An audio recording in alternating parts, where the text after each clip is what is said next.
Good morning, everyone, and thank you all so much for streaming Live Now from Fox. My name is Rain Augustine, and this is your source for raw and unfiltered, non-stop news. The time is just after 6 a.m. here on the East Coast, taking a Live Now look from Washington, D.C., the White House to be exact. We like to bring you all these live images from across the country. Let's begin our 6 o'clock hour with the latest political developments. The United States inching closer to defaulting on its debts for the first time ever. Democrats and Republicans remain without a deal to raise it, and the Treasury Department warns the consequences could be catastrophic. Fox News correspondent Lauren Blanchard has more from Washington.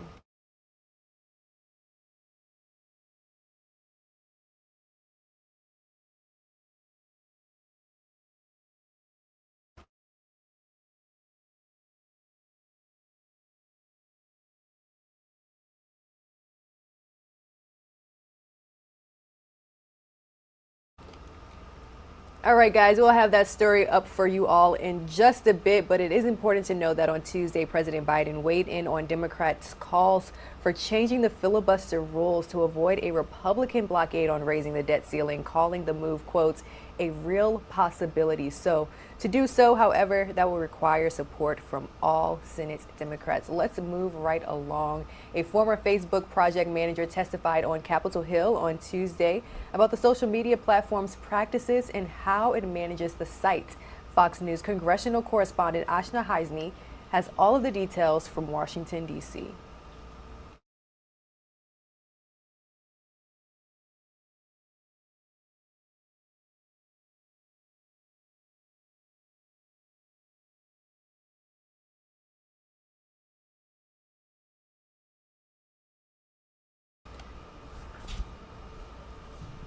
All right, good morning, everyone. My name is Rain Augustine, and thank you all so much for choosing Live Now from Fox this morning as your source for nonstop news. We are having a bit of technical difficulties this morning, bringing you our morning brief, which is a recap of all the top stories and major headlines from across the country. So in the meantime, I do want to switch over and show you all a replay, just in case you missed it, of that Senate hearing where the Facebook whistleblower is testifying. Issues that we're discussing. Facebook has many researchers with PhDs. I assume some of them are, I know that some have psychology degrees.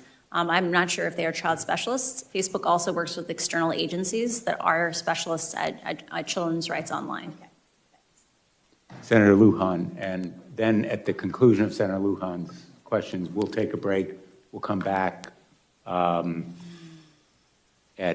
noon. Thank you, Mr. Chairman, and I appreciate the indulgence of the committee. Ms. Hogan, last week, the committee heard directly from Ms. Davis, the global head of safety for Facebook. During the hearing, the company contested their own internal research as if it does not exist. Yes or no, does Facebook have internal research indicating that Instagram harms teens, particularly harming perceptions of body image, which disproportionately affects young women? Yes, Facebook has extensive research on the impacts of its products on teenagers, including young women. Thank you for confirming these reports. Last week, I requested Facebook make the basis of this research the data set minus any personally identifiable information available to this committee. Do you believe it is important for transparency and safety that Facebook release the basis of this internal research, the core data set, to allow for independent analysis? I believe it is vitally important for our democracy that we establish mechanisms where Facebook's internal research must be disclosed to the public on a regular basis, and that we need to have privacy-sensitive data sets that allow independent researchers to confirm whether or not Facebook's marketing messages are actually true. Beyond this particular research, should Facebook make its internal primary research not just secondary slide decks of cherry-picked data, but the underlying data public by default? Can this be done in a way that respects user privacy? I believe in collaboration with academics and other researchers that we can develop privacy-conscious ways of exposing radically more data that is available today. It is important for our ability to understand how algorithms work, how Facebook shapes the information we get to see, that we have these data sets be publicly available for scrutiny. Is Facebook capable of making the right decision here on its own, or is regulation needed to create real transparency at Facebook? Until incentives change at Facebook, we should not expect Facebook to change. We need action from Congress. Last week, I asked Ms. Davis about shadow profiles for children on the site, and she answered that no data is ever collected on children under 13 because they are not allowed to make accounts. This tactfully ignores the issue. Facebook knows children use their platform. However, instead of seeing this as a problem to be solved, Facebook views this as a business opportunity. Yes or no, does Facebook conduct research on children under 13, examining the business opportunities of connecting these young children to Facebook's products? I want to emphasize how vital it is that Facebook should have to publish the mechanisms by which it tries to detect these children, because they are on the platform in far greater numbers than anyone is aware. I do believe that, or I am aware that Facebook is doing research on children under the age of 13, and those studies are included in my disclosure. You have shared your concerns about how senior management at Facebook has continuously prioritized revenue over potential user harm and safety. And I have a few questions on Facebook's decision-making. Last week, I asked Ms. Davis, quote, has Facebook ever found a change to its platform would potentially inflict harm on users, but Facebook moved forward because the change would also grow users or increase revenue? Ms. Davis said in response, quote, it's not been my experience at all at Facebook. That's just not how we would approach it. Yes or no, has Facebook ever found a feature on its platform harmed its users, but the feature moved forward because it would also grow users or increase revenue? Facebook likes to paint that these issues are really complicated. There are lots of simple issues. For example, requiring someone to click through on a link before you reshare it. That's not a large imposition, but it does decrease growth a tiny little amount, because in some countries, reshares make up 35% of all the content that people see. Facebook prioritized that content on the system, the reshares, over the impacts to misinformation, hate speech, or violence incitement. Did these decisions ever come from Mark Zuckerberg directly or from other senior management at Facebook?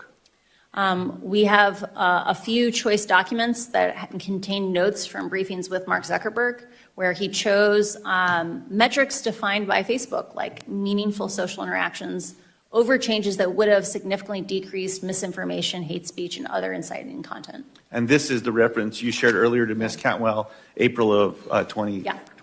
The soft interventions.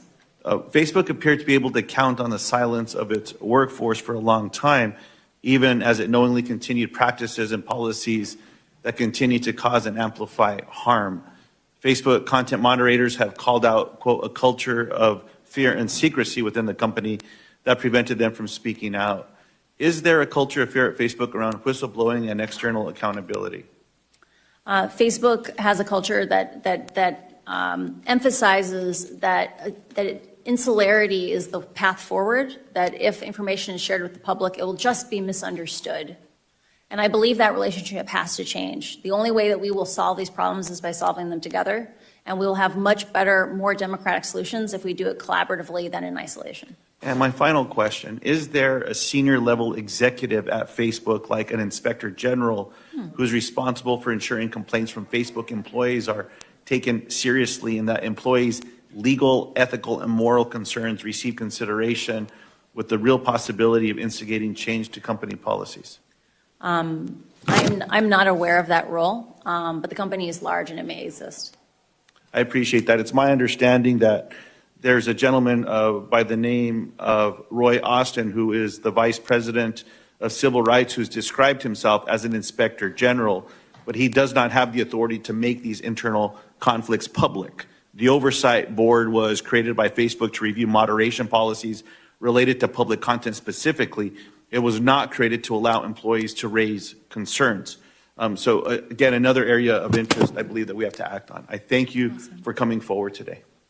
My pleasure. Happy to serve. The committee is in recess. My question would be, do you feel, in your humble opinion, that simply maximizing profits, no matter the societal impact, that is justified? And I think the question then would be, that's the short question, which I think I know the answer. What impact to Facebook's bottom line would it have if the algorithm was changed to promote safety and to instead of change to save the lives of young women rather than putting them at risk? Learn about the talk button. Facebook today has a profit, makes approximately $40 billion a year in profit. A lot of the changes that I'm talking about are not going to make Facebook an unprofitable company. It just won't be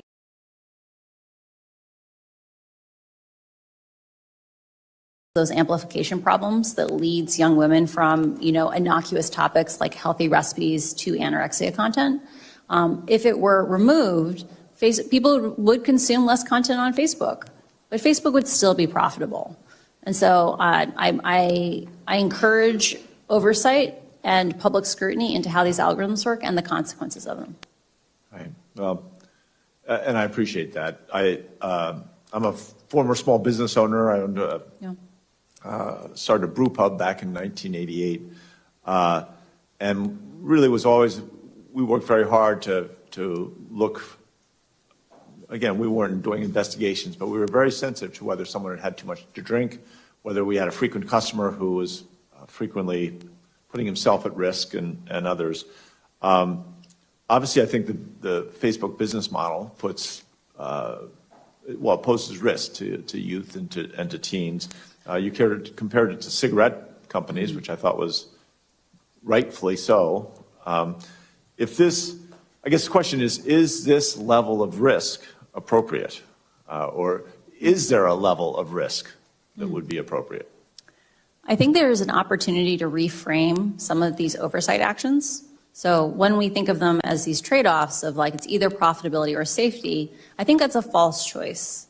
And then in reality, the thing I'm asking for is a move from short-termism, which is what Facebook is run under today, right, is being led by metrics and not led by people.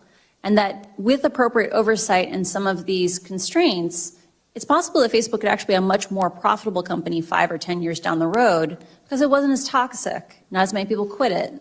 But that's one of those counterfactuals that we can't actually test. So regulation might actually make Facebook more profitable over the long term.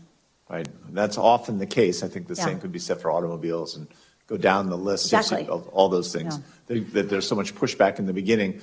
I also thought that the question of how do we assess the impact to their bottom line. We had a representative of Facebook in here recently who talked about that 8 out of 10 Facebook users feel their life is better and that their job is to get to 10 out of 10. Maybe this is the 20% that they're missing. I don't know how large the demographic is of people that are caught back up into this circuitous sense of really taking them down into the wrong direction. How many people that is? Do you have any idea? That quote last week was really shocking to me because I don't know if you're aware of this, but in the case of cigarettes, only about 10% of people who smoke ever get lung cancer, right? So the idea that 20% of your users could be facing serious mental health issues and that's not a problem is shocking. I also want to emphasize for people that eating disorders are serious, right? There are going to be women walking around this planet in 60 years with brittle bones because of choices that Facebook made around emphasizing profit today. Or there are going to be women when they're in 20 years who want to have babies who can't because they're infertile as a result of eating disorders today. They're serious. And I think there's an opportunity here for having public oversight and public involvement, especially in matters that impact children. Great. Well, thank you for being so direct on this and for stepping forward. I yield back the floor, Chair. Thanks, Senator Hickenlooper. Senator Cruz. Thank you, Mr. Chairman. Ms. Haugen, welcome. Thank you for your testimony. When it concerns Facebook, there are a number of concerns that this committee and Congress has been focused on. Two of the biggest have been Facebook's intentional targeting of kids with content that is harmful to the children. Mm-hmm. And then secondly, and a discrete issue, is the pattern of Facebook and social media engaging in political censorship. I want to start with the first issue, targeting kids. As you're aware, and as indeed the documents that you provided indicated, Facebook, according to the public reporting on it, Facebook's internal reports found that Instagram makes, quote, body image issues worse for 1 in 3 teen girls. And additionally, it showed that, quote, 13% of British users and 6% of American users trace their desire to kill themselves to Instagram. Is that a fair and accurate characterization of what Facebook's research concluded? I only know what I read in the documents that were included in my disclosure. That is an accurate description of the ones that I have read. Because Facebook has not come forward with the total corpus of their known research, I don't know what their other things say. But yes, there is documents that say those things. So we had testimony last week in the Senate with a witness from Facebook who claimed that information was not accurate and needed to be in context. Now, of course, she wasn't willing to provide the context, the alleged mysterious context. Do you know of any context that would make those data anything other than horrifying and deeply disturbing? Engagement-based ranking and these processes of amplification, they impact all users of Facebook.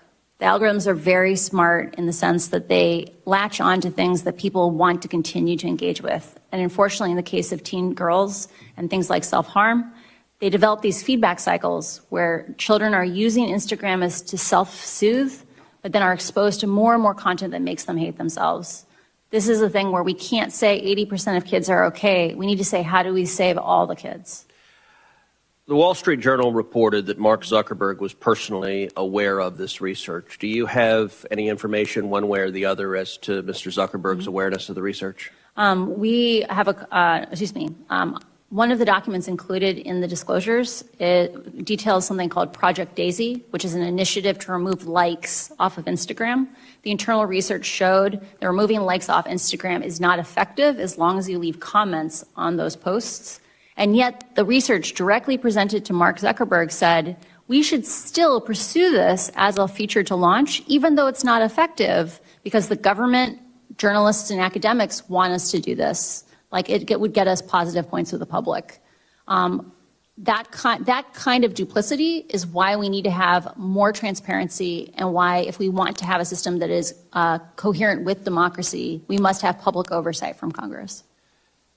Do you know if Facebook, any of the research it conducted, attempted to quantify how many teenage girls may have taken their lives because of Facebook's products? I am not aware of that research. Do you know if Facebook made any changes when they got back that 13% of British users and 6% of American users traced their desire to kill themselves to Instagram? Do you know if they made any changes in response to that research to try to correct or mitigate that? I found it very surprising that when Antonia Davis was confronted with this research last week, she couldn't enumerate a 5-point plan, a 10-point plan of the actions that they took. I also find it shocking that once Facebook had this research, it didn't disclose it to the public, because this is the kind of thing that should have oversight from Congress. So when you were at Facebook, were there discussions about how to respond to this research? I did not work directly on issues concerning children. These are just documents that were freely available in the company, so I am not aware of that. Okay. Do you have thoughts as to what kind of changes Facebook could make to reduce or eliminate these harms? You mentioned earlier concerns around free speech. A lot of the things that I advocate for are around changing the mechanisms of amplification, not around picking winners and losers in the marketplace of ideas. So explain what that means. Oh, sure. So like I mentioned before, you know, like how on Twitter, if you have to click through on a link before you reshare it, small actions like that friction don't require picking good ideas and bad ideas. They just make the platform less twitchy, less reactive. And Facebook's internal research says that each one of those small actions dramatically reduces misinformation, hate speech, and violence inciting content on the platform. So, and we're running out of time, but on the second major topic of concern of Facebook, which is censorship, based on what you've seen, are you concerned about political censorship at Facebook and in big tech? I believe you cannot have a system that has as big an impact on society as Facebook does today, with as little transparency as it does. I'm a strong proponent of chronological ranking, ordering by time with a little bit of spam demotion, because I think We don't want computers deciding what we focus on. We should have software that is human scaled, where humans have conversations together, not computers facilitating who we get to hear from. So how could we get more transparency? What would produce that? I strongly encourage the development of some kind of regulatory body that could work with academics, work with researchers, work with other government agencies to synthesize requests for data that are privacy conscious. This is an area that I'm really passionate about. And because right now, no one can force Facebook to disclose data. And Facebook has been stonewalling us, or even worse, they gave inaccurate data to researchers, as the scandal recently showed. What data should they turn over? My time's expired, so. For example, even data as simple as what integrity systems exist today and how well do they perform? Like, there are lots and lots of people who Facebook is conveying around the world that Facebook safety systems apply to their language, and those people aren't aware that they're using a raw, original, dangerous version of Facebook. Just basic actions like transparency would make a huge difference. Thank you. Thanks, Senator Cruz. Senator Loomis. Thank you, Mr. Chairman, and thank you for your testimony. If you were in my seat today instead of your seat, what documents or unanswered questions would you seek from Facebook, especially as it relates to children, but even generally speaking? I think any research regarding what Facebook does problematic use, i.e. the addictiveness of the product, is of vital importance. And anything around what Facebook knows about parents' lack of knowledge about the platform. I only know about the documents that I have seen, right? I did not work on teens or child safety myself. But in the documents that I read, Facebook articulates the idea that parents today are not aware of how dangerous Instagram is. And because they themselves did not live through these experiences, they can't coach their kids on basic safety things. And so, at a minimum, Facebook should have to disclose what it knows in that context.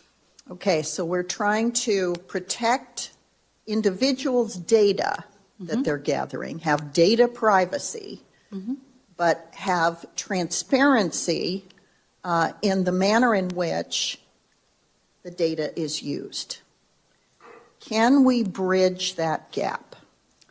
Imagine, I think reasonable people can have a conversation on how many people need to see a piece of content before it's not really private. Like if 100,000 people see something, is it private? If 25,000 people see it, is it private?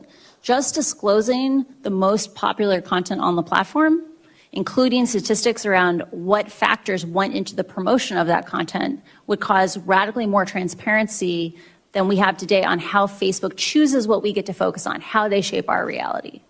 Okay, if our focus is protecting the First Amendment and our rights to free speech, while very carefully regulating data privacy, I've heard there are a number of things that are being discussed in Congress. Everything from antitrust laws to calling Facebook a utility, to the idea that you just raised of a regulatory board of some sort that has authority to, through understanding of the algorithms and how they're used and other mechanisms that create what we see, the face of Facebook, so to speak. Tell me a little more about how you envision that board working. What is in your mind, based on your understanding of the company and the ill consequences, what is the best approach to bridging the gap between keeping speech free and protecting individual privacy with regard to data? So I think those issues are, they're independent issues. So we can talk about free speech first, which is having more transparency. Like Facebook has solutions today that are not content-based. And I am a strong advocate for non-content-based solutions because those solutions will also then protect the most vulnerable people in the world.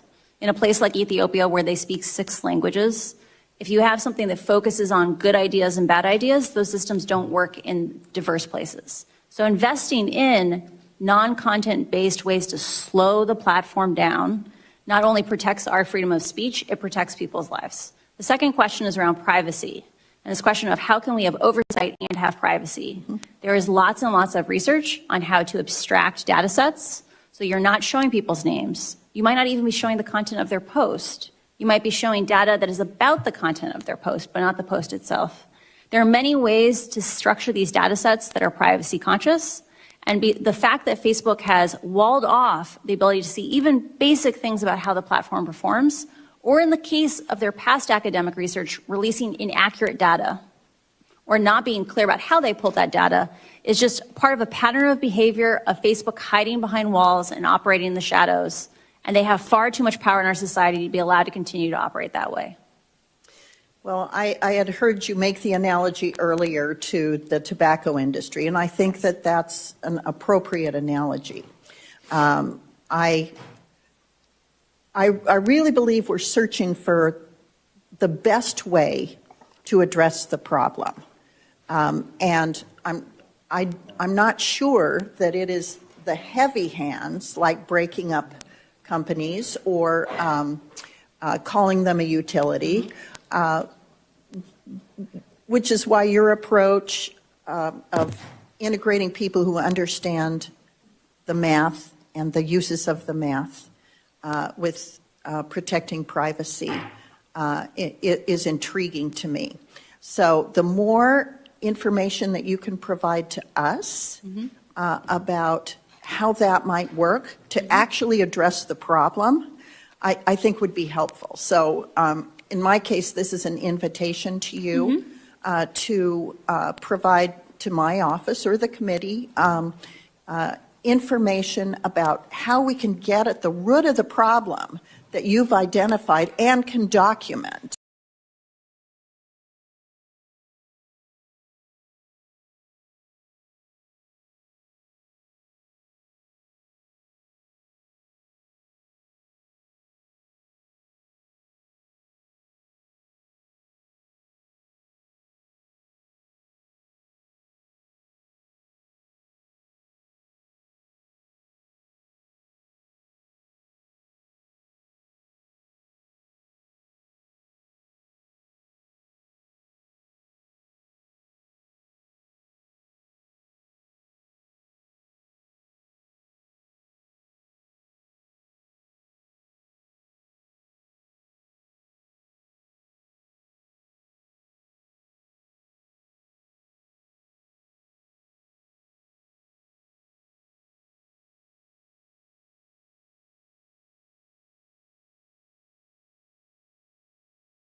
Welcome back to Live Now from Fox, everyone. Taking a gorgeous Live Now look over Miami, Florida, 6:30 a.m. here on the East Coast. And we're back this morning bringing you all the latest top stories and breaking news from across the country. Let's go ahead and continue our 6 o'clock hour with the latest political developments. I do want to bring you all this live shot that we are getting from Washington, D.C., a Live Now look at the White House. as we are rapidly approaching the deadline for a possible default on United States debt payments. And Washington is still deadlocked on a fix. The United States Treasury Secretary is warning of a calamity. And as Fox News correspondent Douglas Zeta reports from Washington this morning, there's even talk of minting a $1 trillion coin.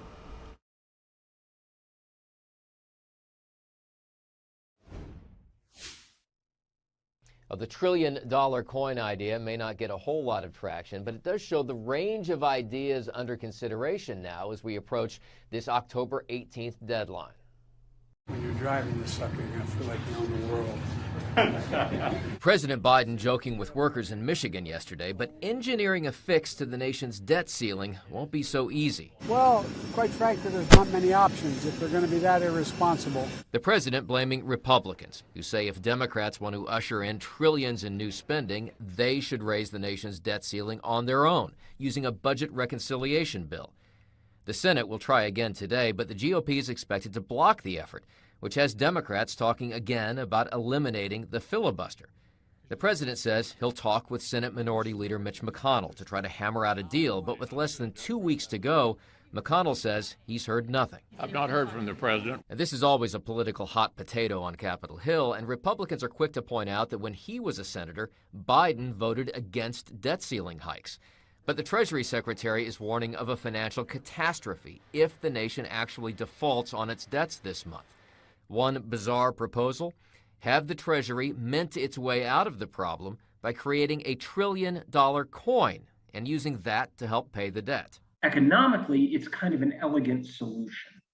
Politically, it is something of a potential disaster. And Treasury Secretary Janet Yellen says she is not interested. It's really a gimmick. I'm opposed to it, and I don't believe that we should consider it seriously.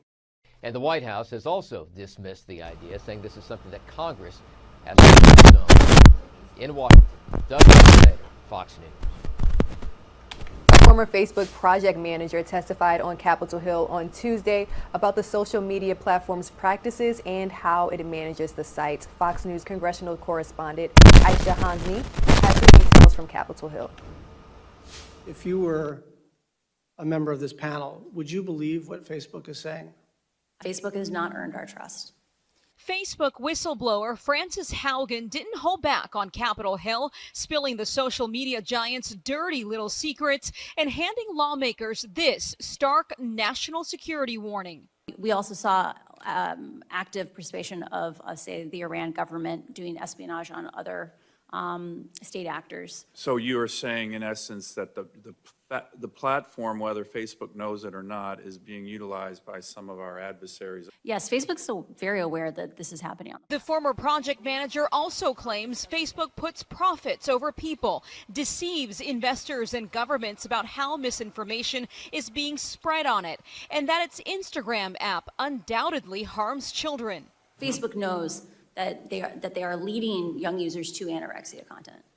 Facebook is pushing back. Today, a spokesperson denied the allegations and instead pointed the finger back at Congress to take action, writing, "It's been 25 years since the rules for the internet have been updated, and instead of expecting the industry to make societal decisions that belong to legislators, it is time for Congress to act." Neither Republicans or Democrats like that. Statement made by Facebook, very defensive and demeaning. If you get Congress legislating on this, all of a sudden they disclaim responsibility. And like Haugen, they want founder Mark Zuckerberg to own all of this. The buck stops with him. The buck stops with him.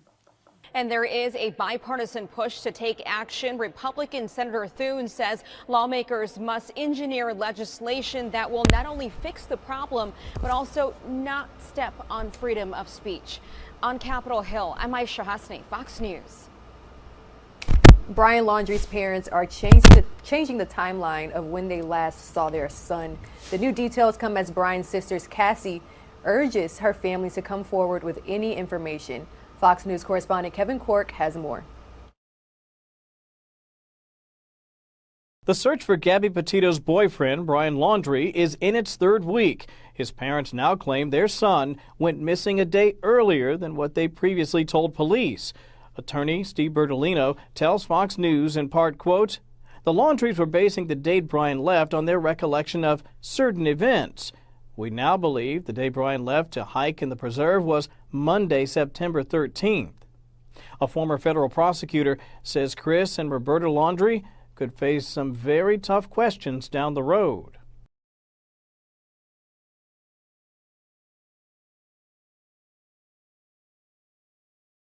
In an interview with ABC News on Tuesday, Brian's sister urged her parents to come forward if they played a role in her brother's disappearance.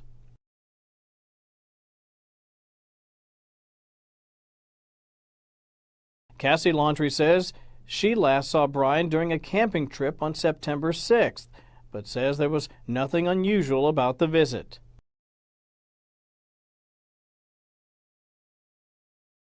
Brian remains the sole person of interest in Gabby's death. The FBI issued an arrest warrant last month accusing the 23-year-old of bank card fraud, but some legal experts expect much more serious charges will come.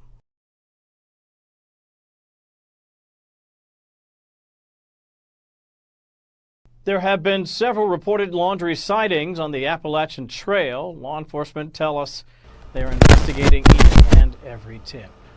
I'm Kevin Cork, Fox News. And make sure you all are streaming live now from Fox for the latest as investigators continue to search for Brian Laundrie, another missing persons case that we have been following for the past few weeks or so. Miya Marcano, whose body was discovered. Now, the apartment complex where she lived and worked is actually making security changes following this incident. Here's the latest from Fox 35 Orlando.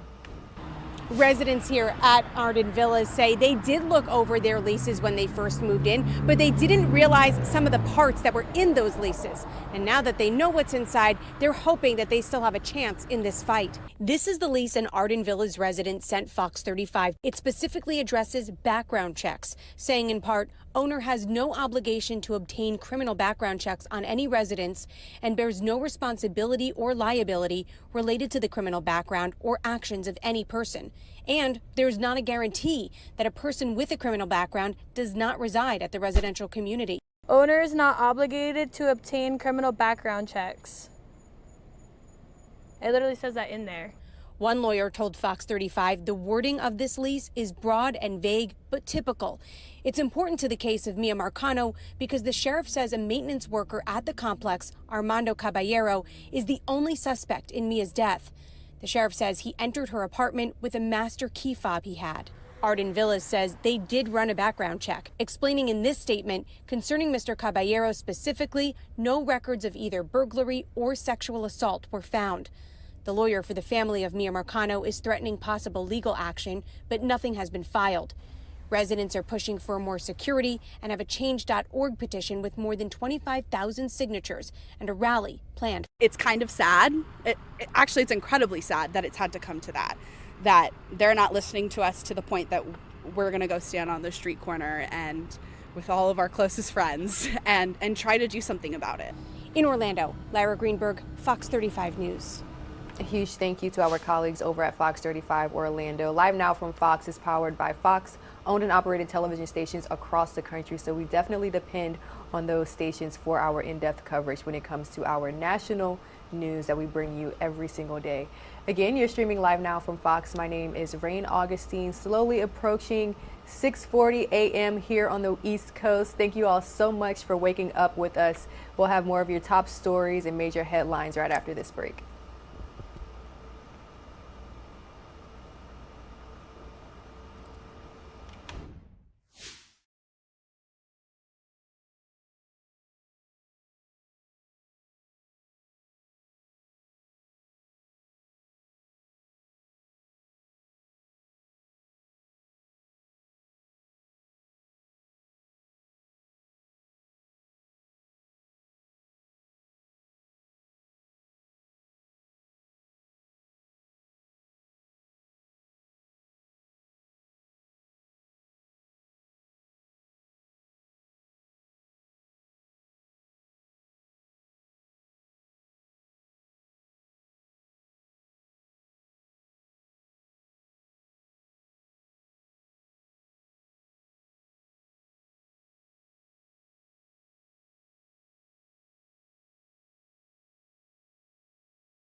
Welcome back to Live Now from Fox. Thank you all so much for joining us this morning. My name is Christine. The time is just after 6:45 a.m. And I do want to check in with our colleagues over at Fox 5 New York, because as new cases seem to be leveling off in the area, Governor Hochul wants to make sure that the New York area does not see a winter surge. And joining us now with the latest is Fox 5 New York's Reagan Medji.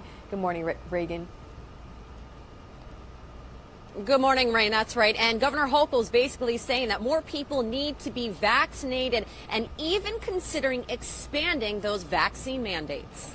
We are paralleling where we were last year. The low point that you see was really the late summer, fall, and all of a sudden, that bump reflects the fall surge, the winter surge, and that is what keeps me up at night. And that concern is prompting Governor Hochul to continue vaccine mandates.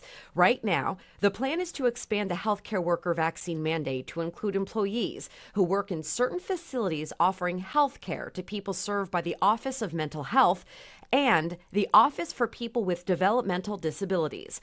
Staff will be required to show proof of at least one dose of the vaccine by November 1st.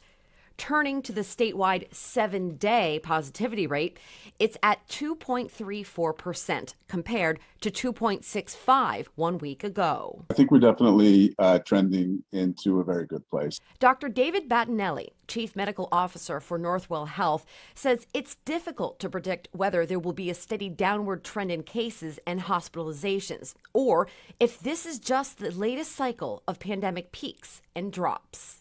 But I think it's a combination of more and more people becoming vaccinated, coupled with better behavior. Both of which Governor Hochul hopes continues, yet is concerned about vaccine hesitancy in northern regions of the state, where positivity rates are notably higher, worried the cooler weather could drive another spike in cases. I'd like to think that that will not happen, but we're heading into the time of year where people are going indoors.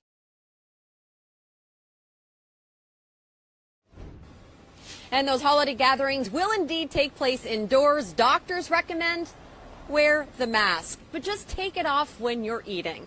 We're live here in Forest Hills in Queens. Reagan Medji, Fox 5 News. Back to you, Rain.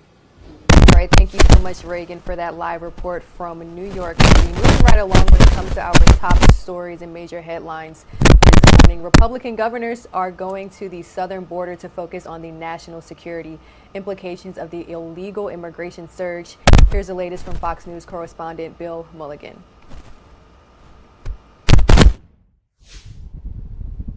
It's late Monday night in Mission, Texas, and Fox News is cruising the Rio Grande with Texas DPS and a VIP guest, Arkansas Governor Asa Hutchinson, who came to the Rio Grande Valley to see the border crisis firsthand. While Texas troopers with night vision scanned the Mexican shoreline in the dark of night, Governor Hutchinson was given a tour of some of the smuggling hotspots all along the river, eventually coming ashore in one area where illegal immigrants commonly cross on rafts. With the boats sitting there, they know we're here. They're not going to cross in this area.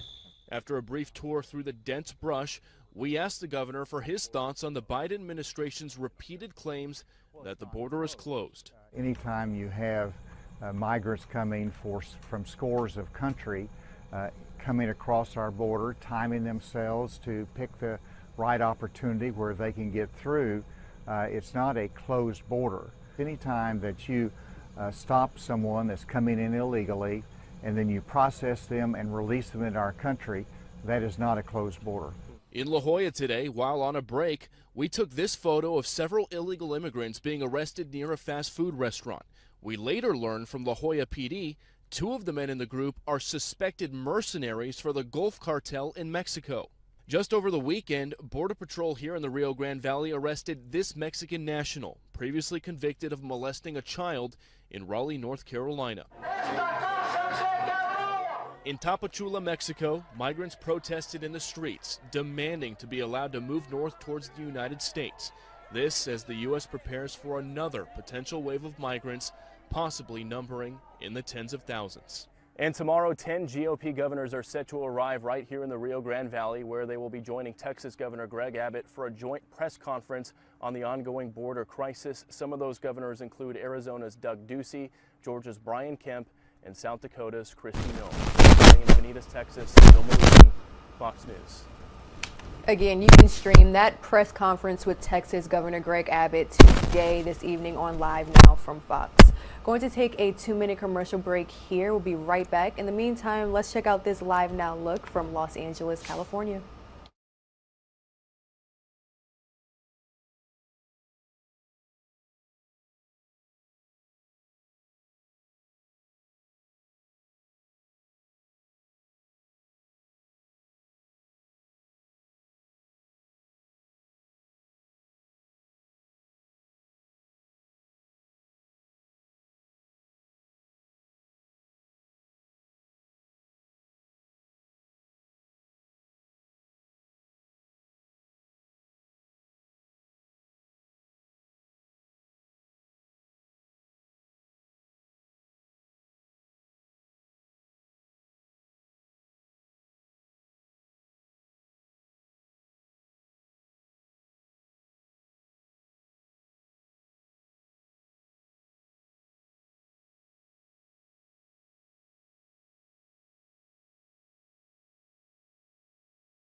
Welcome back to Live Now from Fox. We're taking a Live Now look over the city of Los Angeles, California. A lot of people just now beginning their morning commute at Los Angeles. Now, federal investigators are working to determine exactly what caused more than 100,000 gallons of oil to spill into the waters off of Huntington Beach in Orange County. Now, they may be looking at a ship's anchor for answers.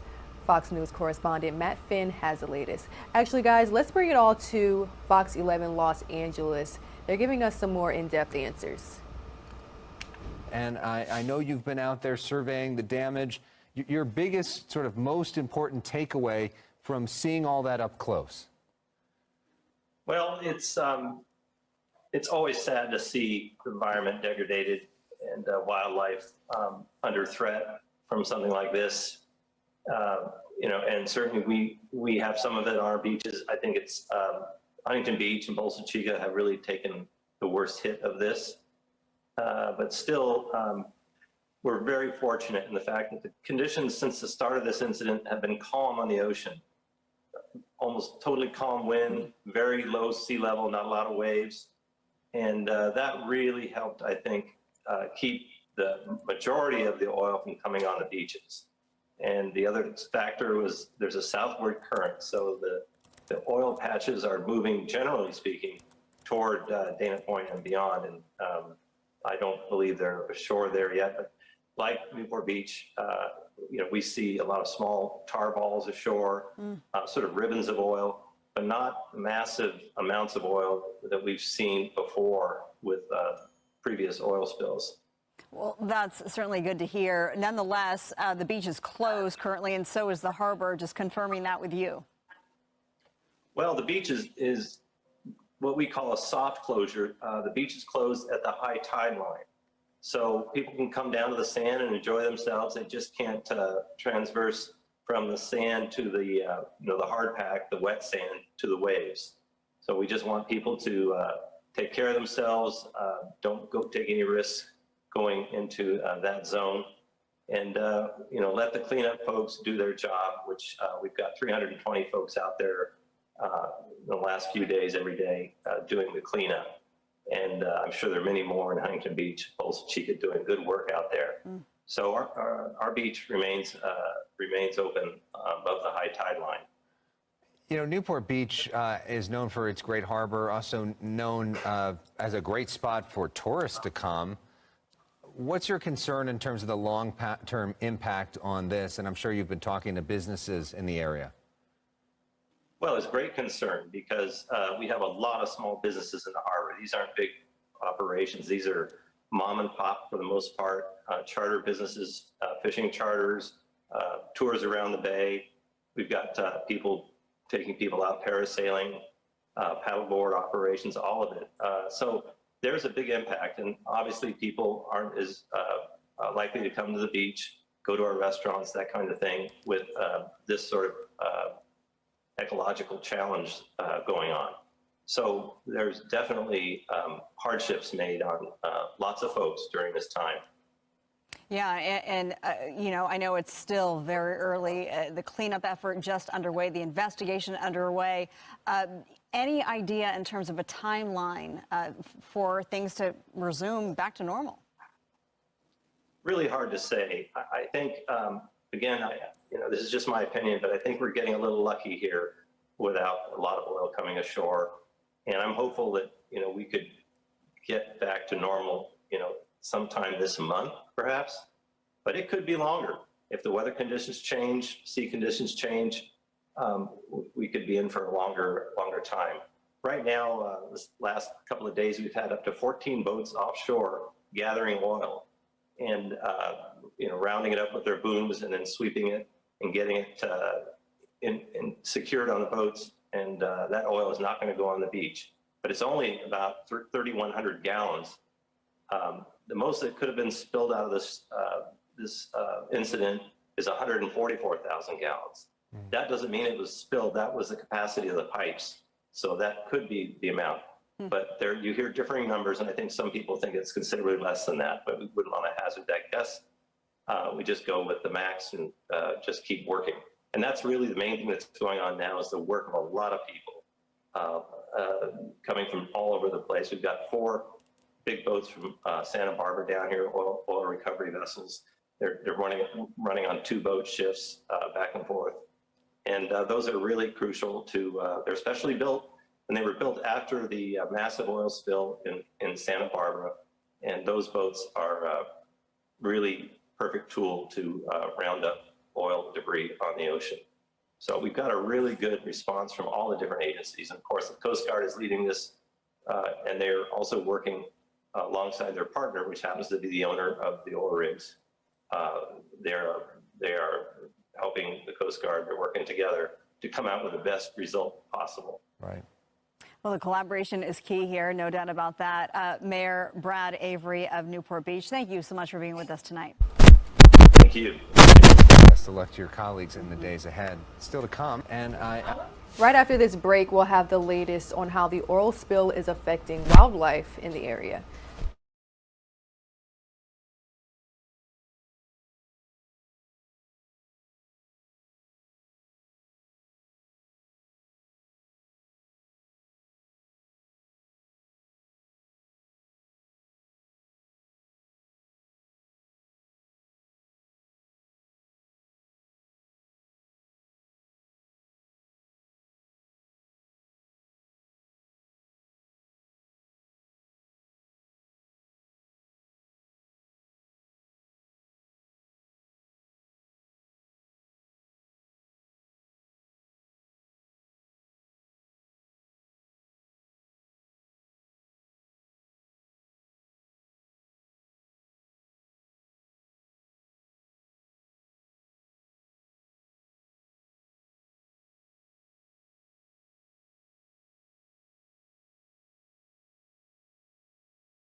long time until we know the full scope of what that oil spill in Orange County could mean for wildlife and for the wetlands. At this point, it's not looking good. As we continue on here, wetlands and portions of the Orange County coastline are covered in oil, along with some fish and birds. You can see some of the result of that rescue effort. Teams of environmentalists and scientists are out every day searching for affected wildlife. John Fleming is a senior scientist with the Center for Biological Diversity and joins us now. Dr. Fleming, first of all, really glad you could join us because I understand you were there Sunday at the spill site, and maybe you can tell us what you witnessed when you were there on site.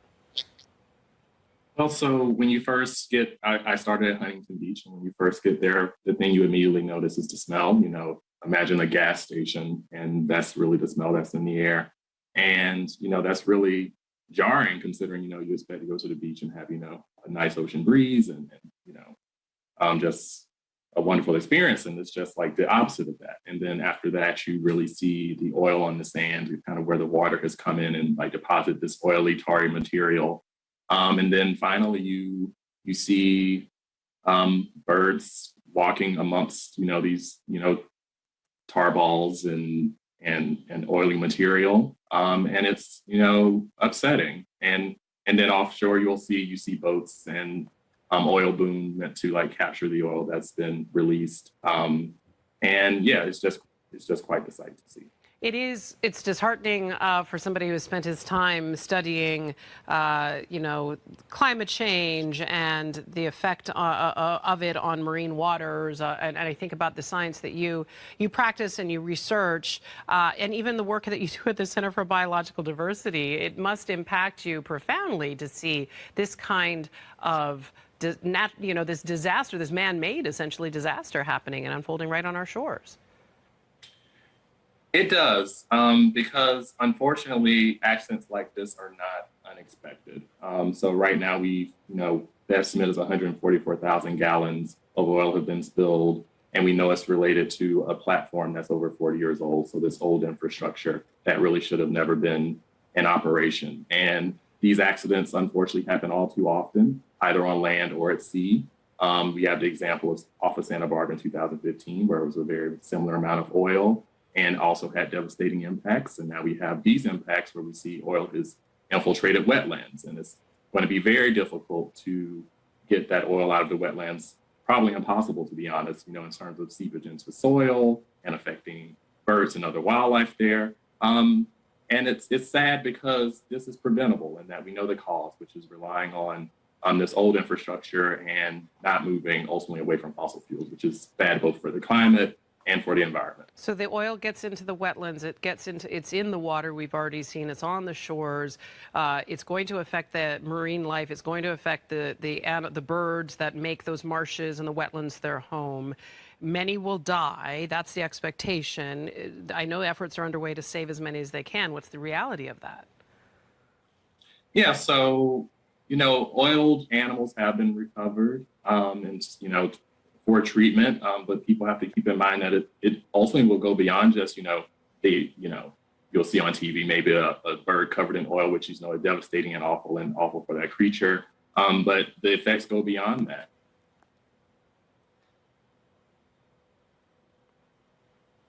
Oh, no. I muted myself for a second. You think about what the birds are eating. Basically, that toxicity from that oil is going up and down the food chain. So some of the effects of what has happened won't be fully known for years to come. For years to come, and that is why many are sounding the alarm on this. Besides the economic impact it's having on the businesses up and down the coastline, it's the effect on the environment that will be felt for decades. Dr. John C. Fleming, a PhD, senior scientist at the Climate Law Institute, Center for Biological Diversity. Thank you so much for being here and adding your voice to our conversation today. All right, a huge thank you to Fox 11 Los Angeles for that segment. Now, another story that's gaining national attention. Lawmakers on Capitol Hill getting a chance to question a former Facebook employee about the social media giant's operations and how it manages the site. The employee turned whistleblower, revealing why she believes the site negatively impacts young children and does it do enough to stop misinformation and violence? Our very own Daytona Everett actually had a chance to catch up with a social media expert on this very subject. And Mike Mathis, he is co-founder of the First and 14th Institute. He is everything free speech and an expert on social media. Mike, thanks for being on the show. Hey, nice to see you. Yeah, it was good to see you. So as we're hearing, lawmakers are bringing Facebook to the forefront, and then this coming just one day after outages for Facebook, which shut down Facebook, Instagram, and WhatsApp. So I'm not really sure how to start this conversation, but we have a lot to talk about. I want to start, though, I think, with the hearing today and what stuck out to you the most. They were just getting into some of the revelations they came to about Facebook concerning young women. Yeah, what a week for Facebook. Mm-hmm. So the outage is, I think, also part of this story. By the way, I'm hearing an echo. I don't know if there's a technical issue there. But the story is that Facebook has become so huge and so dominant. And many users think that Facebook is the internet. And when Facebook goes down, it causes a lot of problems for a wide variety of users, including businesses that use Facebook as their web page and users that use Facebook to log on to all sorts of sites. As for the hearings today, I thought Ms. Hagen was credible and very prepared, and she's been getting good support in her effort. And she's identified some real issues with Facebook and their content moderation policies. And I think a lot of what she's focused on are the algorithms used by Facebook. As you know, Facebook uses algorithms to target advertisements to us based not only on what we do online and what sites we look at and click on, but also what our friends do. And what has happened is Facebook is now using similar algorithms to target content and news. And that's a lot of what the issues are that Ms. Hagen has talked about, because these targeting algorithms have caused us to fall into these echo chambers where we keep getting repetition of similar stories.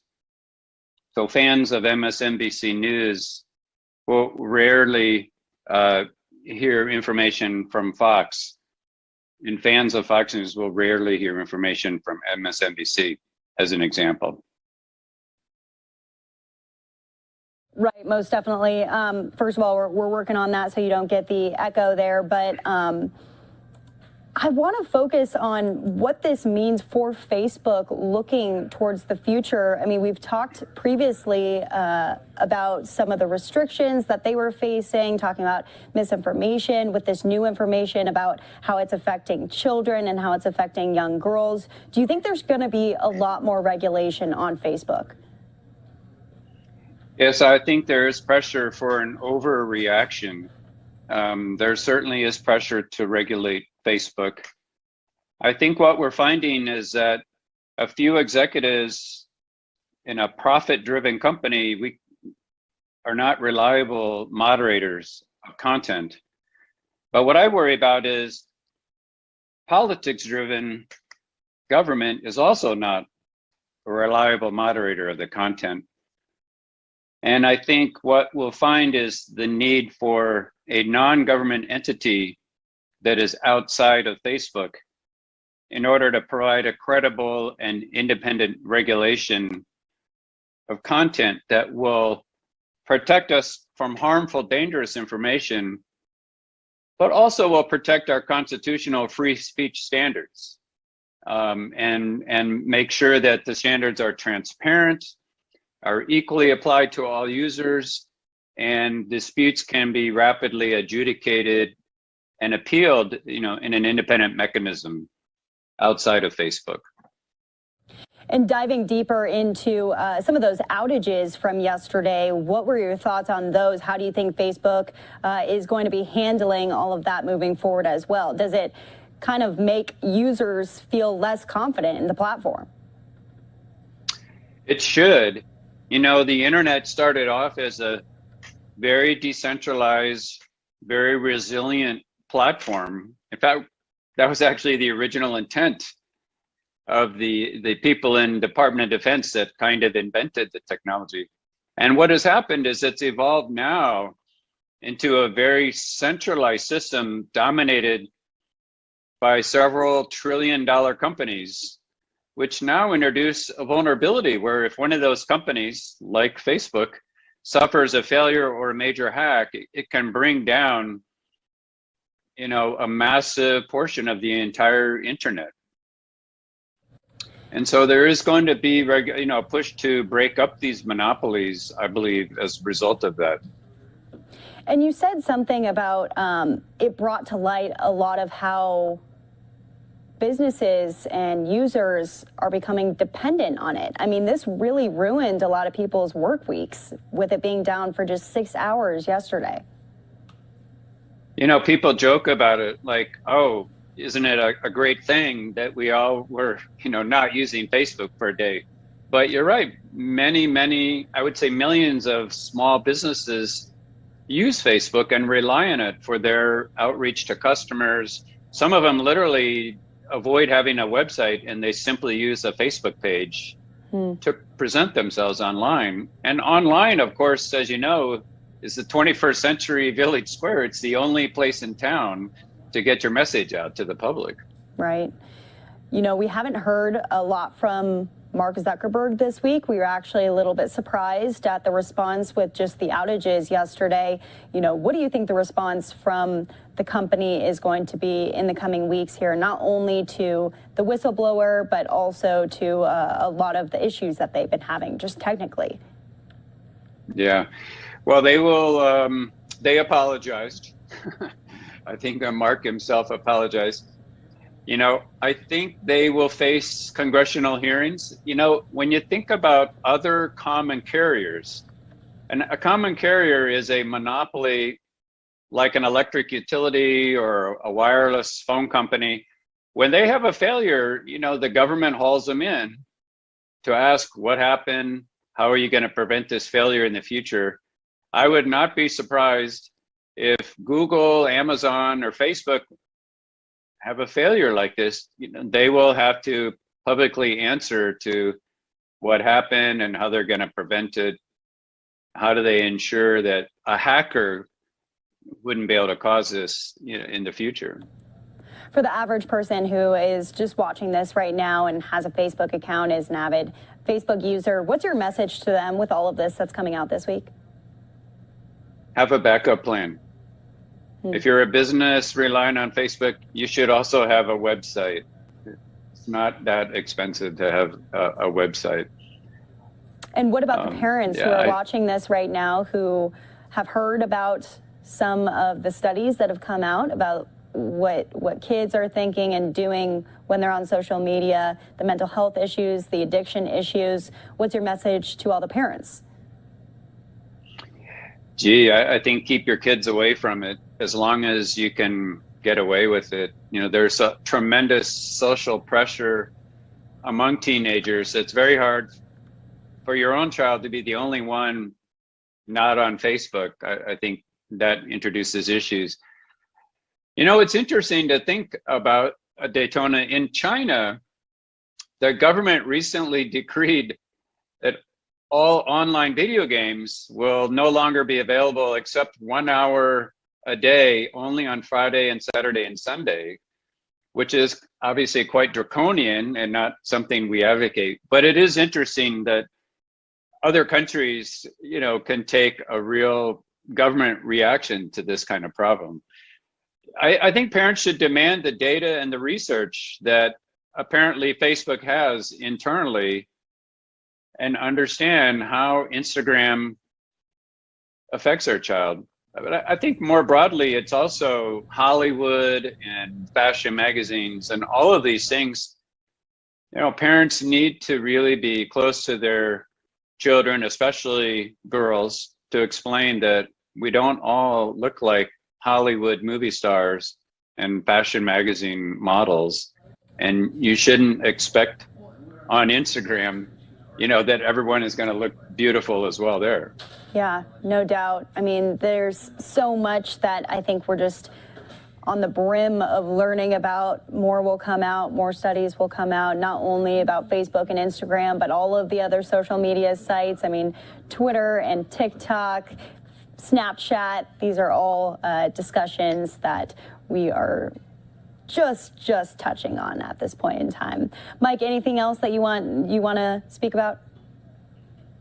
Well, I would say we went through a similar process about a decade ago when these major websites did not have privacy policies, and they all adopted privacy policies and abide by them. And they were motivated by one thing, which was sheer terror against heavy-handed government regulation. So my group, we're engaging with these companies and with Congress to find a middle way, which is not these company executives deciding content moderation and not government politicians, but a middle way, which is an independent, non-government entity. And I think the same thing that went through a decade ago will go through again here. These companies will want to find a way to escape government regulation. Yeah, no doubt. Well, the government is sitting there asking questions, not only to the whistleblowers right now, but we've seen actually Zuckerberg and a lot of the CEOs taking the stand and testifying before Congress too.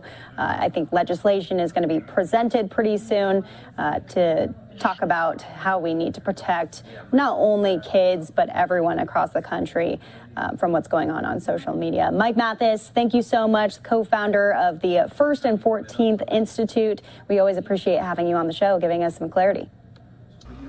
Thank you very much. Streaming live now from Fox. We'll have more nonstop news right after this commercial break.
7:22 a.m. taking a live now look over Miami, Florida. Good morning, everyone. Thank you all so much for choosing Live Now from Fox as your source for raw and unfiltered nonstop news. My name is Rain Augustine, and we're going to move right along when it comes to our top stories this morning. Now, more than 70,000 students in Louisiana are still out of school because of Hurricane Ida, which made landfall more than a month ago. Fox's Rebecca Castor is in Galliano, one of the hardest hit areas where students are hoping to get back into the classroom next week. While many school districts were able to reopen several weeks ago, the damage across South Lafourche Parish is much more significant. You can see that behind me. Now, many people in this area, they had their power come back on just days ago, and many families are still getting back on their feet. We're still living in a camper right now, but I'm trying to get our house ready. I'm gonna try to have a roof on the house and get it at least livable by the day they start school. That's my goal. This is the reality for many parents in southern Louisiana. They're worrying about their children's basic necessities like food and shelter. School and homework have to take a back seat. It's been rough, but we got to do it. I'm hanging in there for them. We got to get it. We got to get it back right. A lot of other parents are moving to different states.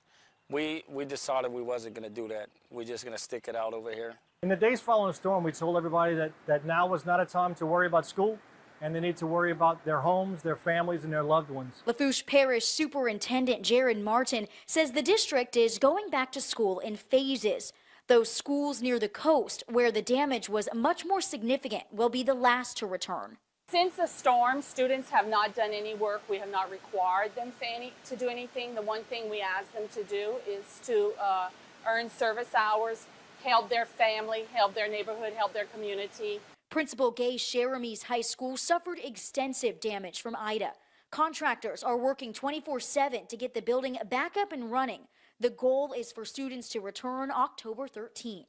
Every day the school's not open is somebody not learning how to read, and that is a very, very important thing to not only us, but families. We need some normalcy. We need to get our kids back.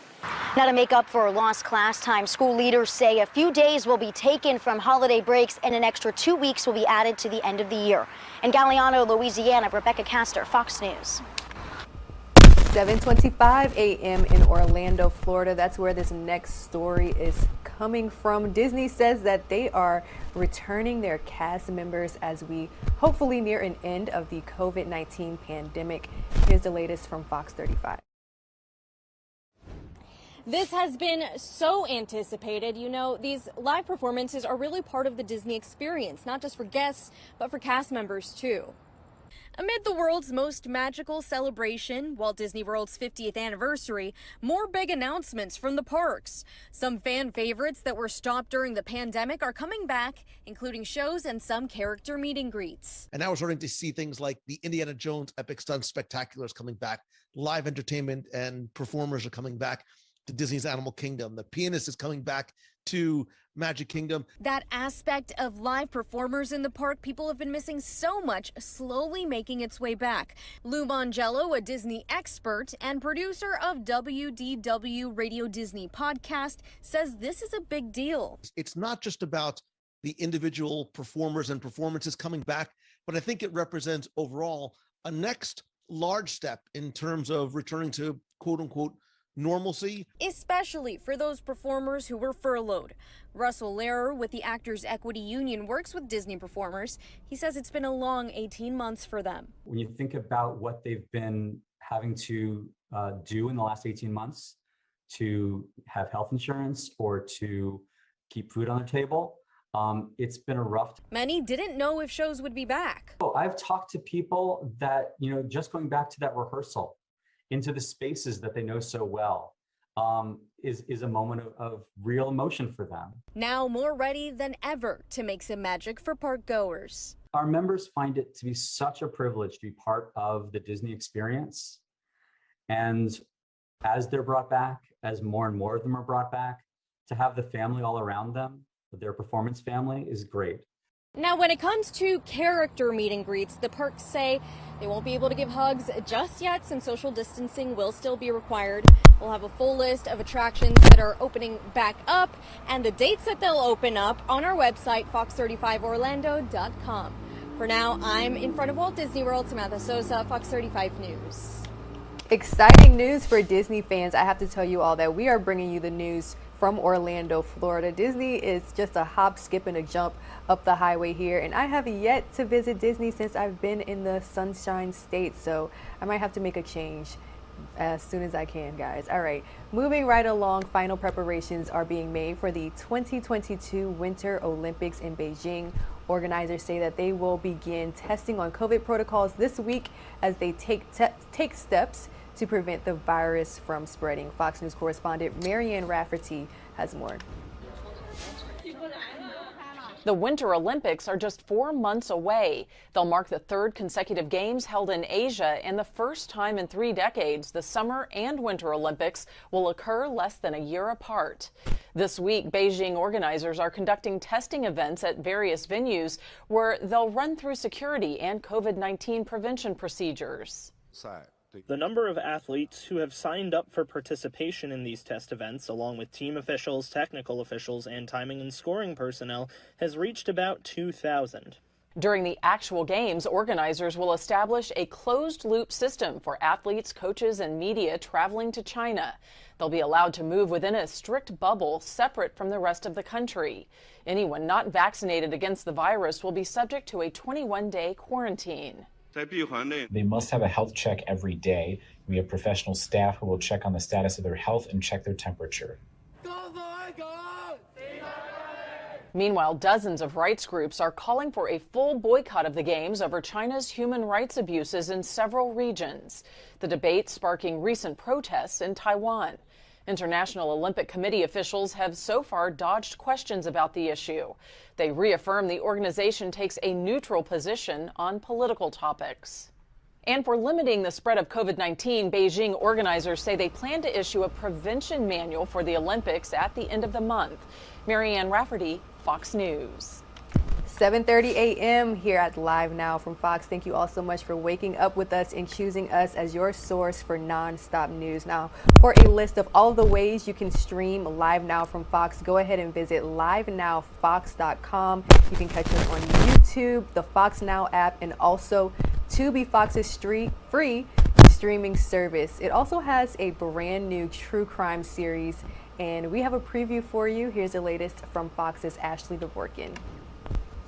Boom, out of nowhere, 2 gunshots. Tubi Originals take on true crime with the 13-part docuseries Meet, Marry, Murder, hosted and executive produced by Michelle Trachtenberg. What we are focusing on is honoring the families, honoring the victims, making sure that there is a resolution to what has happened to the victims. Being an avid true crime viewer led her to the project. To just, be amongst a host and exec producer, it's just really great for me in the sense that I hope I help in any way that I can. She says that aspect of getting involved is part of audiences' fascination with the genre.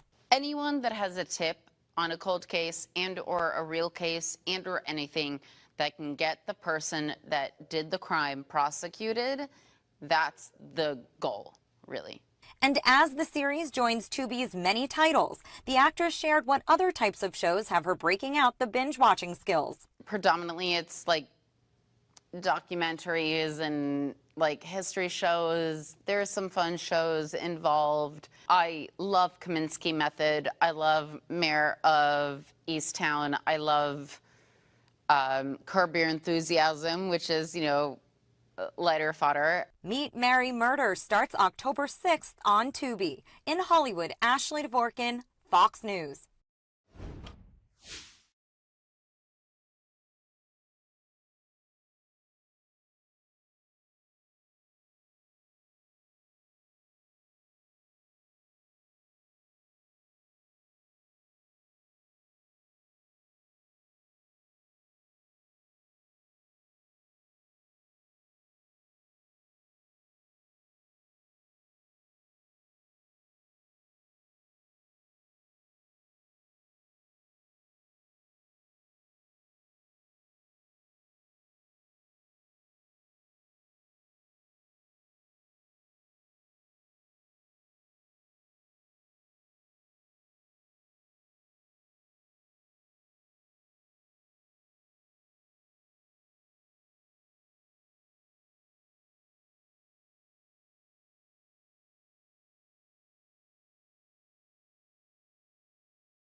Welcome back to Live Now from Fox. The United States is inching closer to defaulting on its debts for the first time ever.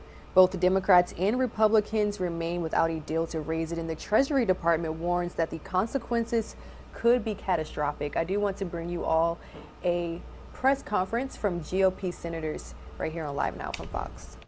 The debt ceiling increase and have chosen not to do it. Now they have plenty more time because clearly the pause button has been pushed on the larger reckless tax and spending bill.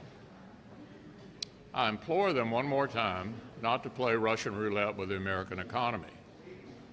We've been down this path before when you did not have divided government and the party and the majority got the job done.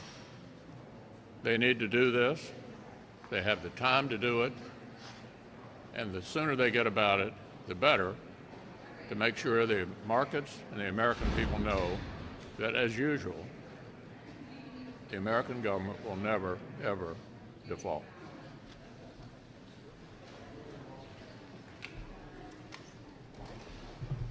And just a couple of quick points. One is the Democrats, as we all know, have unified control of the government here in Washington. They have the House, they have the Senate, they have the White House. They have a procedure to do this at 51 votes. We know it, they know it, the parliamentarian has confirmed it. And they have been told repeatedly, going back to July, as the leader pointed out, there was a letter signed by 46 Republicans saying that they need to use reconciliation. Republicans are not going to be a part of their massive spending and tax spree.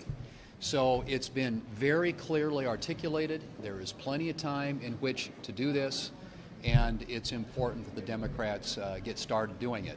Their argument or their excuse for not wanting to do it, very simply, is that it's complicated. It takes a while. It's hard. Well, when you're spending $3.5 trillion, the biggest expansion of government in history of this country, and you're raising taxes, the biggest tax increase in the history of this country, and you're doing that in a partisan way through a partisan procedure with 51 votes, it ought to be hard to do that. It ought to be hard to have to borrow all the money that they're going to have to borrow to finance their big tax and spending spree. It shouldn't be easy. It shouldn't be convenient.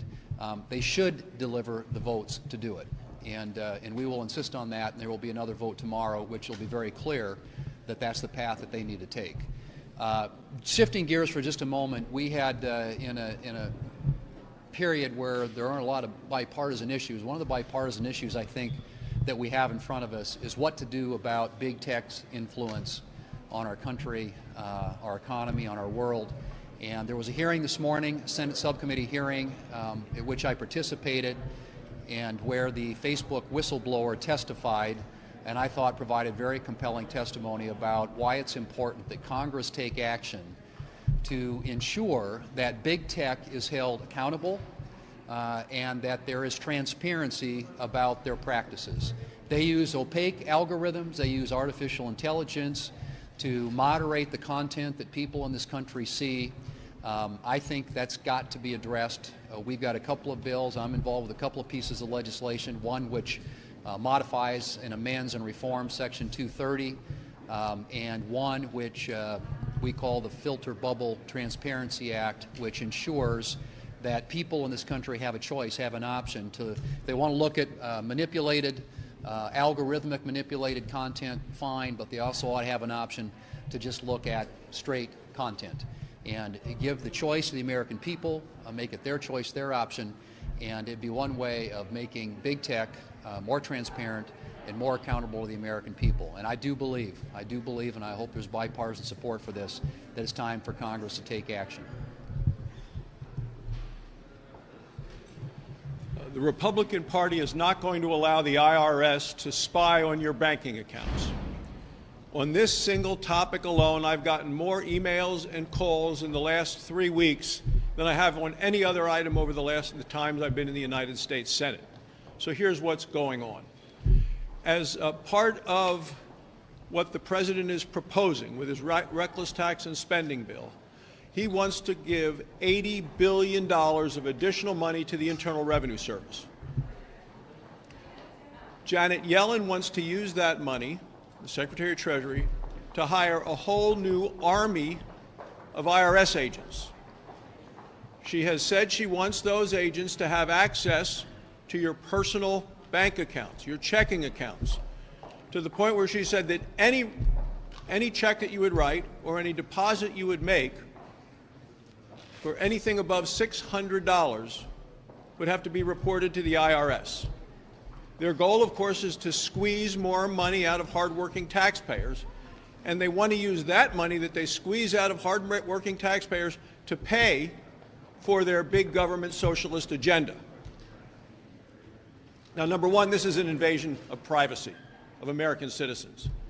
And number two, it turns bankers and credit unions into de facto IRS agents, and they don't want any part of it either. This is the topic that came up repeatedly when I was at the grocery stores in Wyoming this past weekend. The IRS is the most powerful and truly unresponsive or unaccountable agency of government. And they have proven they're unable to keep tax records secure. Proven it. We are not going to allow Joe Biden to give the IRS more power. We want to stop this in its tracks. I want to be able to tell cowboys in Wyoming that if they make a payment on their pickup truck or buy a saddle for their horse, they're not going to have an IRS agent along for the ride. Well, people at the White House in the last few days have been repeatedly saying that raising the debt limit is not about the money they're spending now, it's about the money that's been spent in the past. And I'll just say for the last 20 years, that has never been the case. Every time we had a debt limit debate, it was about what was going to happen next. In 2019, when Speaker Pelosi said, I'm not going to help raising the debt limit unless we spend more money than the current caps let us spend, that was about the future. In the early 2000s, when Senator Biden and Senator Schumer and Senator Durbin all voted against raising the debt limit, it was about future spending. This is the reason, if there's a reason to have the debt limit, it's to talk about future spending. But how do you talk about future spending when for 9 months now, Republicans have been told we don't need you for spending? And in the one thing we were allowed to be part of, the bipartisan infrastructure bill, we're now told, and by the way, that can't happen unless we spend all the money we want to spend on another bill that you won't be involved in. When it comes time to do something nobody ever really wants to do, raise the debt limit, that's an odd time to say, now let's share our responsibility, even though up until now, it's all been one side of the Senate doing whatever they wanted to do without a single person from the other side of the Senate.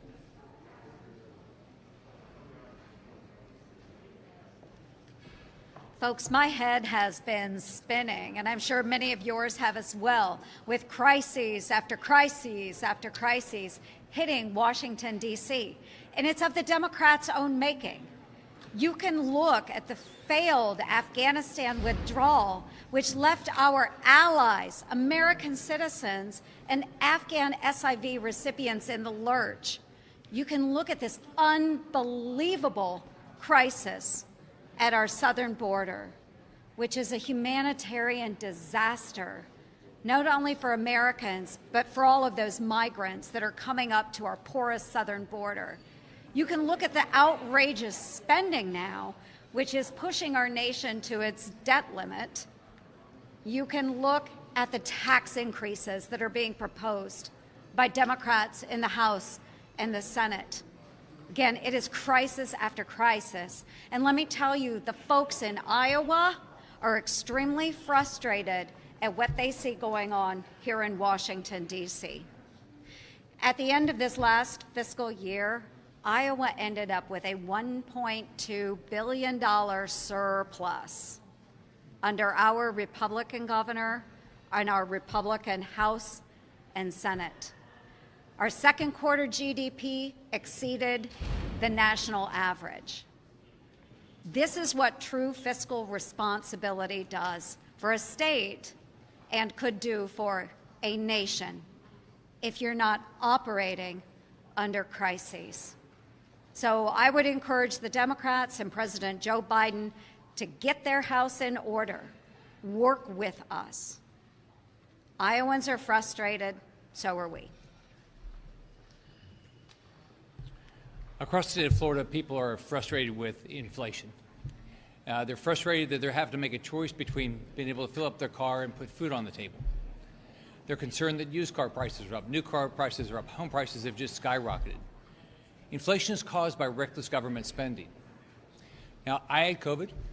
I got both the vaccines. We got both my shots. What I'm hearing from businesses now is they're scared to death that there's going to be a lot of employees that will not come back to work because of Biden's vaccine mandate.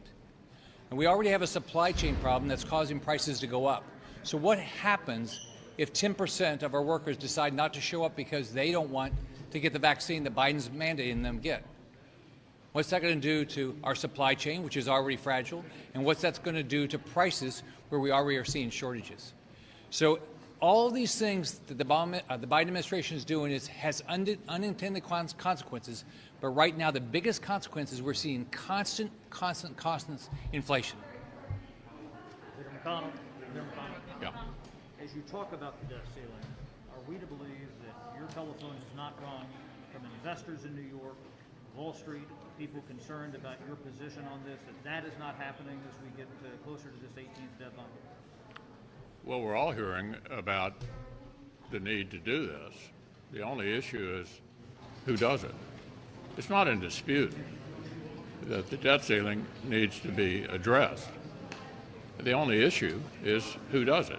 And I've been over this repeatedly with you all and others since July. So they've called you but have they called you to implore the banking industry, Wall Street investors? I'm sure we've heard from everybody, and I'm sure the Democrats have as well. Have you heard from President Biden? He said I've not heard from the president. We had an exchange of pleasantries yesterday. Democrats, you agree with Democrats, they agree with you that the debt ceiling needs to be raised, and they're now saying they're willing to do it with Democratic votes alone.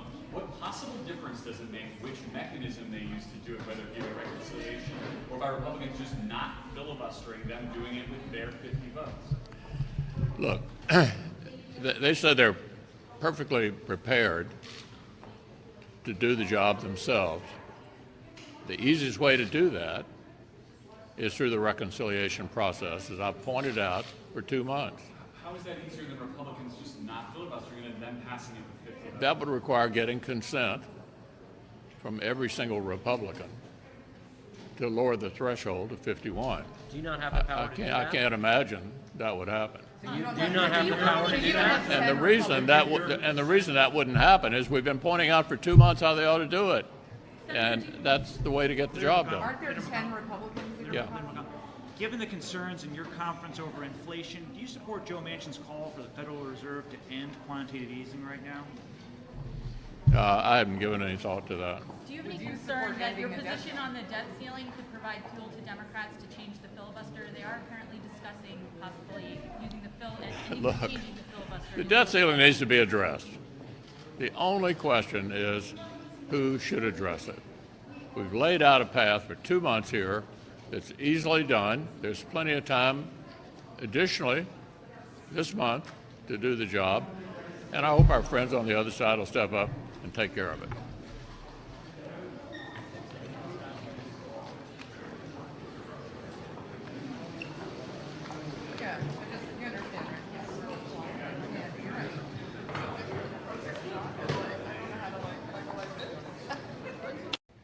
The debt ceiling increase. All right, guys, that was the latest from a few GOP senators there in Washington, D.C., having conversations about the debt ceiling. Washington is running out of time to find a compromise when it comes to this deal. I do want to bring you all the latest from Austin, Texas. Joining us right now is Fox 7 Austin's John Krinjak. John, we're hearing that the Texas governor, Greg Abbott, is visiting the border yet again, but this time he's bringing a lot more support. What are the details behind this story? Hey, Rain, good morning to you. Yeah, that's right. The governor's going to be at the border yet again. You're right. He's been there several times over the course of the past several months. You may remember a couple of months ago, he actually went to the border with former President.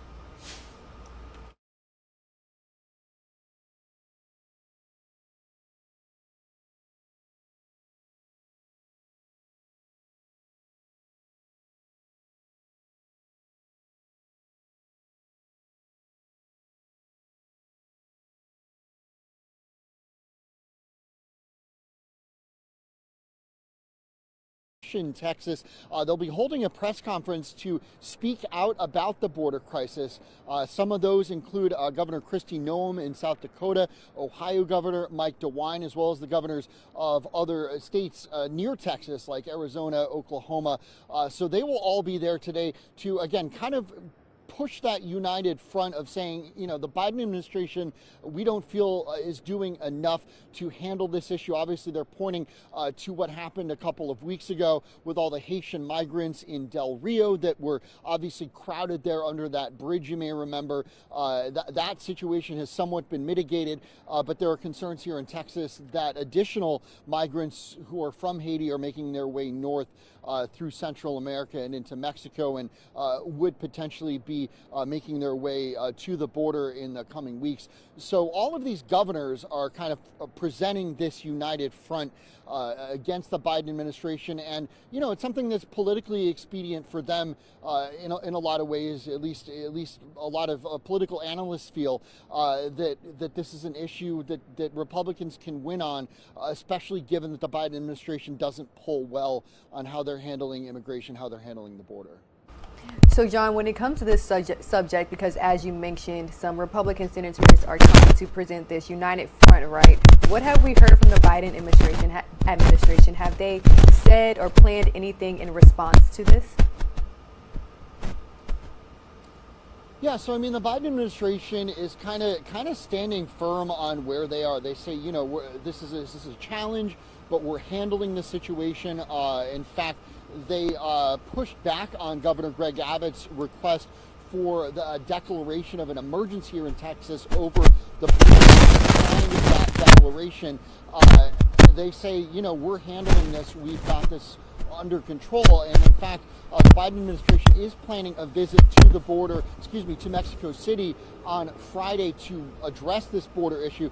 President Biden will not be there, nor will Vice President Kamala Harris. However, Secretary of State Anthony Blinken, Attorney General Merrick Garland, as well as Homeland Security Secretary Alejandro Mayorkas, they will all be in Mexico City, where they're going to be meeting with Mexican officials to talk about the border.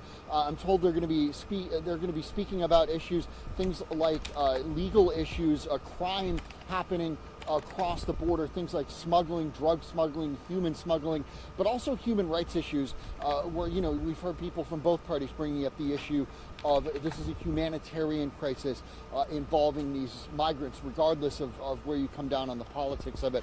So that is expected to be brought up on Friday. The Biden administration trying to project that they are doing enough, that they are doing what they should be doing on this issue, but certainly there is an opportunity for these Republicans to say, no, you're not. All right, so we will see Texas Governor Greg Abbott along with a delegate of other Republican lawmakers visit the border today, and also members of the Biden administration to visit on Friday. All right, John, I now want to turn to another story that's coming out of Texas that could possibly be really big news. So we know that Texas Governor Abbott signed an executive order kind of banning schools to implement mask mandates, but there's an upcoming lawsuit saying that he could possibly be in violation of ADA. Yeah, that's right. This is something that I think a lot of other states are watching. Obviously, people here in Texas are watching.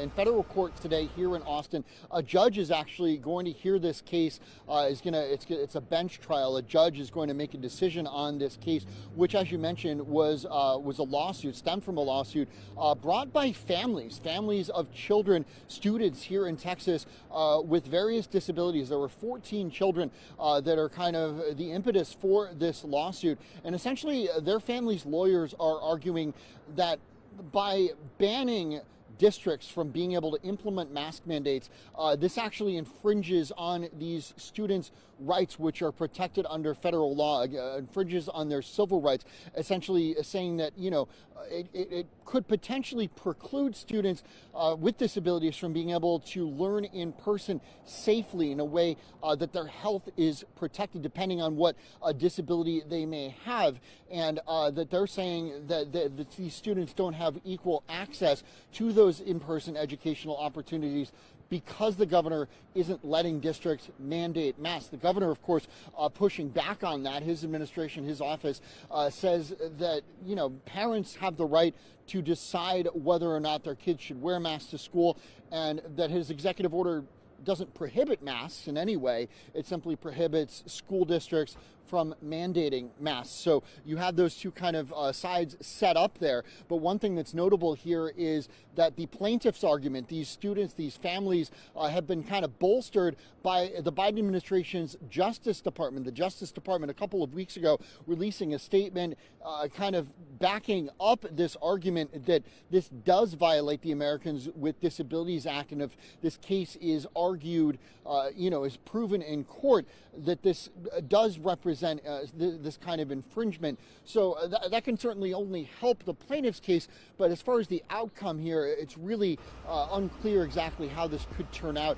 And it may certainly be beyond today when we actually get a decision from this judge on this case. But again, certainly other states, especially states with similar Republican leadership and bans on mask mandates, certainly watching this, especially if it gets appealed above the federal court here in Texas, looking at this and saying, hey, this might have implications for us too.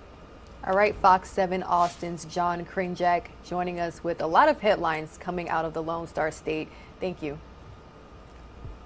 We're going to now switch gears and bring you all the latest information from Fox 4 Dallas. They're talking about a possible COVID-19 surge ahead of the winter holidays.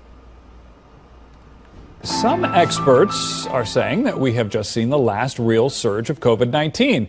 So we asked an international expert on the coronavirus if he agrees and what that might mean. Welcome back to Dr. Ben Newman, Chief of Virology at Texas A&M's Global Health Research Program. Good morning.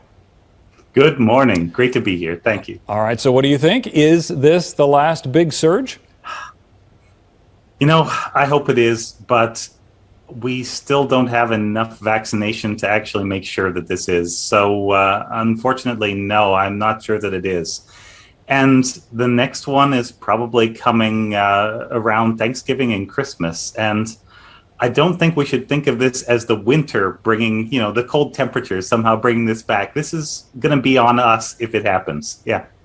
Well, okay, so you mentioned this next wave that you think is going to happen or that you're predicting maybe around the holidays. We've learned a lot about COVID-19, preventing it, treating it, but there's still a lot that we don't know. And a lot of it revolves around what you just talked about, this mysterious 2-month cycle. Explain how that is and how that works. Yeah, the cycle is the amount of time between major holidays where people move around and get together. And so you get surges in parts of the world where Thanksgiving and Christmas are a thing, and New Year. And you get surges in other parts of the world when they have major holidays. It's mostly seems to be about not human migration, but human movement and interaction rather than anything to do with the sun or the moon or the stars. Yeah. Yeah, and then you hear a lot of people say, well, it's the fight to get rid of COVID-19. Are we really ever going to get rid of COVID-19? Yeah, there have been a few articles coming out lately talking about managing COVID, living with COVID.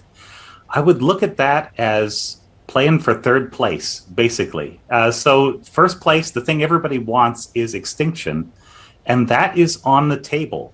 The only place where viruses like this are native are in South Asia. So everywhere else in the world, there can be no COVID whatsoever.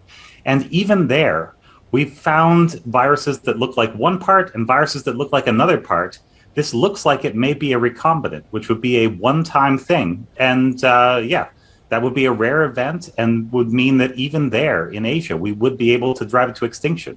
Second place would be eradication, which just means that people don't get it anymore, but there are still some in animal populations.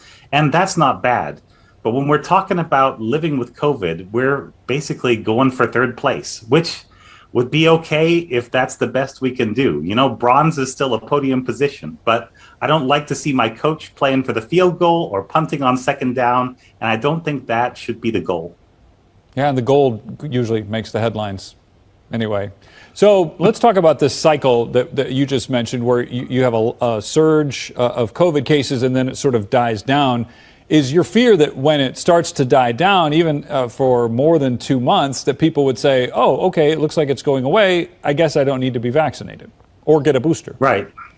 And the problem is that, so right now, nobody's actually fully vaccinated. That's probably a term we shouldn't be using because we've got enough data in that shows that antibody levels drop pretty steadily, and they drop at every age level, roughly about the same amount. So that when you're 6 months out from your second vaccine, you're essentially only about 50% protected from infection. And the infection won't necessarily kill as many people if they've had some vaccine, but you're giving the virus a chance to mutate and you're giving the virus a chance to spread. And there are still enough people around who do not have the vaccine that is really risky. All right. Thank you very much, Dr. Ben Newman. Appreciate your time.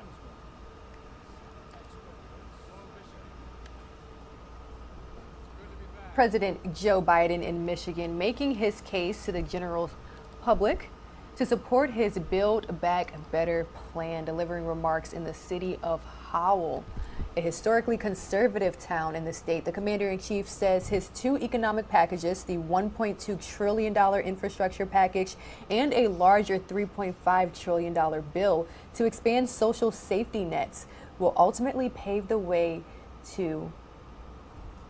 in case you missed it. Let's go ahead and listen into his remarks. I'm a president of sports unions, not labor unions. And someone pointed out to me that I allegedly have used the word union as president more than the last 7 presidents combined. You built the country. No, not a joke. You built the country. And it's great to be here with several excellent members of Congress. Lisa Slotkin, Alyssa, you don't want to screw around with her. She's an intelligence officer as well, so she's forgotten more than most of you know. But thanks for riding out with me, and thanks for the advice you've given me, and I mean that sincerely, and how we're going to make sure that everything we do here is paid for, and not a single penny raised in taxes of anybody making under 400 grand. And Debbie, you're the best in the world. You and John have been so friends of mine. You've been for so long. You've stepped in and taken over in a way that I think has had to be both emotionally difficult, but you've done an incredible job. And I consider you one of my great friends. Thank you. And Dan, you're okay, Dan. No, you ain't quite like the woman sitting next to you, but all kidding aside. Dan, you've done a great deal. I mean, I really mean it. You're always there for everything that's important to your constituents, and you understand what I'm going to talk about a little bit later. The way we built this country is from the bottom up and the middle out, not from the top down, and you get it. And Andy, as my dad would say, you got good blood, kid. And thank you for what you're doing. Thank you for stepping in, and thank you for the great job you do. Michigan, I also have, it's also fortunate to have an outstanding United States senators who are doing what they're supposed to do. They're in Washington because the Senate's in. Debbie and Gary are in Washington now, and to cast some really important votes to keep things moving. And of course, it's great to be here with my friend. We've become friends, an outstanding governor, one of the best governors in the United States of America, and her lieutenant governor who covers her in every way, both in terms of physically and mentally and every other way.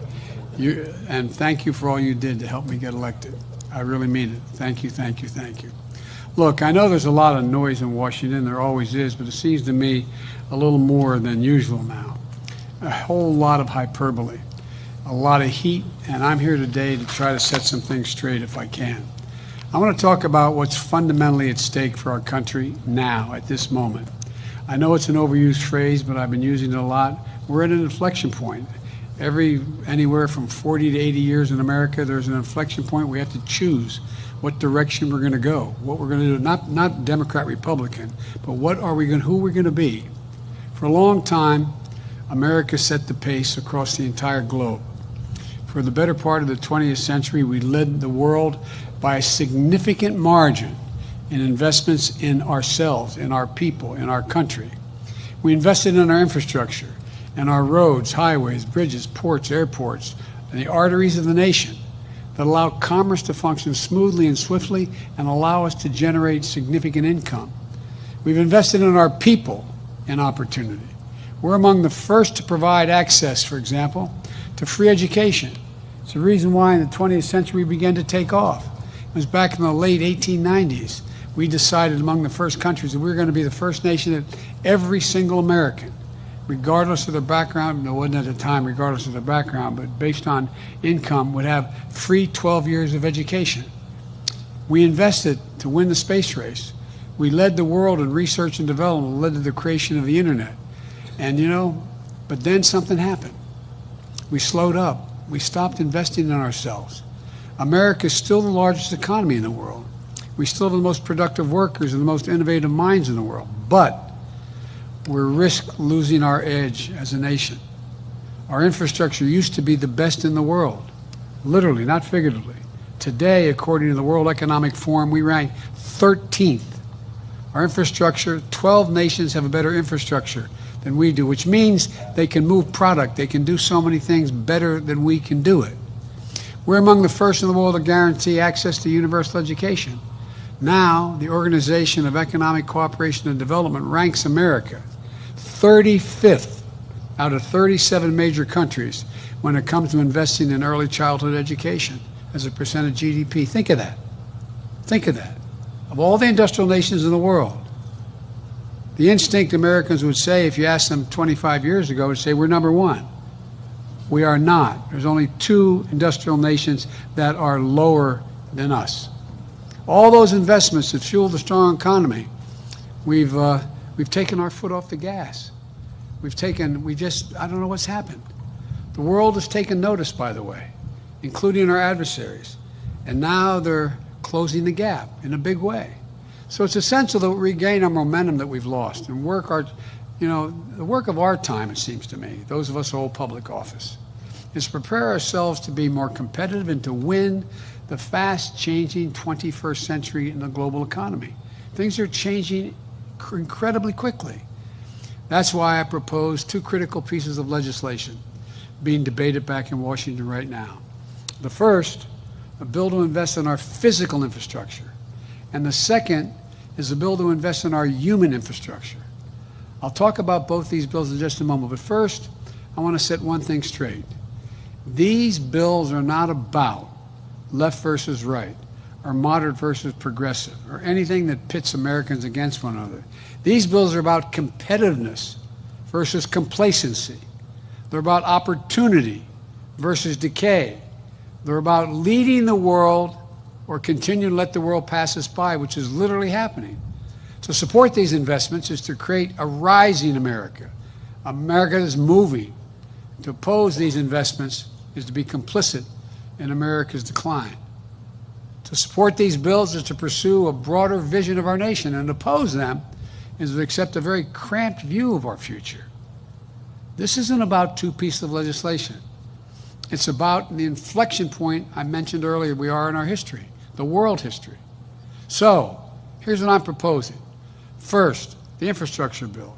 It's about rebuilding our roads, our highways, our bridges, our ports, our airports, our broadband, all the things that need repair. Our arteries of our economy have always been fueled by the economic might and dynamism of Americans. Across the country right now, 45,000 bridges and 173,000 miles of roads, according to the Society of Engineers, are in poor condition right now, including more than 1,200 bridges as the governor's been fighting to repair here in your state. 7,300 miles of roads here in Michigan. I'll bet everyone in this room can tell me what the most dangerous intersection in this town or any town they live in and where it is, that you hold your breath when you're driving over trying to cross the street. Not a joke. Working with the governor and members of the Congress here, we're going to put hardworking Americans like the operating engineers here in Howell on the job to bring back our infrastructure and bring it up to speed. Good union jobs, not $12, $15, $18, prevailing wage jobs. Wage that give you dignity, that you can raise a family on, that you can hold your head up. This is a blue-collar blueprint for how we restore America's pride. And these are jobs that can't be outsourced. We're going to put plumbers and pipe fitters to work, replacing lead pipes in America, so families and children can drink clean water. 400,000 schools. I mean, it's not just our homes, it's across the country. We're going to put line workers and electricians to work laying thousands of miles of transmission lines and to build a modern infrastructure and energy grid. We're going to make high-speed internet affordable and available to everywhere in America. We're talking about that on the way over with Alyssa, that how short the number of people have access to the internet here because of the lack of investment. We're going to make the largest investment in public transit in American history. And we're going to make the most important investment in our rail system since the creation of Amtrak 50 years ago. And let me tell you, our competitors aren't hanging around and waiting to see what we're going to do. They've been pouring billions of dollars into infrastructure and into this training their people for years now. Take China, for example. Now, I've been clear that China uses unfair coercive practices to get ahead of their competitors, but that's not the whole of the story. They also invest in themselves. In recent years, China has spent around 3 times as much on infrastructure as a share of their economy than we have. 3 times. And they're not slowing down. Yesterday, my U.S. trade representative delivered an important speech on our competition with China. She pointed out that China made a major investment in steel plants beginning about 20 years ago. In the last 20 years, half of American steel companies have been shuttered. We went from 100 U.S. steel companies to 51. And employment in the American steel industry dropped by 40% since the year 2000. China now produces more steel in 1 month than America does in an entire year. You can see it in the sector after sector. Other countries are speeding up and America's falling behind. We've got to reset the pace again. We've got to set a different pace. For example, here in Michigan, we need to make sure that American auto workers lead the world in electric vehicles. And some of you came to the White House when I had the chairman of the board of General Motors, Chrysler, and General Motors, Chrysler, and Ford. You know, and what have they decided to do? They decided they're going to lead the world and they're going to build more of the electric vehicles than any other country. But guess what? China's not waiting around. They manufacture more than twice as many electric vehicles as we have over the last decade. They control more than 75% of the battery market. And they're poised to invest another $14 billion in charging capacity now in their country. Back in May, I had the chance to tour Ford's new state-of-the-art facility in Dearborn, where union workers are building the first ever all-electric Ford F-150. I got to drive that sucker. It's quick, 0 to 60 in 4.1 seconds. And it's a big boy. It's a big one. Months later, I hosted the big 3 automakers at the White House, where the Ford 150 was joined by the GMC Hummer and the Jeep Wagoneer, all going electric, all in partnership with the UAW. The whole world knows that the future of the auto industry is electric. We need to make sure America builds that future instead of falling behind. We should build those vehicles and the batteries to get them here in the United States of America. That's what we should build here in the state of Michigan. I want those jobs, and no, I really mean it. I want those jobs here in Michigan, not halfway around the globe. That's what my plan will do. The infrastructure bill will put in motion the union workers on the job installing national network of hundreds of thousands of charging stations along our roads and highways and communities, over 500,000 of them. And by the way, parenthetically, when you build a charging station, it's like back in the day when my grandpa worked for the American Oil Company back in the turn of in the 1920 in that area. They went from state to state convincing people that they allowed them to put 20,000 gallons of gasoline under the ground. They didn't want them around. But guess what happened? Everything builds up around them. You put these charging stations along there, how are you going to see a significant economic development go well beyond the charging station? And the Build Back Better plan will boost our manufacturing capacity, investing in new and retool facilities that employ American workers with good wages and benefits. That includes grants to kickstart new battery and parts productions. That purchasing incentives for families to buy clean, union-made vehicles like the ones championed by Debbie and Dan and the Senate and the House. And loans and tax credits to boost clean vehicle manufacturing. Look, these are the kinds of investments that get America back in the game and give our workers a chance. My plan also makes historic investments in clean energy, including tax credits, to help people do things like weatherize their homes, install solar panels, develop clean energy products, to help businesses produce more clean energy. All told, this project will save literally hundreds of millions of barrels of oil on a yearly basis. Not a joke. These credits, those credits could cut the cost of installing the rooftop solar by about 30%, helping families cut their utility bills and helping the country cut its emissions. My infrastructure bill will put Americans to work in long overdue national environmental cleanups. I want a Job Corps, just like Roosevelt had a Job Corps, but an environmental Job Corps of over 1.6 million people. That means good jobs at prevailing wages, capping hundreds of thousands of abandoned oil wells. You know, we have thousands and thousands of abandoned oil wells and gas wells and methane leaks. Well, guess what? The miners and the people who dug those wells, they'll get paid the same amount of money to cap them now. It's going to help us meet the moment of the climate crisis and do away with, it's going to create good jobs, make us more economically competitive. Folks, here in Michigan, you all know the cost of extreme weather. All remember the flooding this summer that shut down parts of I-96, the power outages and the tornado warnings. They're costing your state billions of dollars. Nationally, last year, because of extreme weather, cost America $99 billion. 99 billion taxpayers' dollars. I went all over the country. I went out west to the fires.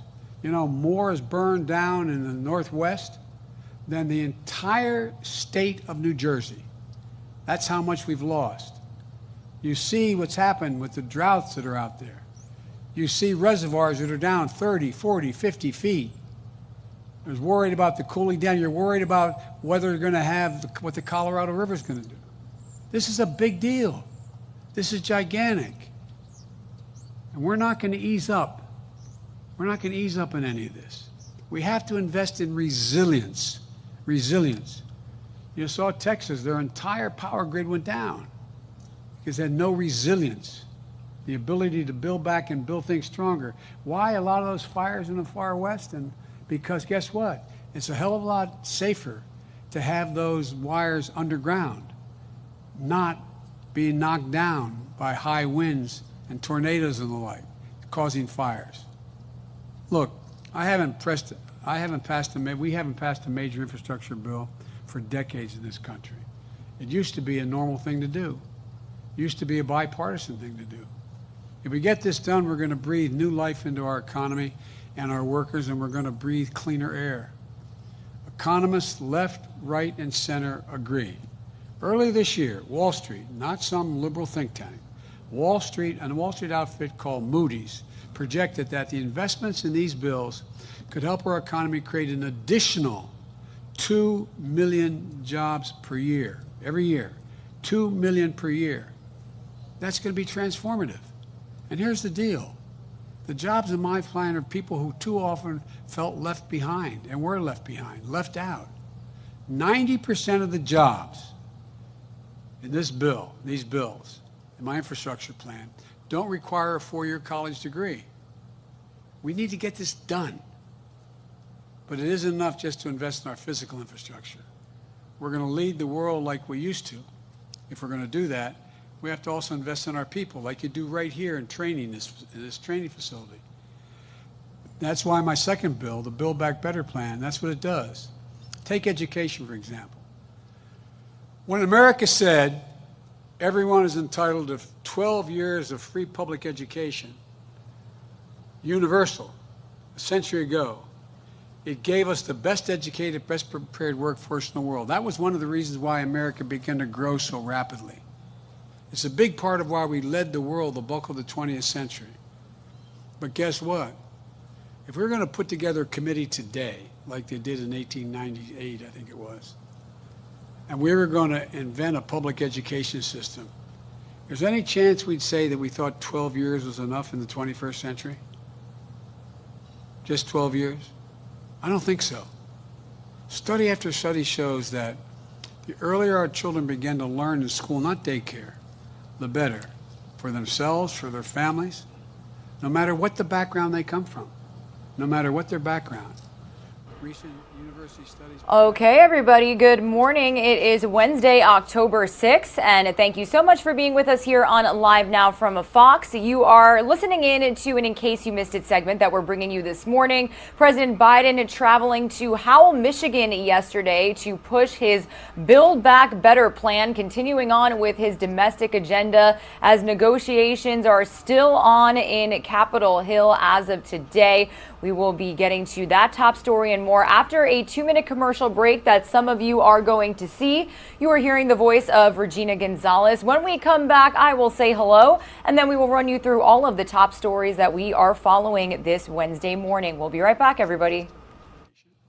According to one study, we rank 33 out of 44 advanced economies when it comes to the percentage of our young people who have attained a post-high school degree.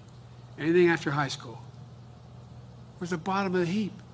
I'll bet if I was on a quiz, you're on one of these quiz shows, I ask you that, you would have said maybe we're 2 or 3 or 4. It's ridiculous. My Build Back Better plan gets us back on track.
Alrighty, everybody. Again, thank you so much for being with us here on Live Now from Fox. Happy Hump Day. It is Wednesday, October 6th, bringing you this Live Now look at Nashville, Tennessee. Even as the sun is coming up, such a colorful sight this morning. You can see the yellows, the pinks. All these buildings look so vibrant. I've been there a couple of times, and it really just looks so cool in this camera shot. We like to bring you these bump shots, as we like to call them, from all the cities and states you could imagine when we get them here on a Live Now from Fox. Little Live Now nationwide tour when we can give it to you. But we are going to go from Nashville, Tennessee, out to Orlando, Florida, because that is where I'm joining you from. Good morning, everybody. My name is Regina Gonzalez, with you here from our East Coast hub in Orlando, Florida. I'll be with you for about the next hour and a half. That's when Rain Augustine will hop back on. And then at 11 a.m. Eastern time, we will pass things off to Christy Larson out there in Phoenix, Arizona. That's right, everybody. We are a nationwide operation here at Live Now from Fox. And we always say be sure to tune in to the weekends as well. Rain Augustine starting the show here from in Orlando. And then Stephanie Weaver picks things up from Los Angeles, California, West Coast to East Coast, all day long here on Live Now from Fox. To the side of your screen, you can see some of the top stories that we are following this morning and some of the live reports that we're going to be bringing you later here in our show at 8:45 a.m. Eastern time. We're going to check in with our Fox 35 Orlando team as we continue to follow the case and death of Miya Marcano. Unfortunately, a medical examiner did confirm that the body found over the weekend was in fact Miya's. And now there are calls for change and investigations into the lease agreement at her apartment complex. So we'll be checking in with Fox 35's Amanda McKenzie on that.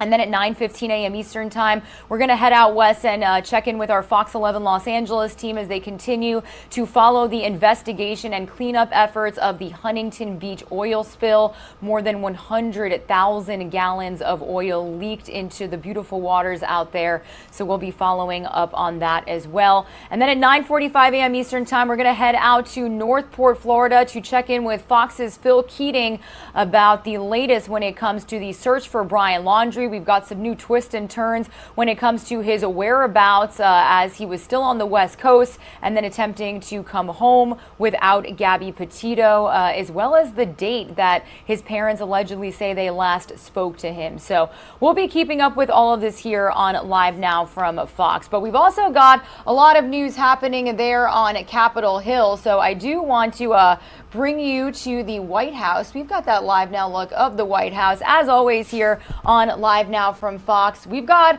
a lot happening in our nation's capital, as always, right? Well, we're going to check in with Fox's Doug Luzader because we're rapidly approaching the deadline for a possible default on U.S. debt payments, and Washington is still deadlocked on a fix. The U.S. Treasury Secretary is a warning of calamity, and as Doug reports, there's even talk of minting $1 trillion coin. Let's take a listen.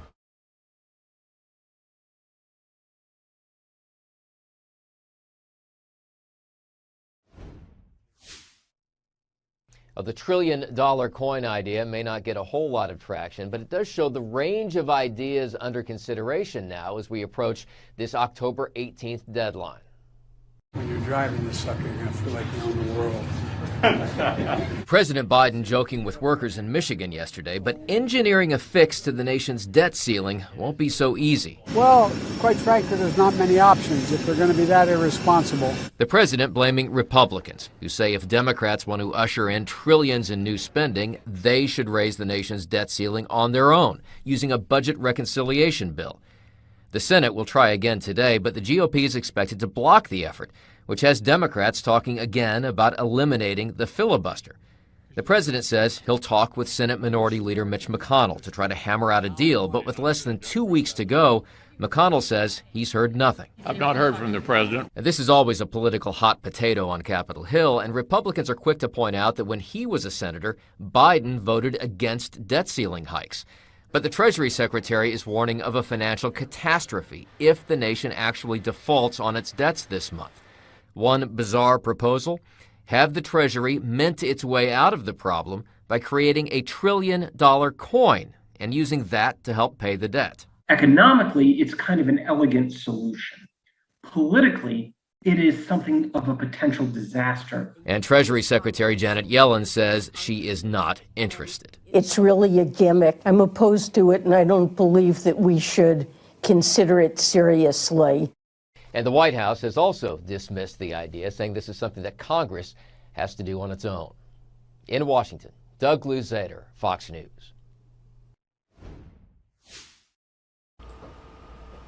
All right, thank you, Doug, for that report. We will keep you updated on all of the negotiations happening out there in our nation's capital as that deadline for the debt ceiling being raised is looming. So again, stay with us here on Live Now from Fox for any updates on this story. Meanwhile, it was major news that we brought you here on Live Now from Fox yesterday. A big hearing that lasted several hours. A former Facebook project manager testifying on Capitol Hill about the social media platform's practices and how it manages the site. Fox News congressional correspondent Aisha Hasni has all of the details from Capitol Hill. If you were a member of this panel, would you believe what Facebook is saying? Facebook has not earned our trust. Facebook whistleblower Frances Haugen didn't hold back on Capitol Hill, spilling the social media giant's dirty little secrets and handing lawmakers this stark national security warning. We also saw active participation of, say, the Iran government doing espionage on other state actors. So you are saying, in essence, that the platform, whether Facebook knows it or not, is being utilized by some of our adversaries. Yes, Facebook's still very aware that this is happening. The former project manager also claims Facebook puts profits over people, deceives investors and governments about how misinformation is being spread on it, and that its Instagram app undoubtedly harms children. Facebook knows that they are leading young users to anorexia content. Facebook is pushing back. Today, a spokesperson denied the allegations and instead pointed the finger back at Congress to take action, writing, "It's been 25 years since the rules for the internet have been updated, and instead of expecting the industry to make societal decisions that belong to legislators, it is time for Congress to act." Neither Republicans or Democrats like that. Statement made by Facebook, very defensive and demeaning. If you get Congress legislating on this, all of a sudden they disclaim responsibility. And like Haugen, they want founder Mark Zuckerberg to own all of this. The buck stops with him. The buck stops with him. And there is a bipartisan push to take action. Republican Senator Thune says lawmakers must engineer legislation that will not only fix the problem, but also not step on freedom of speech. On Capitol Hill, I'm Aisha Hasni, Fox News. Meanwhile, we are continuing to follow the Gabby Petito case. Brian Laundrie's parents are changing the timeline of when they last saw their son. The new details come as Brian's sister Cassie urges her family to come forward with any new information. Let's get the latest from Fox's Kevin Cork. The search for Gabby Petito's boyfriend, Brian Laundrie, is in its third week. His parents now claim their son went missing a day earlier than what they previously told police. Attorney Steve Bertolino tells Fox News in part, quote, "The Laundries were basing the date Brian left on their recollection of certain events. We now believe the day Brian left to hike in the preserve was Monday, September 13th. A former federal prosecutor says Chris and Roberta Laundrie could face some very tough questions down the road.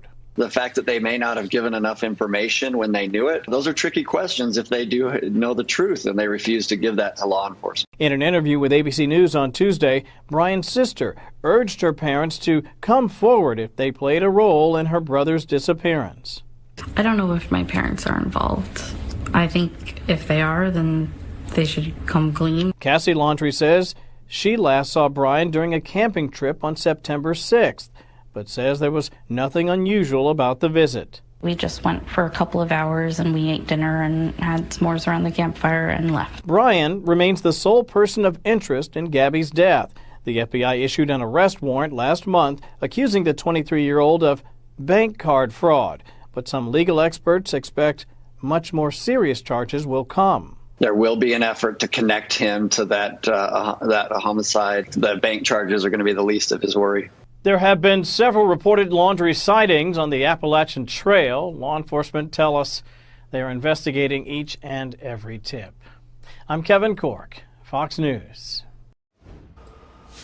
Meanwhile, as the search for Brian Laundrie continues, we actually heard from Gabby Petito's parents yesterday. They sat down with Dr. Phil for a tell-all interview. They described the heartbreaking details of the moments they heard the news that their 22-year-old daughter's remains were believed to have been found in Wyoming. They even detailed about when they had to go identify the body. So I do want to bring you some clips of their remarks on the show. Again, this is airing in 2 parts. So this is part of the interview yesterday, and we will hear more from them on Dr. Phil later today. Let's listen in here. I think at first, many people thought that Brian was so distraught that he went off and killed himself, took his own life. Do y'all now 100% believe that he is out there hiding somewhere? You believe he's hiding somewhere? You believe he's hiding somewhere? Do you believe he's hiding somewhere? I do. Why do you believe that? Because he's a coward. Flat out. I'd use some other words, but I can't use them on your show. He's a coward. He's too coward to kill himself, too coward to come forward. Yep. He's just on the run. Anyone that lived in that house is a coward. And they don't know how to stand up for their actions. They are. Where do you think he is likely at? You know him. You know what he is, does, knows. Is he living off the land somewhere? Possibly. Does he have that skill set?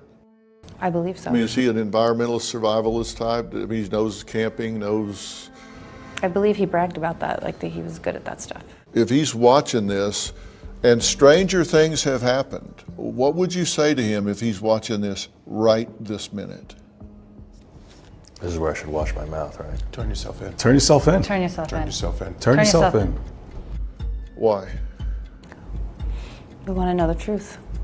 Because if you truly loved her, you should turn yourself in. You're only making it worse. For us, and for himself, and for his family. Let us have some closure. Let us come to an end to this tragic period and just move on and be able to remember Gabby for all the wonderful memories we had with her, and not looking at a TV screen every day wondering if he's going to be found. Just turn yourself in. That's damn good advice. And Brian, if you're listening to me right now, let me tell you something. You may have done the wrong thing then. Do the right thing. I think at first. Okay, everybody. So again, this is Joe Petito and Nicole Schmidt, Gabby's mother and father, and her nearly lifelong step-parents, Tara Petito and Jim Schmidt. The approximately 30-minute interview covered topics ranging from Nicole Schmidt's early inkling that her daughter was not okay, the text messages that Gabby's parents sent to Laundrie's parents, and their belief that he is hiding out. In the interview, her stepfather also said it was difficult to identify her body because it was so badly decomposed. They had to use her tattoos as confirmation.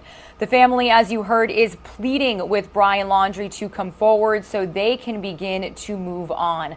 Again, this interview is a 2-part exclusive on Dr. Phil, this portion airing yesterday, another portion airing today on your local Fox channel. So stick with us here on Live Now from Fox as we continue to follow up with this investigation, with the remarks from her parents. And as you saw in Kevin Cork's last report, we also are now hearing from Brian Laundrie's family, his own sister, pleading for her family to come forward with any information and pleading for her own brother to come forward as well. Some of you are going to see another quick 2-minute commercial break. When you return, we are going to stay back here in Orlando, Florida, to bring you more details on a story we are covering in our own backyard. Family and attorneys and neighbors and loved ones of Miya Marcano calling for justice and now questioning her her complex's security. Stay with us. That story is coming up after this 2-minute commercial break.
Welcome back to Live Now from Fox, everybody. Taking a Live Now look over the Orlando, Florida skyline. We are staying in here in Orlando for just a moment as we continue to bring you details on the Miya Marcano case. The family of Miya is demanding answers from law enforcement and the management of the Orlando area apartment complex where she lived before her disappearance and death. Let's get the latest from Fox 35 Orlando's Laura Greenberg.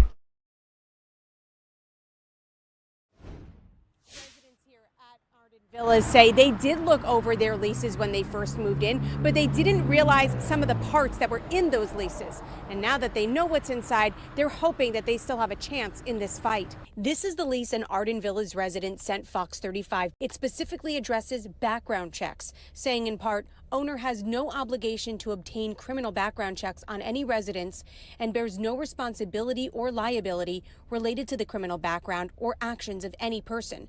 And there's not a guarantee that a person with a criminal background does not reside at the residential community. Owner is not obligated to obtain criminal background checks. It literally says that in there. One lawyer told Fox 35 the wording of this lease is broad and vague, but typical. It's important to the case of Miya Marcano because the sheriff says a maintenance worker at the complex, Armando Caballero, is the only suspect in Mia's death. The sheriff says he entered her apartment with a master key fob he had. Arden Villas says they did run a background check, explaining in this statement concerning Mr. Caballero specifically, no records of either burglary or sexual assault were found. The lawyer for the family of Miya Marcano is threatening possible legal action, but nothing has been filed. Residents are pushing for more security and have a change.org petition with more than 25,000 signatures and a rally planned. It's kind of sad.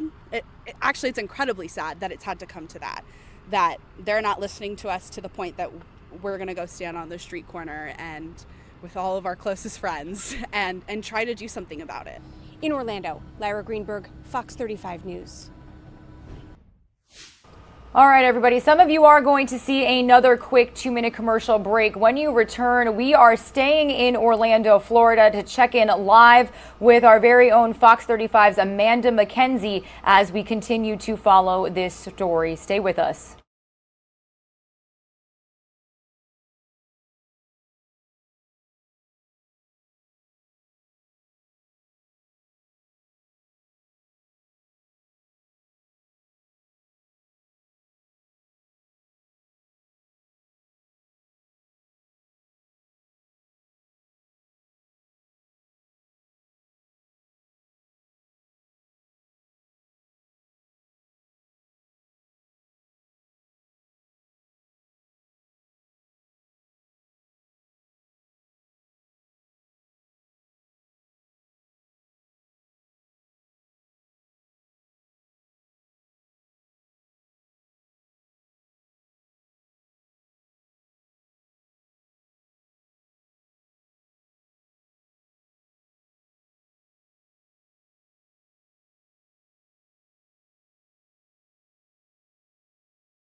All right, everybody, welcome back to Live Now from Fox. A little after 8:45 a.m. here on the East Coast. Staying in Orlando, Florida right now, where you're taking a Live Now look over the city skyline as we continue to follow the case of Miya Marcano. Residents at the Arden Villas are planning a rally for better security. They say the complex needs to do a better job of protecting its tenants. Fox 35's Amanda McKenzie is live outside of the apartment complex in Orlando right now, and I do want to bring her into this conversation. Amanda, good morning to you. I understand that we're also getting a look at the lease that was signed for these residents. Is that correct? That's right, and residents are now looking through their lease agreements with a fine-tooth comb, and many say that they are outraged to find out that the complex is not obligated to provide security. And you can take a look at one of those leases right here. We were given a copy from an Arden Villas resident. It specifically addresses safety, saying in part, quote, "The owner makes no representations or guarantees to residents concerning the security of the leased premises or the residential community, and is under no obligation to residents to provide any security measure." It's not okay. It shouldn't be this way. Not even just this complex, but every complex should have security regardless of the situation.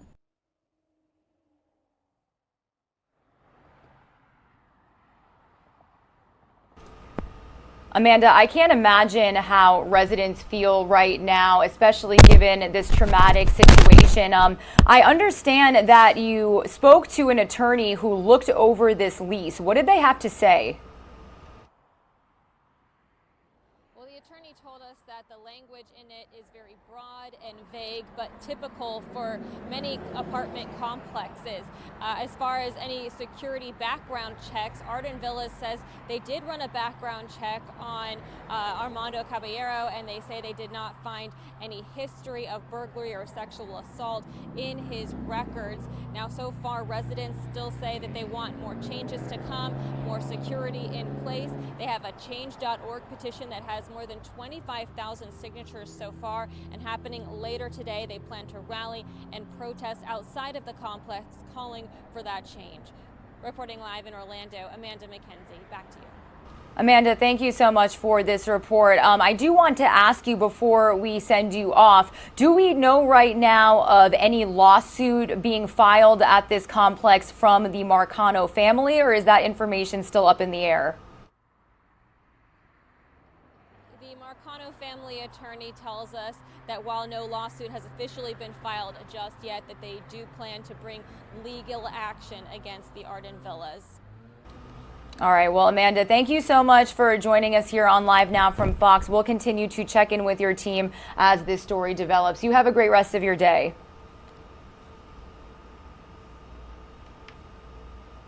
Alrighty, everybody, here is a Live Now look again at Orlando, Florida. This is a story that we will continue to follow here on Live Now from Fox, so be sure to stick with our team as we also work with the Fox 35 Orlando team. Huge shout out to Amanda and everybody here that has been following every twist and turn of this case. Meanwhile, I do want to head out to California right now because we are still cleaning up and determining what could have caused an oil spill in Huntington Beach. More than 100,000 gallons of oil spilling into the waters and affecting local communities, affecting wildlife. So let's check in with Fox's Matt Finn, who is talking about the cleanup efforts and an investigation that is now underway.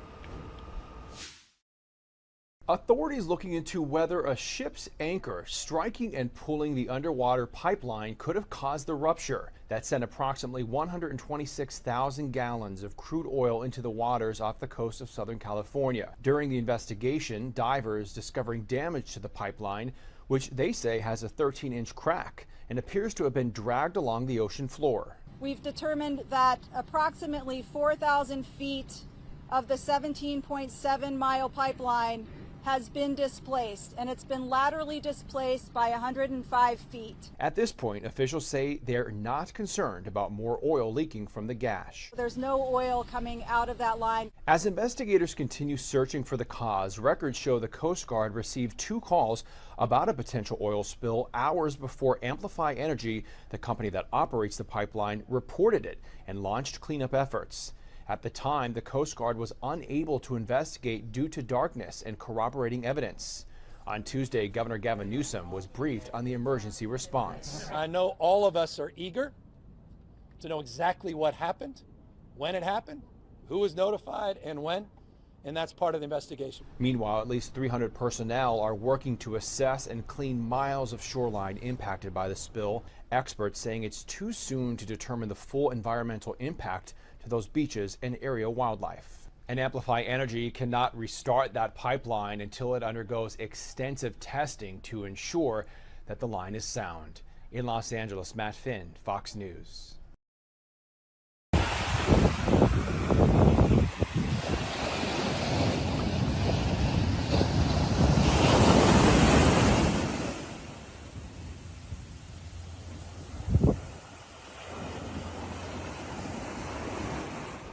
I also wanted to bring you this video here on Live Now from Fox, everybody, this morning. Lumps of black crude oil washing ashore onto Newport Beach yesterday, and this video shows crews working to clean up oil from that massive spill off the coast of Orange County, California. As you heard Matt mention, at least 144,000 gallons spilled from a broken pipeline around 4.5 miles from the shore on Saturday, endangering local wildlife and habits, according to updated reports from state and federal officials. California Governor Gavin Newsom announced a state of emergency in Orange County following the spill. Authorities said that diver reports showed that about 4,000 feet of the pipeline was laterally displaced by about 105 feet and had a 13-inch split. So again, stay with our team on Live Now from Fox in just about a half hour at 9:15 a.m. Eastern Time, or about 20 minutes, excuse me. We will be checking in with Fox 11 Los Angeles' Gigi Graciette as our team out there continues to follow this situation. We are going to go from the West Coast out to New Orleans, Louisiana for this next top story that I have for you, because unfortunately New Orleans was one of the places that saw the ravage and destruction of Hurricane Ida. Well, more than 70,000 students in Louisiana remain out of school because of Ida, which blew through parts of the state more than a month ago at this point. It's really hard to believe. Fox's Rebecca Castor is in Galliano, one of the hardest hit areas. Students there are hoping to get back in the classroom as soon as next week. Districts were able to reopen several weeks ago. The damage across South Lafourche Parish is much more significant. You can see that behind me. Now, many people in this area, they had their power come back on just days ago, and many families are still getting back on their feet. We're still living in a camper right now, but I'm trying to get our house ready. I'm gonna try to have a roof on the house and get it at least livable by the day they start school. That's my goal. This is the reality for many parents in southern Louisiana. They're worrying about their children's basic necessities like food and shelter. School and homework have to take a back seat. It's been rough, but we got to do it. I'm hanging in there for them. We got to get it. We got to get it back right. A lot of other parents are moving to different states. We decided we wasn't going to do that. We're just going to stick it out over here. In the days following the storm, we told everybody that now was not a time to worry about school, and they need to worry about their homes, their families, and their loved ones. Lafourche Parish Superintendent Jared Martin says the district is going back to school in phases. Those schools near the coast, where the damage was much more significant, will be the last to return. Since the storm, students have not done any work. We have not required them to do anything. The one thing we ask them to do is to earn service hours, help their family, help their neighborhood, help their community. Principal Gay Cherami's high school suffered extensive damage from Ida. Contractors are working 24/7 to get the building back up and running. The goal is for students to return October 13th. Every day the school's not open is somebody not learning how to read, and that is a very, very important thing to not only us, but families. We need some normalcy. We need to get our kids back. Now, to make up for lost class time, school leaders say a few days will be taken from holiday breaks and an extra 2 weeks will be added to the end of the year. In Galliano, Louisiana, Rebecca Castor, Fox News.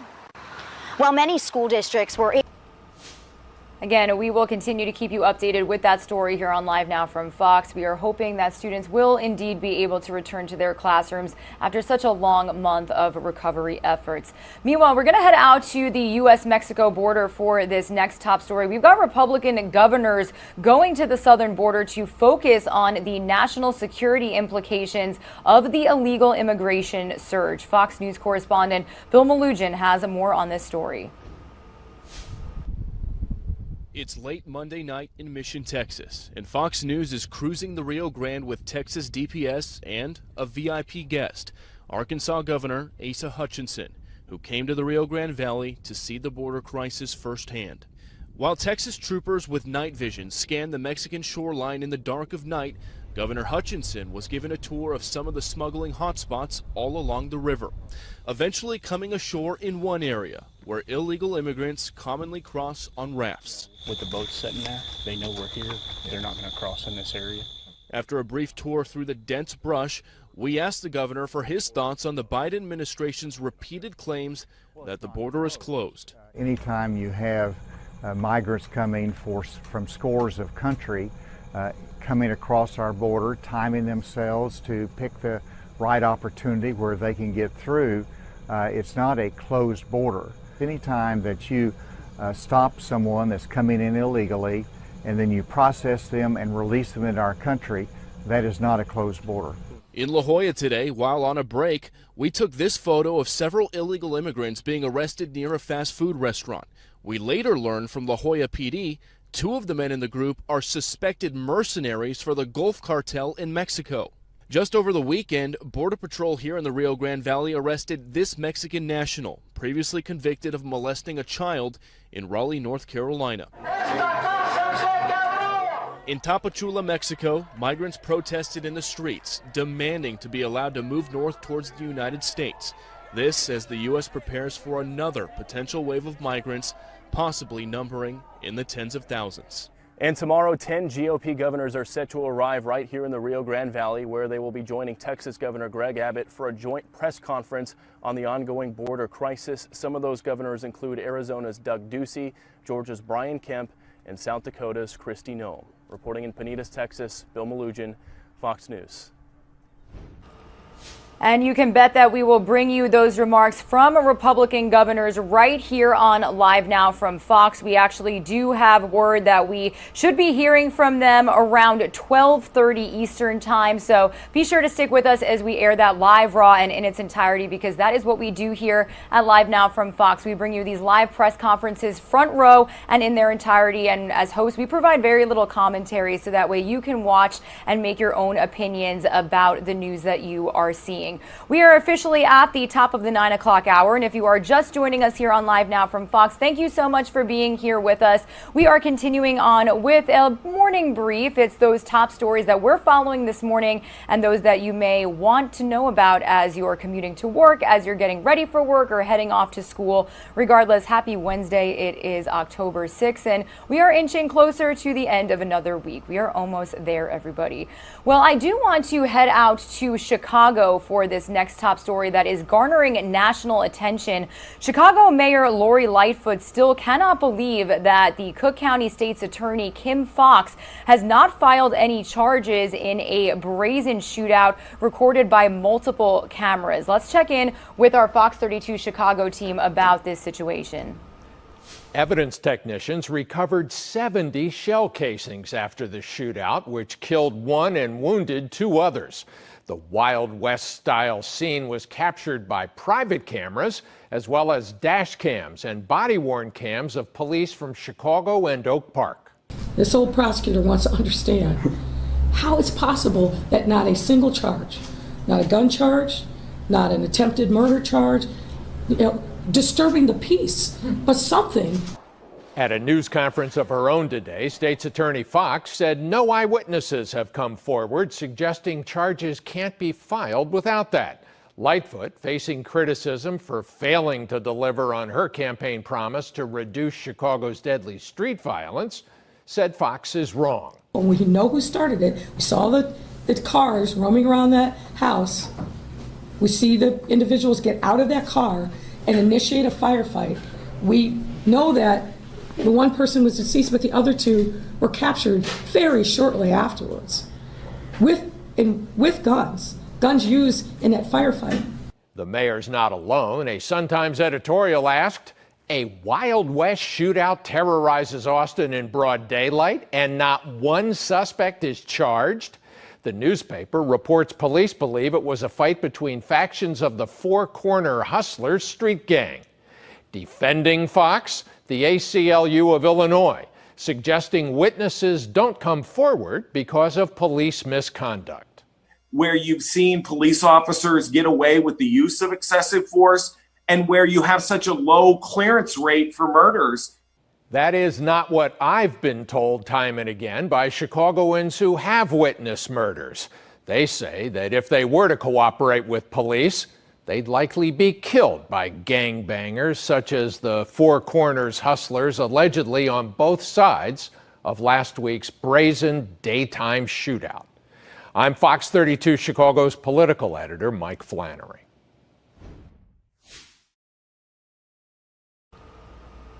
And we are going from Chicago, Illinois, out to a LiveNOW look of Philadelphia, Pennsylvania. This was a breaking news story that we brought you earlier this week here on LiveNOW from Fox. A nurse assistant shot and killed inside of a hospital in Philadelphia. The second workplace-related shooting in 3 days, specifically in this city. Fox's Jennifer Joyce spoke with the city's former police deputy commissioner to find out what can be done to prevent future workplace tragedies. Let's take a listen. I feel sorry for the man that was killed and his family. Barb Yarger and her husband say they showed up to Jefferson Hospital for an appointment sometime after the overnight shooting that left one hospital employee dead. Yarger says the nurses were devastated. Just shocked. Everybody was subdued. So it was a terrible tragedy. A tragic workplace shooting, the second in just 3 days. On Friday, police say 59-year-old Wayne Dorillis of Delaware entered a Pathways to Housing PA office building on Old York Road. There, he shot and killed a 25-year-old security guard. Retired Philadelphia Police Deputy Commissioner Joseph Sullivan says a review by all stakeholders can help prevent future tragedies. We need to look at both of these situations going way back and determining if there was ever a point in which someone could have intervened. Sullivan also says employee training is key, not only for active shooter situations, but also a broader understanding of workplace violence. Giving their employees the confidence to report any type of a threat that they've received. If there's a problem, we want to know about it. If you feel unsafe in the workplace, we want to know about it. We spoke to one longtime healthcare worker outside of Jefferson who addressed safety concerns but didn't want to be identified. If you have a badge, you can get anywhere. Joe Sullivan says companies should pay closer attention to employees. The pandemic has more people on edge. You have to be cognizant of the way that you address them and understand that we are all under stress. And from the from the East Coast to the West Coast we go, flying around Los Angeles, California this Wednesday morning. We've got our Fox 11 Los Angeles chopper up in the air. Sun has not yet risen yet and is a little past the 6 o'clock hour there on the East Coast. Some of you are going to see a quick 2-minute commercial break. When we return, we're going to bring you a few remarks from Governor Gavin Newsom officially addressing the massive oil spill in Huntington Beach, California yesterday, alongside local officials and those aiding in the cleanup efforts. And that'll be ahead of a live report that we are going to get from Fox 11's Gigi Graciette here in just a couple of minutes as well. So stay tuned, everybody. After this 2-minute commercial break, we are going to stay on top of the oil spill updates coming out of the West Coast here on LiveNOW from Fox. So AOC can have her, the things that she wants.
California is moving forward. Thank you very much for convening us, Governor, and for your continued leadership.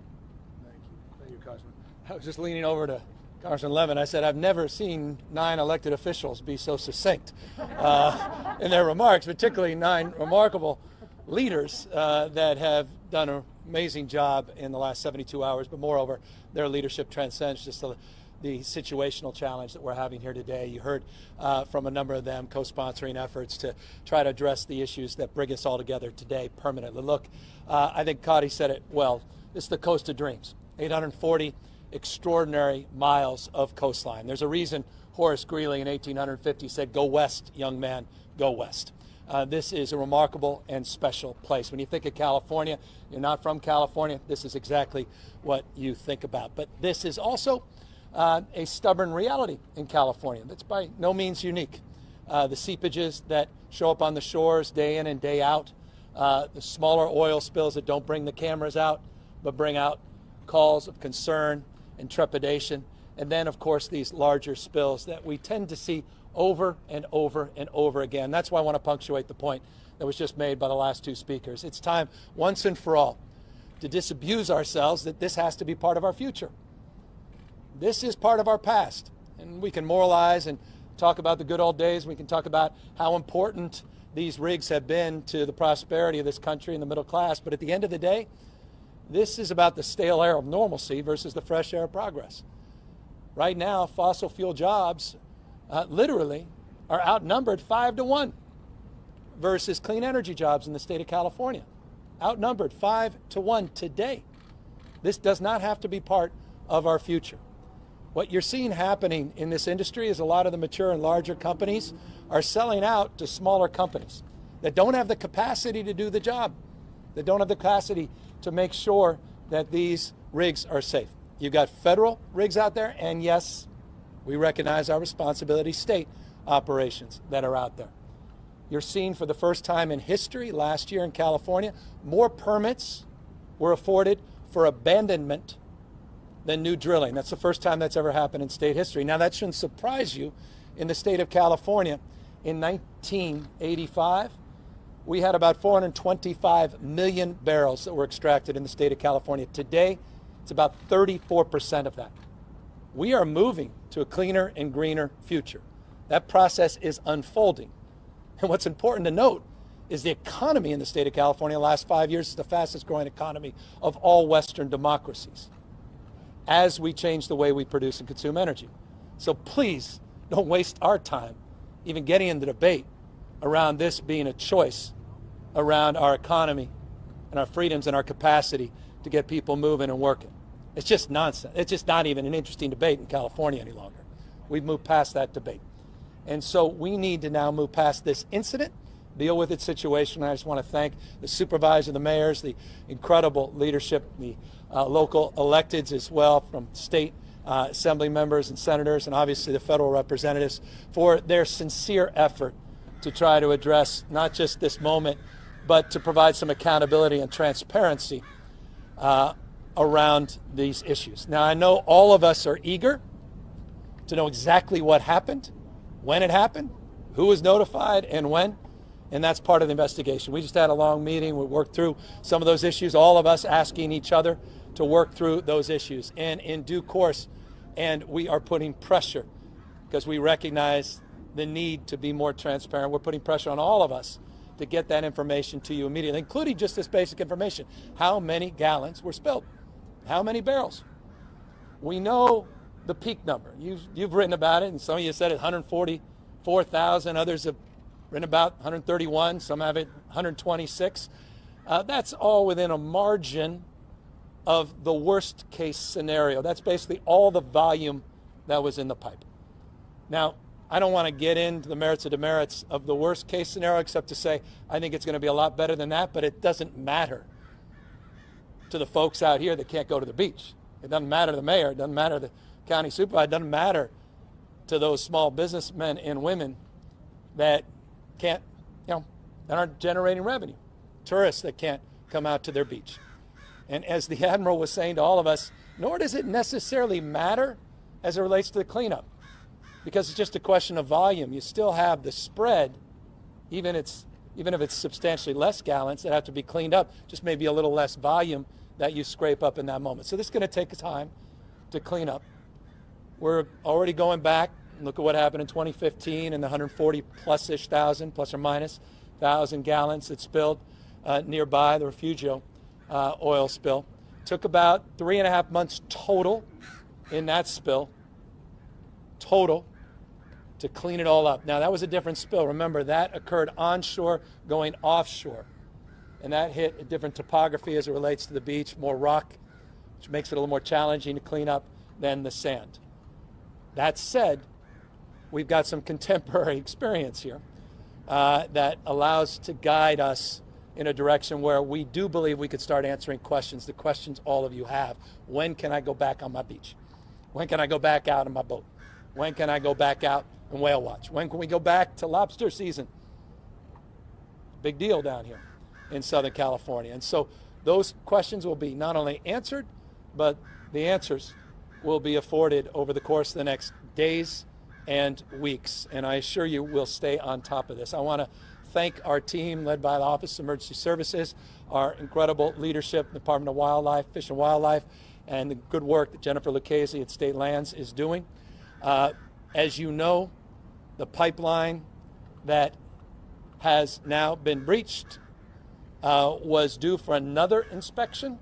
Every 2 years it's inspected. You have an internal inspection. Alrighty, everybody. Regina Gonzalez with you here on Live Now from Fox. Tapping into these remarks from California Governor Gavin Newsom. You can see him out in Huntington Beach yesterday talking about the state's response to this massive oil spill. He was also alongside local officials as well as U.S. Coast Guard officials and those also aiding in the cleanup efforts that continue to be underway. As we stay on this topic, I do want to head out to Huntington Beach live right now because, as you heard him say, they are continuing to investigate this situation, and divers confirmed that a 4,000-foot section of the pipeline was displaced, and they did head down there to contract their investigation. So we are going to be joined right now by Fox 11 Los Angeles' Gigi Gracia, joining us from Huntington Beach, California.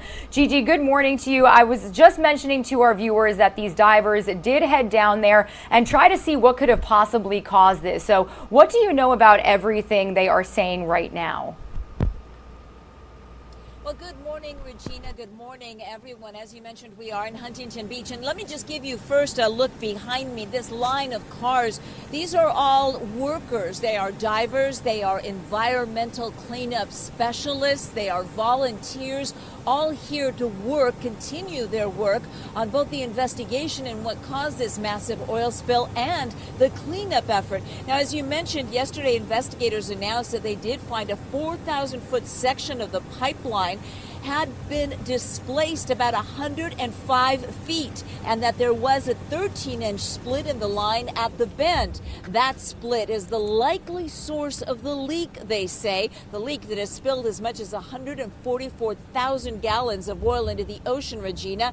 It also appears, and this is a working theory right now, that a ship's anchor may have hooked and dragged that broken pipe. Now, we're talking about 16-inch steel pipe that's covered in concrete. And investigators mention that because they say it would have taken a great deal of force to move and rupture it. Regina? Yeah, Gigi, and we know that this is obviously impacting a lot of locals out there. I've been to California. Everybody out there loves the beach. So is there any word on when some of these beaches will reopen? We literally just heard Gavin Newsom say a lot of people are saying, when can we go whale watching? When can we go surfing? So any word on that?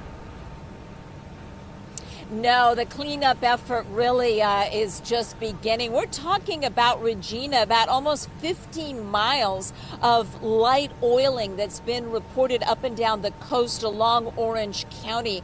So that's it's going to be a while. So far, they say they've only recovered 4,788 gallons of the oil. That is amazing, the recovery efforts. They can actually get some of it out of the ocean.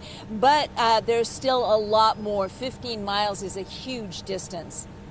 Yeah, and interesting to mention, Gigi, you and I were talking a little bit earlier. This is such a large distance, but as of right now, there haven't been too many animals and wildlife that have been found and cleaned off. Is that right? That's right, and that's sort of a positive in this story. They really had fear that dozens and dozens of birds would be affected, as we've seen in previous oil spills. But as of yesterday morning, Regina, a total of 8 oiled birds were recovered from the spill area. Sadly, one pelican had to be euthanized. It had an injury to its wings, apparently because of the oil. So one bird euthanized, 7 others being cleaned up and hopefully rehabilitated. And I don't know if you have our picture up right now, Regina, but you are looking live at the different oil platforms off the coast of Huntington Beach right now. Those platforms are actually about 4.5 miles out, and the platform where this oil spill happened, it's called Ellie, is one of those platforms that are out there right now.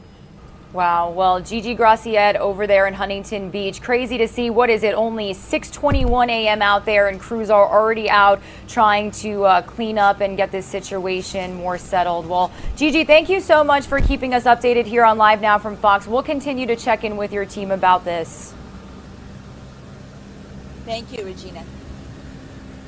Alrighty, everybody, and here is another vantage point of California we have right now. Fox 11 Los Angeles' Sky Fox also flying over the city this morning. Again, we have been working hard to stay in touch with their team on every development when it comes to this investigation of the oil spill, how the state is responding, and when locals that are living in these beach communities will be able to go about enjoying the ocean and their activities out there once again. Some of you are going to see another quick 2-minute commercial break. For those of you who don't see that break, we're going to continue flying around this gorgeous city this morning.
Welcome back to Live Now from Fox, guys. 9:26 a.m. here on the East Coast, 6:26 a.m. out there on the West Coast, currently flying around Los Angeles, California, courtesy of our Fox 11 Los Angeles Skyfox chopper this morning. You can see traffic flowing smoothly as people are on their commute to work. Meanwhile, I do want to head out to the West Coast here to bring you a news alert, some breaking news that we are following here on Live Now from Fox this morning. This is an anonymous call claiming a shooter in the building at Washington Liberty High School prompted a lockdown this morning. Now, this high school is specifically located near the Washington, D.C. area. A representative for Arlington County Public Schools said the building was immediately secured following the call, and students are being temporarily moved to another location while police conduct their investigation. Now, this is the official release posted to Arlington Public Schools Twitter right now,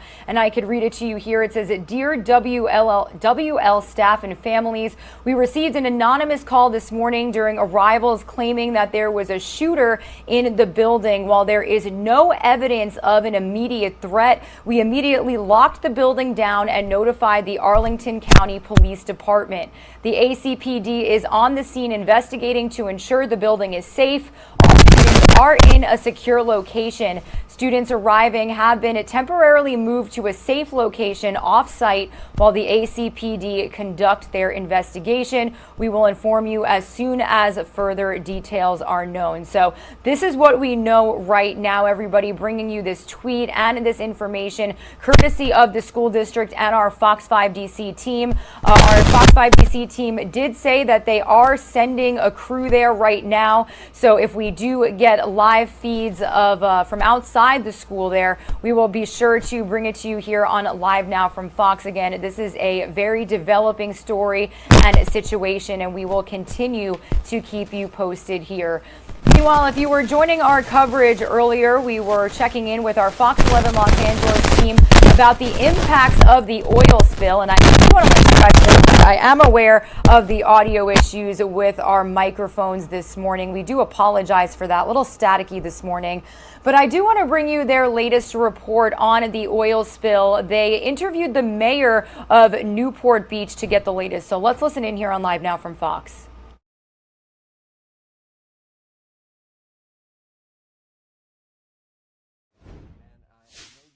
They're surveying the damage. Your biggest, sort of most important takeaway from seeing all that up close? Well, it's always sad to see the environment degraded and wildlife under threat from something like this. And certainly we have some of it on our beaches. I think it's Huntington Beach and Bolsa Chica have really taken the worst hit of this.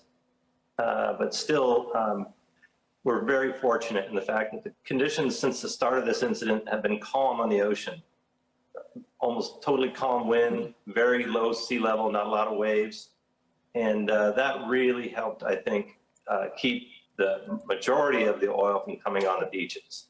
And the other factor was there's a southward current. So the oil patches are moving, generally speaking, toward Dana Point and beyond. And I don't believe they're ashore there yet. But like Newport Beach, we see a lot of small tar balls ashore, sort of ribbons of oil, but not massive amounts of oil that we've seen before with previous oil spills.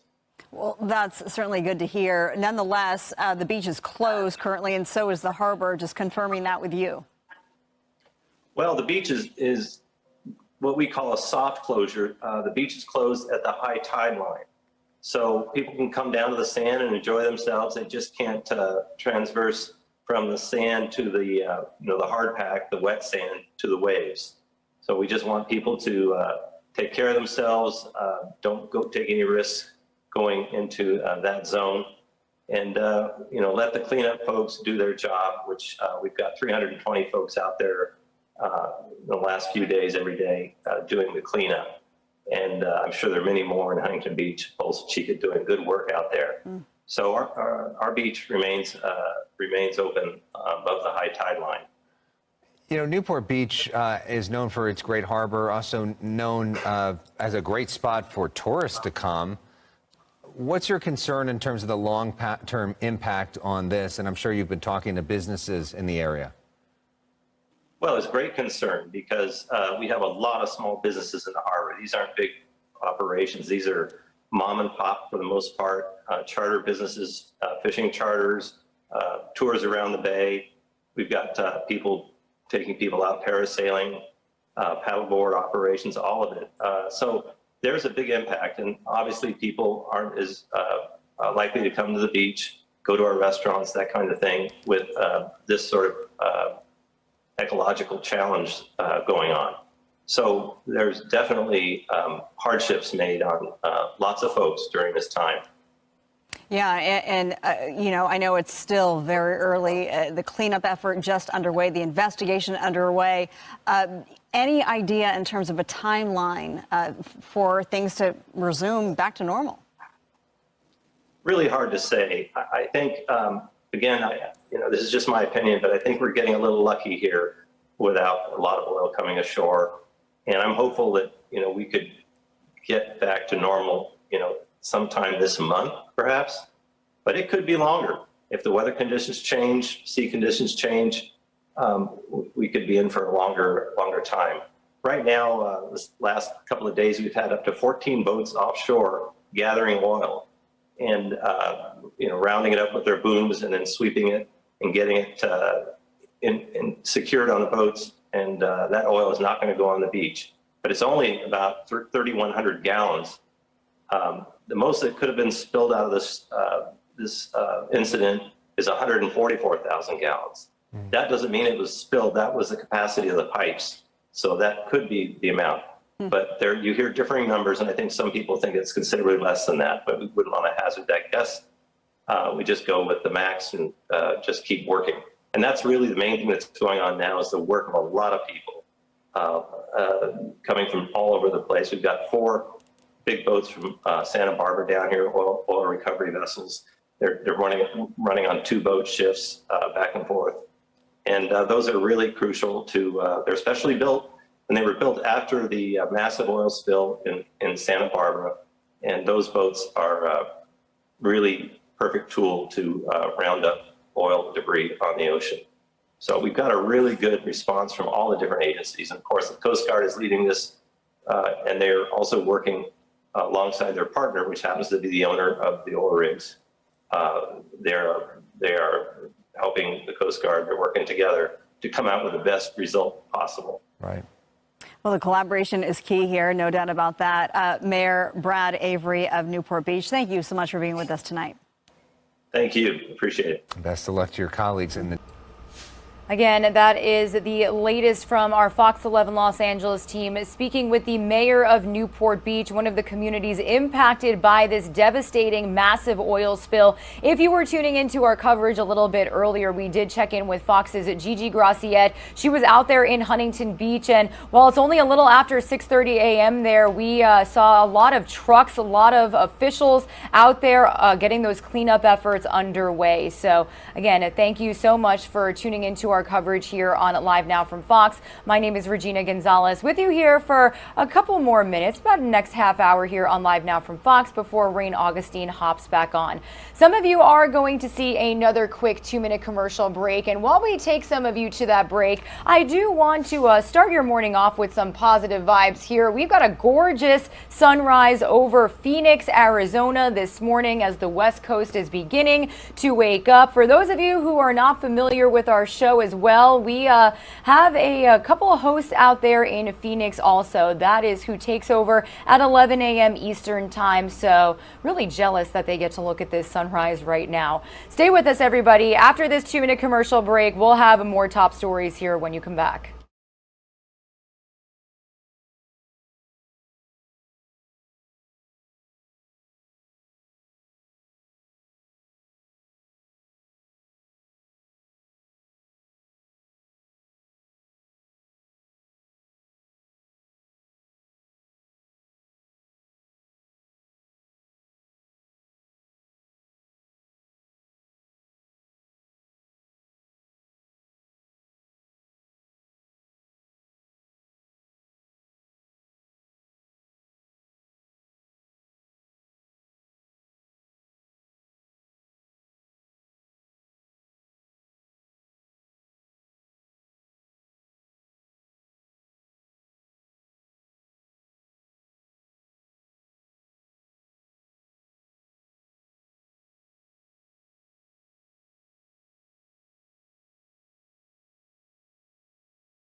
Alrighty, everybody. Again, thank you so much for joining us here on Live Now from Fox at 9:40 a.m. here on the East Coast, 6:40 a.m. out there on the West Coast, where you are currently taking a gorgeous Live Now look over the sunrise out there in Phoenix, Arizona. This is over the international airport out there. You can see lots of planes making their way into the sky. It is Wednesday, October 6th, and thank you again for being with us. Well, we are going to go from the West Coast back out to the East Coast to continue following a top story that we brought to you every single day. It has almost been 3.5 weeks since Brian Laundrie's family allegedly claims that they last spoke to him. Well, yesterday it was news that we broke to you here on Live Now from Fox. We heard from Gabby Petito's fiance, Brian Laundrie's family attorney, Stephen Bertolino, as the family gave new information about when Laundrie allegedly left the family home. So I do want to head out to Northport, Florida, where Fox's Phil Keating is joining us from outside of the Laundrie family home with the latest. Good morning to you, Phil. What can you tell us this morning? Good morning, Regina. According to the family attorney for Chris and Roberta Laundrie, Brian Laundrie's parents, they simply got their day wrong by 1 day of when they last saw him when he left the house in the Mustang to go out on that hike, never to return. He's been gone, as you mentioned, for about 3.5 weeks. So what does an extra day get you? I mean, they still didn't report him even missing until that Friday, which is 4 days after he was last seen here at the house. So 1 day difference, the police still wouldn't have known he was missing. So it would not have advanced their search for him, perhaps even a little bit faster. The sister of Brian Laundrie, she did speak a couple of nights ago. She says she doesn't know where he is. According to the family attorney of the parents, they say they don't know where he is. The sister says if she could contact him, she'd tell him to turn himself in. Bottom line, the parents, when they come in or out of the house, which is extremely rare, they're essentially holed up in there because there's been tons of media and cameras out here. They never say anything to reporters. Throughout it all, they have barely provided much information to the investigators.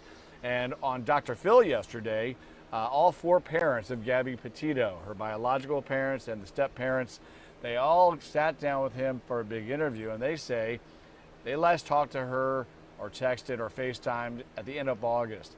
And as the days went by and they turned into weeks that they still hadn't heard from her, they were getting worried and more worried, so they were calling the Laundrie parents, texting the Laundrie parents, leaving voicemails, and they say not a single one was ever returned, even when the final text sent said simply, "We're calling the police."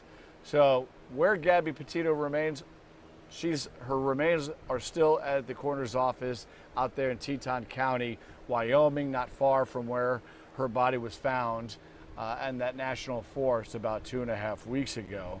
It was September 11th, her parents reported her missing. But then it was 2 days later, not 3, that the Laundrie parents say he disappeared. And 4 days after that is when they finally reported him missing. As I mentioned, the attorney just simply said they all got their day wrong by just 1. Of course, the parents sitting down with Dr. Phil and a two-parter saying when they found the remains of an unidentified body, their worst fears were suspecting that this is probably going to be Gabby Petito. Jim Schmidt, the stepdad, he had flown out to Wyoming to help join in the search for his daughter.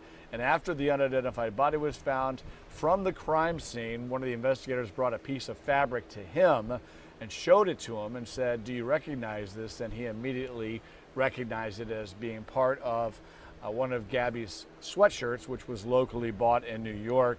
And then, as you can imagine, for all 4 of them, it was just the finality of it all. Their worst nightmare had just come true. Back to you, Regina. Yeah, Phil, it was really emotional to watch that interview. We also heard her stepfather say that he had to use her tattoos to identify her body because it was just so decomposed at that point. Now, Phil, what did her parents say when Dr. Phil asked them, do you think Brian Laundrie is still alive? Do you think he's dead? What did they have to say about that? That's interesting you mentioned that. All 4 of them are in agreement. They all think Brian Laundrie is still alive. They think he is still on the run, but of course nobody, FBI, local law enforcement, or even them, know where exactly Brian Laundrie is. According to his sister, he had gone up to the Appalachian Trail numerous times in his past, staying, camping, living on not much for up to 5 days at a time. Even though she describes him as a, quote, mediocre survivalist, he clearly knows how he can survive camping. All you really need is a water filter pump and a stream, and you've got the water that you need to stay alive. And you know, he apparently bragged to a former co-worker a year or two ago that he one time, you know, camped out for weeks and weeks, living on nothing but cheese and peanut butter crackers. So, you know, he is a wanted federal fugitive for alleged bank fraud, only detailed by the FBI as saying he used somebody else's ATM card in the last 3 days of August for totaling more than $1,000. So if he paid for gas driving 3 days back to Florida, he could still have a lot of cash left. And, you know, if you're going to eat very minimally, you can get by for a long time. The problem with all of these possible sightings tips that have come into sheriff's departments up and down the Appalachian Trail is that they actually have found some of these people who were reported, we think that might be Brian Laundrie. Well, they're white, they're young, they're shaved head, and they have facial hair, which unfortunately is not uncommon in any town in the U.S. these days. There are a lot of guys with that look, and so not one of those tips or leads has turned out to be Brian Laundrie. One guy from Florida said he was up there and he thought the guy was him in the driver's seat of a white or light pickup truck. Local deputies came around and they never found the guy nor the pickup truck. Yeah, I know, and we know, as you just mentioned, that all of these tips, all of these claims that he's being seen, nothing officially confirmed yet. So, Phil, thank you so much for keeping us updated here throughout the week on this case. A lot of twists and turns as usual. So we really appreciate your reporting and your insight. We hope you have a great rest of your day. Stay safe out there. Thanks to you as well.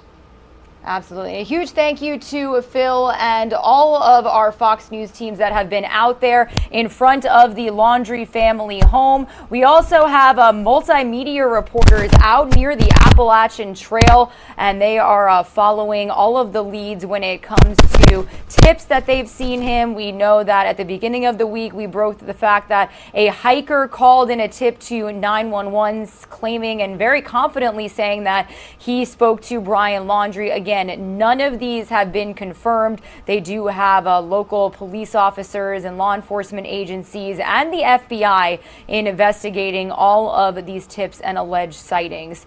We are officially past the 9:30 a.m. mark. Here is a look at the Dow Jones Industrial Board down this Wednesday morning. Some of you are going to see another quick 2-minute commercial break. We'll be right back.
Welcome back to Live Now from Fox, everybody. Taking a Live Now look at how stocks are trading this Wednesday morning. It is October 6th. However, we are going to head out right now near the Washington, D.C. area to follow this breaking news this morning.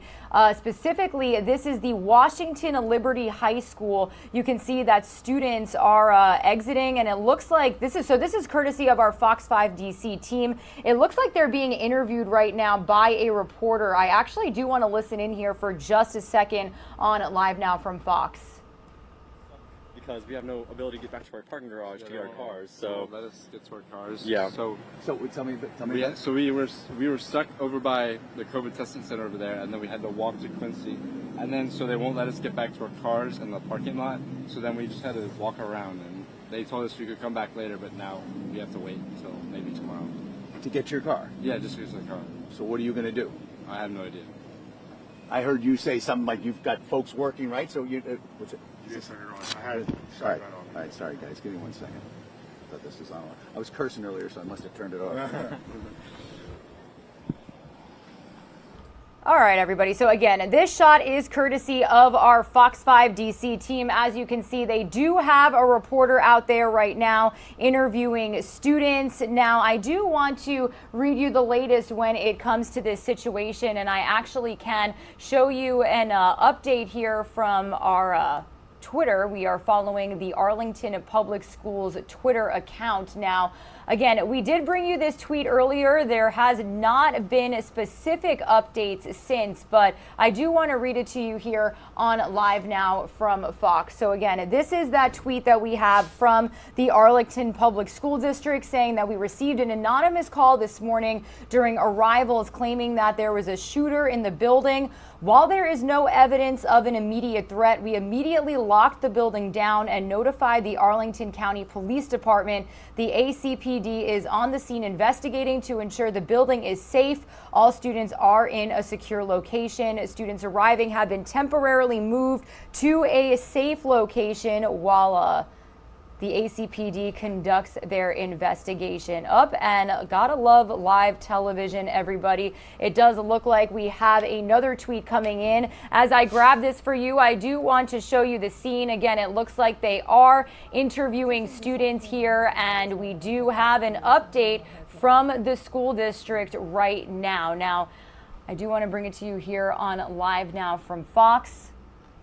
This is actually going to be from the Arlington County Police Department.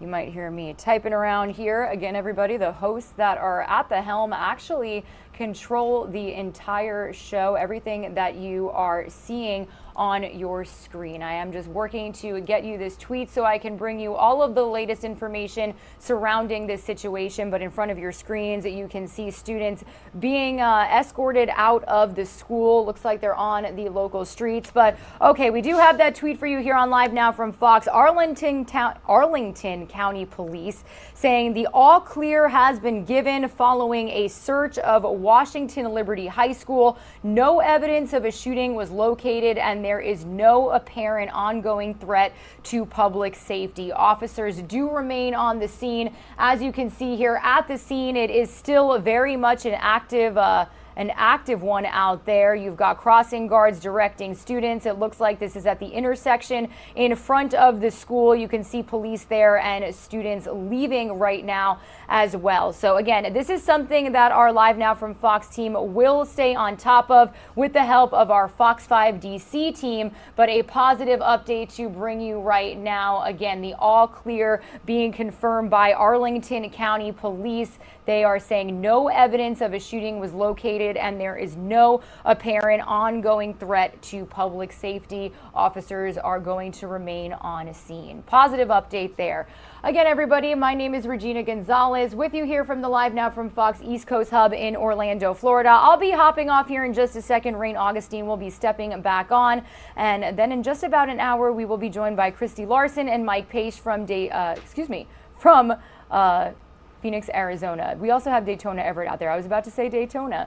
In the meantime, everybody, I do want to stay in Orlando, Florida for the next couple of minutes. Yesterday, the body of Miya Marcano was officially identified by the medical examiner, a positive ID, and we did hear from her family attorney. We know that today there is going to be protests outside of her apartment complex. They are calling for the lease to be investigated, and you've also got a lot of people there not feeling safe anymore at the fact that the person of interest in her death was a maintenance man there at the apartment that she lived at and had access to her home. So I do want to play you a few remarks from the family attorney of Miya Marcano. I will see you guys soon. I hope you guys have a great rest of your Wednesday. And again, thank you so much for being with us here on Live Now from Fox. Where now we have now gotten positive confirmation that it was indeed Mia's body that they found. So as you can imagine, it's been a very difficult day for the family. It's been extremely tough, and now the family are left to be making funeral arrangements at this time. So thus far, we still haven't personally heard from the Arden Villas apartment complex. I will tell you that has been very disappointing to the family. As we've said, not only was Miya a tenant, but Miya was also an employee. So you would like to think that in these days and times that your employer would reach out to the family and offer their condolences. So that still have not taken place, and it's just the right thing to do.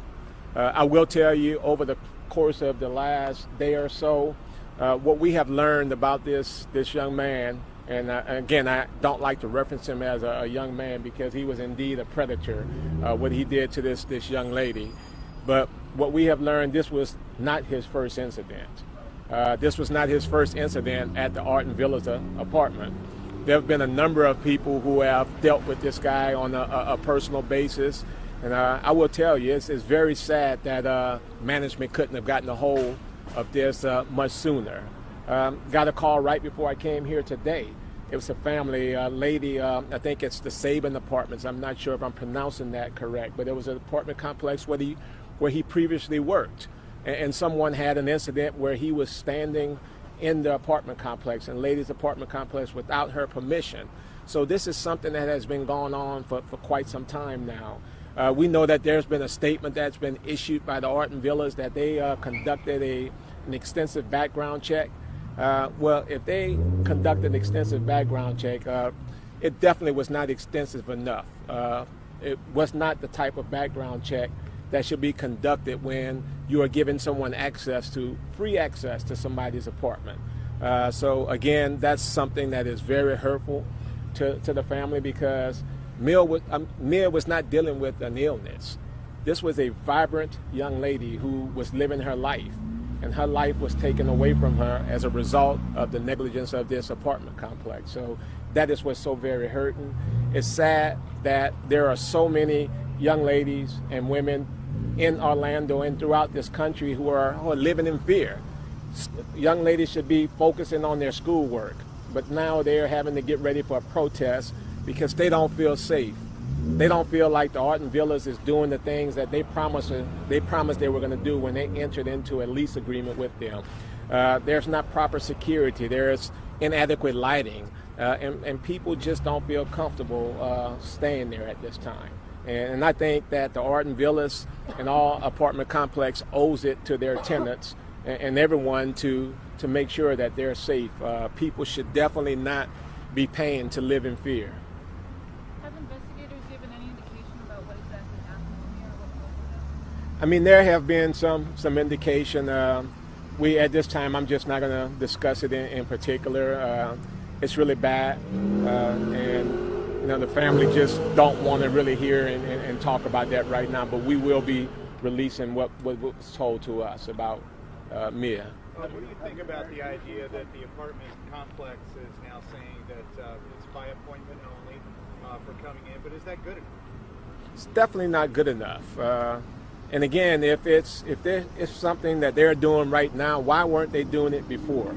There's just so many major questions that we want to ask. Why did that person have free access to Mia's apartment and everybody else's apartment. It just makes no sense at all. Where do you all stand? Anything about the management of the apartments, I'm sorry, I didn't. Have you heard anything from the management of the apartments? We have not been personally contacted by anyone from the management. I will tell you, right before I came here today, I have been contacted by their attorney. But other than that, I have not had any personal communication with the Arden Villas. We've reached out multiple times, and each time that we tried to talk to them, they were in meetings. They weren't available. And this is the same thing that we've been hearing from tenants. Every time they try to reach out to the Arden Villas, management of the Arden Villas, they don't have time.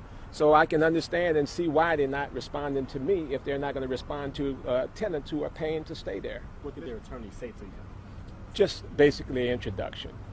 That was it was not very much. So. Where do you all stand as far as possible legal action?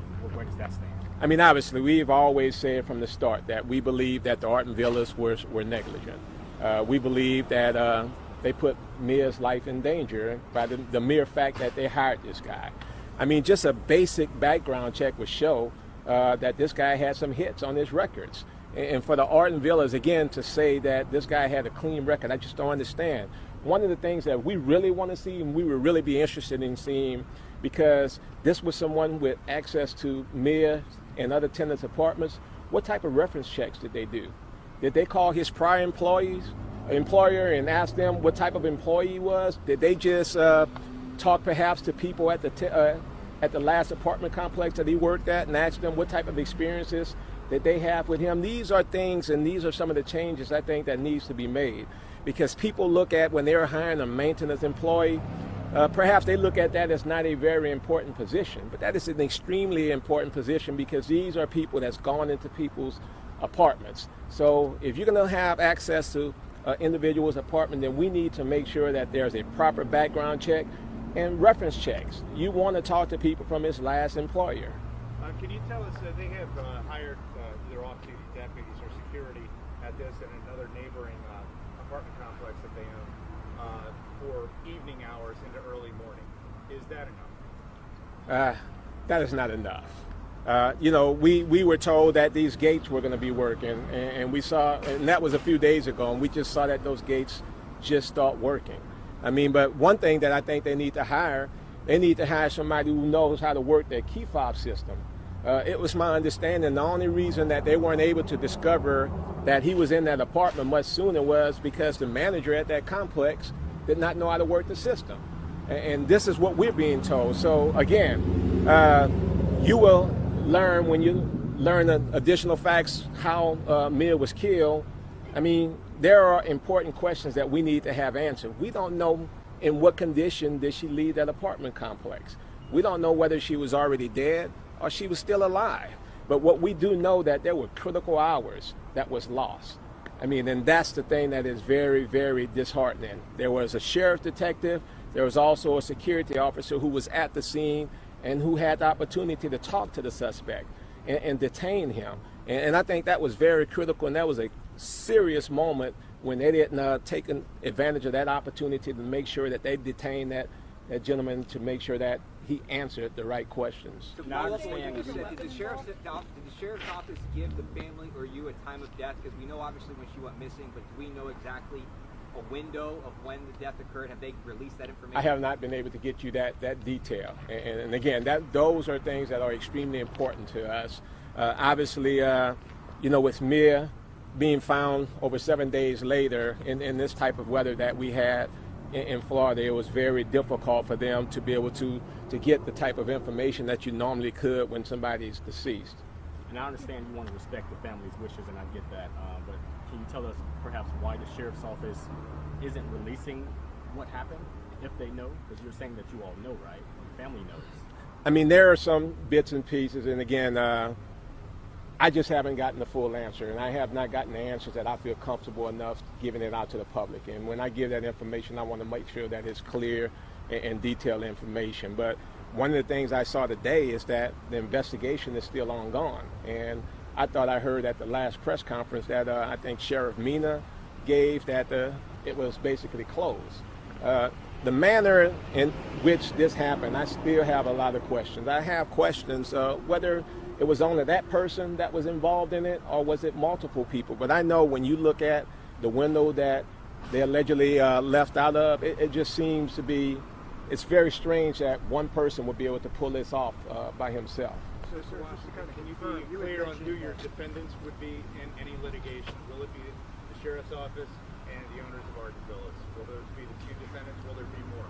Right now, what I can tell you is our focus is on the Arden Villas. I have not gotten information. I have not gotten information where I want to say that the sheriff's department would be a defendant. Dale, to follow up on that, have you looked over the terms of the lease of Arden Villas? In other words, have you found things that weren't living up to, or seeing things that they said they were doing that weren't doing? What specifically are you going to pursue Arden Villas for? Is it what are the terms that you're going after? We haven't gotten any documentation. The application, stuff that Miya actually completed and was bound to, those are the type of things that we were trying to get copies of, because in most lease agreements, they tell you that they're going to give you a 12-hour window. They tell you that they're going to give you prior notice. So that's the type of information we really want to be able to see if there are additional violations that were made by the Arden Villas. So, sir, we know that the sheriff's had an opportunity to talk to Caballero before eventual getting that warrant. Now, you're saying that because they couldn't get into the fob system here in enough time, police weren't able to get that info and arrest him before anything could even go further. Correct. And I mean, they had him right there. And one of the things that we just recently heard just talking to people, and it's very bothersome, and I have not been able to confirm it, is that one of the deputies that were actually out on the scene made the comment that this is not priority. And you know, when you have these type of cases, it should always be priority. Parents know their children. And if a parent tell you that their children or their kid is missing, that is priority. That becomes an immediate priority. You know that we all know that Miya had a scheduled flight to Miami that she didn't show up for. I mean, that's enough information to make that a priority. We understand that the suspect had bruises on his hands. He had bruises, he had cuts on his face. I mean, there were just a number of things that I think gave them enough credible information to detain this guy. And in fact, what was he doing there at 4 o'clock in the morning? What was the purpose for him being there asking questions? I mean, he clearly he asked them a question, are you looking for Miya? I mean, how is he going to be able to make that type of question? How is he going to even ask that if he didn't know anything about what was going on? So that alone should have given them enough information to say, wait a minute, we really need to talk to this guy. And again, you will find, based on the conditions in which he was found, that they had enough information. You're streaming live now from Fox. We are slowly approaching the 10:15 a.m. mark here at Live Now from Fox. In case you missed this segment here, taking a look back as the family attorney of Miya Marcano, the missing 19-year-old, the also Valencia College student who went missing on September 24th. Taking a look back as the family's attorney speak following her body being positively identified. I do want to switch gears and bring you all this live event that we are getting from the Senate floor. Right now, more than 70,000 students in Louisiana alone remain out of school because of Hurricane Ida. And happening now is a Senate oversight hearing examining the United States Army Corps of Engineers' emergency response to the hurricane.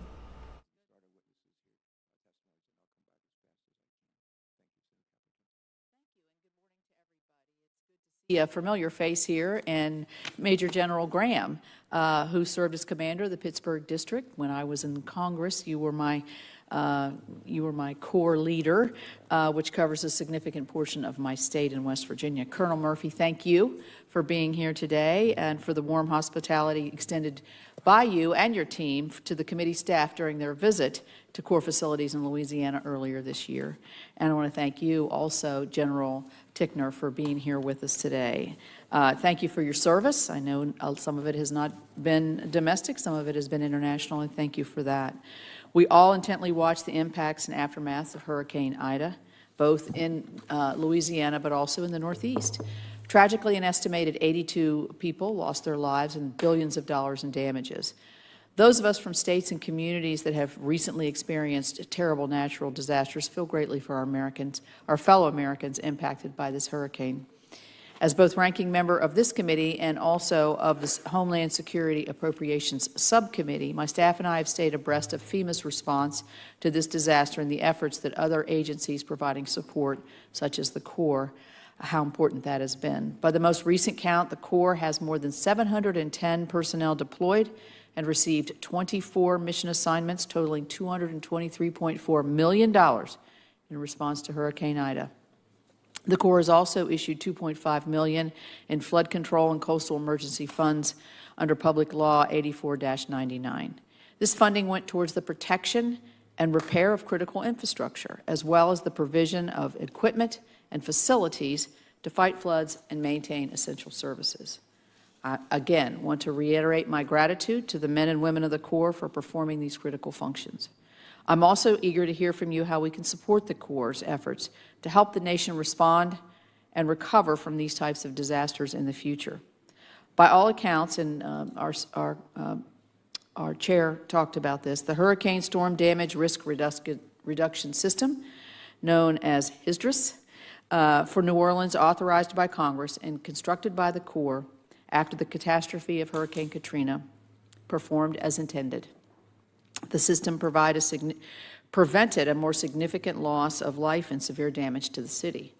Not all areas are covered by this system, however, and that's where we saw the devastation in those unprotected communities in Louisiana and replicated in the northeastern states. It's important that local, state, and federal partners continue to work together to identify and address existing gaps in flood risk management and coastal storm damage reduction. The $5.7 billion in supplemental funding provided by the Congress to the Corps just last week will support these efforts.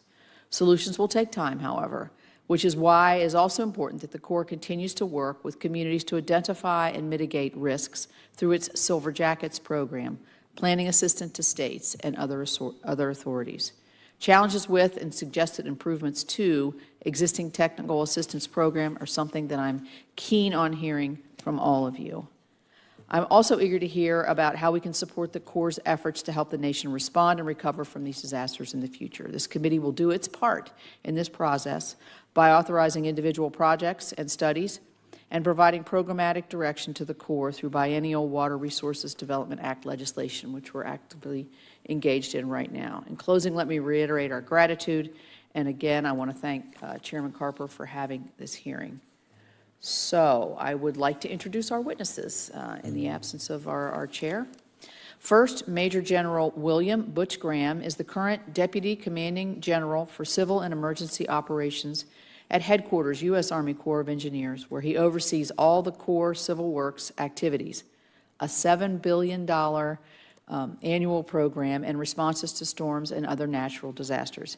His previous Corps assignments include Commander of North Atlantic Division and the Pittsburgh District, from which he hails. Our second witness is Brigadier General Tom Tickner, the current commander of the North Atlantic Division. He oversees all aspects of a $5 billion annual program that covers 6 districts, including activities in more than a dozen states, Africa, and Europe. His previous Corps command assignments include Pacific Ocean Division, Savannah Division, and Philadelphia District. Our third witness is Colonel Steve Murphy. He is the current commander of the New Orleans District, where he oversees all Corps activities in southern Louisiana, so you're a busy man. He previously commanded the Nashville District of the Corps of Engineers. I want to welcome each of you to the committee today. We appreciate your service to the country and look forward to your statements. So, General Graham, we'll start with you.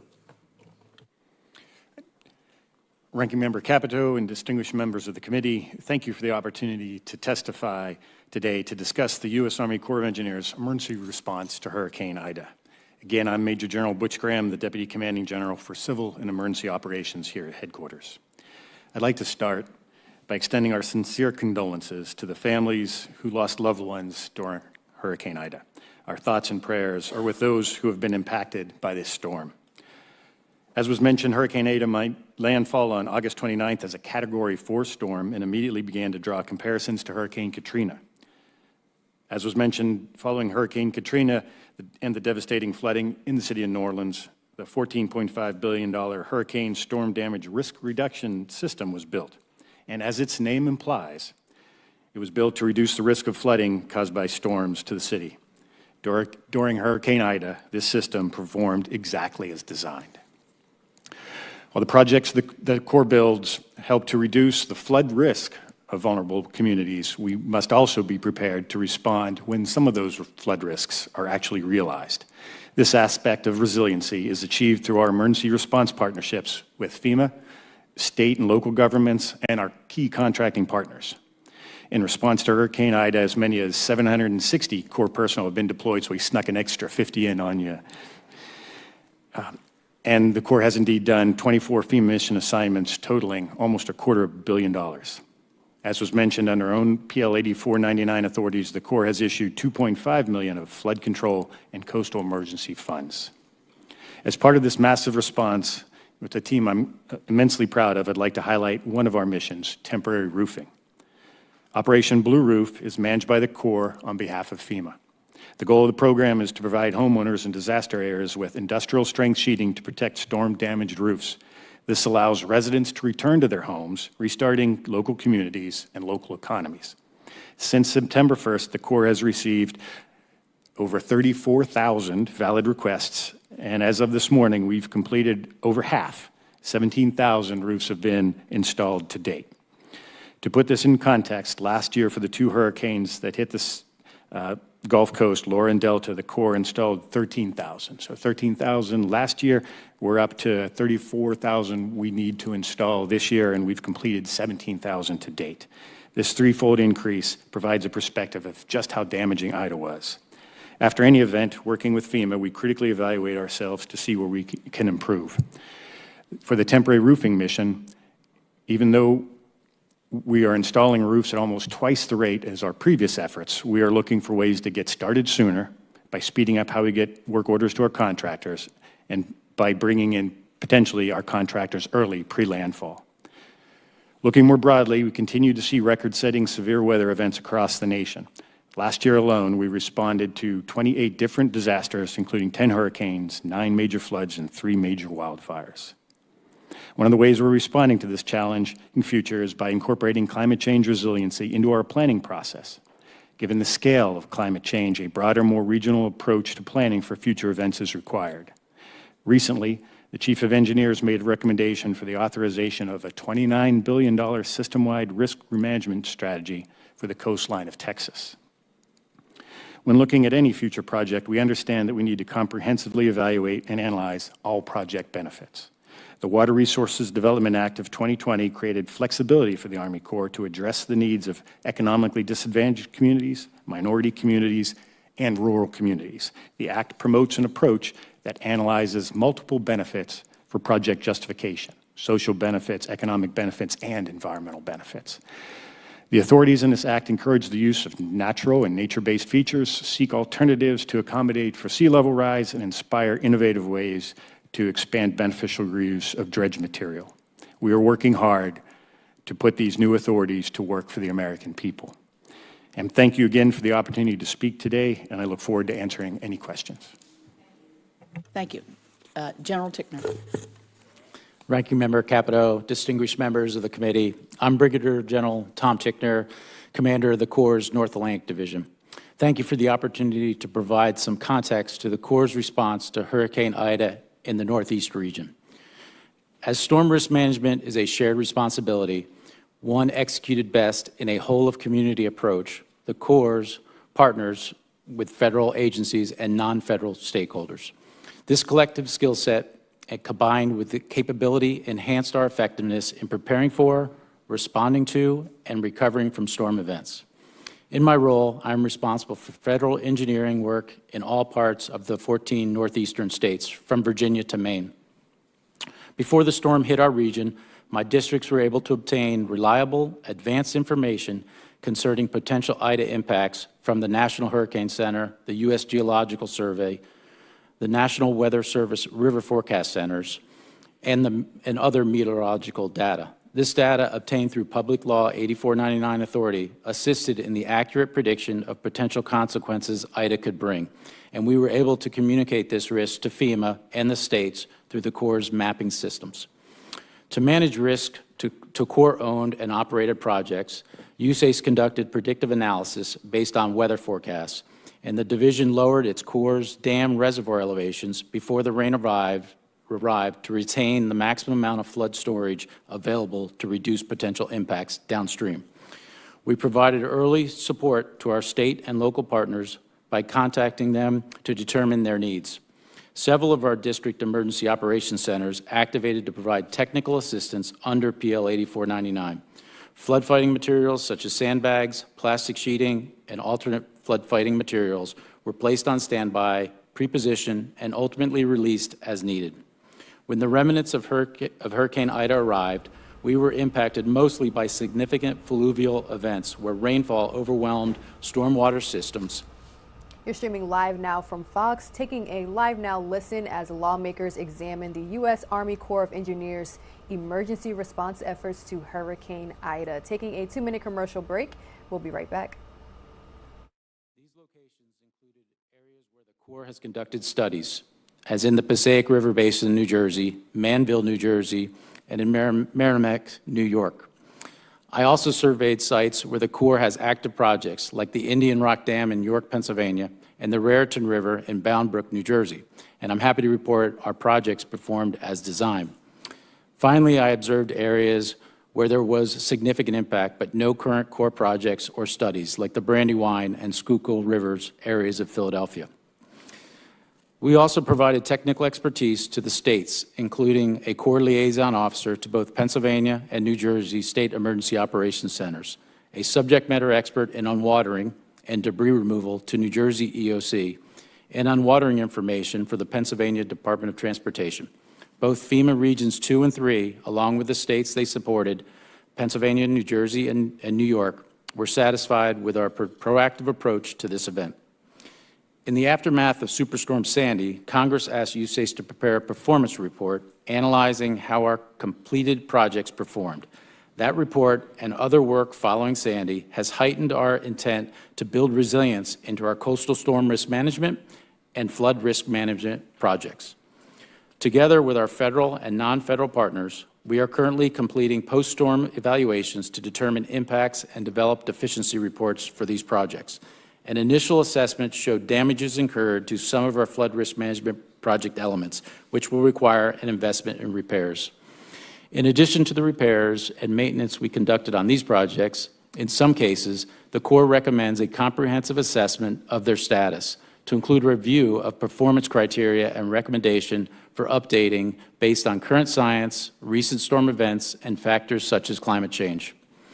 In common with much of the nation's infrastructure, many of our projects require a continuing investment in operation and maintenance to ensure their effectiveness.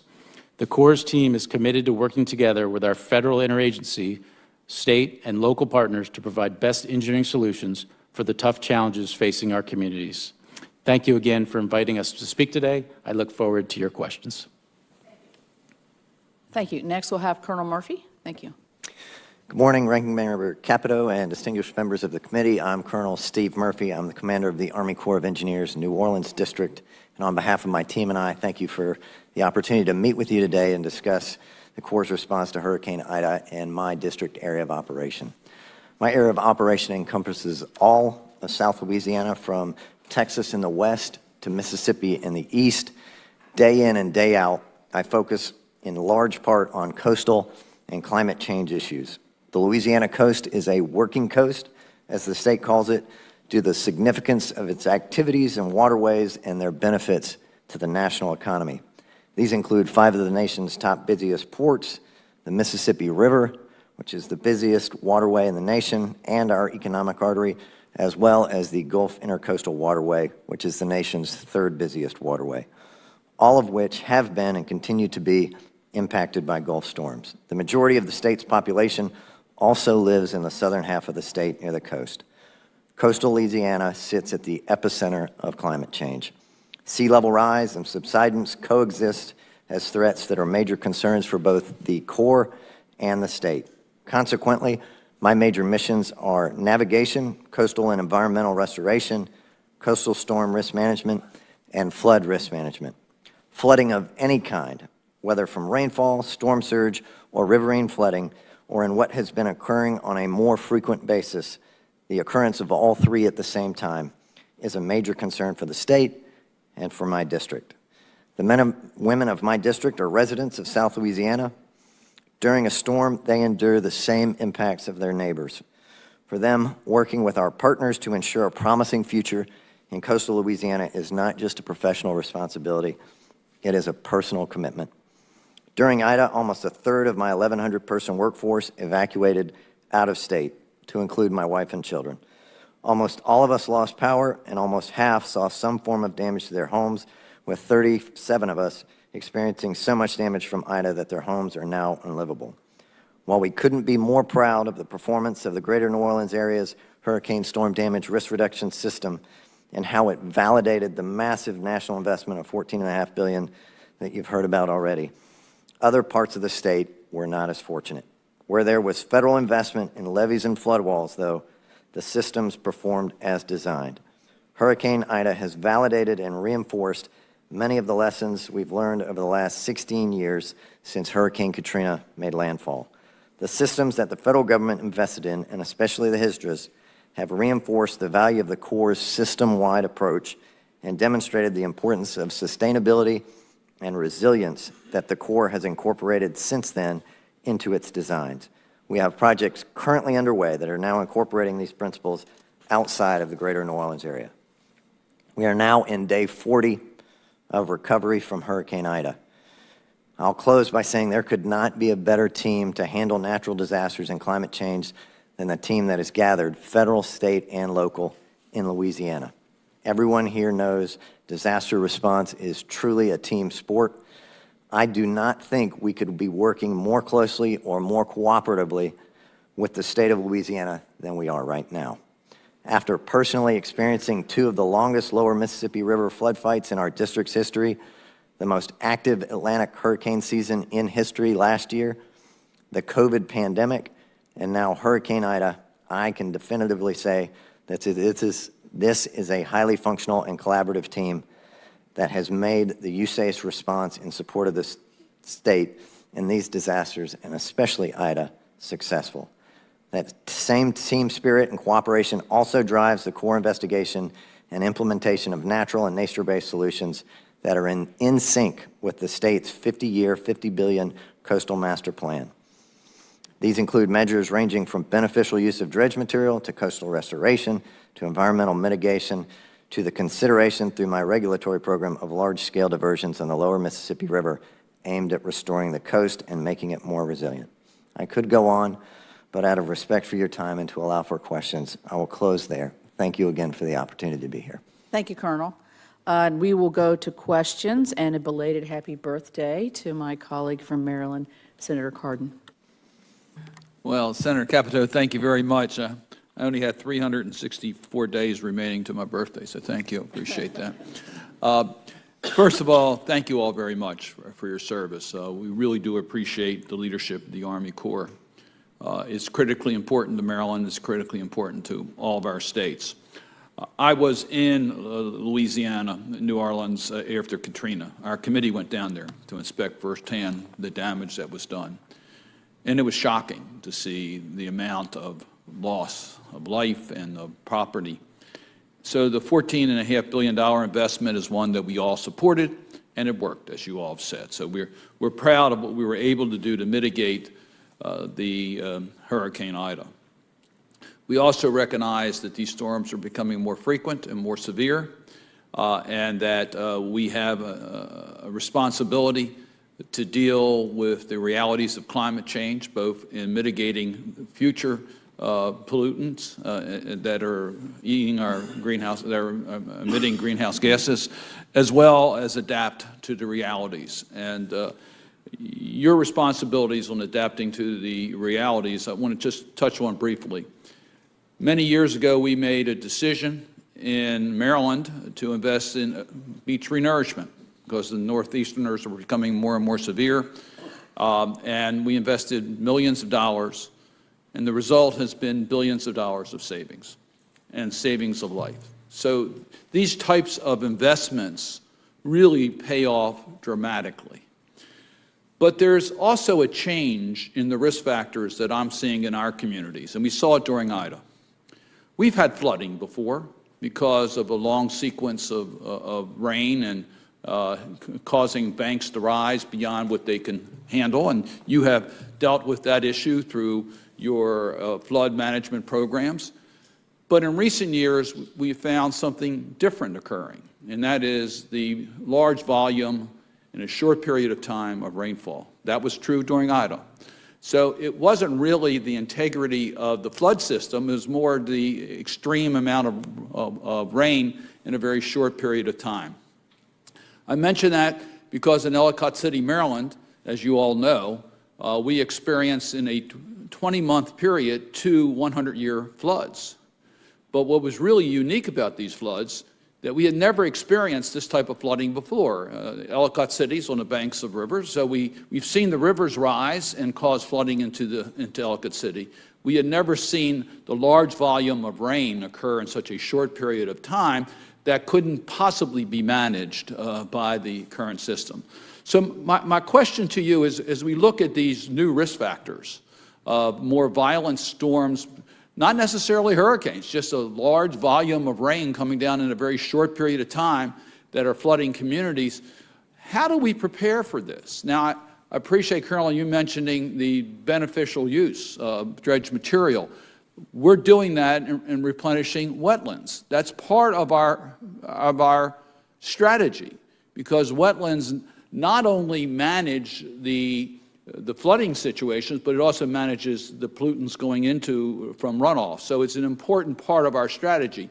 So I'm just interested as to what your recommendations are to us to manage the realities of the current risk factors on violent storms occurring with a large amount of rain in a short period of time, which is not the way we have traditionally been dealing with infrastructure to prevent flooding.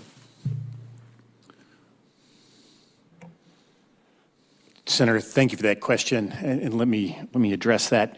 We have put together, the administration has directed it, a climate action plan, and it's right up with CEQ right now, and expect that to be released soon. And it has 5 major components to it, and I think those address your concerns. And those 5 major components are: we have to modernize our approach, and that's our programs and our policies to deal with a different future.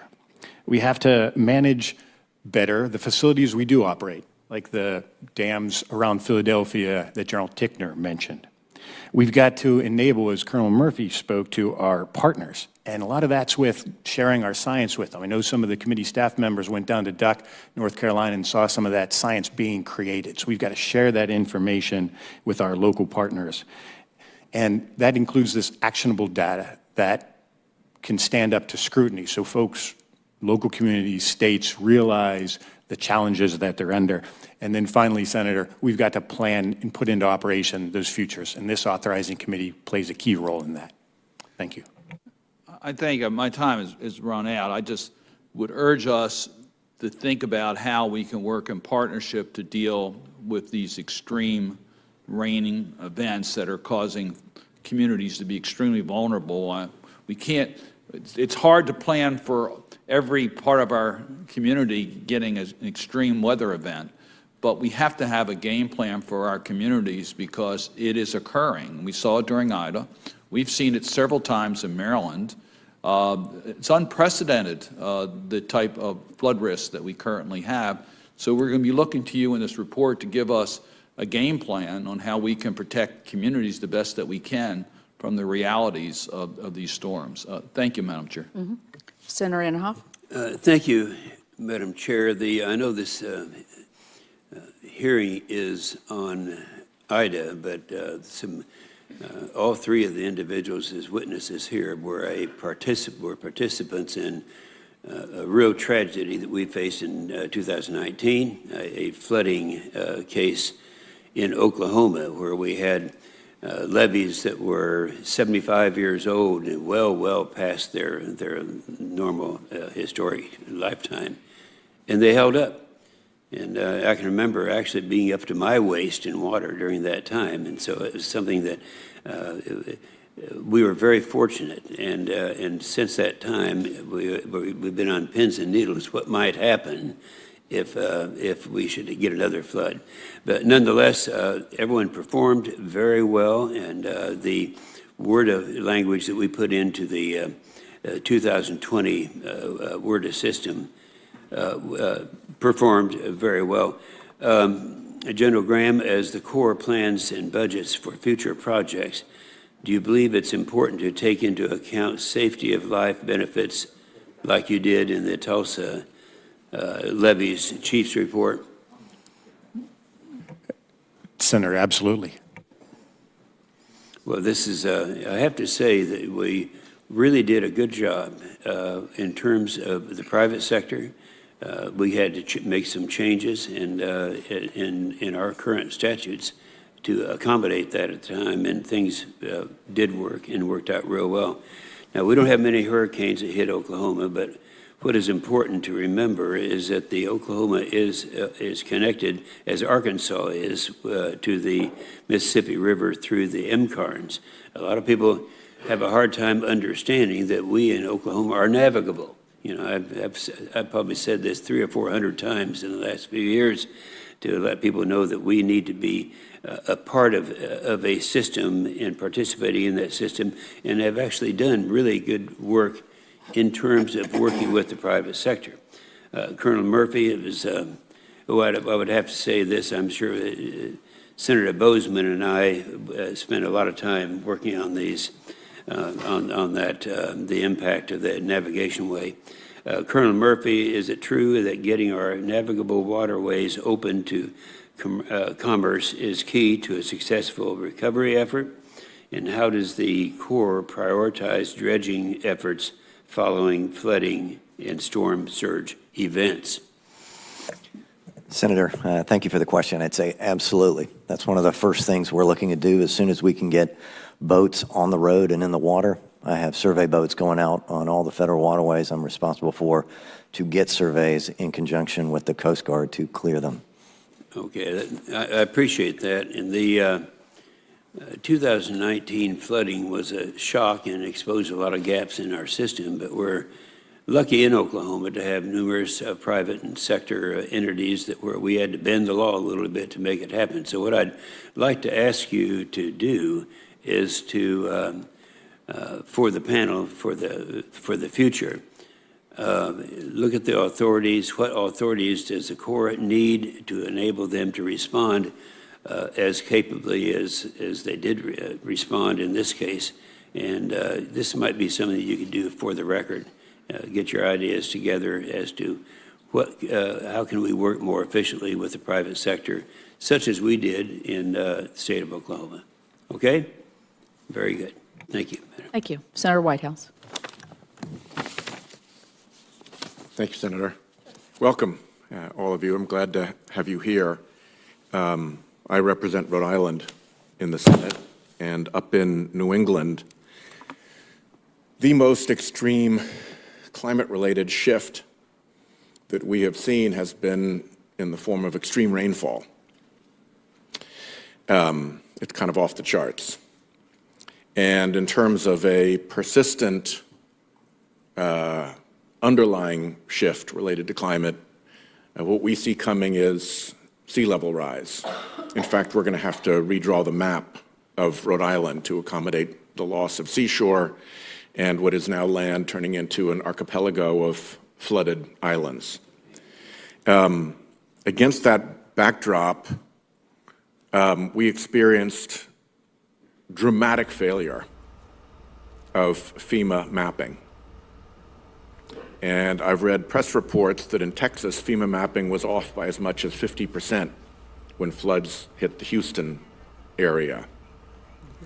As a result, Rhode Island has had to do its own mapping, going back to the original data and bringing in our own scientists. And as a result, we've got a very I believe, accurate and successful mapping tool called Storm Tools that has been run by our CZMA agency, the Rhode Island Coastal Resources Management Council.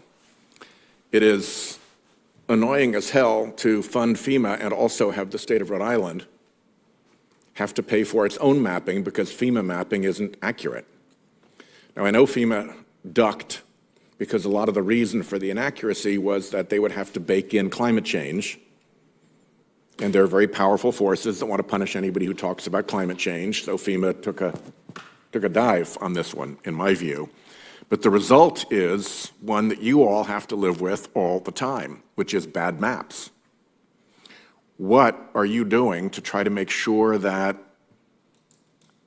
you're operating off of good flood maps, and when you have to come in with your emergency response, people aren't being clobbered by the fact that they didn't know they were in a flood zone, so they didn't have proper insurance, so now they're really stuck. You're in the middle of all that. What's the view from the front? Senator, thank you for that question. In any project that the Corps does, there's two imperatives. Senator, we want to make sure that we get the engineering right, and then we want to make sure that we're in control of the projects and are good stewards of the taxpayers' money. So to your comments, to make sure we understand the topography and the hydrology, that is, we agree with you, that's absolutely essential, and that's the bedrock that all that engineering is founded upon. Senator, I'll go back and relook based on the information you provided to make sure we are indeed using the best science available. Yeah, I think often predictions related to climate change are simply... You're streaming live now from Fox, 10:45 a.m. here on the East Coast, bringing you all a couple of different live images in the upper left-hand corner of your screen. We are listening in to a Senate hearing on the U.S. Army Corps of Engineers response to Hurricane Ida. In the lower right-hand portion of your screen, that's a live look from Huntington Beach, California, as federal investigators are still working to determine what caused more than 100,000 gallons of oil to spill into the waters in Orange County, California. Taking a 2-minute commercial break here at Live Now from Fox. We'll be right back. Program. And in the last decade, it has run between favoring inland over coastal flooding by 19-1. That was our best year, to be at the tail end of a 19-1 losing battle, to 120-1. $1 for coast for every $120 for inland. And the FY22 budget has it at 45-1, somewhere in the middle. $1 for coastal for every $45 for inland. And I want to thank the Corps for agreeing to take a good hard look at this and try to understand exactly what the heck is going on. But when you look at sea level rise, when you look at offshore storms, when you look at Ida coming ashore as a coastal storm, the idea that you guys have set up your inland, your flood and coastal storm damage reduction program in a way that so inexplicably favors inland flooding over coastal flooding is a matter of real concern to those of us who represent coastal states and have huge flooding issues like what Storm Tools reveals about Rhode Island.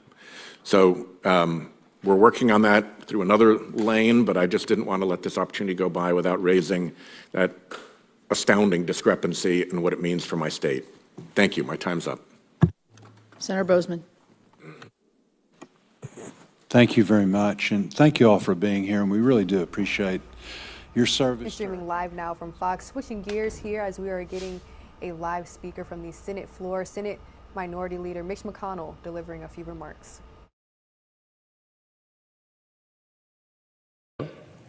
Our colleagues complain that time is running out to do their job. They are frantically asking our side for shortcuts. Now, in the past 2 days, I've had the surreal experience of watching both the President of the United States and the Senate Majority Leader be asked about the future of the U.S. economy. Their respective responses were, quote, "That's up to Mitch McConnell," or "Ask Mitch McConnell." Well, what about the third Democratic leader, the Speaker of the House? Well, she's headed to Europe, headed off to Europe. I can only presume she hopes the full faith and credit of the United States will get sorted out without her.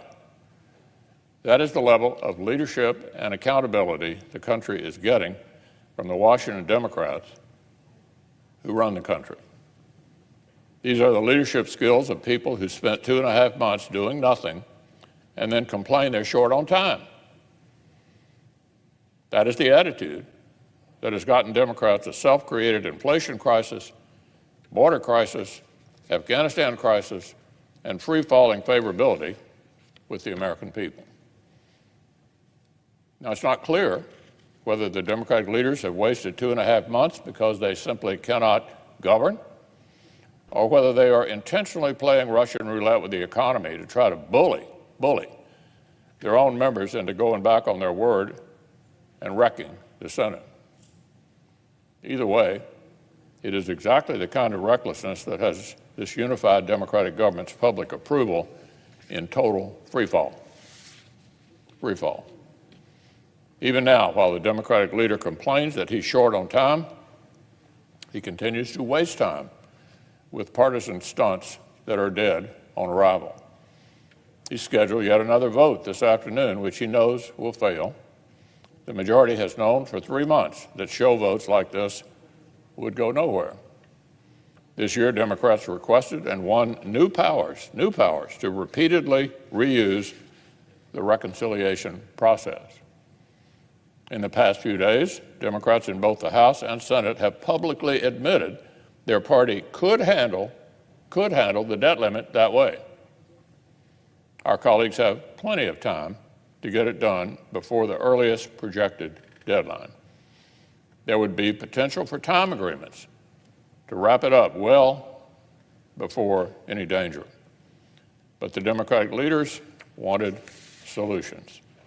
They wanted to turn their failure into everybody else's crisis, playing risky games with our economy, using manufactured drama to bully their own members, indulging petty politics instead of governing.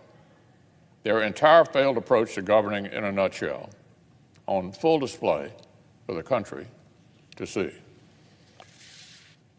Now, on a related matter, President Biden makes 2 claims about the reckless taxing and spending spree that Democrats are riding behind closed doors.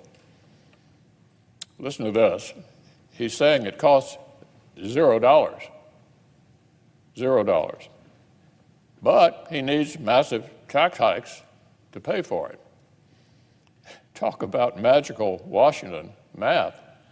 If they embark on a Washington spending binge, as long as they send the bill to the American people and not themselves, they consider the whole thing free of charge.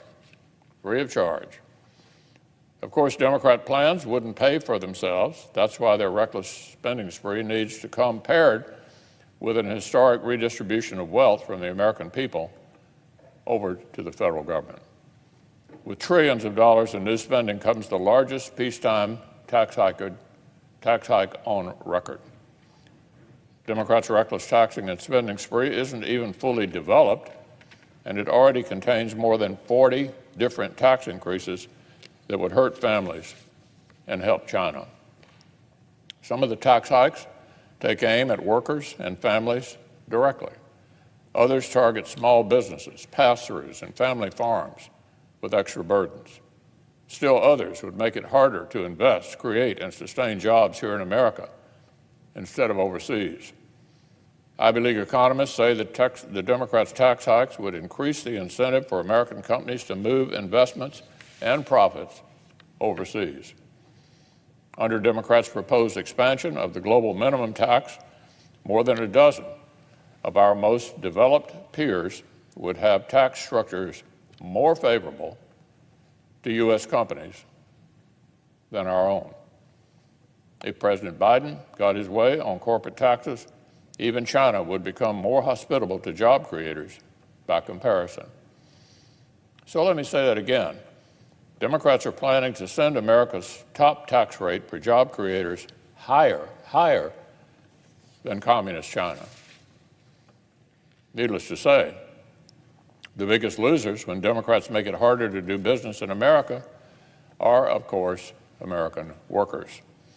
Based on data from the Joint Committee on Taxation, 2/3 of the burden of the corporate tax hike Democrats are trying to ram through would end up falling on lower and middle income Americans. 98.4% of it would hit Americans with incomes under $500,000. So, Mr. President, it turns out that President Biden's promise that taxes wouldn't go up for the vast majority of American families, wasn't worth all that much. And not only are their taxes set to go up, so is the budget of the IRS. Democrats want to spend $80 billion so that federal tax authorities can expand their reach into financial habits of average Americans, snooping on transactions as small as $600. They want to finance their spending spree by effectively treating every ordinary American as if they were under IRS audit. Every ordinary American as if they were under IRS audit. I must have forgotten when the president campaigned on giving everybody their own audit. I don't remember him saying that last year. It isn't ordinary middle-class Americans who need a careful audit, Mr. President. It's the Democrats' reckless taxing and spending spree with these historic tax hikes that would hurt families and help China.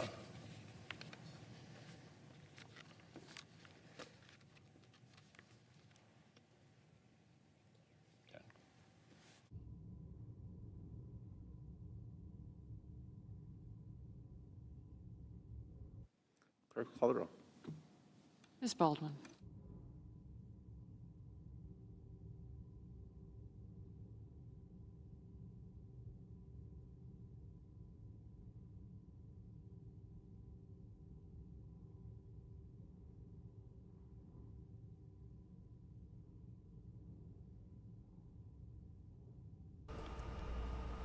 You're streaming live now from Fox. It looks as though we are in a bit of a lull there from the Senate floor in Washington, D.C. I do want to take you all out to another hearing from the Senate as lawmakers examine the U.S. Army Corps of Engineers' response to Hurricane Ida. You're streaming live now from Fox. We'll be right back after this break. To get that work delivered as fast as we possibly can. What's the timeline stretch on that, on those dollars? Do you know? Ma'am, I don't know. We'll get that answer back to your team. Okay, thank you. General Tickner, I think we were all astounded when we saw the video of the post of, well, it wasn't the post, it was the Hurricane Ida flooding the subways in New York City. I think it was something we hadn't really ever anticipated. What do you attribute that to? Was there something, again, here that a pre-disaster could have been better performed to be able to mitigate that? Because we saw, obviously, as the Colonel said, the pre-disaster that we did in response to Katrina actually prevented a lot more damage in Ida. So what do you see in the Northeast in terms of very unlikely places to see pictures like that? Ranking Member Capito, I appreciate that question. And as an engineer, we all watched what happened in New York City. We don't really have a project there that takes care of that.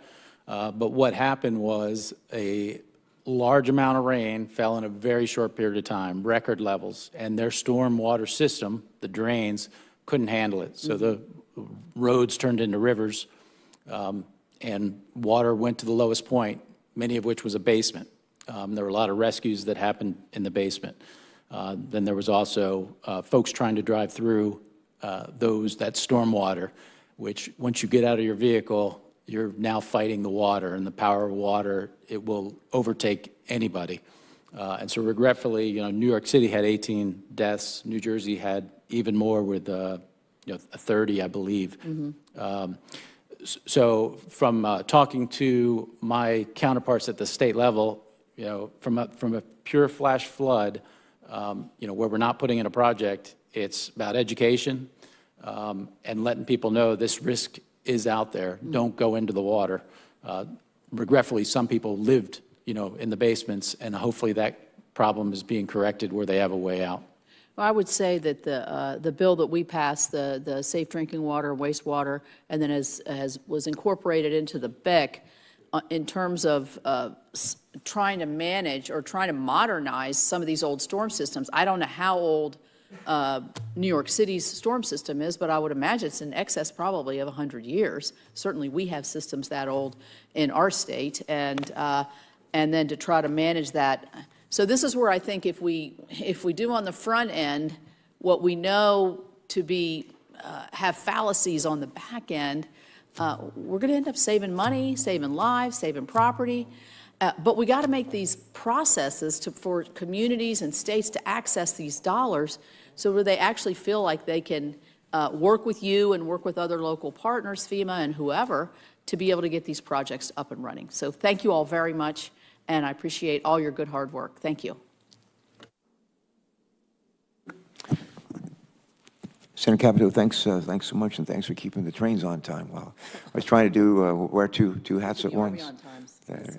No, the Army's always on time. So it's the Navy we worry about, right? I say that as a retired Navy captain. No, I like to say that as a retired Navy captain. No, I like to say different uniforms, same team. There we go. How's that? Colonel Murphy, let me just say this could be for anybody, but in terms of the what we witness in New York, Greater New York, the subways flooding and that sort of thing, my sense is that. We were listening to some of the Senate hearing there on the Hurricane Ida response that unfortunately caused so much damage in the United States there, from flooding to also power being out in several key states. We'll continue to follow all of the latest there on the Senate, but we're going to continue to move on here. It is now 11 o'clock out on the East Coast, 8 o'clock on the West Coast. I'm your host, Mike Page. Thanks so much to everyone watching, and thanks to our Orlando team for kicking us off this morning, as they always do, getting us up to date and up to speed on everything that is happening from across the country and around the world right here on Live Now from Fox. Remember, we bring you the news as it's happening in real time. As we get breaking news alerts, we bring it to you right here and live, raw, and always direct here. Speaking of getting some images in, we are monitoring a situation out of Arlington, Texas. This is Sky Fox right now, heading to a school incident. There's reports of a school shooting. We don't have anything of that confirmed as of right now, but that is the initial call that went out right there. So we'll continue to follow that for you right here on Live Now from Fox. When the Sky Fox does get to the school, we'll bring it to you live, raw, and always unfiltered right here. And let's just set you up for the rest of the day here. Coming up in the afternoon and early morning hours, we will have two key updates from the border. One from Senator Ted Cruz, another one from Texas Governor Greg Abbott. He's going to also be joined by some border governors, including Arizona Governor Doug Ducey. So we'll be bringing that to you in the mix as it's happening right here. This all comes on the heels of, take a look at this tweet picture that was by our very own Fox News' Bill Malugin.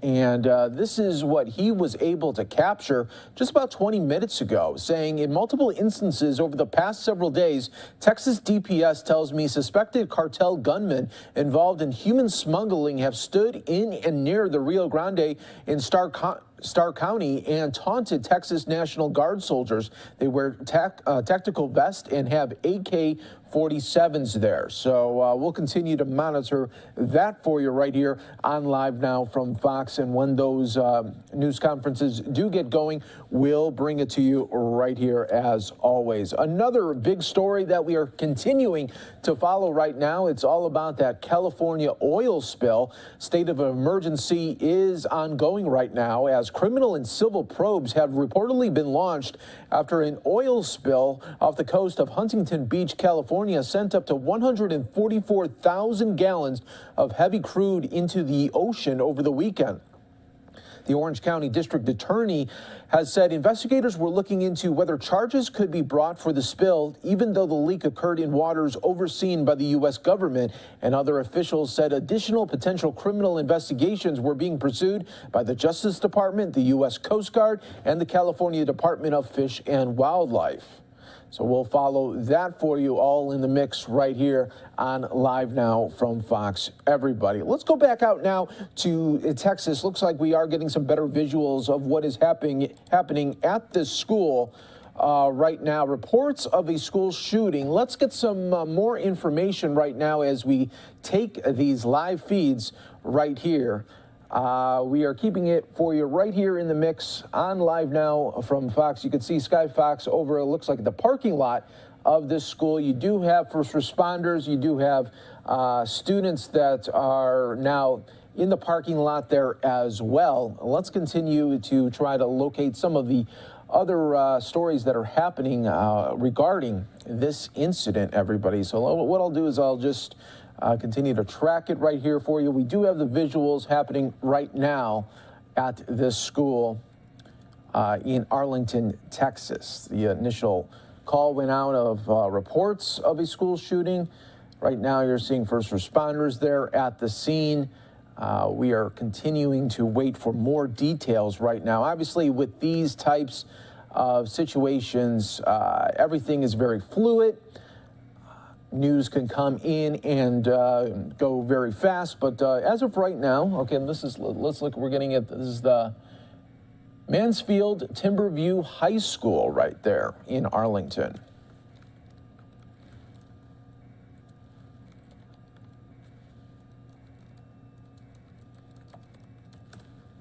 You see police there coming to the scene as well right now. I'm just going to go on their website, see if we got any alert there from Timberview High School right there. Okay, no announcements coming on their official website that I'm able to see right now. We'll continue to follow that and see if we can get anything right now.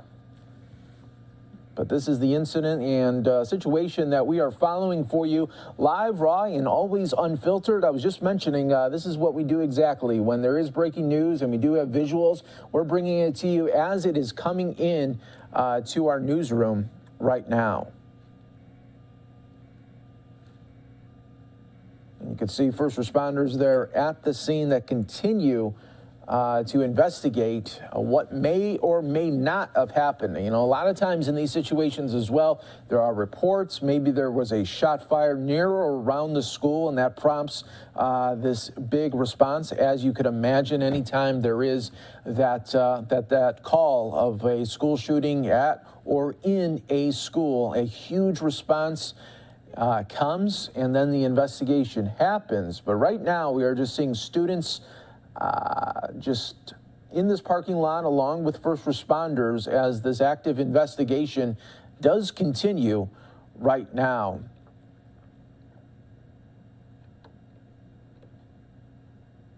This is at Mansfield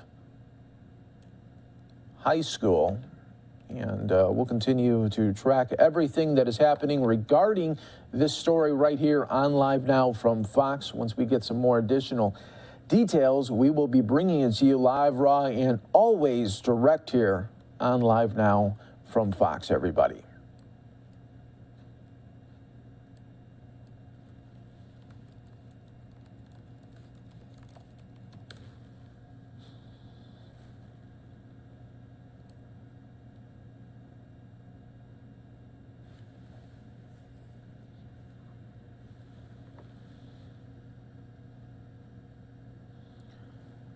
Well, you can see here, though, that is pretty good news at this moment. What we're seeing from the first responders, the police, they're just in this holding situation. You don't really see, you can always judge how a story and an incident is happening by the body language that is happening here. And the good sign here, everyone, is you're not seeing a rush to try to go into the school. You see this more of a holding pattern right now. So there's an investigation that is happening right now. The reports there that there was a shooting, but nothing confirmed here at this moment. We'll continue to track it for you as we always do. But this is just another great example of what Live Now from Fox does. When we get these live images, we're getting them in right into our newsroom, and we pump it right out to you as it's coming in. We don't have to have anybody edit anything. I mean, these are live chopper images that you are seeing right now. So this is coming in and out, and we're just getting the updates as they're happening in real time and addressing that to you, the viewers from home or wherever you are watching Live Now from Fox. You can always check us out, livenowfox.com. We have a lot of streaming options there available for you on some of the top streaming providers. So check us out there, and you can get to see where we are located and check your favorite streaming device to see if we are on there yet. Live look right now. Sky Fox visuals continue at this high school, Mansfield Timberview High School, with the reports of a school shooting, but right now we don't have anything confirmed at this point.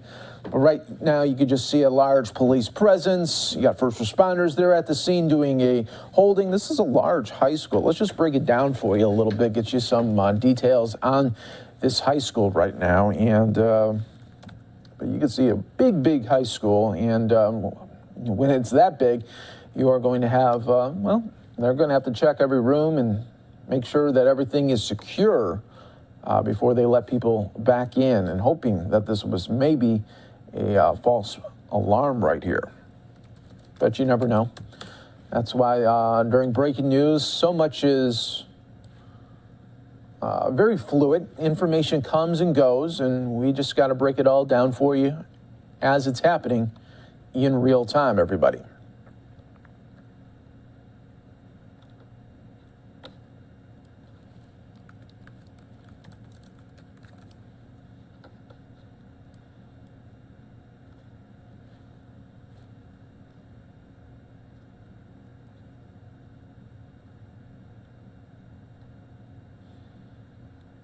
So Mansfield, Texas is just south of Arlington, Texas here.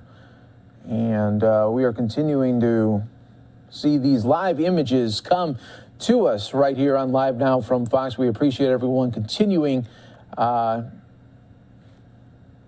track this story. Once we get some more information, of course, we will be bringing it to you right here on Live Now from Fox. We'll keep you in a double box and continue to monitor this here for you. We're hoping for the very best here, hoping that maybe this could be a false alarm. We see that sometimes when these first calls go out, and we'll continue to follow it for you right here on Live Now from Fox, everyone.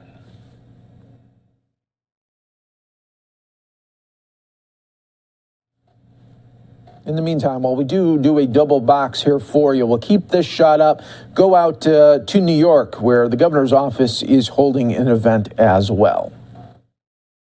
The black community and the queer community. And there's an untold number of hate crimes that go unreported, as we know. It's an epidemic, and as you stated, it must end. We're all outraged that almost no week goes by without an assault on a New Yorker because of what they look like, what language they speak, or whom they love. And I'm really, just like everyone else, outraged, upset that in a city that is famous for being the place people come to escape persecution, in some cases, they are scared to just leave their homes. And I'm also upset and outraged that vulnerable New Yorkers are being left to protect themselves. Under your leadership and all leadership, that's not going to happen. No form of hate can be ignored, whether it's last month's anti-Semitic graffiti on the FDR Drive, or Asian Americans being attacked on the subway or in Chinatown or East Harlem or elsewhere. I've gone to too many rallies and vigils where we're fighting for basic decency, where the message has been, just keep your hands to yourself, just let your neighbors live. Is that too much to ask? No. Everyone deserves to feel safe on our streets, on our transit, in our workplaces, as you stated. Let me be clear, people of all races, ethnicities, religions, genders, sexual orientations, you belong here in New York City. What does not belong here are closed-mindedness, hate, and violence. I'm really proud to join you and to join Governor Hochul in tackling these vicious issues and making New York, especially Manhattan, a safe place for everyone. Thank you very much. Please welcome Senator Brian Kavanaugh.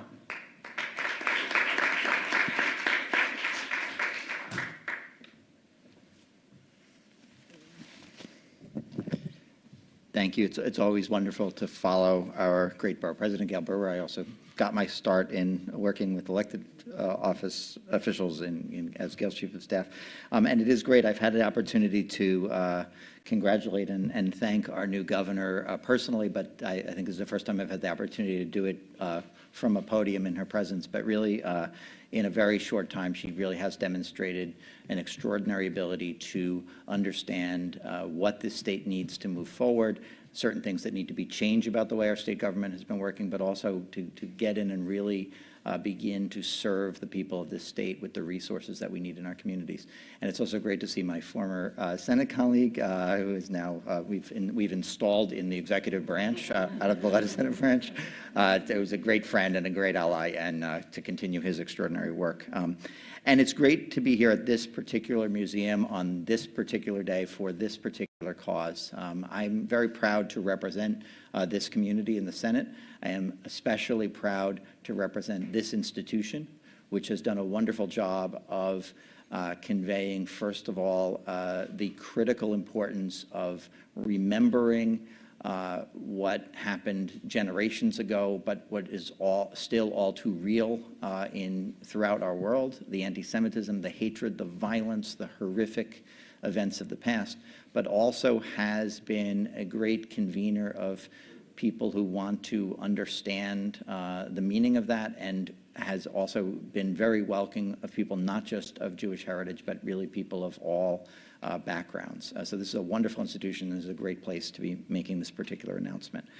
And the work that we're talking about here, which we've been working on for a number of years to make sure that our community organizations have the resources they need to keep people safe and have the resources they need to convene the representatives of their community, to give people a sense of place and a sense of belonging in their own communities, and to fight the scourge of hatred, making sure that we as a state as a whole make a clear statement as we are today, but also make sure that individual organizations, thousands of individual organizations that have the credibility, that have the connections, that have the resources in their own community, have additional resources through our work at state government. So I'm very proud to join this announcement. I'm very proud to work with our governor and to commit to continuing to work on these issues. And I'm very proud of the work that we're announcing today. So thank you very much. Please welcome Assemblymember Yuleen New.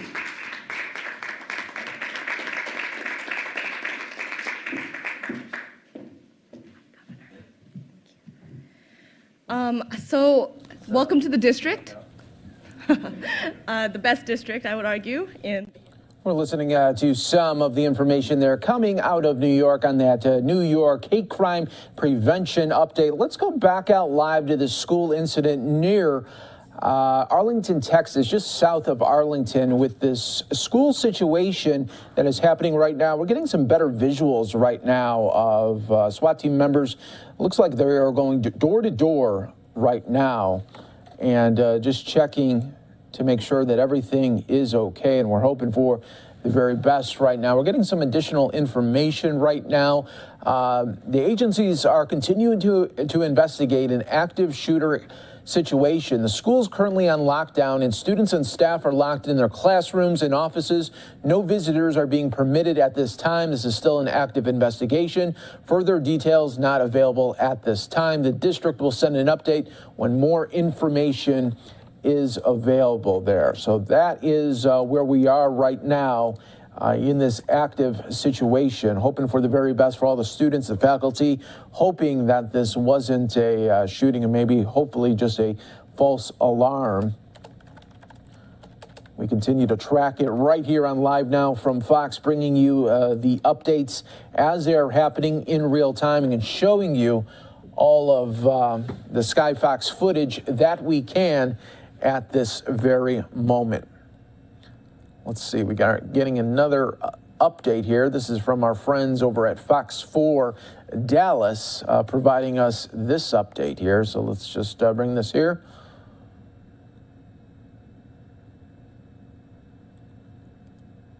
And this is the tweet that was put out a little bit ago by Mansfield Independent School District, saying that the Mansfield Police, Arlington Police, and other neighboring law enforcement agencies are investigating an active shooter situation at Timberview High School. The school is currently on lockdown, and students and staff are locked in their classroom offices. No visitors are being permitted at this time. And so that was the update right there. We're taking a wider out shot right now of Sky Fox visuals showing us this active investigation that continues on right now. We appreciate all our viewers from across the country and around the world that are joining us right now on Live Now from Fox in this breaking news situation that is happening near Arlington, Texas. Mansfield is just south of Arlington, and let's give you a better idea of that. Let me just put in the good tracker right here. So just about 26 minutes south of Arlington right there. About 13 miles south of Arlington is what we are seeing here. Here's some better visuals right now. We got some more police coming in right now in their tactical uniforms and vests right now. So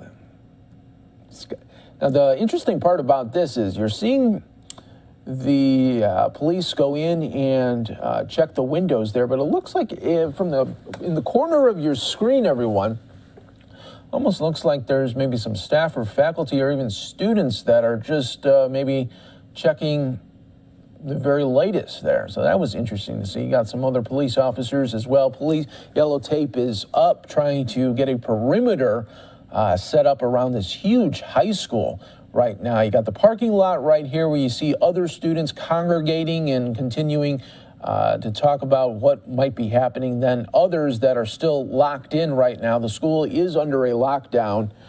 So you might have family coming to the area as well and wanting to check in on their loved ones. Obviously, getting an alert of a police situation at the high school that your loved one, son or daughter, go to is never a good message. If it's coming from text or voicemail, it's all the same. Your adrenaline rushes, and you want to get to the scene as quickly as possible just to see what is happening and try to get answers as quickly as you can. But so many times during these situations, we find out that it's very chaotic. News comes in very sporadic moments, and you're just trying to get all of the information as it's happening. And that's what we're exactly doing here as well on Live Now from Fox, breaking it down for you and giving you these visuals as best as we can.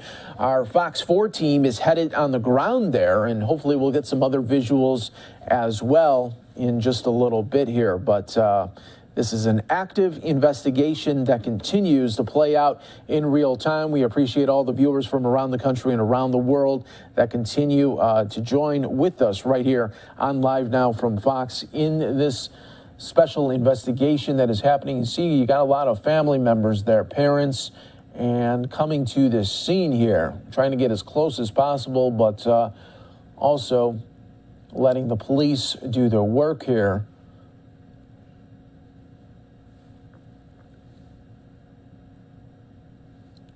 You have several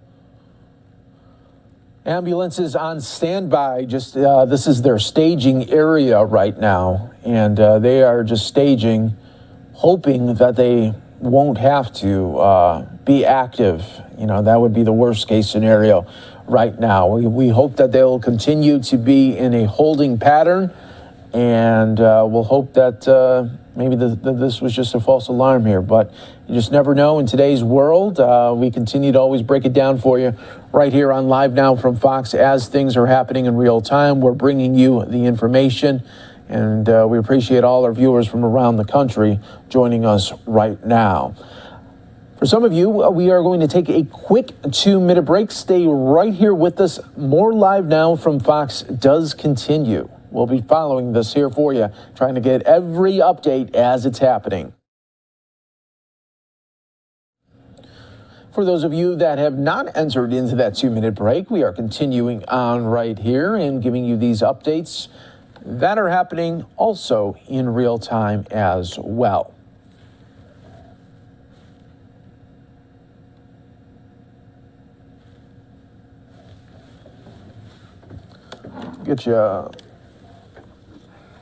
I'll get you everyone a map of the location of Mansfield.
All right, everybody, we do have the map here, located here for Mansfield. Let's just break it down here for you, what we are seeing here on the screen. Let's just center in right here. So this is Mansfield right here, Texas. This is where the school is located, and you could just pull out here. Arlington, Texas is north. Mansfield is just about south of Arlington right there, about 26 minutes away, 13 miles away. They're all in the mix. So that is the location of the area that we are continuing to watch. Entrances, but right now we haven't seen any other updates after that there. So that is what we are seeing right now. We're not seeing really a rush. What is going on? Obviously, a lot of things are happening inside as police are trying to really have to go door to door to see what the situation is, how this was all prompted, and then go from there during this situation. But this is what we do here on Live Now from Fox. Bring it to you all in the mix right here. And this is, if you're just joining us here, this is at the Mansfield High School. And we're getting some, look at these visuals coming right now of other police agencies coming in with their tactical uniforms. And let's see where they're going to go, which entrance they are going to pick and check out. So they're going under the tape here. We're all watching this play out in real time, everybody. Viewer discretion is always advised. We just don't know what is happening at this moment, but we continue to watch here, hoping for the very best for everybody inside and outside right now.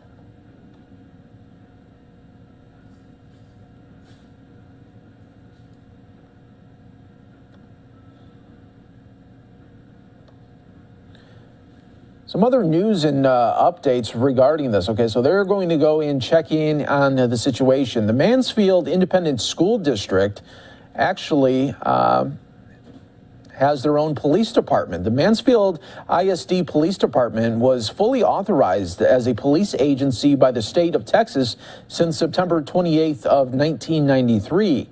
And all of the Mansfield School District officers are commissioned by the state of Texas. School district police officers are authorized to enforce all laws and may arrest individuals found in violations of those laws. So since '93, the school district has had their own police agency. So obviously they are investigating. You got Mansfield Police there, as well as Arlington Police continuing to give you guys the support right there. So we appreciate all of our viewers here watching in real time right now.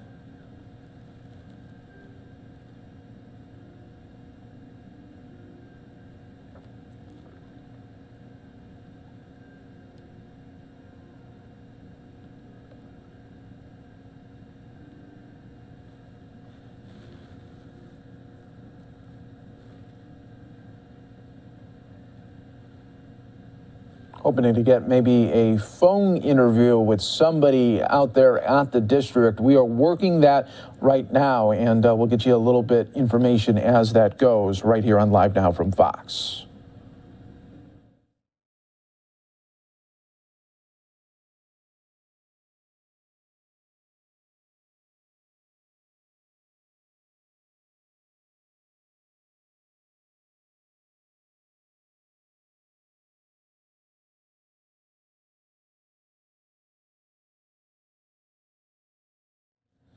Just joining us here, everyone. The Mansfield Timberview High School currently on lockdown right now.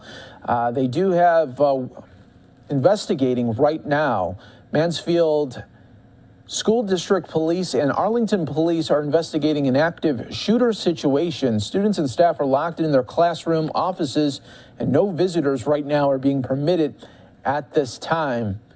And we are showing you these visuals as we are getting them in real time right here on Live Now from Fox. We appreciate all of our viewers continuing to watch with us. We're going to go in double box mode right now because we do have Senator Manchin speaking as well. But we'll give you the updates as they're happening right here on Live Now from Fox.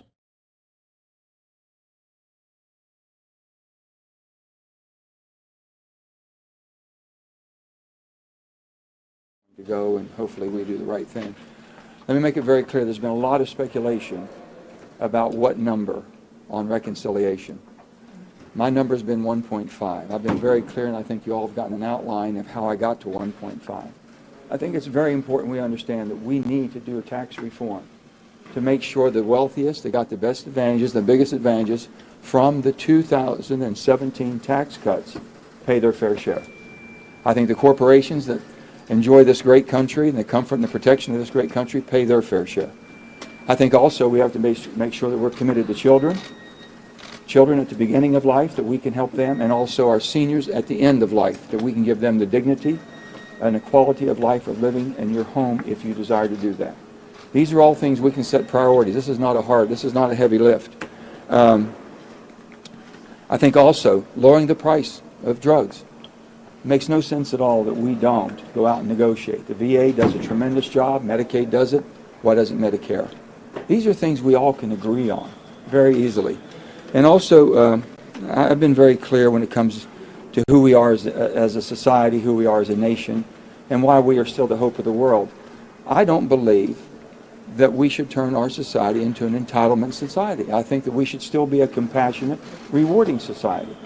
I think that fares best for all of us. But compassion means taking care of those who can't take care of themselves, whether they're young, whether they've had some type of a challenge in life, whether it be mental or physical. Those are responsibilities that we have, and we can all meet those responsibilities. And I feel very strongly about that. And we will continue. This is going to take time to get this done. Getting it done quickly is not going to benefit anybody. So let's make sure that we do it and do it right.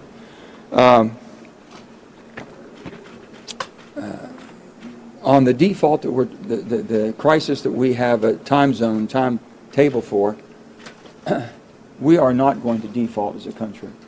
We will not default. That's the responsibility we have as senators, as congressmen, as 535 of us responsible to protect this great country in an equal branch of government.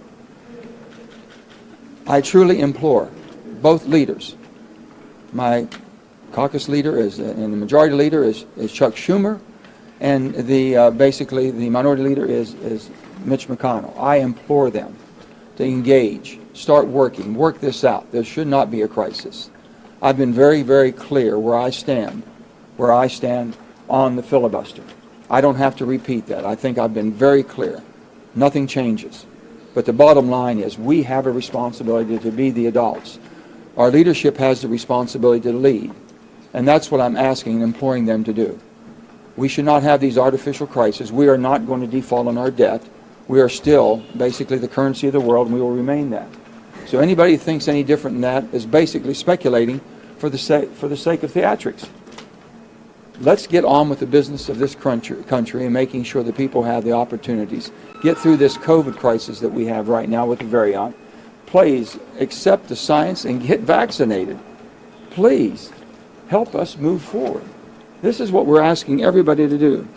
So the only thing I can say at this time to Leader Schumer and to Minority Leader McConnell is please lead.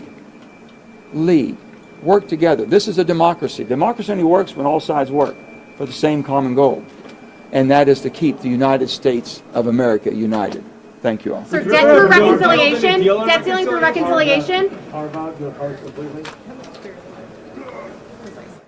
Right, that was Senator Manchin continues to talk about as these negotiations continue, as Democrats can't see eye to eye with each other right now. You saw that $3.5 trillion bill really last week on Friday go up in flames there. And so Democrats will not be getting that $3.5 trillion package. They're eyeing somewhere between 2.1 and 2.5 at this moment. Senator Manchin, as we all know, wants a $1.5 trillion plan there. So we'll continue to follow that here for you right here on Live Now from Fox, everybody. Let's go back out to Texas near Arlington. This is Mansfield, Texas right now. We just got information here that now this is a confirmed shooting. Arlington police says we are on scene at a shooting at Timberview High School. We are doing a methodical search and working closely with the ATF, Mansfield Police, Mansfield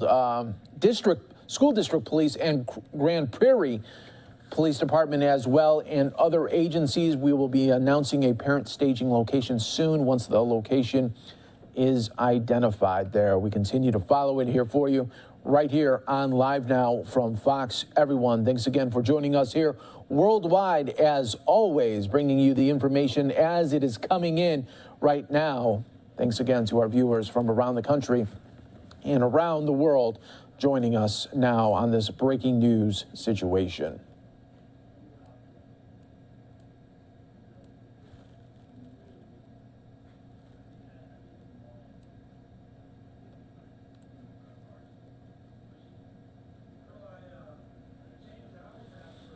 We are getting some ground shots. Looks like some parents are trying to get some information as well. Let's go out to that right now here live. The shooter yet. All I know is the police have checked on your brother.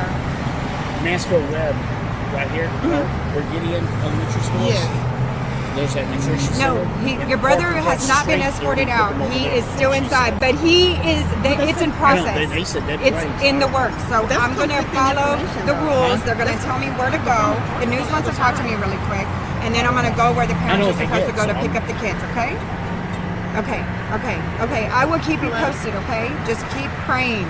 Okay. Bye. I'm so sorry. That was my son. No, ma'am. No, you're doing us a favor, and we're intruding. So I guess there's an active shooter in this school because my son said that he heard gunshots in the hallway.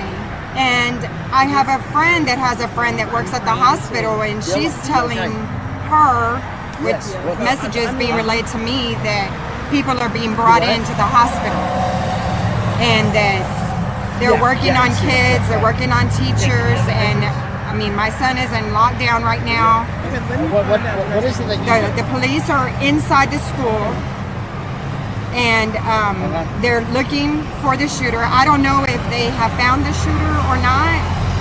All I know is that my son is texting. He says they're fine. They're on lockdown. They're in a dark room, and police came to check on him, and they're fine, and they're going to start escorting kids out. How about you? Yeah. And that way we can meet up with our kid. You got one son in there? All right, looks like we just lost Been that. texting each other back and forth, yes.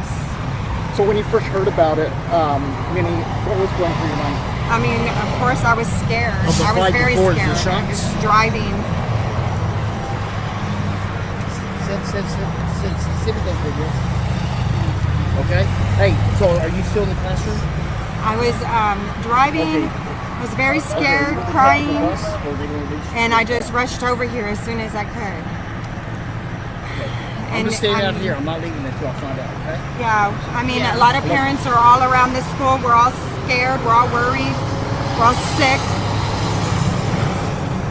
And we're just hoping for the best. We're hoping that there's no casualties and that all of our babies can come out of that school okay. Did you find out? Yeah. My son, he told me there's 2 videos that are circulating. I told him to send them to me. He said apparently what happened is some kids started getting in a fight. From what he's telling me, this is secondhand. He said it was in an English class. A man teacher went in there to try to break it out. One of the people that was in the fight pulled out a gun, shot the teacher, and just started shooting, and everybody started helping. Oh my God! Because 2 weeks ago there was this This alert that we received. This alert that we received on social media that the kids would have been excused if they missed a day because of an active shooting. Well, Or there was a a possible threat. threat. There was a threat of a shooting, and so Is your name Minnie Aceves? yes, Can you spell your name for me, please? ACEVE. All right, everybody. So it looks like we were getting some information there from parents right now as they're trying to track down the latest information, just like we are, and we're hoping for the very best for their loved ones. Latest report right now, at least 3 people shot at this high school near Arlington, Texas. We're talking about Mansfield, Texas, which is just south of Arlington, about 26 miles there. And let's continue to listen in here as these parents are trying to get a little bit more information on this very fluid story. To be released to be with their parents. I'm on my way. I think that's the Mansfield Performing Arts Center. Yeah, it is. It is. It's on the other side of Debbie Lane, but my son hasn't told me that he's left yet. So, how did you find out about it? Well, actually, another parent told me that has a kid that goes here, and then I texted my son, and he said yes, it was outside of his classroom. So they were just waiting it out under their desk. But my son is still on the inside, so I'm going to wait until he responds and tells me that he's been bussed before I leave the location.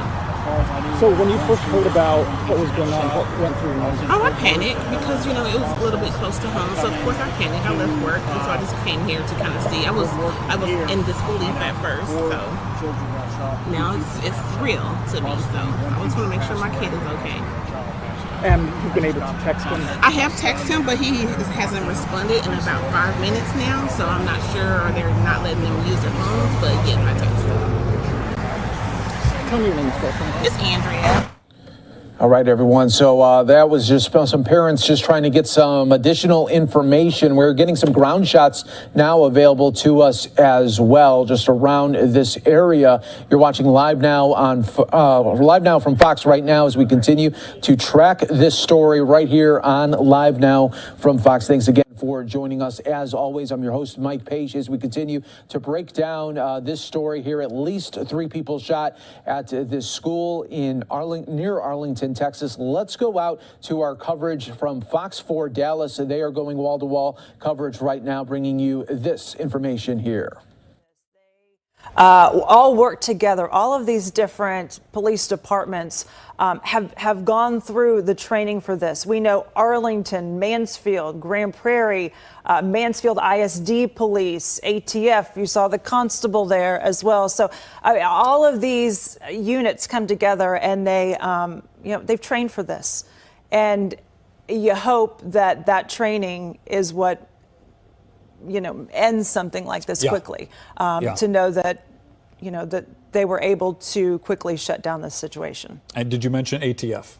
Yes. ATF. Yes, you did. Yes, they are on scene as well. ATF there too. Yeah, this was definitely a multiple agency response, as would be expected when you have an active shooter at a high school. So, and you mentioned these drills that the students do. We make the report of the district has this in the news release here. Students and staff are locked in their classrooms/offices. We know all too well how many stories we've reported about procedures, lockdown procedures. They do it in preschool. Procedures. My child does it in preschool. Active shooter training that happens. It's sad. Sad, very sad, but clearly something that has worked with trying to isolate as many students and lock them away in these classrooms as they possibly can. So if you're just joining us, or just to kind of recap here, active shooter at Timberview High School, located in the city of Arlington. That's why Arlington PD is heading this up. But in the Mansfield School District, we know that 3 people were shot inside that school, and 3 people have been transported. We have been told that there are no fatalities. So good news to report, at least on that front. And now all the questions center around the suspect. The building has been cleared. I think hearing that right now for parents, for anyone watching, is huge. The building has been cleared. The 3 people who are injured are in the hospital. They're being cared for by doctors now. And the hunt for whoever caused this is underway. We have multiple crews. I can tell you, it looks like we've got 4 or 5 crews that are in this area that are going to meet with parents, that are at the school, that are there waiting for a news conference from police, assuming it'll be Arlington Police who will head up that news conference. But the school district really not posting anything else, just saying that that there was an active shooter investigation, that they still have a lot more information to find out and to confirm at this time. Yeah, and like I said, we've got crews that are there gathering information. And we'll try and get you that information as soon as we can. Again, we're just sort of watching all this unfold via Sky 4 and some of the ground shots that we've seen. A lot of students, and Chip even suggested that a lot of these students may have already been on campus in athletics or other extracurricular activities outside, and then made their way over to this parking lot where everybody seems to be gathered. And you can still see 1, 2, 3, 4, 5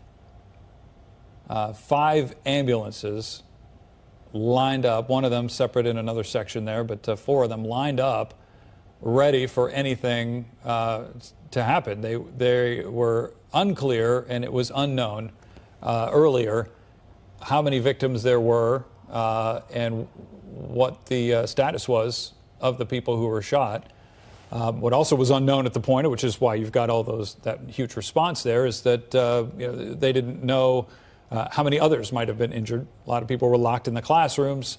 We watched SWAT team members earlier, just a few minutes ago, go inside, some of them at a pretty brisk pace, to clear the school, to go room by room, just going and making sure everybody's okay, and to make sure that they can find out where the shooter is. So. We have social media video from some of this video that was posted from inside a classroom that we want to take a listen to. Let's go to that.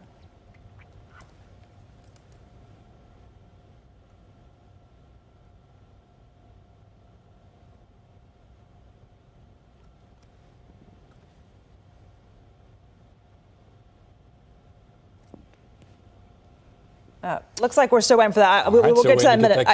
I do want to. This is almost, it brings tears to my eyes. Posted on one of the Mansfield moms. Like we have moms groups on Facebook that we all get together and chat. And a mom screenshotted the text between her and her daughter. Her daughter inside the school at the time. I'm not going to say names or anything, but her daughter texted her at 9:16. This morning saying there might have just been a gunshot or someone just dropped something super loudly. It was probably just someone dropping something super loudly. I love you.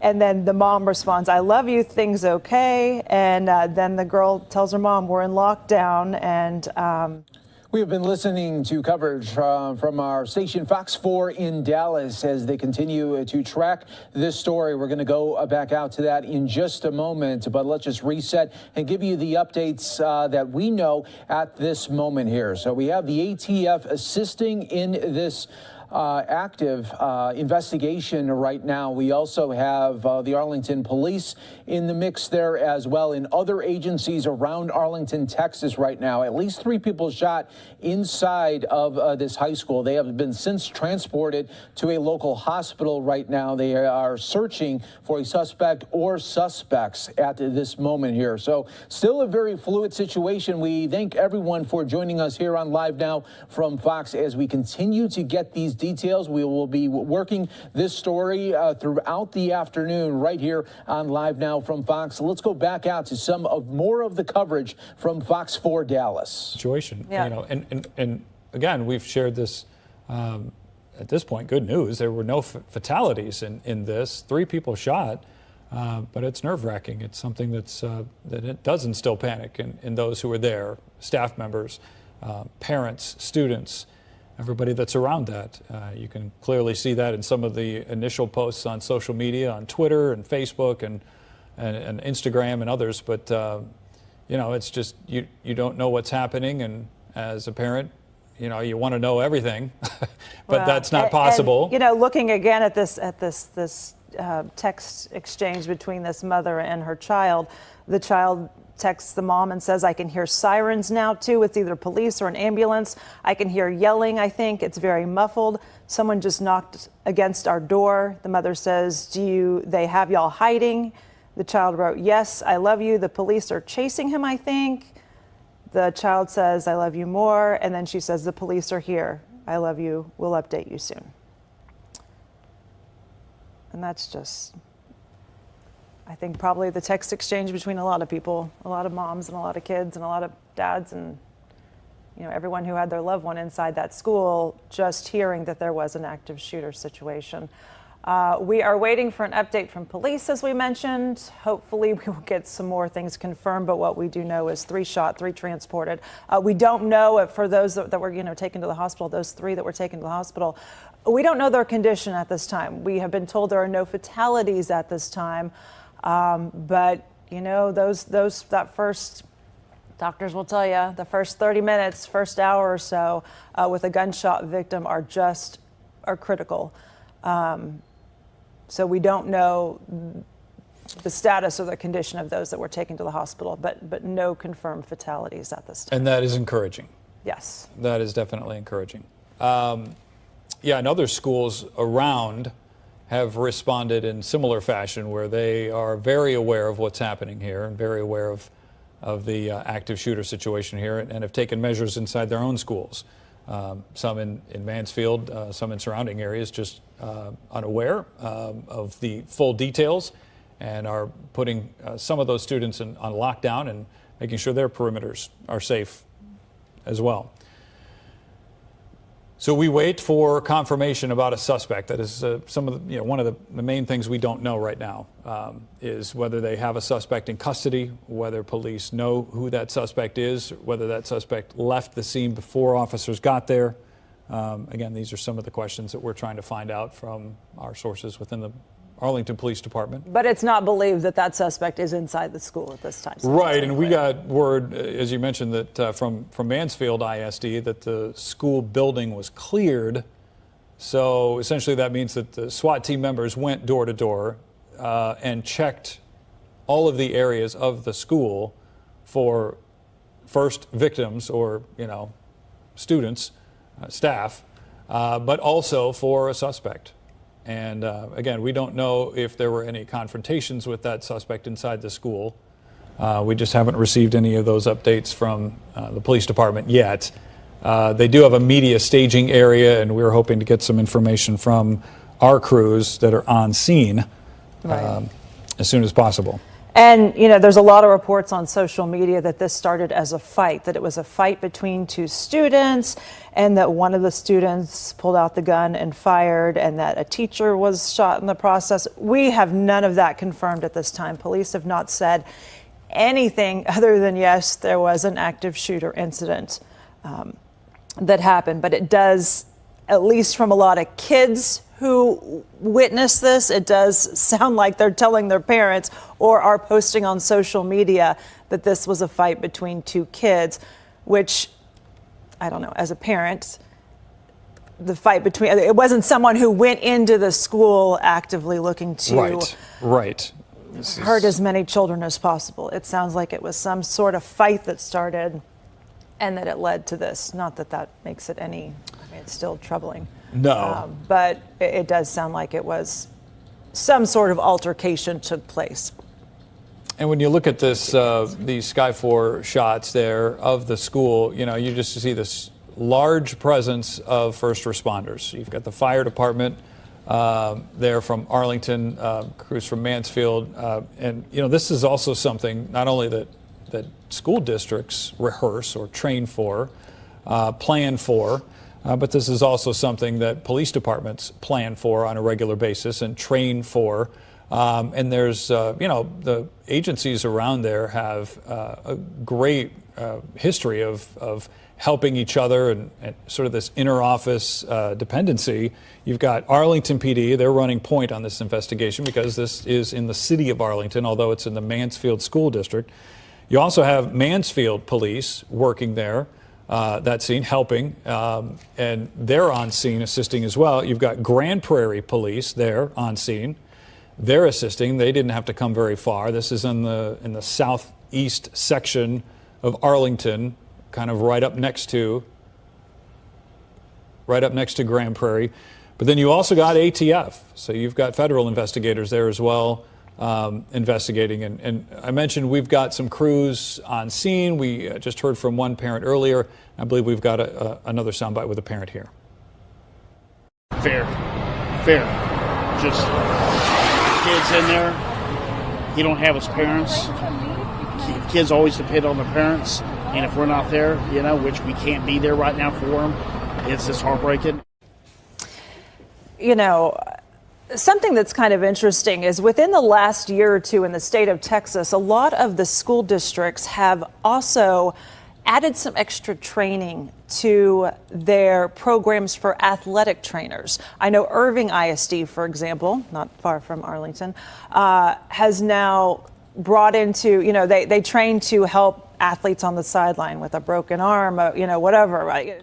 We've been continuing to take a listen there to the Fox 4 Dallas coverage. I'm your host, Mike Pace. Thanks so much for joining us here today on Live Now from Fox as we continue to follow this breaking news report there out of Arlington, Texas, there with at least 3 people shot at this school. We continue to follow the very latest. We got different scenes right here that we want to get to right here. This is another shot that is just coming to us right here. It looks like buses are now coming to the school to pick up the students that were on lockdown. We are being told that the school has been cleared, so that is a good thing. Search for a suspect does continue. Let's get another shot that we have available to us right here. More school buses are gearing up to take these students out of the school during this very, very hard situation. Police are on the scene of this active shooter at a Texas high school, Timberview High School, that we are looking at there in the Mansfield School District in Arlington right now. There is also other scenes that we have here for you right here of showing more of the school buses coming to the area of the school to get picked up right now. And we continue to follow every angle for you right here on Live Now from Fox. The ATF's Dallas Field Division is on the scene there as well in Mansfield, continuing to track this story live here for you. We, of course, have the visuals coming out of Fox 4 Dallas showing us this shot here of the more of the school buses just in the staging area right now, breaking it all down for you live, raw, and always unfiltered on Live Now from Fox, everybody. Thanks again for joining us here. Police on the scene again of this active shooting situation. Investigation does continue. At least 3 people transported to a hospital, and we are awaiting a news conference that should be happening pretty soon there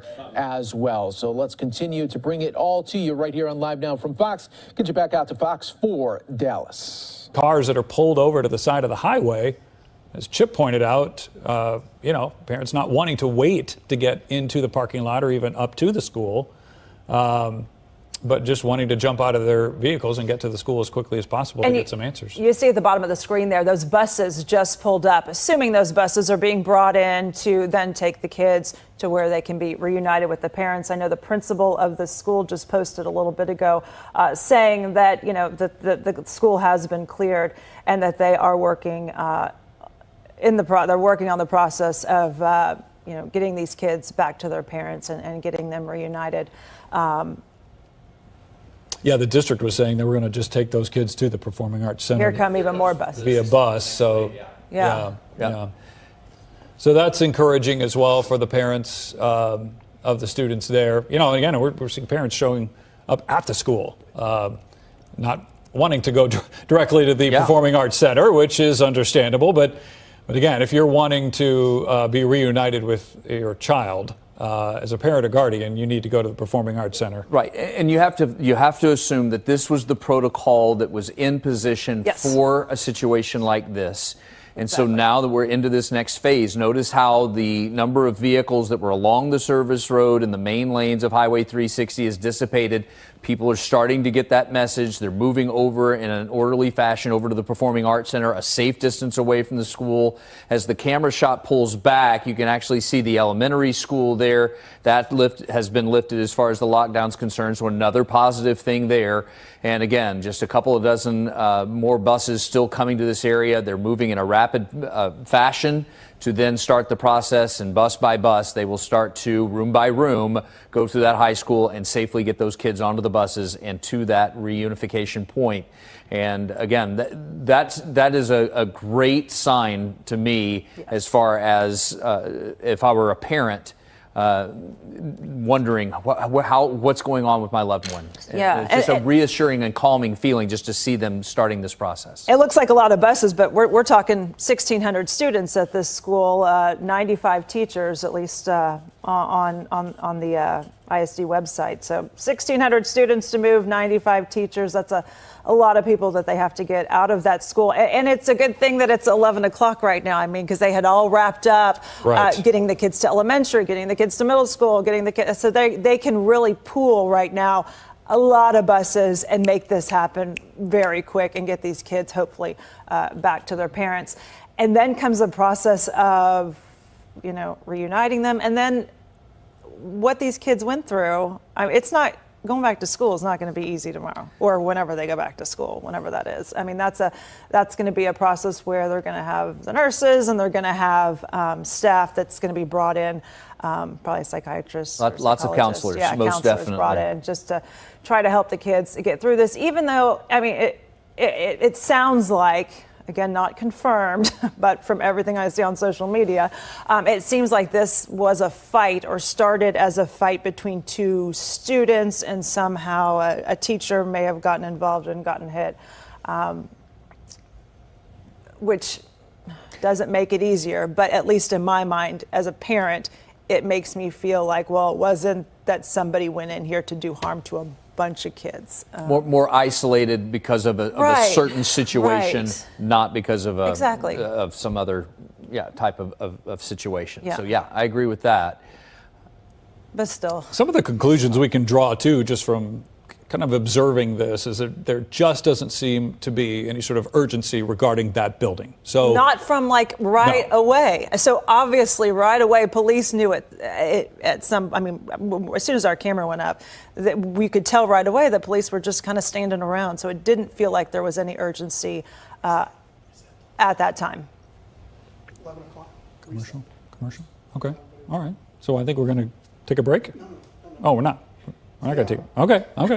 We are getting information literally right at the side of the news desk. We are. We're Things finding this coming out in from the with you, newsroom. They're coming in from our news desk as well. So, let's just, if you're just joining us, let's just recap this earlier, shortly after 9, I believe, 9 a.m. About 9, about 9:40. 9:40 or so. At least when we got word that something was going on at Timberview High School, which is in Arlington. It is Mansfield ISD. About a little before 9:50, we found out that something was happening and that there was a large police response. It was at 10:12 that we got a confirmed news release from Mansfield ISD saying that there was an active shooter situation at Timberview High School. The school currently was put on lockdown, or was on lockdown at that time. Students and staff locked in their classrooms. We were already hearing about it on social media as students were texting their parents, and they were trying to get some more information.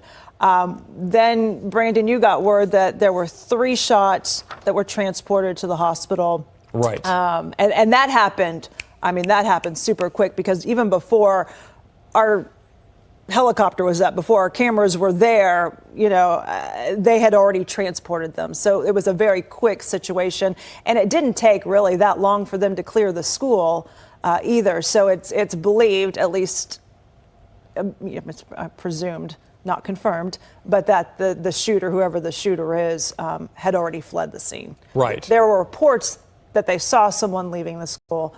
Not confirmed at this time, though. Well, and it was like I was saying with just what we observed, there was an urgency to get an assessment of these students and staff members that were inside the school, but not quite the urgency that you would expect if there was a shooter still inside the building.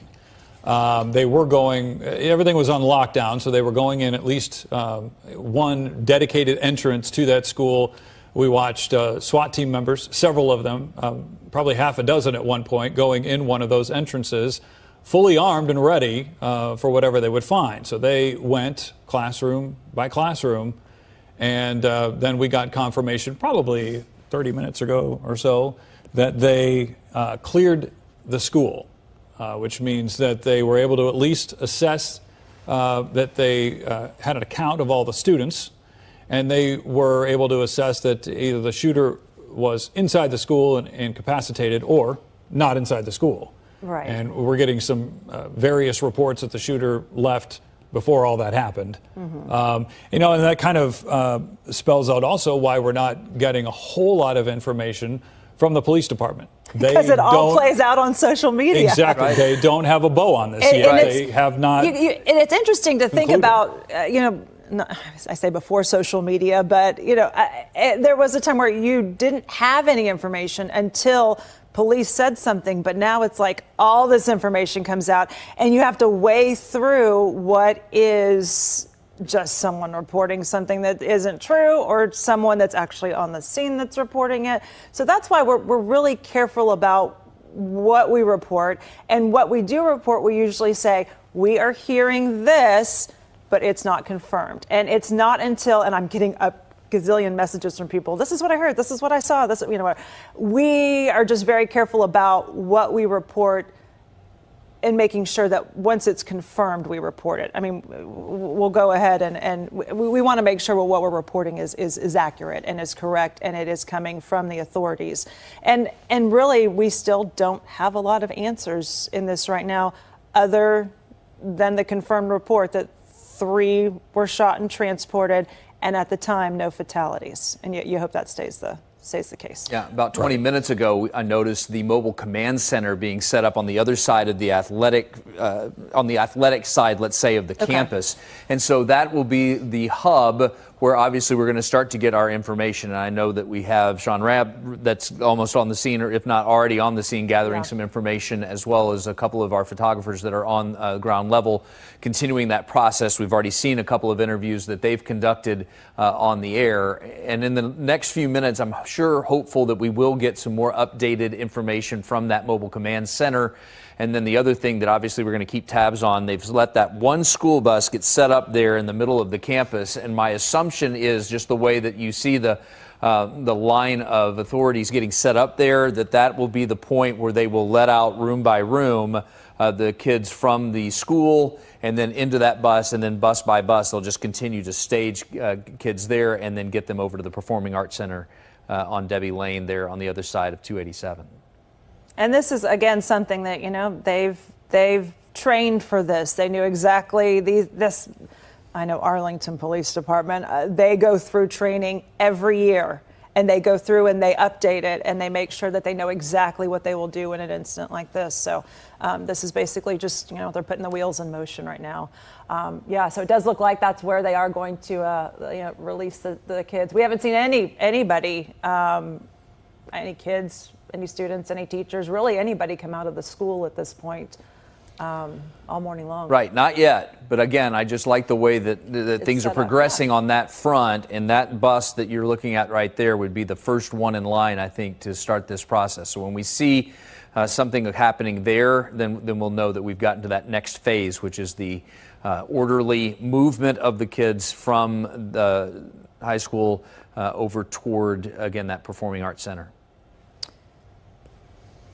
And I apologize. I'm just busy texting these as many police sources as I possibly can to get Brandon, as much you've information. Worked in this area. You live not far amazing from what here, he's pulling off. These text messages here from them, and we, there are cameras that are not only around that school but also inside the school. So and that is something that can assist in a situation like this, where they can go back and get a real good ID.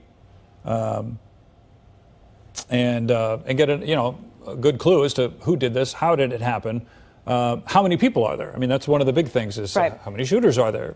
There's so many reports over the years of multiple people going into a school or going, from the parking lot walking into the school. Of course, we're getting information that this happened inside the school, started inside the school as a fight. So that's a little bit different in that regard. But again, they've got multiple resources that investigators can go to figure out how this happened. Now, at the top of your screen there, I don't know if we can zoom in or if Sky4 can even hear us, but they've got a lot of what looks like either detectives or, I don't know if that's apparent, they look like they were walking and yeah, that was the spot where that bus was set up, and they just formation. moved that bus. No Yeah. kids were ever put onto that bus, so I don't know if they're just kind of are rethinking where they want that staging point to be. Or looking for what. something in the field. Something that dropped there. Is it possible that they're looking for evidence? They're going to be going over so much. I mean, there's so much social media right now. Like when I'm looking online, there's videos that kids were taking inside the school, whether it be video of just someone sitting at their desk where they can hear the shots that were fired, or there was video of a fight. We're seeing a lot of video from the kids, and so that's going to be something that they're going to go through. And then video from the school. I mean, that shows them exactly. A couple of the short videos of them starting to get into their lockdown positions and stuff like that as well out there. Oh, there's even video of a fight, I believe. Yeah. Yeah, there's all kinds of video that I was seeing. Trying to separate the up okay, to the second. So Shannon is at a location. This is Harris Ridge Drive, and she is responding to that area. Shannon, where are you? What's going on there? Well, we are actually not far from the school, just maybe about a block away from the school or so. But as we were on our way there, to report on this story, we happened upon this scene right here, as you said, on Harris Ridge Drive. We've now discovered or confirmed that this is the area, the neighborhood where they are searching for that suspected shooter. Right now, sources have told our Fox 4's Sean Rabb that 3 people were shot, 3 transported to the hospital, but no fatalities at this point, again, coming from a source. This is the area where investigators are searching. We've seen them focused on this home here right on Harris Ridge. This is at the corner of Harris Ridge and Collins. They have the street blocked off on both ends, not letting anyone in. And we've seen police and SWAT as well out here right outside of this home. We know Grand Prairie Police, Mansfield, and Arlington all working this scene right now. And they are searching for a male, possibly in a Dodge Charger, that fled from the school. We have not heard any confirmation of an arrest or if they have located the person here near this home where they are. The district tells us that the school has been cleared since the active shooter. They also say that they are trying to reunite parents and students at this time. That's their next focus, is working through that process. And they have everyone heading over to the performing arts area. That's going to be the parent pickup area on Debbie Lane. And we see quite a few neighbors and some parents as well here just across the street from where investigators are searching for a possible suspect. When I talked to one of the mothers here, she told me that she has talked to her son. He's okay. He was in the library while they were on lockdown. She was communicating with him. We're being careful what we're reporting. Of course, in a situation like this, there are a lot of rumors, people sharing videos and pictures on social media. But with anything like this, it is very sensitive, and we're going to be really careful and make sure we only bring you information that we can confirm to the best of our abilities, Lauren and Brandon. So we are going to stay here on this scene and keep an eye for any developments.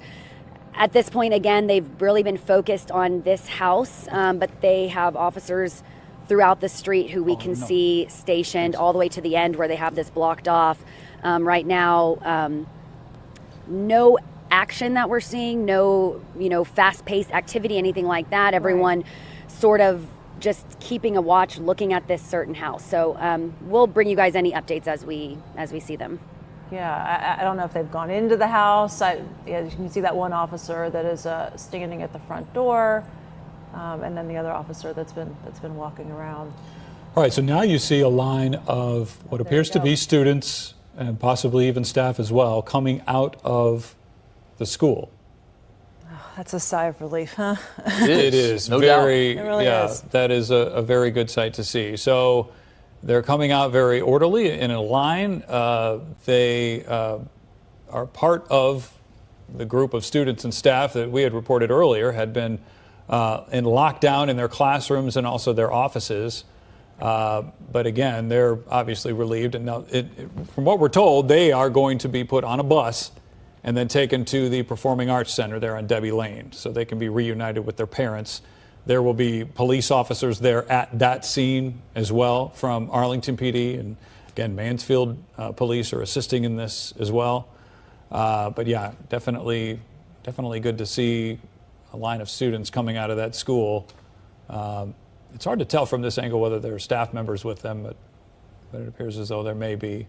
Well, they're high schoolers too. They can probably get to the bus. Bus on their own. But I know that Arlington ISD, Mansfield ISD, that they'll have counselors on hand too, that will likely meet them there to talk with these students about what they've been through, what they've seen.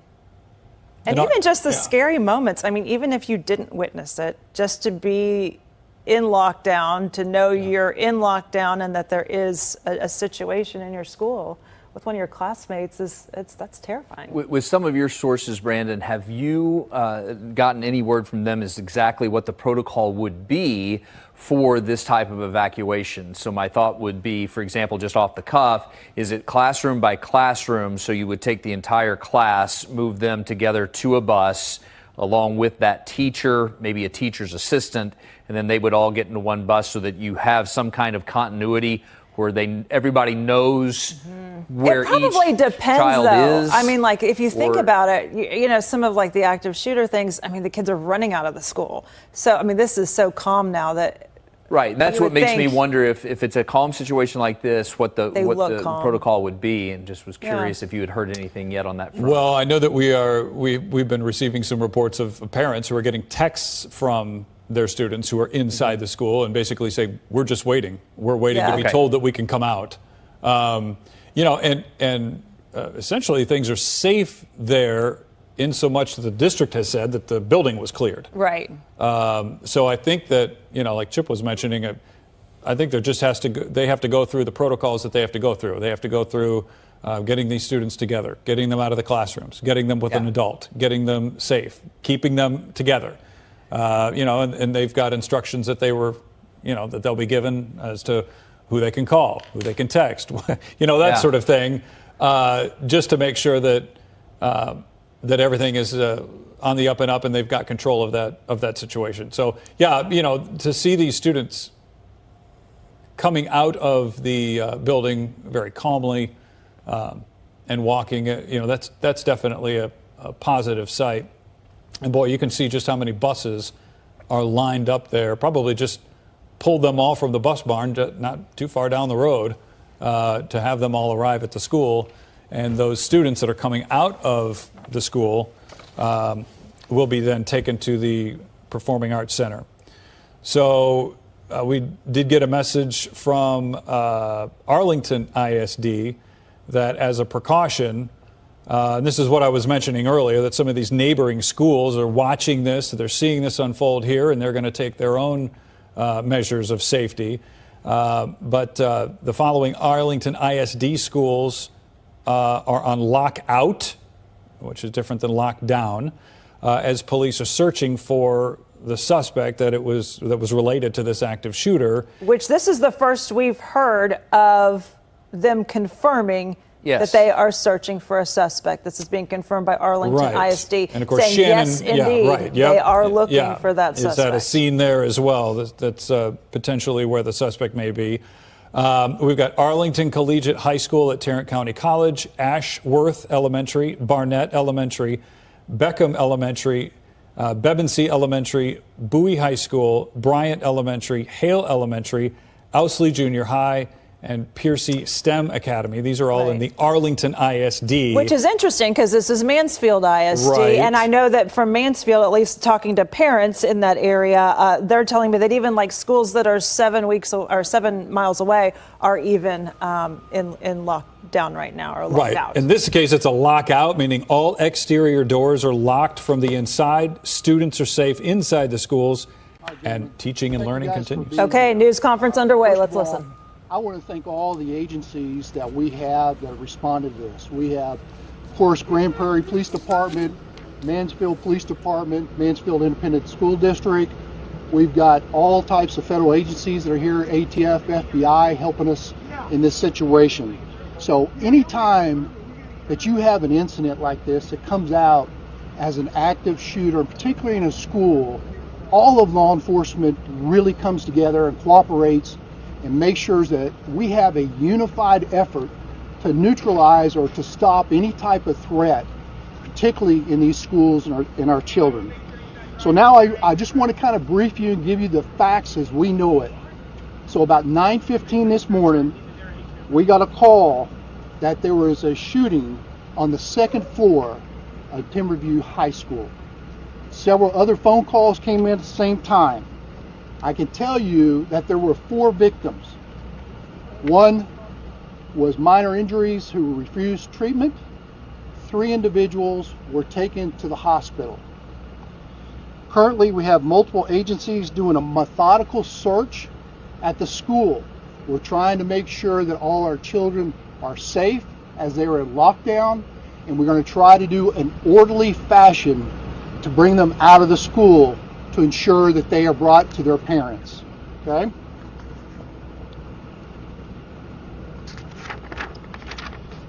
Once the search is completed, we'll make sure that all the students are transported on a bus on the south side of the school to the Mansfield Independent School District Center of Performing Arts at 1110 Debbie Lane.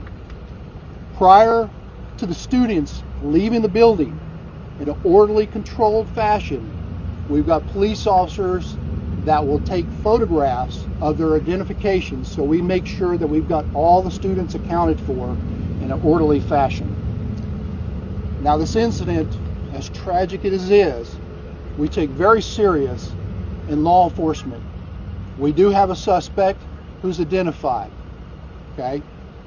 What we believe happened preliminary is that there was a fight between a student and another individual in a class, and a gun was used, and there are 4 victims.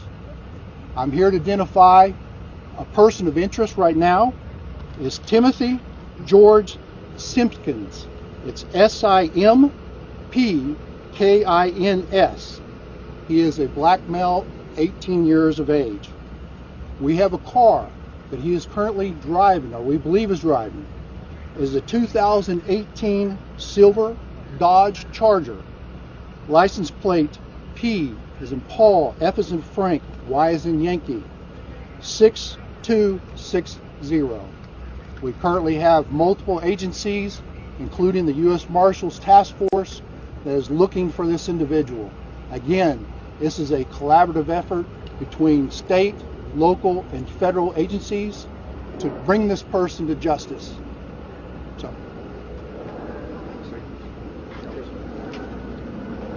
I'm Tracy Aaron, the Chief of Police in Mansfield. I want to say thank you to all of the agencies. It's not just helping just this incident, but all of our other sister agencies here close.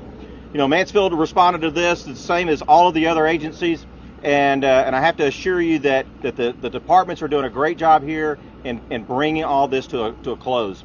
What you're going to see now is that there's going to be continued searches for our suspect.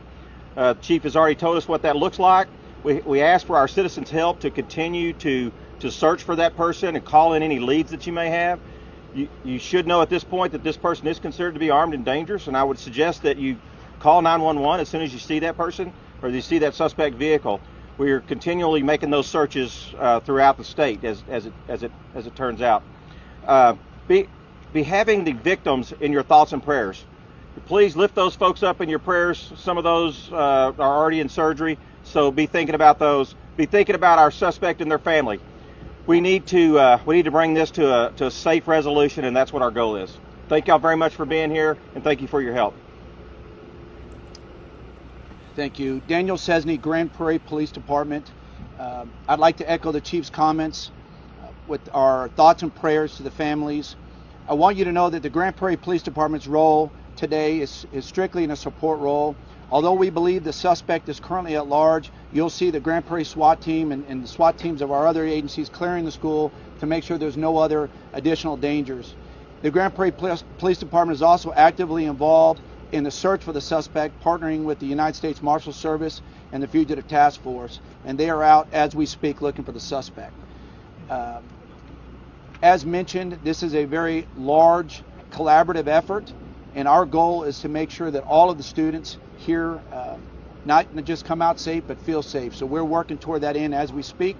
You should see very shortly a large contingent of students coming out orderly, loading onto the buses and moving to the location already indicated. Our recommendation that parents go to that location that just make things more difficult. So again, please go to the pickup location. Thank you very much. We wouldn't take any questions, but again, I just want to reemphasize that this is not a random act of violence. This is not somebody attacking our schools. This is a student. We believe right now, preliminary, that it was a student that got into a fight and drew a weapon. Chief, do you know how he was able to get the weapon inside the school?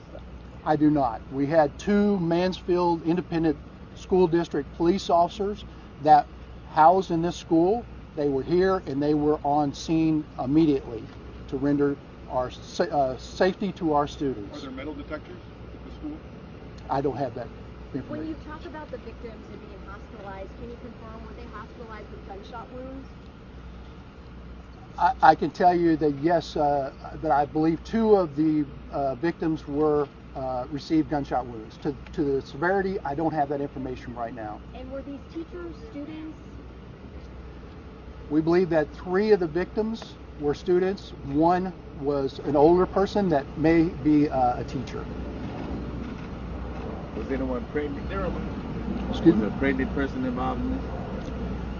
There was a report of a pregnant woman who was one of the 4 victims that may have fell during the shooting, but received medical treatment from our EMS here on scene and was released. That person is not in the hospital based upon the information that I have right now. There are a lot of people who will be watching this concerned specifically about the kids inside of the building. It would seem to be that you have a certain level of confidence that the danger, should there be any, is not here, correct? I realize there's a lot of logistics involved in searching, but could you speak to your level of confidence that there's no continued threat for the students in these buildings? Yes, I have a high confidence right now that the shooter is not on the premises. I have a high confidence that it was only one shooter at this school. We want to continue to make sure that we lock down our students to make sure that they are safe. We have Grand Prairie Police Department, Mansfield Police Department, Arlington Police Department, and other SWAT teams that are methodically going through each of these rooms and releasing these children to make sure that we're safe. We want to make sure that we get identification from each of these students. We want to make sure that they don't have any weapons on them themselves. So it's just a customary practice that we will do to make sure that everybody's safe before we get them out on the buses. Chief Colby, you mentioned Mr. Simpkins, 18 years of age. He was in that classroom as a student fighting with someone else with that weapon, is your understanding at this point? There was a video that I viewed, and he was in a classroom. To what his student, whether he was a student or not, I don't have that information right now. We are going to release his photograph after this press conference, and we are currently actively looking for him now. And was he able to escape the school because of the chaotic situation? I don't have those facts, but I do know that there's video. We're trying to review the video to where he came out. Based upon the preliminary information, he came out on the south side. There was a vehicle that was identified. I will tell you that one of the callers that called in immediately identified him as a suspect in this shooting. Do you know if anyone was able to render aid to those victims before EMS got on scene? I do not, but again, I want to stress that we had 2 Mansfield Independent Police officers on scene, and they immediately responded to the threat situation, and I'm sure that they tried to minimize any type of injuries with those individuals. Can I go back to that phone call a second? Was that a call essentially warning that this was about to happen? No, sir. It was not a call. That was a warning. This was a call after the shooting happened. We got multiple 911 calls, and one caller identified the person of interest. Other students in the room at the time, or was it like just an empty classroom? Based on the video that I saw, there were other students in the classroom. When you say video, are you talking about surveillance video or possibly video captured by other students or teachers? The video that I saw looked like it was captured on a cell phone by other students. Does that video, sir, include the shooting in and of itself or the fight in and of itself? We've seen at least one of those videos. The video included the fight. I did not see a video that it captured the shooting. Sir, I'm sorry, just one more time. Could we get the name of the suspect and the victims right now? The victims I don't have. The suspect is on Twitter right now. Got you. And we'll release the photograph, the suspect here momentarily. Is there another video out there from students that shot video? Would you want that video in hand? You guys want that video? Yes. Any video that's taken of the incident, we would ask any citizen or any student to make sure that they contact Mansfield Police Department or the Arlington Police Department with any video that they have. I will let you know that the Arlington Police Department will handle the criminal investigation. And one more question about the suspect. Is he anyone that is known to your agencies? I don't have that information. Any more advice for the general public, since you said he's armed and dangerous for the public at large? Yeah, I would say if anybody comes across this individual, please do not make contact with him. If they identify the car, make sure that you call 911, have appropriate police response, and let us bring this situation to a conclusion for the safety of the public. And again, our hearts go out to those who are injured today and all the students that went through a traumatic incident at this school. Do you know what kind of weapon it was? I do not know what type of weapon it was. Speaking again directly to the parents and students in the school who are not watching with great interest about what's happening right now, could you speak as best you can directly to them? You said not to come to the school, they should come to this offsite location. Could you repeat that information and give some sense that no one could hold you to when they might be able to look their students in the eyes again? Yeah, we know that this is very traumatic for the parents right now. We know that they're worried about their children and their safety for their children. Right now, we believe that the scene is secure. We're just making sure that we can in an orderly, controlled fashion, make sure that we can identify all the students and make sure that we can account for everyone here. Then what we're going to do, hopefully within the next hour, don't hold me to it, for the next hour, we're going to orderly, controlled fashion bring them to buses right here on the south side. And then we are going to bus them to the Mansfield Independent School District Center of Performing Arts on Debbie Lane. We ask that all the parents please report there, and your students, your children will get off the buses, and then you can see them there. We have got several of the students that we have interviewed that were witnesses to this incident. So we're going to hold on to those children. Hopefully my detectives will allow them to call their parents. And I'm sure there are many of the students that have reached out to their parents and ensured that they are safe. And they are locked in the rooms, and police are going room by room, ensuring that everybody is safe and no one else is a suspect or person of interest in this area. It's a big school. Any sense of how many students are in there today? I don't. Have the family of the victims have already been contacted? That way parents already know that, if they didn't get a call, then their children are fine? I don't have that information, but I would suspect that yes, the parents have been contacted and been asked to report to see their loved one, to be with them at the hospital, yes. Chief Aaron, are you aware of metal detectors at the school by chance? No, sir, I'm not aware. It's Mansfield Independent School District is in charge of the school district itself, and so I'm not certain of their safety measures inside the school building. I didn't know if throughout the day-to-day going in and out if you've been able to see if there's metal detectors. I have not noticed myself inside this building. Did you want to get up and talk about this? Buckhands. Okay. Hi, Jeff Boshek with ATF. I'm the special agent in charge here for ATF for the Dallas Field Division. We're obviously here today to support our state and local partners in this tragic incident. You know, as a law enforcement officer and then as a parent, with a student in Arlington ISD, this is kind of your scariest moment, right? When this happens, not only with what you do for your job, but when you have a wife who's a teacher here and several kids that go to school in the district. So we're here as soon as we get the information on this firearm. We're going to track it down. We'll figure out where this individual got this gun from. Our agents won't sleep, working with our partners here to figure out how he got this weapon in his hand to come into school and cause this tragedy today. So I don't have much information I can give you on the weapon. Obviously, we don't have that yet. We haven't been in the school to figure out caliber of the weapon or anything like that yet. But as soon as we do, we'll have something to get out to you guys. So thank you, and to all the victims' families, you're in our thoughts and prayers. So thank you. All right, guys, we got time for a few more questions before they got to get back and continue working here. Do you have a sense of how many shots were fired and how long the whole incident lasted? I don't. Just based on the information, I know there were more than 2 or 3 shots that were fired. Chief, you guys have a home surrounded, or you've got some people, U.S. Marshals outside a house just about a few blocks from here. Is that the shooter's home, or what does that have to do with this case? I do not personally have the suspect or person of interest address, so I can't comment on that particular address. All right. Anything else? All right, guys, thank you. Thank you. Thank you, gentlemen.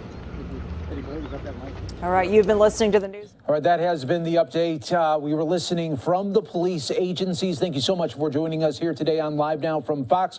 I'm your host, Mike Page, as we continue to bring you these live feeds of this breaking news situation. So here is what we know at this hour. 4 people were shot inside of this school. 3 of them were transported to a local hospital there. The one person refused any medical treatment there. And right now, the search continues for police, saying that it is an 18-year-old suspect. Let's show it to you right here on Live Now from Fox. This is who they are looking for right now with this Timberview school shooting situation.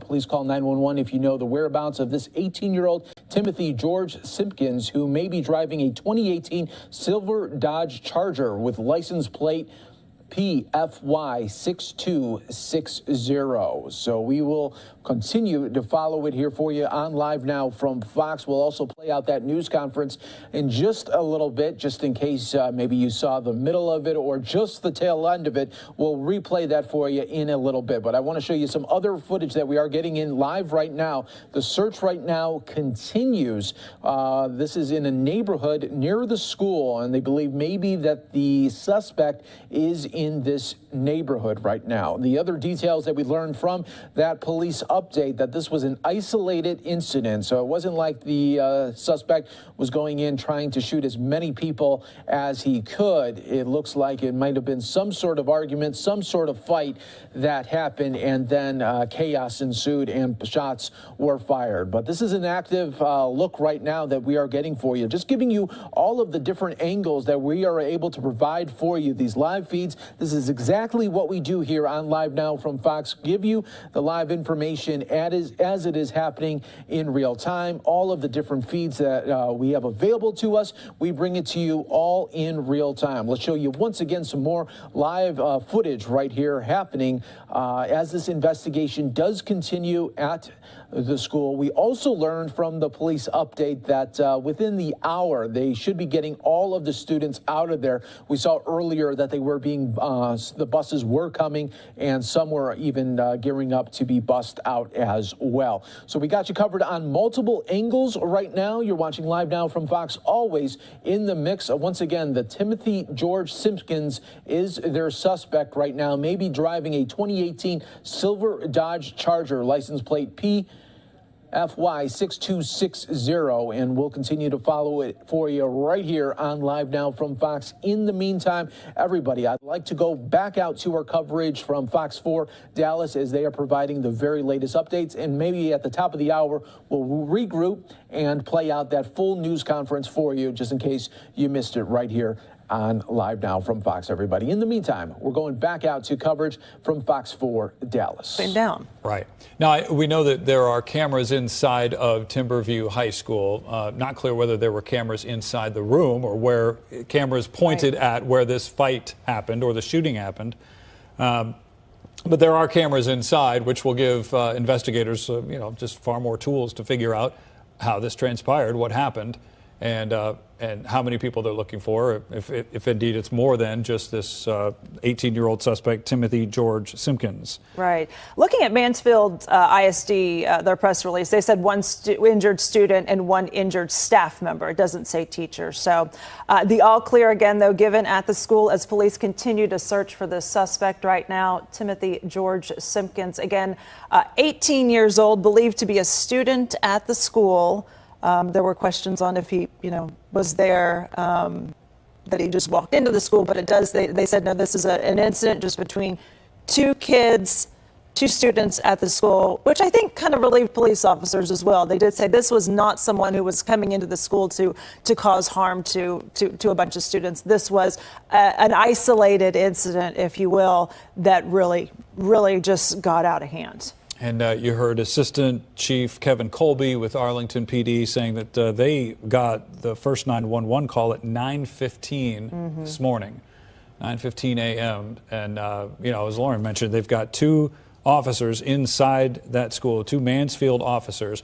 I didn't hear whether they clarified whether those were Mansfield police officers or Mansfield ISD police officers. It sounded like Mansfield ISD. Those that were two with the school district. departments are different and separate. Okay. But what I thought was interesting, too, is they talked about at 9:15 when they got that phone call that they got several other phone calls and that someone identified the suspect at that time. Right. So they knew right away who they were looking for, which I'm sure was huge for the police on the scene as they were going through that school trying to figure out, is this person just among the other students who are still here, or is this person already fled the scene? And is this person working alone? Right. One of the things that they would need to confirm as they walk through. But so that was key. Yeah, you heard, again, Assistant Chief, I believe it was Colby saying that they were going to be taking pictures, as you mentioned, of these student IDs because they need to know who is in that school and who is coming out of that school. Right. And to make sure that they have a specific account of every single student coming in and out. Who is in, who's coming out, who's getting on those buses, and who's going over to that Performing Arts Center to be reunited with the parents. They've got officers there at the Performing Arts Center as well, at that scene, as well as officers at each of these buses as these students are getting on. Yeah, and there's going to be counseling services available for the students and the parents at that reunification location. But they're also going to be, they said they will be hopefully allowing those students who were in this classroom when this broke out, or anyone who witnessed anything, these are a group of kids that they're going to be holding back. They're going to let them hopefully call their parents, is what the officer said, to let them know they're okay, just kind of, reunite with their parents on the phone, and then they're really going to be questioning them.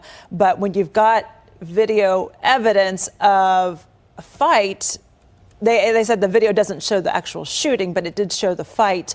It does seem like they're going to have a lot of evidence in this case. And Sean Rabb is standing by and joins us with an update. Sean, thank you so much for your help. I know you've been really working all your sources and getting a lot of this information confirmed for us.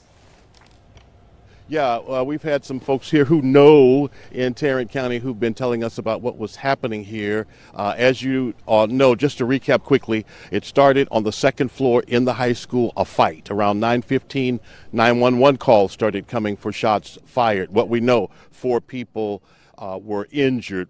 3, we believe, by gunfire. 1, and we believe those 3 to be students. 1, perhaps a staff member, if not a teacher, a staff member, pregnant woman who may have fallen during the chaos, as you could imagine, as people scurried for cover when they heard gunfire. She was treated on the scene, declined to be transmitted to a hospital. Others have been transmitted, and they are, at least 2 that we know of, are in surgery. The suspect is identified as an 18-year-old student here, a Timothy George Simpkins, who was driving a 2018 Dodge Charger. There is an active search for him. No other threat, and this This is not a shooting against a school. This is not that kind of event. This began as a fight between a couple of 3-4 people, and one came to school ready for the fight, apparently, with this gun. Here's what. In terms of searching for him, you got FBI, you got U.S. Marshals, you have SWAT teams, Grand Prairie, Arlington, Mansfield. They are all on the hunt. They know who their suspect is. He's a student here, so they know where he lives. They know who his parents are. They have contact numbers for emergencies. They are knocking those doors or kicking those doors. They are calling parents saying, where is your boy? We need to find your son. Tell him to turn himself in. There is an intense search that starts here and goes out as they begin to look for him. Now, while that is continuing, let me tell you about what's happening here. And this is the scenario that school districts, sadly, have had to train for and practice for these kinds of horrific events, if you will, for quite some time now. So immediately, the plan here at the Mansfield ISD. This is a Timberview High School, Mansfield Timberview in the city of Arlington. But immediately they put their emergency plan in place. Students and teachers, when the gunfire erupted, locked down in their classrooms. They stayed in their classrooms. And now police officers are methodically going through the building, classroom by classroom, making sure that all the students are safe, that they are accounted for. They're actually taking pictures of their student ID to compare it with what they have on file here to make sure all of the students are accounted for as they take them to the art center on Debbie Lane for the reunification with their parents. Very smooth, very methodical process that is taking place in terms of getting families reunited. You can certainly imagine what, just to hear this and know your student, your child is a student at this school, you can imagine the panic that goes through a mama or dad's heart. And so quickly they are making, as quickly as possible. And you might, can we show the buses over here? I think we have some buses, or have they all pulled out? There were a bunch of buses here earlier that they were lining up to take students to the reunification center, and there are some of those on the other side. We are on the back side of the schools by the softball fields. There's lots of activity down here. Say again to me. Okay, we are on the back side here by the softball fields, where they have set up this staging area where they've talked to us, recently held a news conference, and we're able to report to you about the events of this morning. Sean, let me ask you a question based on what you've seen. It didn't appear that any of the students getting on the buses had backpacks. And it seems very likely that they were told, leave the backpack there. We've seen this in other shooting situations inside schools. Officers told them, leave everything you've got, and you just take yourself, your phone, and your ID. Did you notice any of the students getting on buses with backpacks?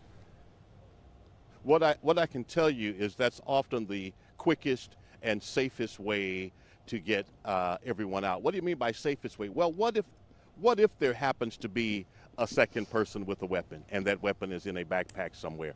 If the students are separated from those backpacks, then the police have a chance, either with a dog or manually, to go through those, to check those, to make sure there are no other weapons. Again, they don't believe that there's a second shooter. They believe this was isolated. But the protocols and best practices to ensure the safety of everyone is to just get them out with their bodies, come out hands up, so to speak, and then we'll worry about getting you back to your gear, to your belongings, to your backpacks later. And it's proven to be something that's been tried across the country. It proves to work, Brenda. Yeah, Sean, they said they have high confidence there was only one shooter and he's no longer on the premise, and that they're going to conduct that detailed search of the school and the grounds. I thought what was really interesting, and I still think this was key for police, and how they work the best that I know.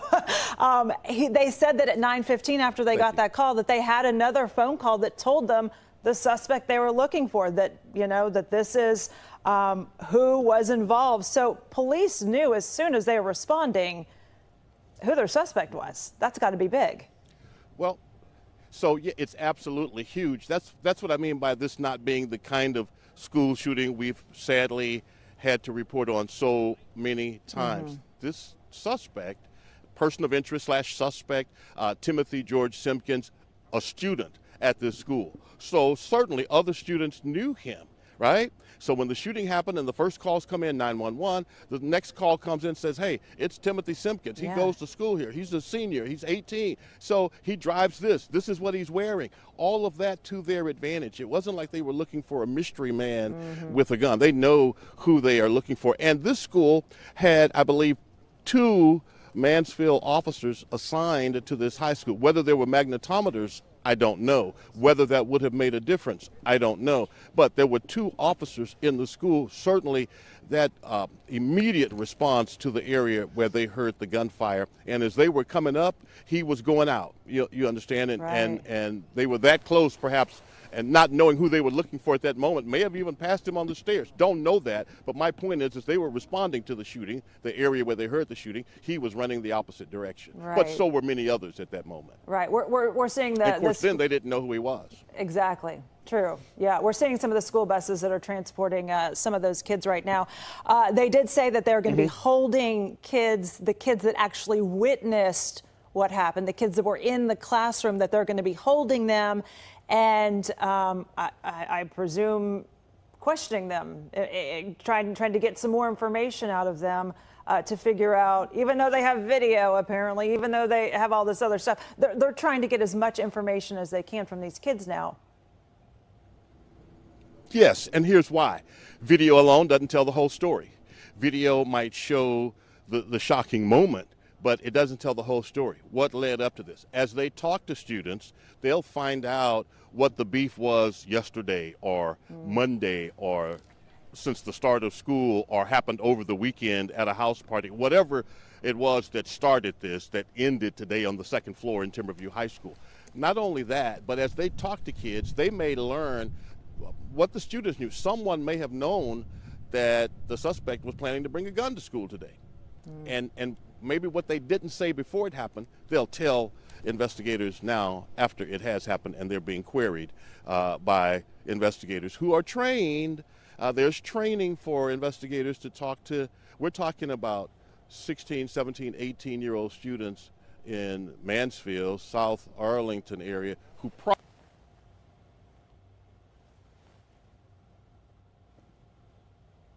Looks like we lost.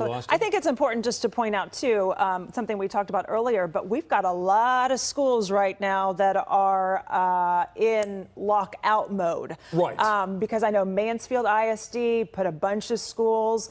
Arlington ISD, goodness, there's a whole list of them from Arlington, maybe a dozen schools that are on lockout. And basically lockout just means that they're not letting anyone in the school because they're searching for this suspect at this time. They are just concerned about keeping kids safe and making sure that this kid maybe doesn't try to go into another school and blend in with everyone else or you know, who knows what could happen.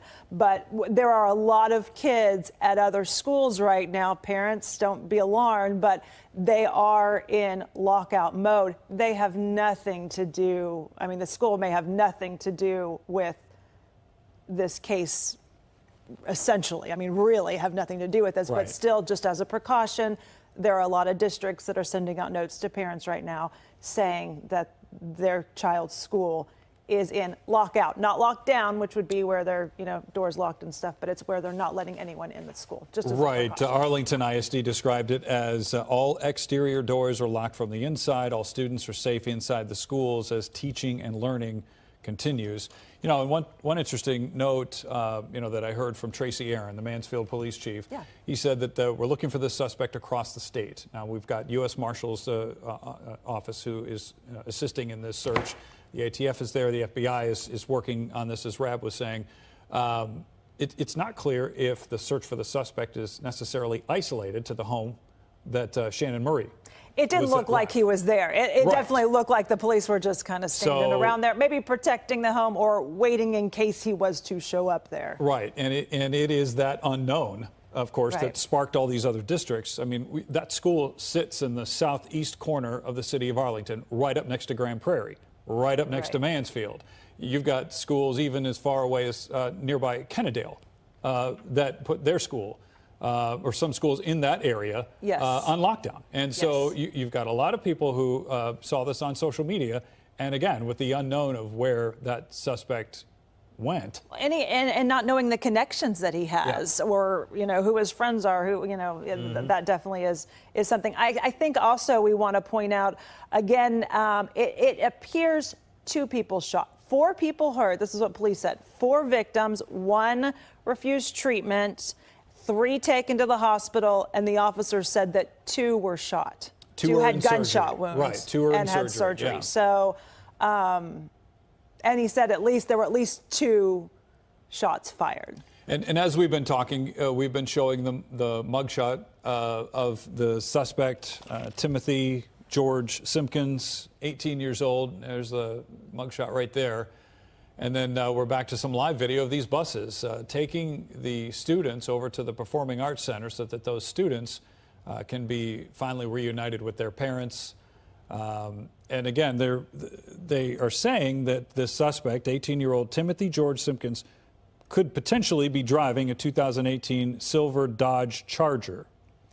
And I don't know, I think we should put the license plate up on the screen earlier. PFY 6260. So PFY 6260, 2018 silver Dodge Charger.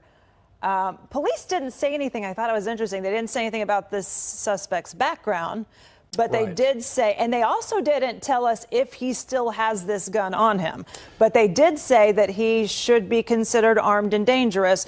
Don't approach him, but contact authorities. So we don't know if he still has the gun, but obviously, police are worried about that. And they said that they were following leads, which means they have already been in contact or are in the process of contacting all of his family, his friends, his associates, anyone he knows, anyone he sees, to try and figure out where he is or where he may be going or where, theoretically he could be hiding. And I was looking at some social media that was posted, and there was a sister texting her sister who was in the school, and she says, this is a drill it's not a drill. We're really on lockdown. And the child in the school said, this is for something we've been training for since elementary school. This is something even in preschool that kids are, sadly, that kids are prepared for. And it does. And you got to give credit to the police, to the school district. This became an issue, and it was quickly shut down. You had the 2 officers that were already there at the school that, are part of the school, that responded. And, there was a huge response from multiple departments within minutes. Yeah, and we've already heard from at least 2 parents there on scene. And you could hear the panic in their voices earlier on, as not really knowing what's going on. They didn't know clearly what had happened, but a lot of these parents were finding out as our crews arrived that their child was safe, getting a text message or a call, to let them know that they're safe, and that just that range of emotions there from the parents that were on scene. From panic initially, and then this high anxiety as they sort of wait out the scene, and then finally, relief from the parents as they then learn that their child is okay. And again, as we talk about the parents and the children, we're seeing Sky 4 video right there of all those buses all in a line and headed to the Mansfield Performing Arts Center. That is where the reunion is going to happen there with the students and the parents. And again, police officers are on scene there at that Performing Arts Center, as well as just all over that school, not only inside the school, but also making sure that all those students were able to get on those buses safely. And as we were talking about with Sean Rabb, the investigation inside the school continues. They've got detectives going through that school and going through the area where the shooting happened, going through the area where the fight happened, and going through the classrooms and making sure that they don't have any other weapons anywhere. What if the suspect got rid of the gun inside the school? We don't know. We haven't been told yet what the status of or where he got the gun in the first place. Right. That's going to be something that they're going to be now. looking for too. I think that's a question, and I think that's why investigators are saying you can consider him armed and dangerous. But this is something that definitely had emotional just ramifications on through the parents, the school district itself, and up through the police department.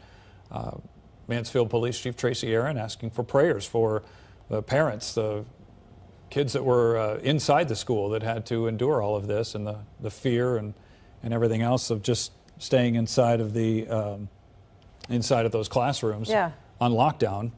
That's scary. We're a couple minutes away from our noon newscast, so I think we're just going to kind of bleed into that and sort of recap things for you, and probably, I would assume, have some live updates from the scene there. I know Shannon's on one scene where they're looking for the suspect. Right. Sean Rabb is there as well. So it is believed out of the 2 people that were shot, we know 1 hurt, 1 and then 2 shot. It is believed the 2 that are shot, for those that are wanting to send some prayers right now, that 1 is a student, at least according to Mansfield ISD's response. 1 is a student and 1 is a staff member. So they are saying it is 1 student, 1 injured staff member. We also don't know if the student that was injured is the one that was in the fight as well. So. And this is the Performing Arts Center where they are reuniting those students with their parents, and that's got to be just an emotional sight. Yeah, it would be, and a lot of relief from the parents, again, just with all the emotions that they had to go through from hearing this, and then some of them getting text messages from their children inside the school were on lockdown. Some of them, we don't know what happened. Sounded like shots. So.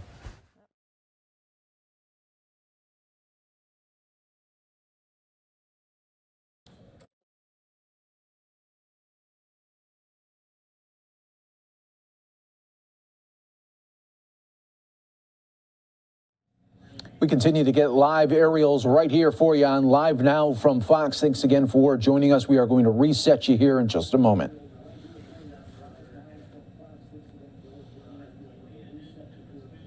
And Live Now from Fox does continue. Right now, we continue with our breaking news coverage. It is 1 o'clock out on the East Coast, 10 o'clock on the West Coast, and watching live right now, it is 12 o'clock in Arlington, Texas. We continue to bring you the very latest of a school shooting. 4 people shot today at this Texas high school in Arlington. You're watching live aerials right now of this all unfolding as we're seeing it play out in real time right here on Live Now from Fox. Thanks again so much for joining us here today. We always appreciate it. I'm your host, Mike Page, as we continue to gear up and give you these updates that happen in real time right here on Live Now from Fox. Let's sort of reset and show you everything that we know here at this moment. We already told you about 4 people that were shot at this high school. Also, we are taking a look here of the suspect that police are looking for right now. It is a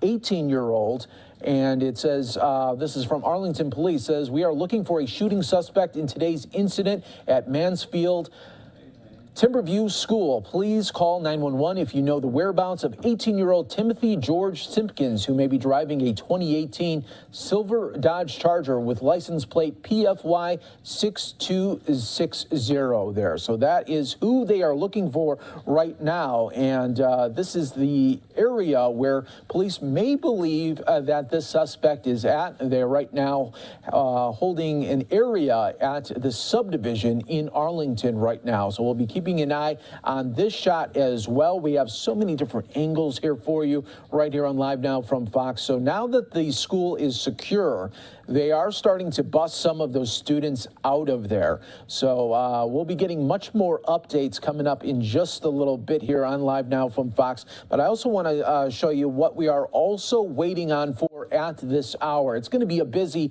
Wednesday here, so stay right here with us. We got a lot of live events in store for you right here. We're going to keep you in Texas in a little bit as well. Take a look right at the border here. This is Mission, Texas. We are going to be getting a live border crisis this update. Coming up in just a little bit with Governor Greg Abbott of Texas. He's also going to be joined by more than 10 other Republican governors in this country as they will be talking about what they are seeing on the front lines and what they're seeing in their own states as we are seeing this migrant surge continue. You know, every month that we have been talking about, it's another increase. It's another increase of the surge that continues to come. So we will see what the governors are doing in their own home states to try to combat this surge, because what they feel is the federal government, the Biden administration, is doing nothing for them, and they are trying to put this into their own terms there. So we'll keep an eye on this shot. As soon as we see the governors there, we'll bring it to you right here on Live Now from Fox, everybody. I do want to play out just a little bit of the update that police gave about 30 minutes ago, giving us a fresh update of everything that was happening in Arlington regarding this school shooting. Several other phone calls came in at the same time. I can tell you that there were 4 victims. One was minor injuries who refused treatment. 3 individuals were taken to the hospital. Currently, we have multiple agencies doing a methodical search at the school. We're trying to make sure that all our children are safe as they are in lockdown, and we're going to try to do an orderly fashion to bring them out of the school to ensure that they are brought to their parents, okay?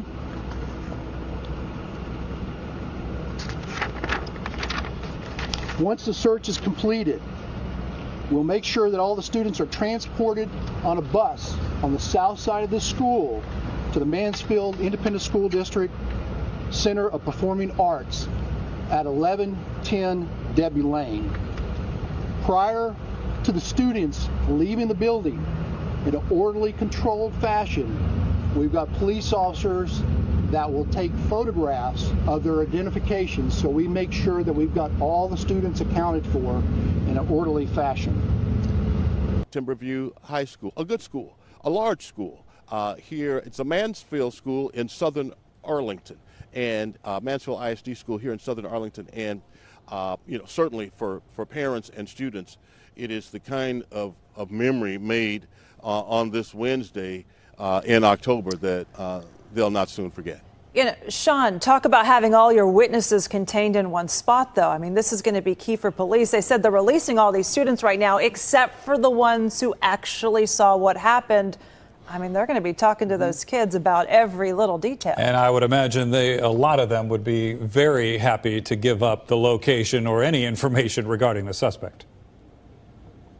Well, so here's what's the number of people we're talking about? It could be anywhere from a handful to a classroom full. So if it happened in a classroom, we could have anywhere from 20 to 30 students. If it was in a hallway, you could have had a small group, or you could have had a cluster if they were changing classes at the time this started. There will be a significant number of students that trained investigators now will begin to talk to about what they saw. Yes, there may be video of the fight, which means someone put up their cameras, or there are cameras in the school that may have captured that. There may be video of the fight and the shooting. All right, that was just some of the great updates that we've been getting all day today from Fox 4 in Dallas. So the very latest there, 4 people shot in this school in Arlington, Texas, at a high school. The suspect is an 18-year-old suspect, still remains there on the loose. They continue to try to locate that suspect. It was an isolated incident, and so that is the very latest right there. It wasn't like some sort of fight or some sort of disagreement happened, and then chaos ensued, shots were fired. We'll continue to follow that story for you right here on Live Now from Fox. But we have, like I was saying from the very top, we got a busy day right here on Live Now from Fox. Different stories and different angles to get to you. This one in Mission, Texas, awaiting Governor Greg Abbott to give an update along with other Republican governors about the border surge that they are seeing right now. We'll be definitely keeping an eye on that. But I do want to go to some more live feeds that we're getting. We got President Biden meeting right now. He's with business leaders and CEOs on the need to immediately address the debt limit. Let's listen right here on Live Now from Fox. That's what's called the full faith and credit of the United States. Let me be clear. Raising the debt limit is paying our old debts. There's nothing to do with new spending or what may be coming this year or other years. It has nothing to do with my plans on infrastructure or building back better, both of which are paid for, but they're not even in the queue right now. It's about paying for what we owe and preventing a catastrophic event occurring in our economy. I'm glad these leaders are here to talk about the real world impact this is going to have on people and on our position in the world. Today's discussion won't be partisan. It shouldn't be. Raising the debt limit is usually bipartisan. Let me speak for myself here. I want to be clear so the American people understand what's going on. There's a Senate vote today to raise the debt limit. Traditionally, it needs only 50 votes. We were informed by our Republican friends that they had to be all Democrat votes. They weren't going to help. I said, okay, we'll provide 50 votes. The definition in the Democrats, we have the votes. The Democrats are willing to step up and stop this economic catastrophe if Senate Republicans will just get out of the way. But our Senate Republican friends are planning to block the vote to raise the debt limit by using the procedural power called the filibuster. To say that in plain English, it means you have to have 60 votes when there's a filibuster. 60 votes, a supermajority, instead of 50 to get anything done. It's not right, and it's dangerous. The reason we have to raise the debt limit is in part because of the policies of the previous administration, which incurred nearly $8 trillion in bills in 4 years, some of which Democrats voted for. More than a quarter of all the debt now outstanding. We had to raise the debt limit 3 times when Donald Trump was president. And the Republicans moved to raise it each time, and each time the Democrats supported the effort to raise the debt. But now Republicans won't raise the debt limit despite being responsible for what the debt limit, why it has to be raised for the bills that are outstanding. They won't raise it enough through, if they've done, we're going to be defaulting on a debt that would lead to self-inflicted wounds that risk the market tanking and wiping out retirement savings and costing jobs. Defaulting on the debt, which Secretary Yellen said could happen at any day after October the 18th, when we run out of money, means that Social Security benefits will stop. Salaries to service members will stop. Benefits to veterans will stop, and much more. The failure to raise the debt limit will undermine the safety of the United States Treasury securities, threaten the reserve status of the dollar as the world currency and that the world relies on, downgrade America's credit rating, and result in a rise in interest rates for families, talking about mortgages, auto loans, credit cards. My friends, and there are many of my friends, the Senate Republicans' position I find to be not only hypocritical, but dangerous and a bit disgraceful, especially as we're crawling our way out of a pandemic that cost America 700,000 lives thus far, and we're still battling it. Our markets are rattled. America's savings are on the line. The American people, your savings, your pocketbook are directly impacted by this stunt.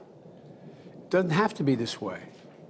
My Republican friends need to stop playing Russian roulette with the U.S. economy. If they don't want to do the job, just get out of the way. We'll take the heat. We'll do it.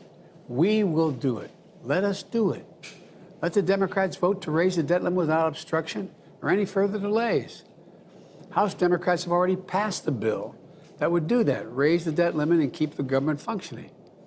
It's sitting in the United States Senate right now, where Democrats, with no help from Republicans, have the votes today to pass the debt limit. The path Republicans offer would take us right to the brink and cause irreparable economic damage, in my view.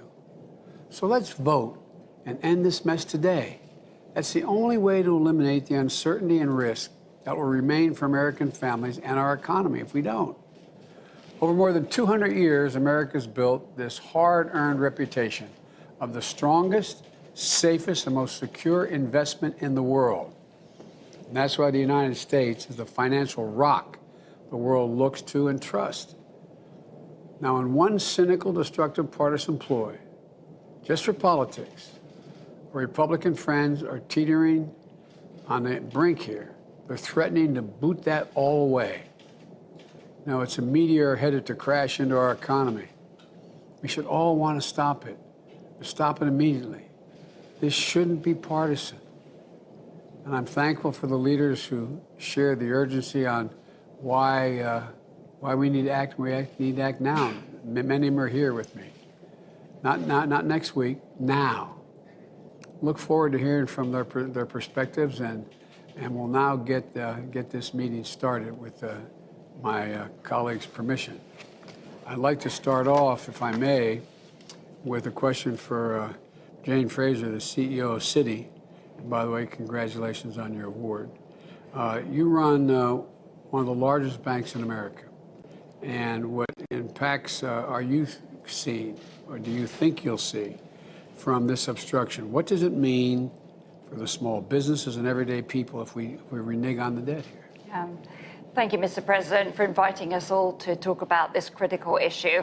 As the head of the bank, I don't have insight on what the right legislative solution is, but I can tell you that from an economic perspective, we need to resolve this issue very quickly. Every day of delay right now comes at an increasing price, as we've begun to see in the markets already starting last Friday. America simply cannot default on the debt because the U.S. Treasury...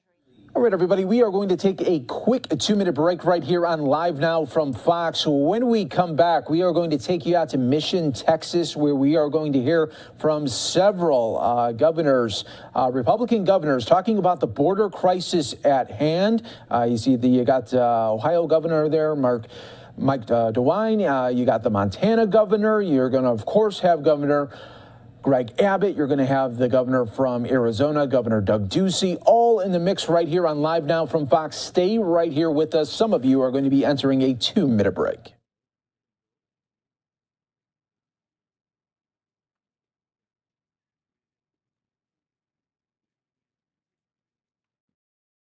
They're getting a mortgage, and for small businesses trying to recover from the pandemic, this comes at a very critical time. So we just can't wait to the last minute to resolve this. We are, simply put, playing with fire right now. And our country has suffered so greatly over the last 2 years. The human and the economic cost of the pandemic has been wrenching. And we don't need a catastrophe of our own making to undermine the progress that is underway. So we really urge the administration and Congress to do what's necessary to resolve the situation for the good of our economy, for the good of our country. Thank you, Mr. President. Well, thank you. And you make a very good point that we're, God willing, I think we're just about to begin to turn the corner again on the pandemic. And an awful lot of small businesses, tens of thousands of them, have acquired significant debt. We've provided significant relief as well, but it's just an incredibly complicating feature. I'd like now, with her permission, I'd like to ask Adina Friedman, the CEO of NASDAQ, whether she'd be willing to give us her thoughts. And thank you for taking the time, Ms. Friedman, to talk to us. Well, Mr. President, thank you very much for the opportunity to address the current situation. We are starting to experience elevated volatility in the markets, which can be partially attributed to the uncertainty that's been introduced by the delay in approving the extension of the debt limit. We would expect that a continued delay in extending the debt limit would further destabilize the markets. And when we consider the broader economic cost of the uncertainty and certainly a possible default, we would, as Jane mentioned, see higher borrowing costs for consumers and small businesses, as well as delays in much-needed payments to major social programs such as Social Security, Medicare. So when we look at this, these delays and certainly a default would mean that hardworking Americans will ultimately bear the burden. So as you mentioned, the extending the debt limit simply allows the payment of obligations that have already been made by the U.S. government. Therefore, voting to extend the debt limit is an important bipartisan action to reinforce the full faith and credit of the United States. And we urge action as quickly as possible. So thank you. Let me ask you the DEFCON 10 question. If we don't, if we default, even for a day or two, what do you think the impact on the market will be? I think that we would expect that investors really just don't handle uncertainty well. And I think that investors and certainly, as we know, there are hundreds of millions of investors that are involved in the markets today that have put their hard-earned savings into the markets. And we would expect that the markets will react very, very negatively if we actually get to a point of a DEFCON 10 type of situation with the default. What does that do to people's retirement accounts? Yeah, I think we have to realize that well over half of the adult Americans have money in the stock market, either directly or indirectly. And so those savings accounts, those retirement accounts, the pensions, they'll all experience a significant and sharp drop in their values, which of course makes them feel less certain about their ability to manage their lives and their savings and plan for retirement. Well, thank you. I don't mean thank you for the result, but thank you for explaining to people who are watching us how consequential this is. You know, I see old buddy Jamie Dimon up there, JP Morgan. Jamie, excuse me for calling you Jamie, Mr. CEO. It's good to see you. Why, from your perspective, do we need to raise the debt limit immediately before October 18th? Mr. President, thank you. You can call me Jamie, that's fine. And appreciate you having us all here. Mr. President. Anyway, there are 5 quick points I want to make. Number 1 is really a morality point. We all teach our children that we're supposed to meet our obligations. I don't think the nation should be any different. Number 2, we should never even get this close. There are huge economic costs already being borne by companies and lawyers trying to figure out what this means if something like this ever happens. It's already affecting the stock market, et cetera, as you've heard from some of the folks here. Number 3, we should get rid of the debt ceiling. We don't need to have this kind of brinkmanship every couple of years. Number 4, an actual default. An actual default would be unprecedented. The things we know that it would do are very bad, and it could be potentially far worse. The effects would be cascading. So day 1 would be bad, but the cascading effects in the ensuing weeks could go anywhere from a recession to a complete catastrophe for the global economy. And I don't know why anyone would take a chance like that. And number 5, America's role in the world is essential. We are the bedrock. The American Treasury is the bedrock. Our credibility, we're being watched right now by our allies and unfortunately our enemies. Our credibility is absolutely essential. Trust in America and the U.S. dollar and the financial system is critical to the world economy and eventually actually world peace. So this is a time I think we should show American competence, not American incompetence. Well, I'm glad you raised that last point because when I got back from the G7 and subsequently with a number of virtual meetings with my colleagues and heads of state, I know Brian Moynihan knows about this as well. We are not only being measured in terms of our strength and our reliability based upon the size of our military and or the physical strength that we possess, but it's on whether or not we can function. There's a great debate going on, and I'm not exaggerating this. All of you deal internationally. There's a great debate going on whether or not in the 21st century, in the second... All right, that was President Biden making some remarks there on the debt limit and also talking with business leaders in that Zoom setting. We're going to go out to Texas right now, Mission, Texas, getting an update from Governor Greg Abbott, talking with other GOP governors on the border states, talking about the border surge that we are seeing month after month, these increases that continue to happen. And of course, if any Democrats ever want to talk about the border, you know we'll play that out for you full and live right here on Live Now from Fox as well. But let's go out right now to Mission, Texas, where we do have Governor Greg Abbott speaking right now. There was a shooting that took place in a high school located in Arlington, Texas. I've had the opportunity to talk to the mayor in Arlington, Texas, and to talk to Director Steve McCraw, the Director of Texas Department of Public Safety, to make sure that the state of Texas is using the Texas Department of Public Safety, as well as any and all other tools to assist Arlington and the surrounding communities, all of which have law enforcement fully engaged in this process. Let me just give you the latest update that I have right now, knowing that facts are changing on the ground as we speak. According to Director McCraw, the school is safe and secure. The shooter has been identified, and there is a search for the shooter.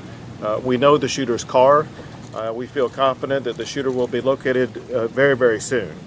The shooter, under Texas law, it is illegal for the shooter to either possess or to have purchased the gun that was used in this crime. What I understand, just very briefly, is that a fight broke out inside the school and the shooter pulled out the gun that he had illegally and shot several people. We are still awaiting word about exactly how many people were shot. I don't have any information about any loss of life, but it would be completely premature to make any comment whatsoever about the lives of anyone. What we can say, obviously, is this, and that is we grieve for everyone who's been harmed or impacted by this in any way whatsoever. And we, as a state working with the local communities, will do everything possible to ensure that the shooter is swiftly and effectively prosecuted. Now on to what we are here for today. Obviously, we are at the border here in Texas, and we're here to talk about border-related issues. And let me just start out by making a very clear point, and that is President Joe Biden has caused a humanitarian crisis and chaos on our border.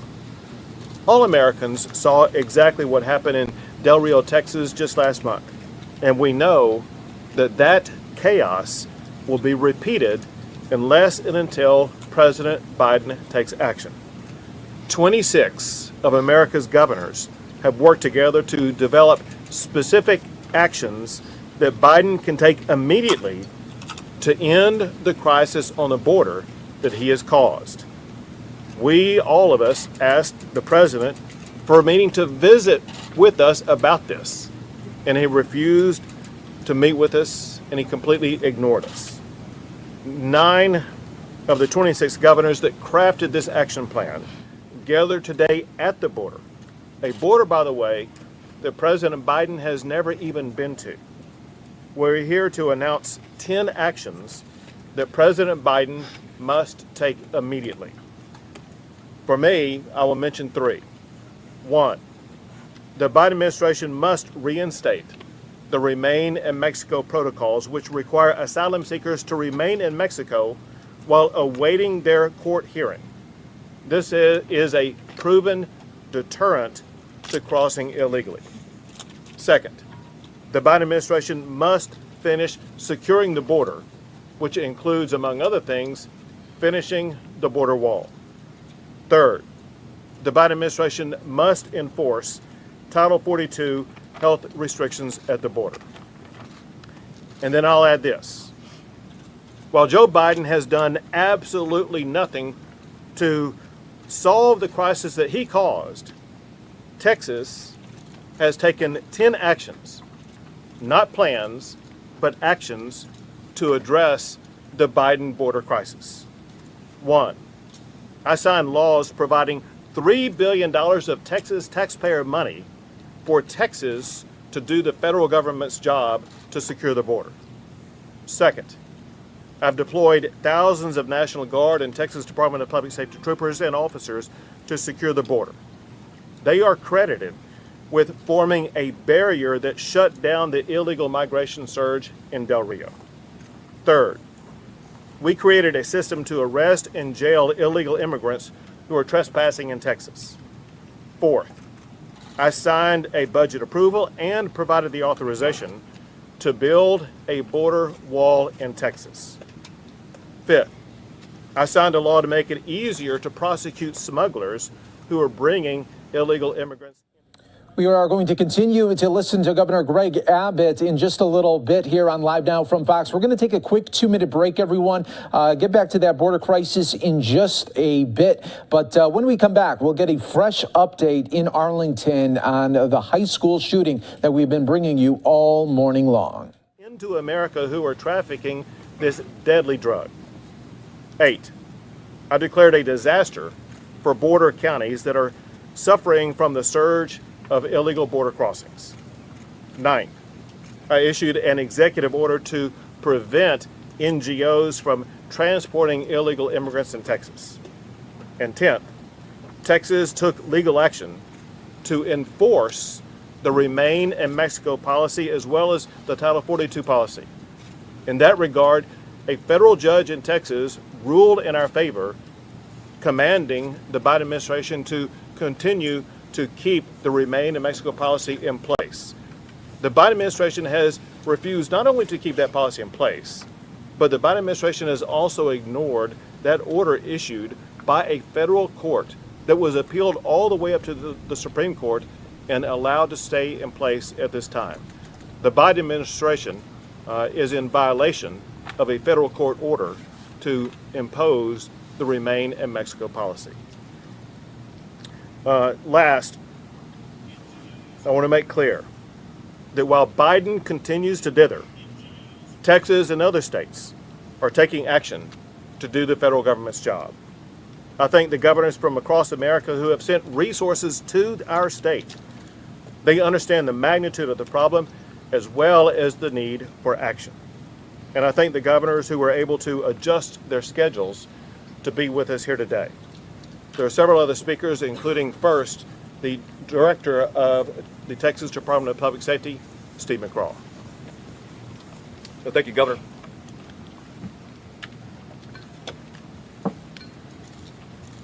You've heard us say this before, you've heard the Governor say it.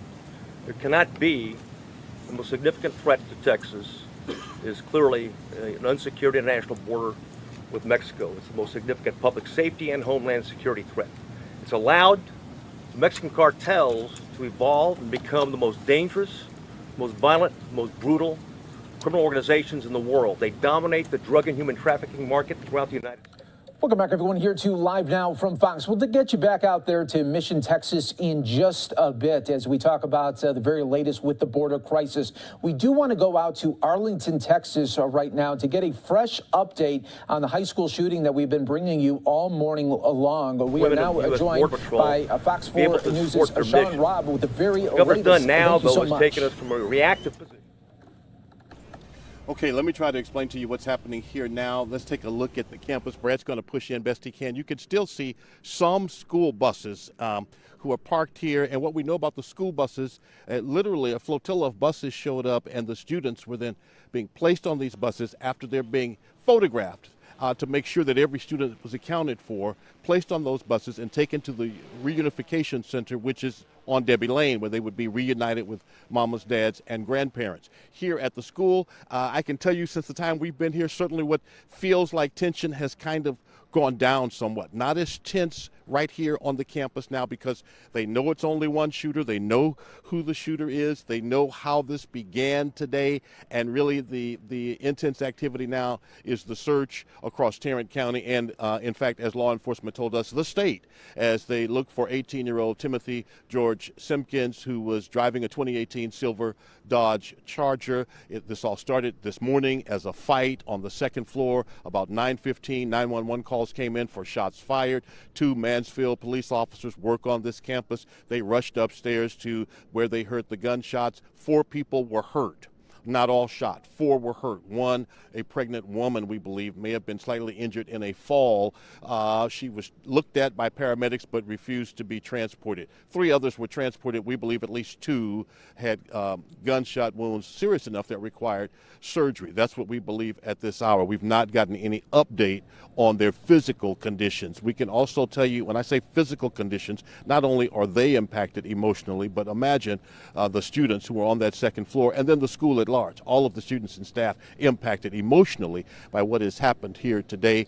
Families are being reunited now, and of course the search for the man that police say is responsible for the shooting that started as a fight this morning. But what really started it is what they're going to try to learn from the other students who they are interviewing. And those are students and staff who may have been witnesses in the classroom or hallway where all this began this morning. They're going to talk to everyone they can who knows Timothy George Simpkins and try to find out if this is something that started yesterday, Monday, over the weekend, if it's an ongoing feud culminating in a fight and gunfire on the second floor in Timberview High School this morning, and the fact that there was a gun here today. Did he bring the gun in anticipation of the fight? All of those kinds of questions they're going to try to get answers to, as well as try to determine where this 18-year-old got the gun from, either through the testing of shell casings that have been recovered, or if he dropped the gun, they're going to trace the serial numbers. ATF here this morning, along with Arlington, Grand Prairie, Mansfield Police, FBI, and others,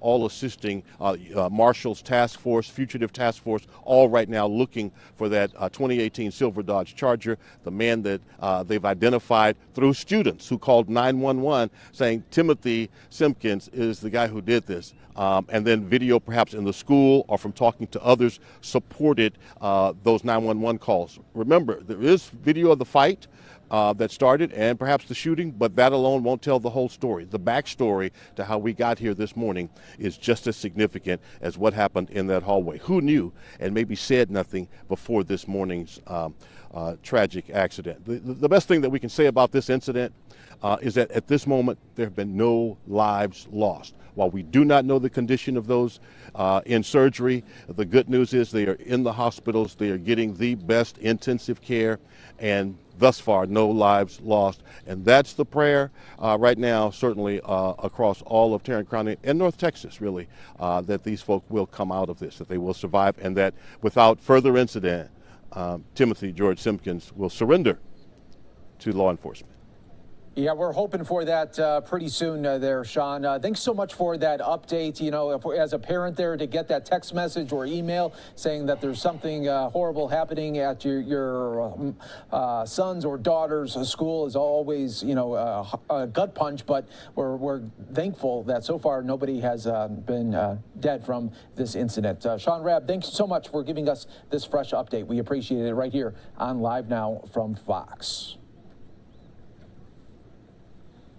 And we'll continue to give you the latest updates as it all unfolds right here on Live Now from Fox. We appreciate everyone continuing to join us here for this updates and really situation that continues to be talked about there in Arlington. I just want to give everyone what the police are looking for. They put out this tweet a little bit ago saying that they are looking for the shooting suspect there in this incident at Timberview High School. Please call 911 if you know the whereabouts of 18-year-old Timothy George Simpkins, who may be driving a 2018 silver Dodge Charger with license plate PFY 6260. And this continues to be the scene right now in the neighborhood of where they believe the suspect could be located, and a standoff potential could be happening. We just don't know all of that information at this moment right now. But we'll definitely be keeping an eye on this story for you right here on Live Now from Fox. We're going to take a quick 2-minute break. Stay right here with us. When we come back,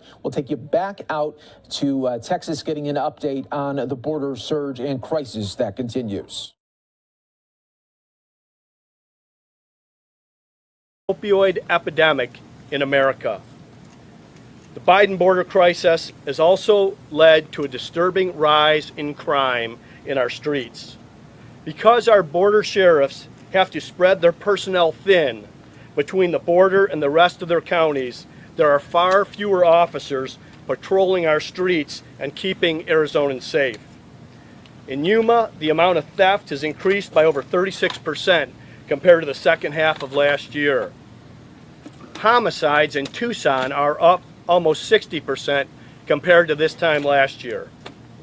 Our law enforcement officers in Arizona are some of the best in the nation, but they can only do so much when hundreds of thousands of migrants are flooding into the country illegally every month.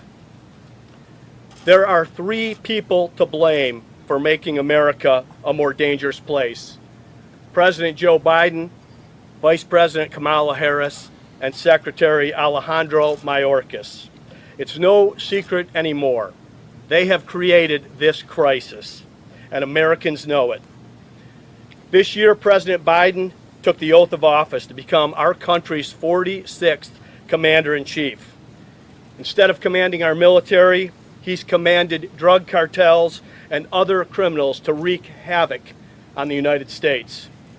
He and Vice President Harris and Secretary Mayorkas have allowed criminals and drugs to run rampant in our streets, and it's time for them to do something about it.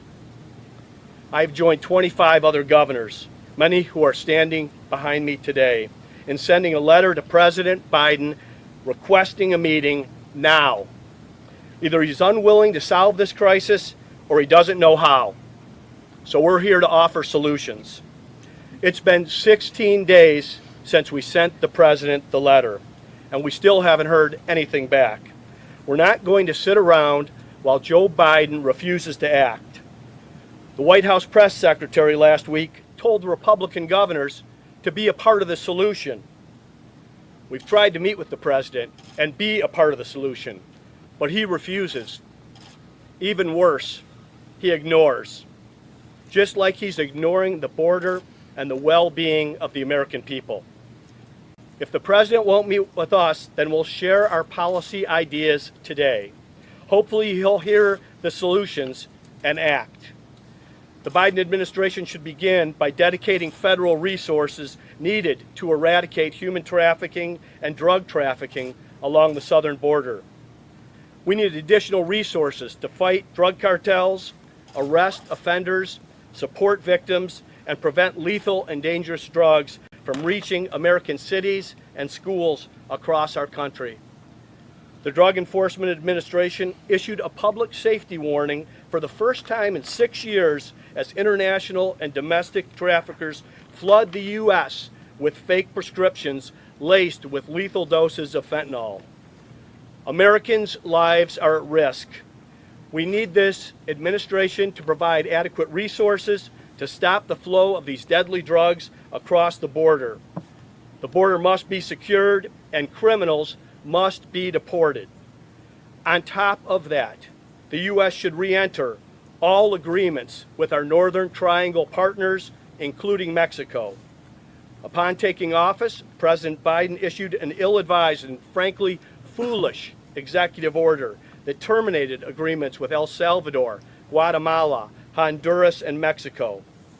Those countries had already agreed to enforce their respective borders, fix their asylum systems, and receive migrants seeking asylum before they journey north to the United States upon Joe Biden's open borders invitation.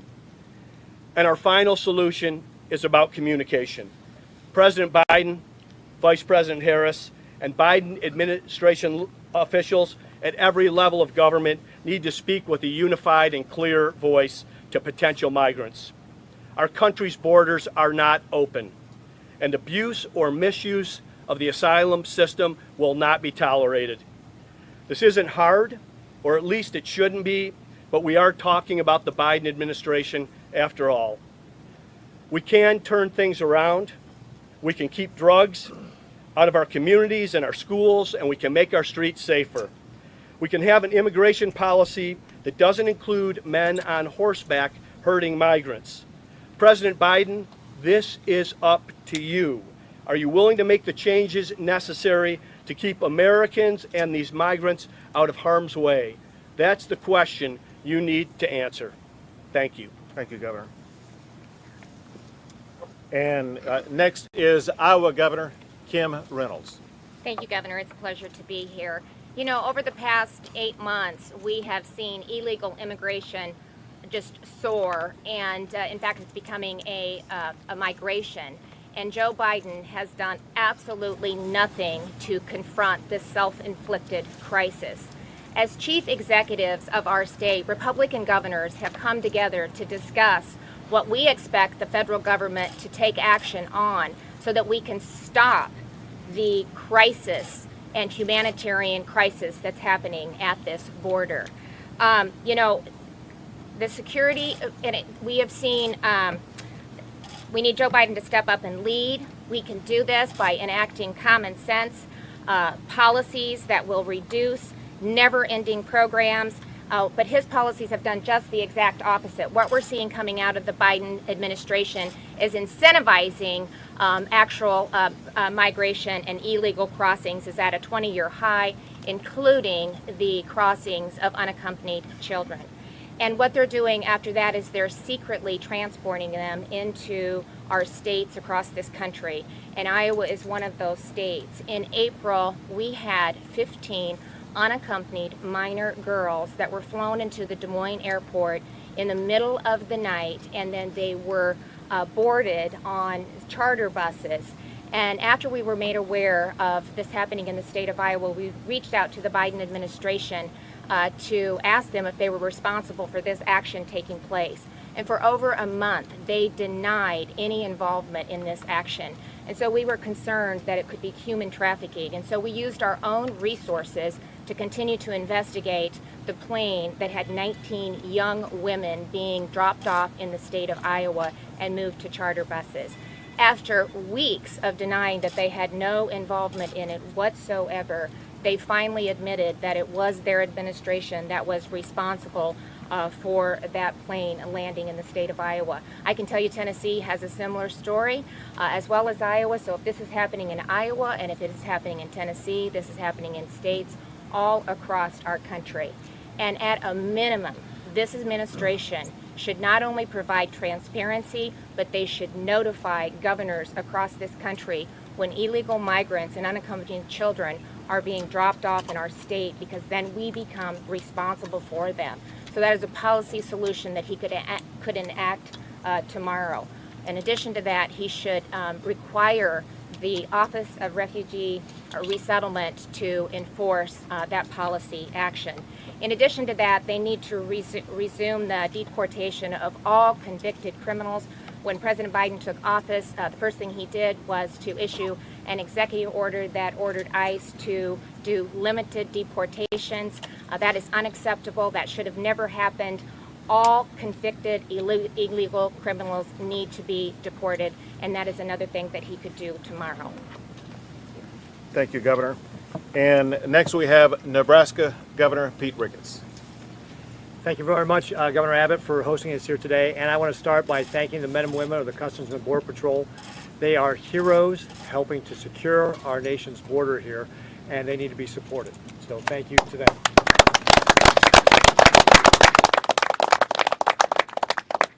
I also want to thank all the National Guard and law enforcement folks who are also doing the same. So can we give them a round of applause too, please? Thank you.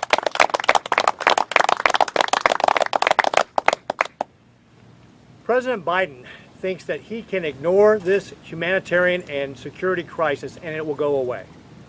But we are here today to shine a light on what is going on here at the southern border and how it is impacting all of our states, not just the state of Texas. And that's why we put forward this 10-point plan that Governor Abbott kicked off for us and my other colleagues had highlighted.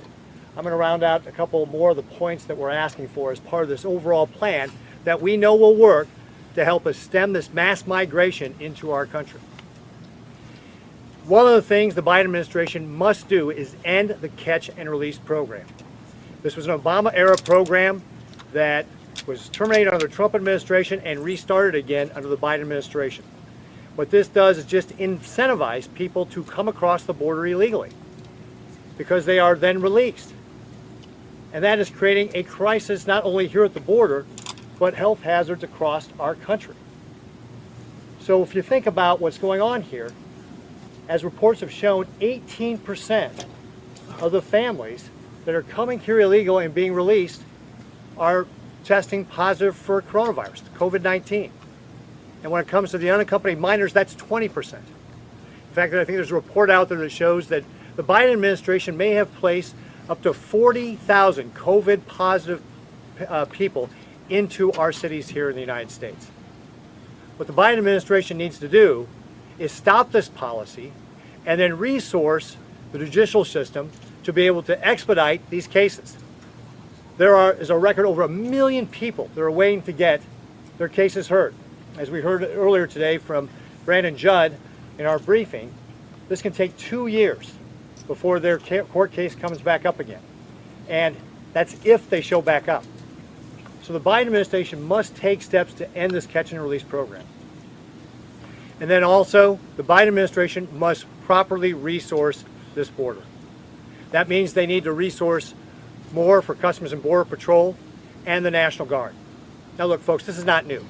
4 previous administrations have deployed National Guard troops to the border to be able to help out with this crisis down here. The Biden administration needs to call up more soldiers to be able to do that. They can do that under Title X so that the states don't bear the cost. That's what the proper role of the federal government is. But because they have failed to properly resource this border, states like Nebraska have stepped up. Earlier this summer, we provided the state of Texas with some of our state troopers to be able to come out and help out with some of the law enforcement. And let me tell you, folks, the stories are just heart-wrenching. When I was talking to Captain Jason Scott, who led our mission, he was talking about how most of the people they encountered coming across the border illegally surrendered to them because of the dire conditions they were in. They wanted the help. He talked about a 2-year-old who had been in the desert for 2 weeks with no food. This is the humanitarian crisis that is going on right here in the state of Texas. The president must act. He cannot continue to ignore this humanitarian and security crisis any longer.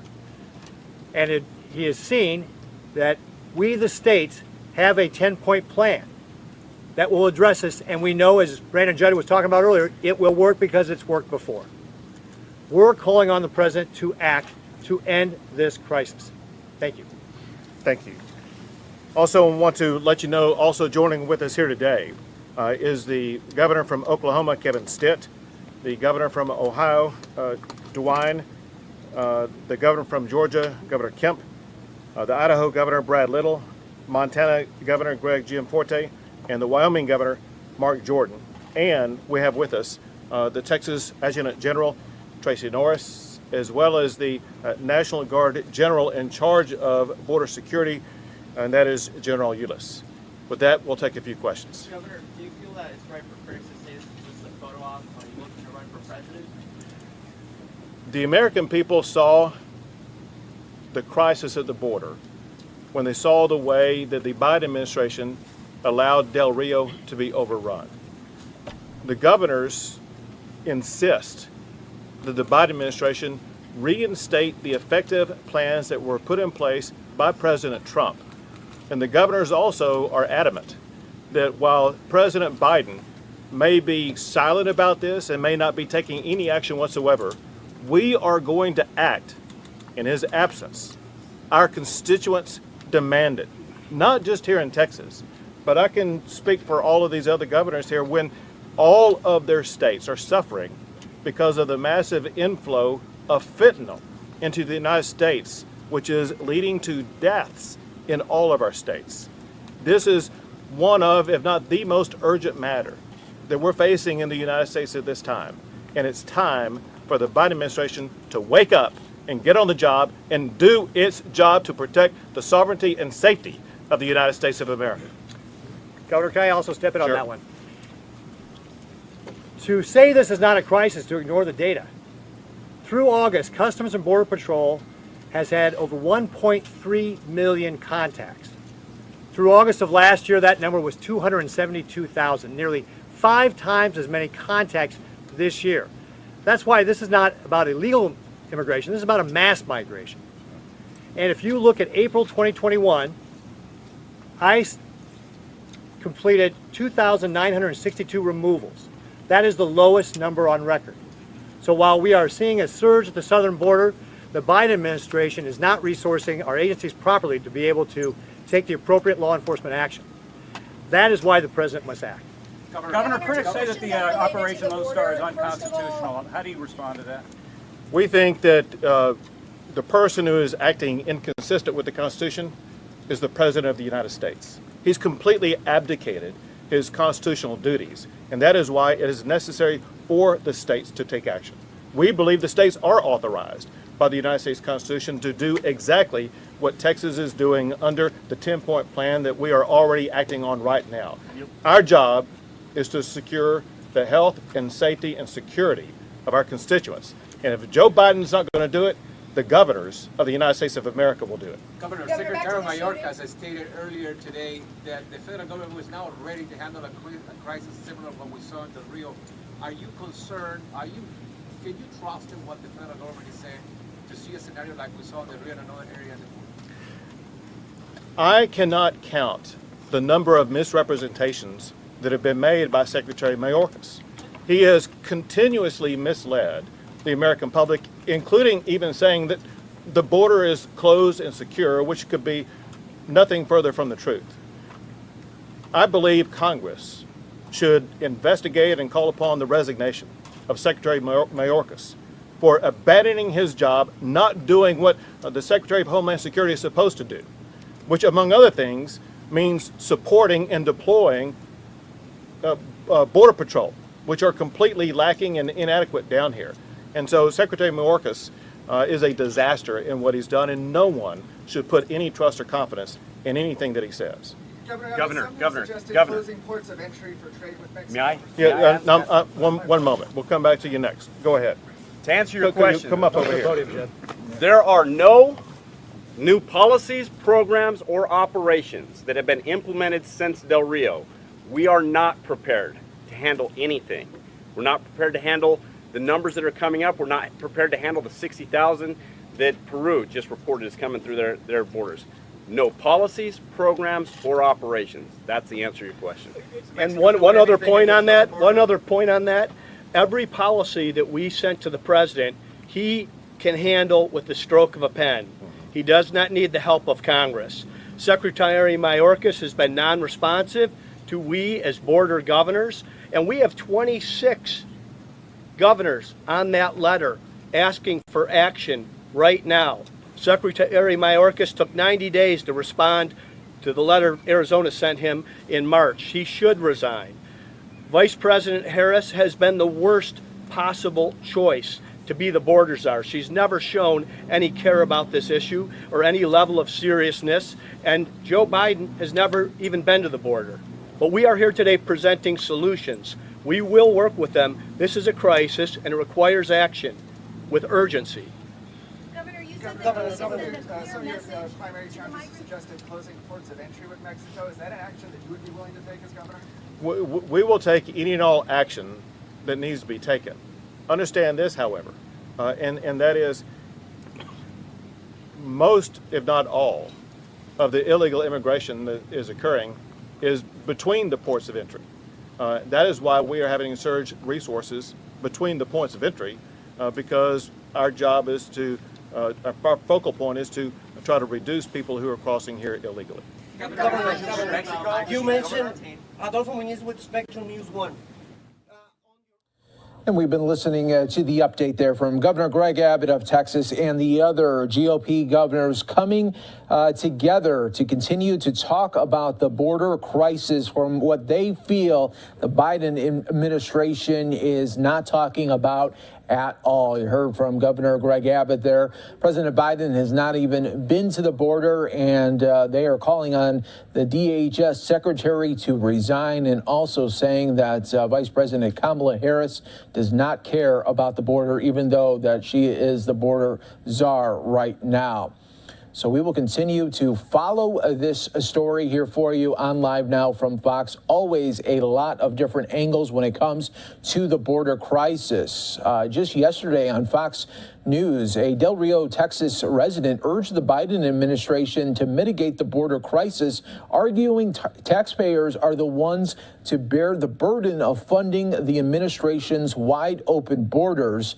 That was just talked about yesterday on Fox News and Friends. Around 30,000 Haitian migrants were encountered at the border in recent weeks, with around 15,000 who are camping under a bridge in Del Rio. And a lot of people say, a lot of critics of the Biden administration say that that is just the ones that we are able to see, that our border agents are able to come in contact with. What about the migrants that we do not see that come across our border and are unaccounted for there? So we'll keep an eye on this developing story. As always, it's always a touching and very deeply impacted situation happening there at the border. We'll keep an eye on that here for you. When we come back on the top of the hour, right here on Live Now from Fox, we will get the very latest coming out of Texas regarding that school shooting that we've been bringing you all afternoon right here on Live Now from Fox. Stay right here with us, everyone. It's been a fast-moving Wednesday, and it's going to continue to do so into the afternoon and evening hours here on Live Now from Fox. 2-minute break for some of you right here.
And welcome back, everyone, here to Live Now from Fox. I'm your host, Mike Page. Thanks so much for joining us here today. It is now 2 o'clock out on the East Coast, 11 o'clock on the West Coast as we continue to bring you top stories and headlines from across the country. Always great to be here with you. And boy, did we have breaking news earlier this morning going into the afternoon hours, all centered in Texas there in Arlington with a high school shooting that injured 4 people. Take a look, live aerials right now where students now are able to leave, and they are going to be going in buses pretty soon. That has been ongoing right now. But 4 hurt during this shooting where police says it was an isolated incident. Some sort of fight broke out, and instead of punches being thrown, there was shots being rang out there. So 4 injured here in this shooting, not all related to the shooting. Some were injured just maybe trying to run away or some sort of that. That's the gist of it that we were getting from police here. The suspect, meanwhile, an 18-year-old, is still on the loose right now, and they continue to search for this suspect. And let me bring that up for you right here. This is the suspect that they are looking for. 18-year-old Timothy George Simpkins, maybe driving a 2018 silver Dodge Charger with license plate PFY 6260. They continue to try to locate that suspect. In the meantime, everybody, just in case you missed some of that news conference from police, we're going to play it out for you right here on Live Now from Fox. Always in the mix here for you, looking for breaking news, top feeds, and top stories of the day right here on Live Now from Fox. Timberview High School. Several other phone calls came in at the same time. I can tell you that there were 4 victims. One was minor injuries who refused treatment. 3 individuals were taken to the hospital. Currently, we have multiple agencies doing a methodical search at the school. We're trying to make sure that all our children are safe as they are in lockdown, and we're going to try to do an orderly fashion to bring them out of the school to ensure that they are brought to their parents. Okay?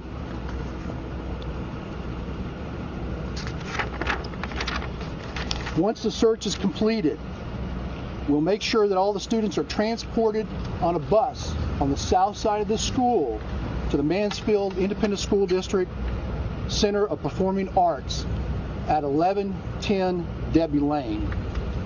Prior to the students leaving the building in an orderly, controlled fashion, we've got police officers that will take photographs of their identifications, so we make sure that we've got all the students accounted for in an orderly fashion. Now, this incident, as tragic as it is, we take very serious in law enforcement. We do have a suspect who's identified, okay? What we believe happened preliminary is that there was a fight between a student and another individual in a class, and a gun was used, and there are 4 victims. I'm here to identify a person of interest right now is Timothy George Simpkins. It's S-I-M-P-K-I-N-S. He is a black male, 18 years of age. We have a car that he is currently driving, or we believe is driving, is a 2018 silver Dodge Charger. License plate P is in Paul, F is in Frank, Y is in Yankee, 6260. We currently have multiple agencies, including the U.S. Marshals Task Force, that is looking for this individual. Again, this is a collaborative effort between state, local, and federal agencies to bring this person to justice. So. I'm Tracy Aaron, the Chief of Police in Mansfield. I want to say thank you to all of the agencies. It's not just helping just this incident, but all of our other sister agencies here close.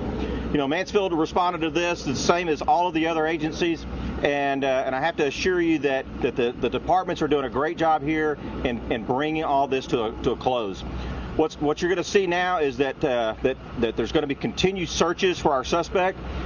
Chief has already told us what that looks like. We ask for our citizens' help to continue to search for that person and call in any leads that you may have. You should know at this point that this person is considered to be armed and dangerous, and I would suggest that you call 911 as soon as you see that person or you see that suspect vehicle. We are continually making those searches throughout the state as it turns out. Be having the victims in your thoughts and prayers. Please lift those folks up in your prayers. Some of those are already in surgery, so be thinking about those. Be thinking about our suspect and their family. We need to bring this to a safe resolution, and that's what our goal is. Thank y'all very much for being here, and thank you for your help. Thank you. Daniel Cesny, Grand Prairie Police Department. I'd like to echo the Chief's comments with our thoughts and prayers to the families. I want you to know that the Grand Prairie Police Department's role today is strictly in a support role. Although we believe the suspect is currently at large, you'll see the Grand Prairie SWAT team and the SWAT teams of our other agencies clearing the school to make sure there's no other additional dangers. The Grand Prairie Police Department is also actively involved in the search for the suspect, partnering with the United States Marshal Service and the Fugitive Task Force, and they are out as we speak looking for the suspect. As mentioned, this is a very large collaborative effort, and our goal is to make sure that all of the students here not just come out safe, but feel safe. So we're working toward that end as we speak. You should see very shortly a large contingent of students coming out orderly, loading onto the buses and moving to the location already indicated. Our recommendation that parents go to that location that Chief Colby mentioned the address rather than coming to the school. Coming to the school here would just make things more difficult. So again, please go to the pickup location. Thank you very much. We'll take any questions, but again, I just want to reemphasize that this is not a random act of violence. This is not somebody attacking our schools. This is a student. We believe right now, preliminary, that it was a student that got into a fight and drew a weapon. Chief, you know how he was able to get the weapon inside the school? I do not. We had 2 Mansfield Independent School District police officers that housed in this school. They were here and they were on scene immediately to render our safety to our students. Are there metal detectors at the school? I don't have that When you talk about the victims and being hospitalized, can you confirm, were they hospitalized with gunshot wounds? I can tell you that yes, that I believe 2 of the victims received gunshot wounds. To the severity, I don't have that information right now. And were these teachers, students? We believe that 3 of the victims were students. 1 was an older person that may be a teacher. Was anyone pregnant? Excuse me? A pregnant person involved in this? There was a report of a pregnant woman who was one of the 4 victims that may have fell during the shooting, but received medical treatment from our EMS here on scene and was released. That person is not in the hospital based upon the information that I have right now. There are a lot of people who will be watching this concerned specifically about the kids inside of the building. It would seem to be that you have a certain level of confidence that the danger, should there be any, is not here, correct? I realize there's a lot of logistics involved in searching, but could you speak to your level of confidence that there's no continued threat for the students in these buildings? Yes, I have a high confidence right now that the shooter is not on the premises. I have a high confidence that it was only 1 shooter at this school. We want to continue to make sure that we lock down our students to make sure that they are safe. We have Grand Prairie Police Department, Mansfield Police Department, Arlington Police Department, and other SWAT teams that are methodically going through each of these rooms and releasing these children to make sure that we're safe. We want to make sure that we get identification from each of these students. We want to make sure that they don't have any weapons on them themselves. So it's just a customary practice that we will do to make sure that everybody's safe before we get them out on the buses. Mr. Chief Colby, you mentioned Mr. Simpkins, 18 years of age. He was in that classroom as a student fighting with someone else with that weapon. Is your understanding at this point? There was a video that I viewed, and he was in a classroom. To what his student, whether he was a student or not, I don't have that information right now. We are going to release his photograph after this press conference, and we are currently actively looking for him now. And was he able to escape the school because of the chaotic situation? I don't have those facts, but I do know that there's video. We're trying to review the video to where he came out. Based upon the preliminary information, he came out on the south side. There was a vehicle that was identified. I will tell you that one of the callers that called in immediately identified him as a suspect in this shooting. Do you know if anyone was able to render aid to those victims before EMS got on scene? I do not, but again, I want to stress that we had 2. Oh, sir, it was not a call that was a warning. This was a call after the shooting happened.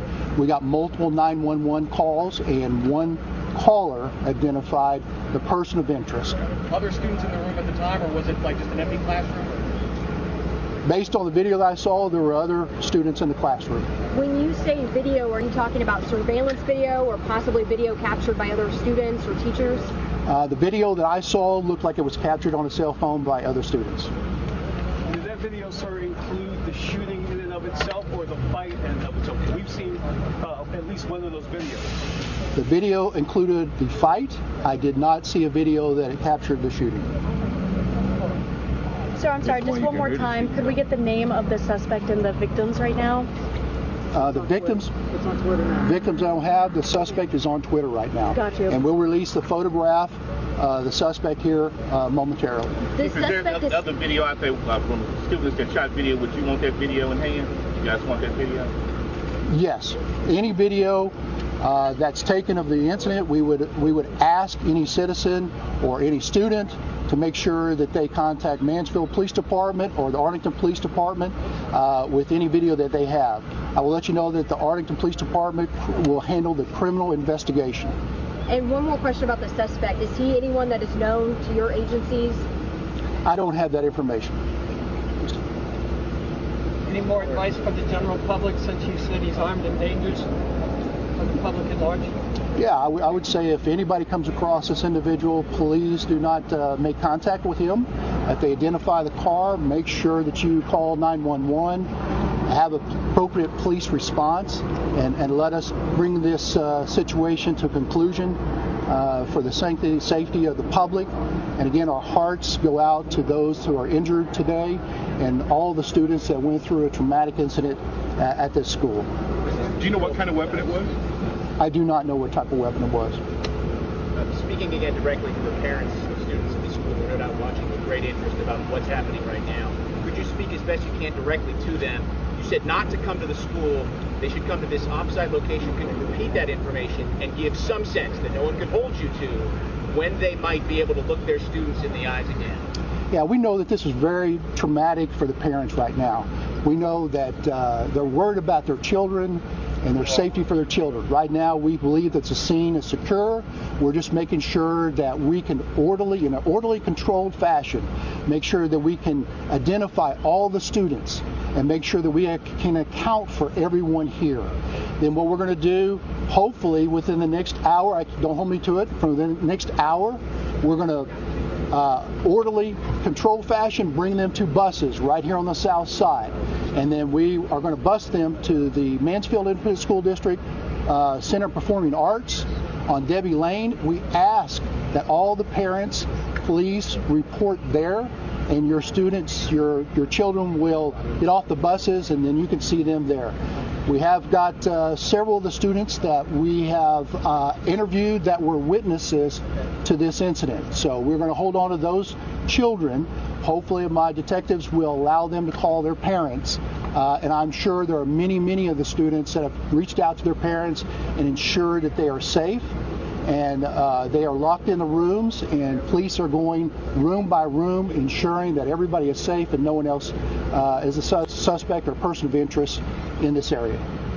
It's a big school. Any sense of how many students are in there today? I don't.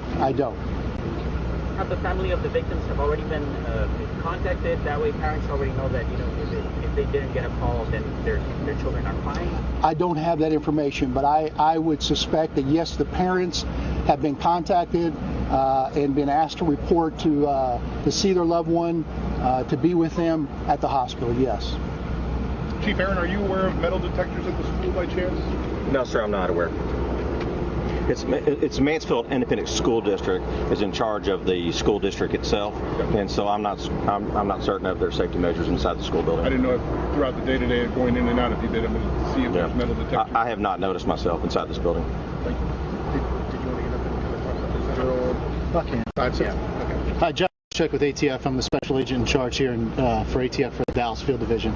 We're obviously here today to support our state and local partners in this tragic incident. You know, as a law enforcement officer and then as a parent, with a student in Arlington ISD, this is kind of your scariest moment, right? When this happens, not only with what you do for your job, but when you have a wife who's a teacher here and several kids that go to school in the district. So we're here as soon as we get the information on this firearm. We're going to track it down. We'll figure out where this individual got this gun from. Our agents won't sleep, working with our partners here to figure out how he got this weapon in his hand to come into school and cause this tragedy today.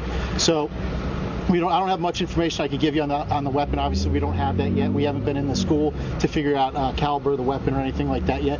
But as soon as we do, we'll have something to get out to you guys. So thank you, and to all the victims' families, you're in our thoughts and prayers. So thank you. All right, guys, you got time for a few more questions?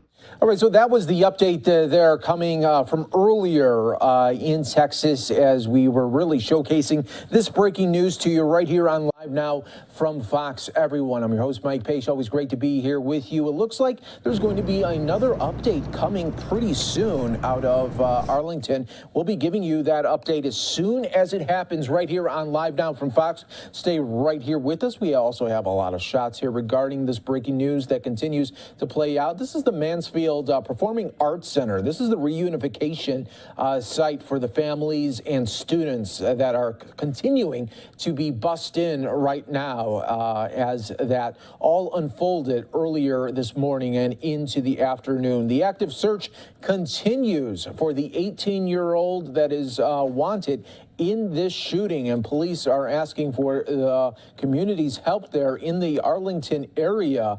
They are looking for this shooting suspect. His name is Timothy George Simpkins, maybe driving a 2018 silver Dodge Charger with license plate PFY 6260. So that active search does continue. We're waiting for more updates, and looks like we could be getting one pretty soon right here on Live Now from Fox. As soon as that happens, we'll bring it to you. We're going to enter into a 2-minute break for some of you. Stay right here with us.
And Live Now from Fox does continue. I'm your host, Mike Page. Always great to be here with you. In just a little bit, folks, we are expecting a fresh update out of Arlington, Texas. This will be live, happening with the very latest in that shooting that 4 people were injured from. We're learning that 3 of them were students. 1 of them was a faculty member there. Some sort of fight happened, and then gunshots were ringing out. So we'll be bringing you that update as soon as it happens right here on Live Now from Fox. Everyone, as we continue to showcase everything that is happening in Texas right now, it's a busy day here. This happened earlier today where GOP governors, including Texas Governor Greg Abbott, calling on the Biden administration to get some guidance on the border crisis that continues to happen. Sorry that I lost my train of thought there for a second, because I'm looking at our other screen here, and it looks like we do have that update. Looks like it will be happening right now in Texas there regarding that shooting. So that is what we will be doing, giving you this update here in just moments, everyone. We were going to go to Senator Ted Cruz talking about the very latest with the border crisis. We'll give you that update in just a little bit, but of course, everything live, raw, and unfiltered here as it happens, giving you the updates when they become available, and of course, all the live and breaking feeds. We got you covered here and giving you these updates as they happen. So let's listen in right here. This is the second update here of the day, and we will listen right now. All right. Just one more time, I want to give you the names and spellings of everybody you're going to be hearing from. First up, again, will be Assistant Chief Kevin Colby. That's Kolbye on the last name. Assistant Chief of Police for Arlington PD. Following him will be Chief Daniel Cesney. That's Scesney. He is the Chief of Police for Grand Prairie. Following him will be Chief Tracy Aaron. Tarcyaaron. He is the Chief of Police for the City of Mansfield. And then following him will be Donald Williams, common spelling, who is the Associate Superintendent of Communications for Mansfield ISD. They'll make some statements first, and then we'll open it up for questions after that.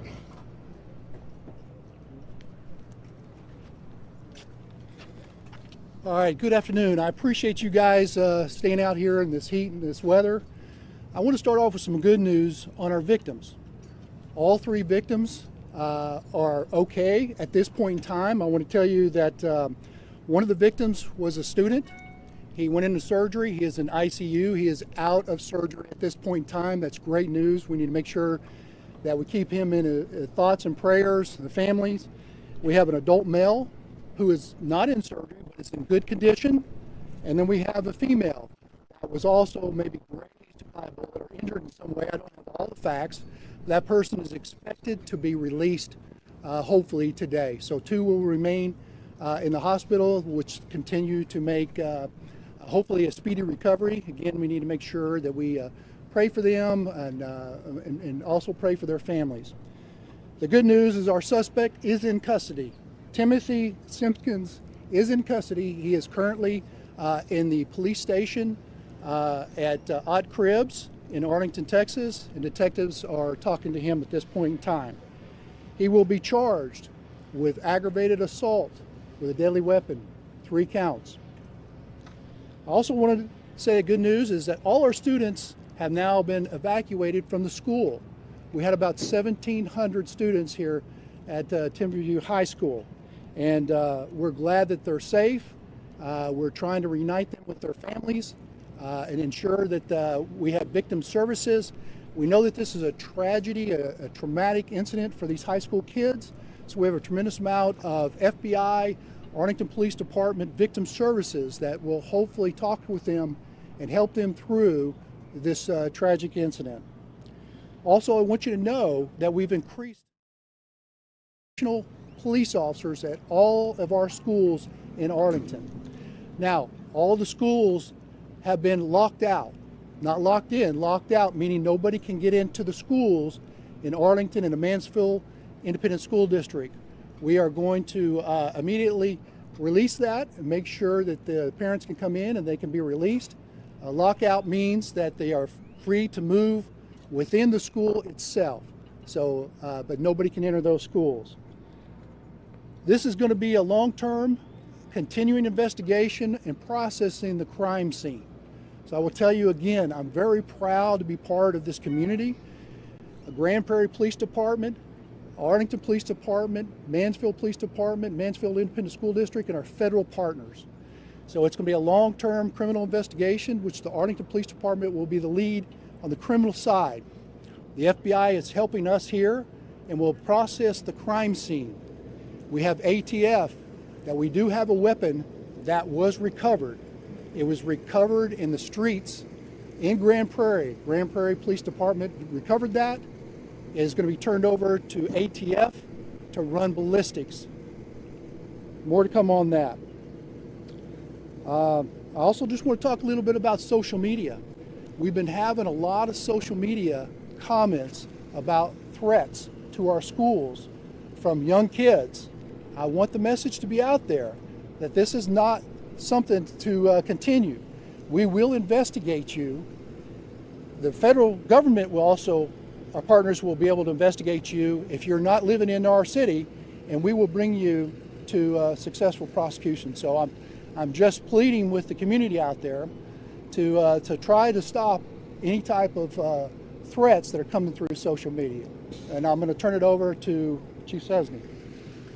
Thank you, Kevin. Chief Cesny with Grand Prairie Police. Just a couple of comments I'd like to add and to underscore. Our teams have finished searching the school. We didn't find any additional threats. The suspect is in custody. I really want to underscore a point that Chief Colby just made. A lot of our law enforcement resources were being diverted with inaccurate social media threats. I've got a call to action for parents. Take a look at your kids' social media. If they're putting out threats on their schools, they're going to be arrested and they're going to be prosecuted. It's very important that you get involved with your kids' social media. During the entire onset of this event, our teams are being divided away from leads of our suspect location with inaccurate information at schools all over North Texas. So it would be very helpful to us for our parents to take a look at their social media accounts of their kids. Last thing I'll say is the collaborative effort with the Arlington Police Department, the Grand Prairie Police Department, the Marshals, North Texas Fugitive Task Force, and others, Arlington or Mansfield ISD, worked very well together to get the suspect into custody very quickly. I can tell you there is no danger to the public is safe, and the suspect is in custody. As it relates to the weapon mentioned by Chief Colby, our officers have transported a weapon they located in the street. We cannot confirm yet that it is the weapon. We believe it may be the weapon. It is being transported to our partners at the Alcohol, Tobacco, and Firearms team to do some analysis to determine if it's the right weapon. Chief Colby's team and Chief Jones with Arlington Police is going to run lead on any investigative efforts. Grand Prairie Police Department will be here to support them however we can. With that, thank you. Gun 45 caliber weapon. Thank you. Thanks, Chief Sesney. Chief Aaron from the city of Mansfield. Again, I want to echo that I hope what you see here is the response that you're going to get from Texas agencies. We're going to respond appropriately whenever the call comes out, and we're going to respond in unified response. What that means is that you just saw that the Mansfield Police Department's here standing alongside of the Mansfield ISD with Grand Prairie at Arlington. All of our federal partners are here. We brought this to a very quick resolve and without incident. I think it should be noted that everybody responded well and they responded appropriately in this. And I want to thank each and every one of y'all for being here. I also want to thank our viewers for sending us those leads. And again, I would have to echo the same thing in our city. If there is those false allegations that are going on social media, we are not going to tie up resources to those. We are going to prosecute those. We can't tie up resources, especially in an event like this, to track down unsubstantiated leads. So I would ask you to please continue to be involved in your children's lives, just like the chiefs are saying. Be involved in what's going on in your schools, and know for sure that we are going to be standing here side by side with you. Thank y'all very much for your participation, and thank all of y'all for being here. Donald Williams, Mansfield ISD, Associate Superintendent for Communications. I want to begin by stating that it's been pretty impressive to see the tremendous work that has happened with the local law enforcement agencies. They've worked extremely well to be able to bring this particular situation to its closure. The next thing I want to mention as it relates to the reunification process for our students, we have 1,700 students that are heading over to the Mansfield ISD Center for the Performing Arts. We're working through that process with our parents and our students right now. We have counseling support that's there. We also have our student nutrition team that's there as well to be able to help our parents be as comfortable as possible. Another bit of information that we want to put out for our families as well. We're going to cancel all of our after-school activities for today. We want to make sure that we're putting our resources where they're most needed at this particular time, and that's to be able to take care of the students and the children and the parents of the Timberview High School feeder pattern. So that information is going to be going out here shortly if you haven't already got that at this particular time. Again, so grateful for the efforts of law enforcement as far as being able to process. We will continue to update you from a Mansfield ISD standpoint as we get more information. Thank you. And before we open up to questions, would either one of you be able to speak maybe to what you can of the nature of how we took the suspect into custody? The question came up of how we took the suspect into custody. We had some communication with his attorney. He did report to an attorney, was talking to our homicide detectives, and he drove him into our police station. We took him into custody just within the past 15 minutes. He turned himself in with an attorney, yes. Guys, we can take a few questions.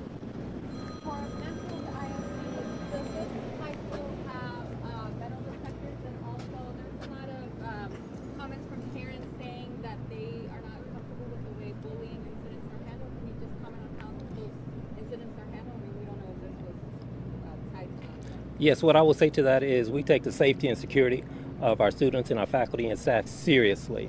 And to your specific question as it relates to metal detectors, no ma'am, we do not have those in place, but the entire situation will be assessed and evaluated.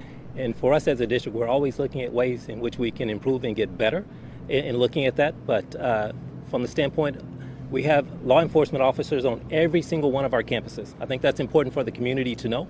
And that's been something that's been a tremendous benefit for us as a school district. Once this particular incident occurred, The response time for our law enforcement officer that was there, present, and on the campus itself was pretty swift from that standpoint. So that's where we're at. We do not have metal detectors, but we do have law enforcement officers on every single one of our campuses. What I spoke to earlier, we're going to reassess and evaluate the situation itself to look and see, did we have any gaps as it relates to what transpired in looking at getting better. So that's where we're going to move as far as evaluating what transpired, what took place, and move forward from there. Are metal detectors in the future or a bag policy on the table? Well, what I can say as it relates to metal detectors, about 3.5 years ago, we created a safety committee in which that was comprised of parents, students, community members, teachers, faculty, and staff. And the number one recommendation that came out of that particular task force was they wanted to have law enforcement officers on every campus. So that's where we moved at that particular point in time. Where we're at today is the fact that we're going to assess and evaluate every aspect of what transpired and then make recommendations as far as how we're going to move forward. The students involved in the fight in the video and the suspect, can you confirm they currently enrolled, or they fully enrolled, or were they? Yes, they were enrolled in Timberview High School. That's correct. In the video, there's a kid with a white shirt. Is that the suspect? Can you confirm that for us? I can't speak to that. That video's been out that we want to confirm that it's him and that he's the suspect wearing a white shirt. I've seen the video, and I cannot confirm that at this point in time because I don't know which one was who. So I'm sorry. The parents mentioned that the fight actually took place yesterday. Is this something that you guys knew about, or? You want to comment on that? What you doing? It's in the middle of an I don't have any information on that right now. So. It speaks to, however, what you said earlier today, Chief, about what that video showcased. There was an act of bullying, there was fighting in that classroom. Subsequent or post that, a weapon was presented and used in that classroom in that school. So our understanding is, to your knowledge, based on the investigation, does all this start from two kids fighting each other based on bullying, and he brought that gun in because of that? You know, that's something that hopefully that we'll find out during our investigation. But I want to kind of go back to Mansfield Independent School District Police. They did a really good job. They have 2 police officers here. And when the police officers heard over the radio that there was a teacher that was in distress, the police officers immediately went to that classroom. And I can tell you that one police officer heard the shots as he was going up there. So I can tell you that they were on scene, quickly responding to this incident and trying to render aid to those that were injured. And just to be clear, that video, was that from today? Do we know? I mean, is it possible that could have been yesterday or the day before? Or are we 100% sure that video is from today? I'm not 100% sure. All I know is I saw that video and that's what was presented to me. So. Where was the gun when the fight broke out? Did the student have it, or did he have it hidden somewhere, or was there a lag time after the fight and the time the gun showed up? I don't have that information. Sorry. And do you know how long it took the officers to get there? You mentioned it was swift. You said it was quick, but do you have a precise time? I'm told that the officers responded to a distress call over the radio prior to a shooting, as I'm being told that the officers, when they responded in the area, they heard shots fired. And so what my understanding is the response by Mansfield Independent School District, it was within minutes. Was there an alarm that went off inside to warn students? I'm not sure on the procedure of this school. So do you have any comments? We don't have that information. Can you talk about the disciplinary action to students that are involved in the fight? Does it take a day, 2 days to get them suspended, or what happens? We're going to continue to investigate this particular situation, and the students that are involved will be dealt with in accordance to our student code of conduct, and that's the way that whole process is handled from that standpoint. They already referenced as it relates to the student that was actually involved in the shooting itself. The individual has been currently in custody. What are some of the things that students that are involved in fights can face? It just depends on the nature of what the situation is. But I can assure you that for us within Mansfield ISD, we will deal with students based on what transpired, and they will be dealt with based on the student code of conduct. That was found in the school within the last I would have to dig into that a little bit more as it relates to that particular specific question, and we can definitely get back with you as it relates to that particular question. Do you have any information that you can confirm that there were students who had, quote, warned of this escalation between these two individuals, that a weapon was brought to this school? I do not have that information at this particular point in time, but I can assure you that we're doing a thorough, intensive investigation as it relates to what transpired and what happened. Well, what we've done, and I shared it earlier, is the fact that we've canceled all of our after-school activities at this particular time. We're in the middle of this being a very fluid process. We're in the middle of it. We're trying to get all 1,700 of our students home as it relates to with their parents. So it's a process that we're continuing to assess and evaluate today, and we'll put out additional communication as we know more information. Both chiefs have actually on the proximity of where this gun was found, sort of in the Grand Prairie, Mansfield, Arlington area. You said it was found in Grand Prairie, but where in proximity to it? Within a couple miles of here. Within 2 miles? Yes. Major thoroughfare just in the middle of the street? It was on England Parkway. England Parkway. Look, I just want to close and again thank you everyone for being here. This will be our last press conference here. Again, I want to emphasize that there's a lot of social media that's being pushed out right now. Some of the things that we're actually seeing too and investigating, and it's not correct information. So I've tried to give you the most up-to-date correct information as I can, and then any further information during the investigation will come out of our media office. So again, thank you guys for being here and staying with us. One last question. Was there technology in the school employed to limit cell phones coming in or out, cell phone signals coming in or out? There was any technology in the school that would inhibit cell phone signals coming in or out of the building? Ask that question again. Was there technology used at the school to stop cell phone signals from coming in and out during the event? No, sir. There was not? No. All right, so those were the updates there from Texas officials there, police in Arlington, as well as the school district's police. They have their own police force as well. But the big update coming this hour is the suspect has been located and turned himself in with his attorney there. And so that is the latest update. That's the last update that we will be getting from the officials today. You're watching Live Now from Fox, everybody. Thanks so much for joining us here. As always, you're in the mix right here as we wrap up our coverage on that story where there was a shooting that happened at in Arlington High School earlier today, where a fight broke out and then gunshots rang out there. The good news is that everybody that's associated and hurt with this shooting is not in critical condition, and the one that was in surgery is now out of surgery, so that is the best case scenario in that moment right there. Thanks again for joining us here. We're going to take a quick 2-minute break. Stay right with us on Live Now from Fox.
Back out live here for you on Live Now from Fox as we continue to roll on right here as we take a look at the White House right now. We are expecting a White House briefing coming up in about 45 minutes. We'll be bringing that to you when it happens right here on Live Now from Fox. In the meantime, let's go out to Capitol Hill, where earlier today, Senator Ted Cruz and other GOP senators coming together to talk about the border crisis.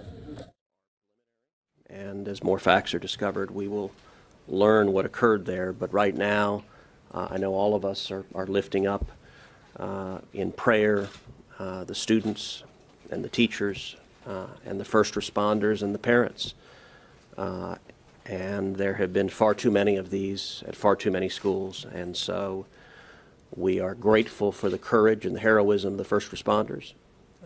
And we are hopeful that all of the students or individuals who may have been injured will come through and survive. We're here today because of the Biden border crisis that continues to rage on the southern border.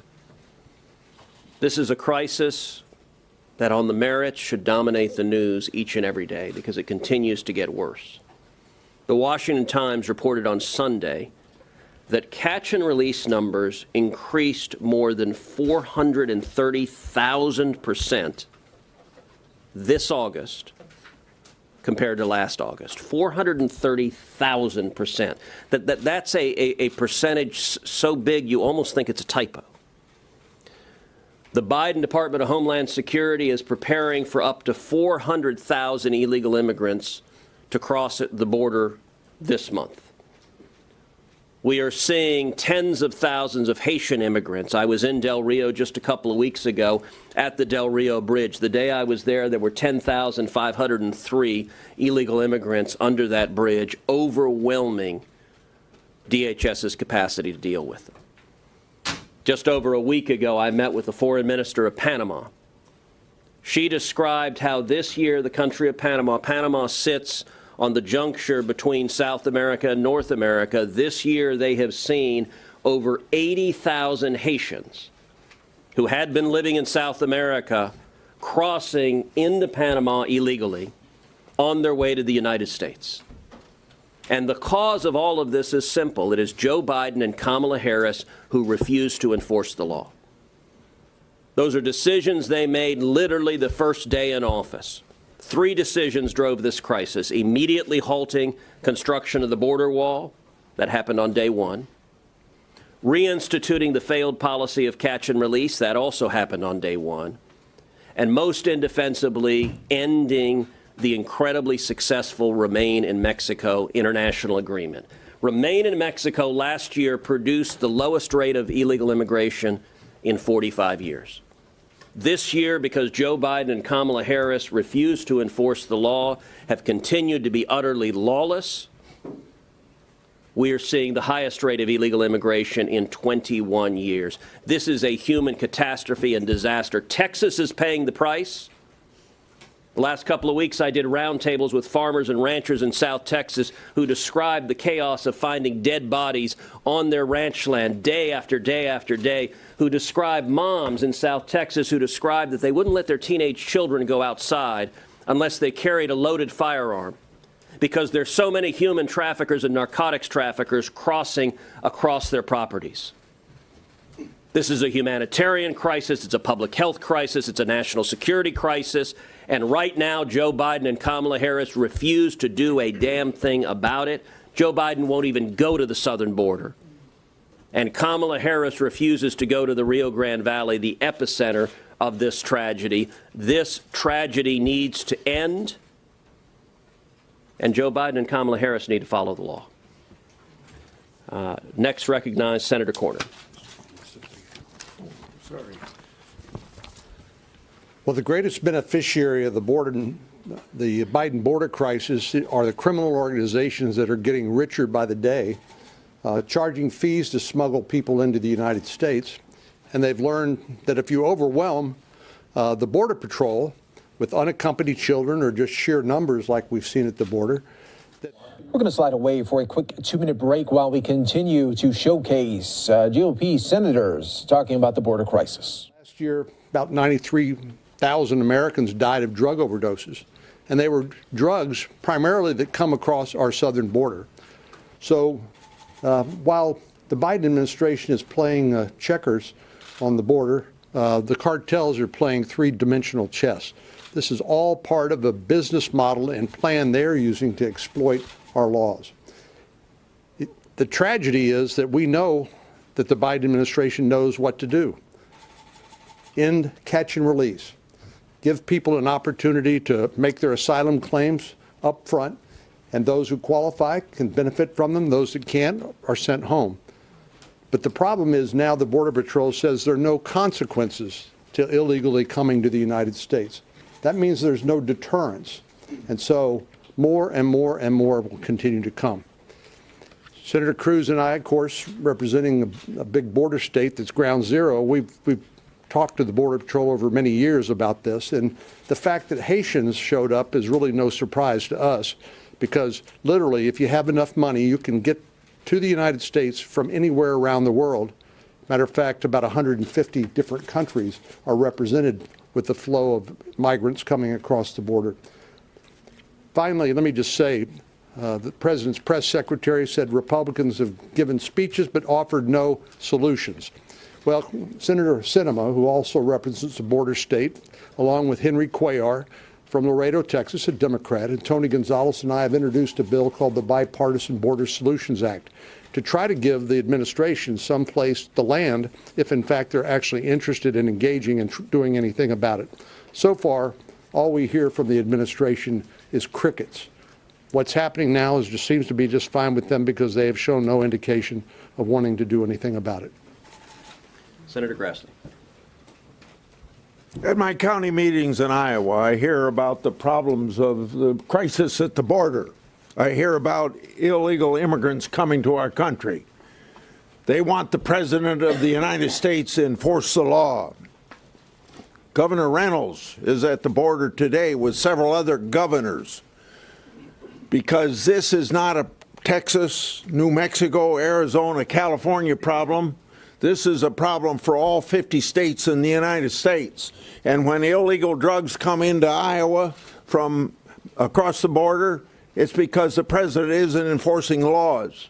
When 15% of the people come across the border that have the virus, it's spreading the virus around the other 50 states. When we get terrorists arrested at the border, it's a national security issue.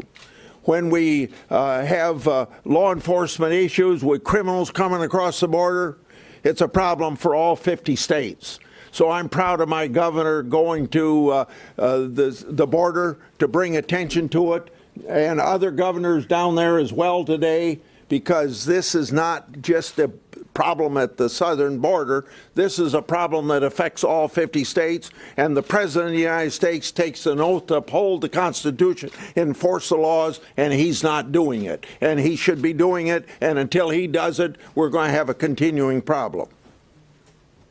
Senator Ernst. Thank you. Just as my senior Senator Chuck Grassley said, this is an issue for all 50 states. And we hear about it as we're out doing town meetings or visiting in all of Iowa's 99 counties. The reality, because of President Biden's failed policies on the southern border, the reality is that every state is now a border state.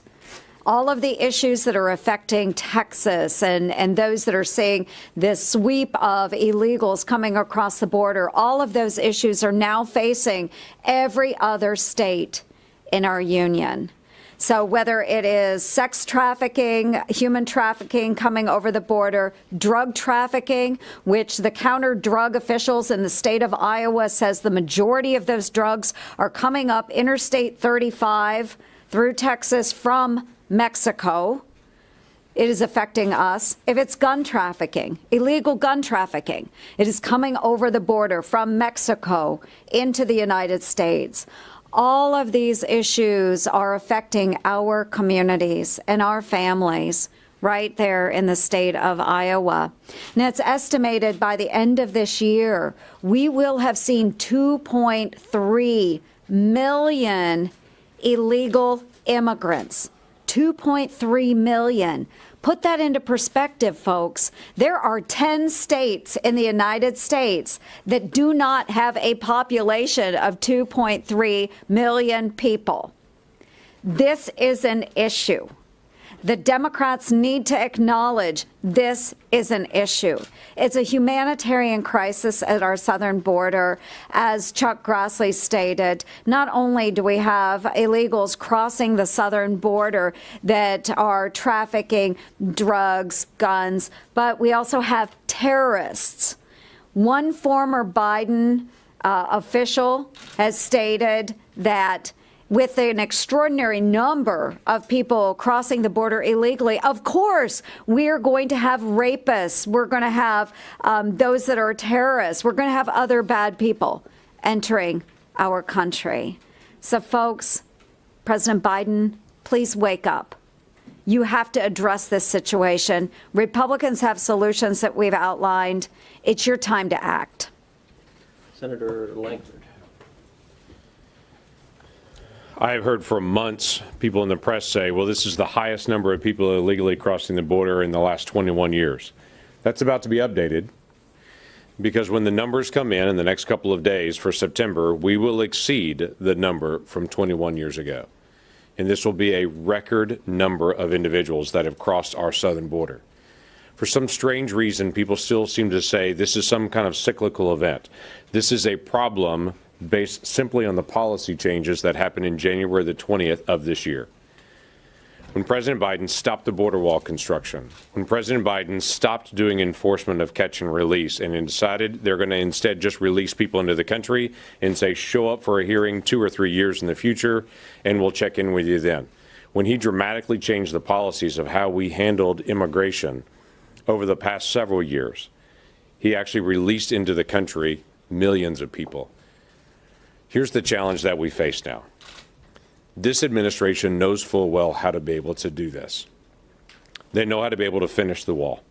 The pieces are already sitting there on the ground. We're paying millions of dollars to be able to watch those pieces just sit there in the desert. They know how to be able to finish the construction there. They know how to be able to do MPP, that is the Remain in Mexico policy, because a federal court has mandated that they actually reinstitute that, though they're dragging their feet to actually do what the federal court has told them to do. This Congress has put forward multiple different options of ways to be able to actually deal with the illegal immigration. But for whatever reason, they're choosing not to enforce the law. They're choosing to ignore federal courts. They will not turn over basic information to us and the numbers when we ask, or it takes months to be able to get numbers and information from them that should take hours that we know full well that they have. This administration is intentionally dragging their feet. And while they say we do not have an open border, the entire country is watching what's happening on our southern border. Everyone sees what's going on except the Biden administration. We're not asking the Biden administration to do anything other than help the humanitarian crisis that's on our southern border and stop incentivizing people to be able to come to the southern border knowing that they're going to be released and to take that dangerous journey to be able to come. Senator Hoban. The message is very simple today, and the message is that the administration needs to secure the border, enforce the law. And this is a message not just from us senators. There's 11 governors down on the border. And we're going to take our final break here of the hour on Live Now from Fox. Attention to this problem. We've been down to the border. I went with Senator Cruz and Senator Cornyn. There were probably 15 or more of us as senators. We went down to the border to call attention to this problem and said to the administration, secure the border and to support our Border Patrol and Customs and Border Protection. Those people need our help and support as they're working just in very difficult circumstances to do everything they can to do their job, and we need to support them. And I've also been to Central America and South America this year on a bipartisan CODA, and it's very clear the message down there is this is an open border. I mean, look at the numbers. Through September 15th, more than 1.5 million encounters with people coming across illegally. Last year, the entire year, less than 500,000 for the entire year. We're at a pace to exceed 2 million encounters on that border. And the numbers just keep going up. So, look, of course this can be done. Of course this can be done. Enforce the public health order, Title 42, the third Safe Country Protocol, the Remain in Mexico Protocol, build the wall. Contractors right now are being paid $5 million a day to not build the wall. And remember, it's an entire system. It's not just a wall. It's the wall, it's all of the electronics that goes with it, the equipment, and it's the people. Look, we can do this. We've put forward many solutions. The only problem is the administration won't enforce the law. They won't secure the border. From my state, this month we're sending National Guard troops down there at the request of the Department of Defense. So the governors are doing everything they can. The states are doing everything they can. We're doing what we can. The American people need to continue to tell this administration very clearly, secure the border, enforce the law. Senator Marshall. Thank you, Senator Cruz. America knows we have a health care crisis at the border, and America knows this crisis was created by Joe Biden, and America knows that Joe Biden wants this crisis. My big concern are just the number of people crossing the border with infectious diseases. We know that millions of people have crossed the border, will cross the border this year. 20% of them are positive for COVID. Twice that many have been exposed to it as well. A third of the people that we're releasing into America are refusing the vaccine. As a senior medical student, I spent 2 months on a medical Christian mission in Haiti. And certainly I was concerned about the largest endemic tuberculosis population in the Western Hemisphere, the poorest nation in the Western Hemisphere. But every morning I got to the clinic, there were 60 to 80 people lined up to see us. And as we saw each one, they would describe the worms that they were seeing, the worms in their feces, the worms in their mouth. Infectious diseases are rampant in these populations. Certainly I continue to feel for the people of Haiti, continue to do mission work through other folks there. I also did mission work in Central America. Again, infectious diseases are rampant.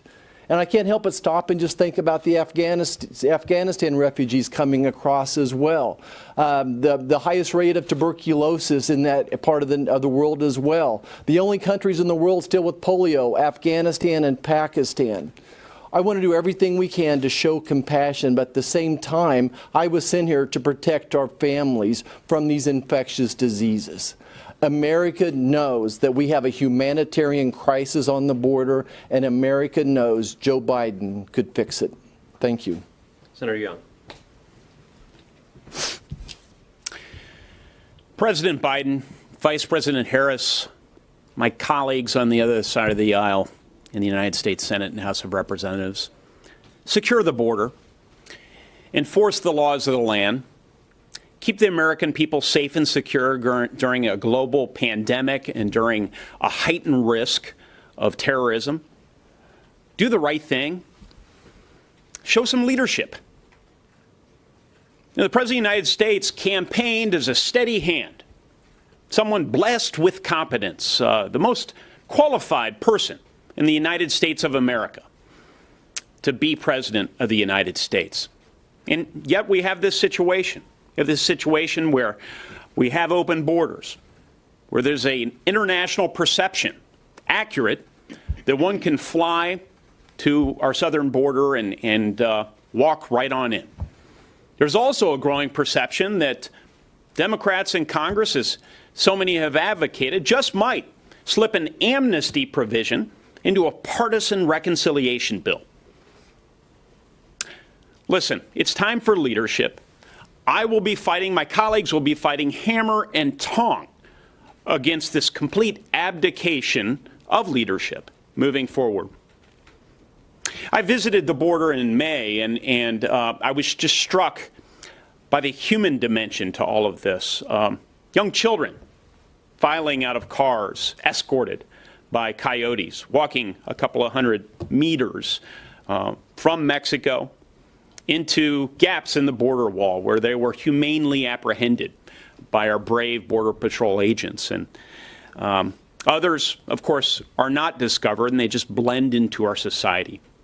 But ultimately, so many of these individuals end up trafficking drugs, trafficking persons, trafficking young children, and that impacts the life of all Americans, certainly impacts the lives of Hoosiers. I have not seen the situation on the border this dire since I served along our southern border as a United States Marine in the mid-1990s. And I have to say, the situation has grown so alarming, so bad, that we even have a number of prominent Democrats who are starting to make their voices heard. Of course, the mayor of Del Rio, Texas, recently spoke out, and he asked President Biden to lead, to get control of this situation, to do his job as our commander-in-chief, as our chief executive.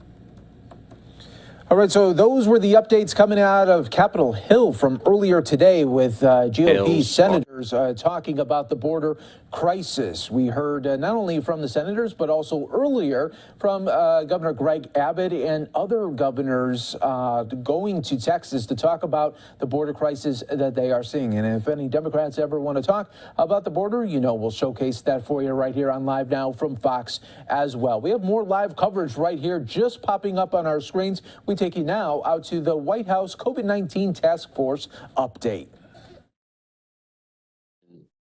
And boosters, three critical parts of the president's 6-point plan to accelerate our path out of the pandemic. Why can't I hear him? First, testing.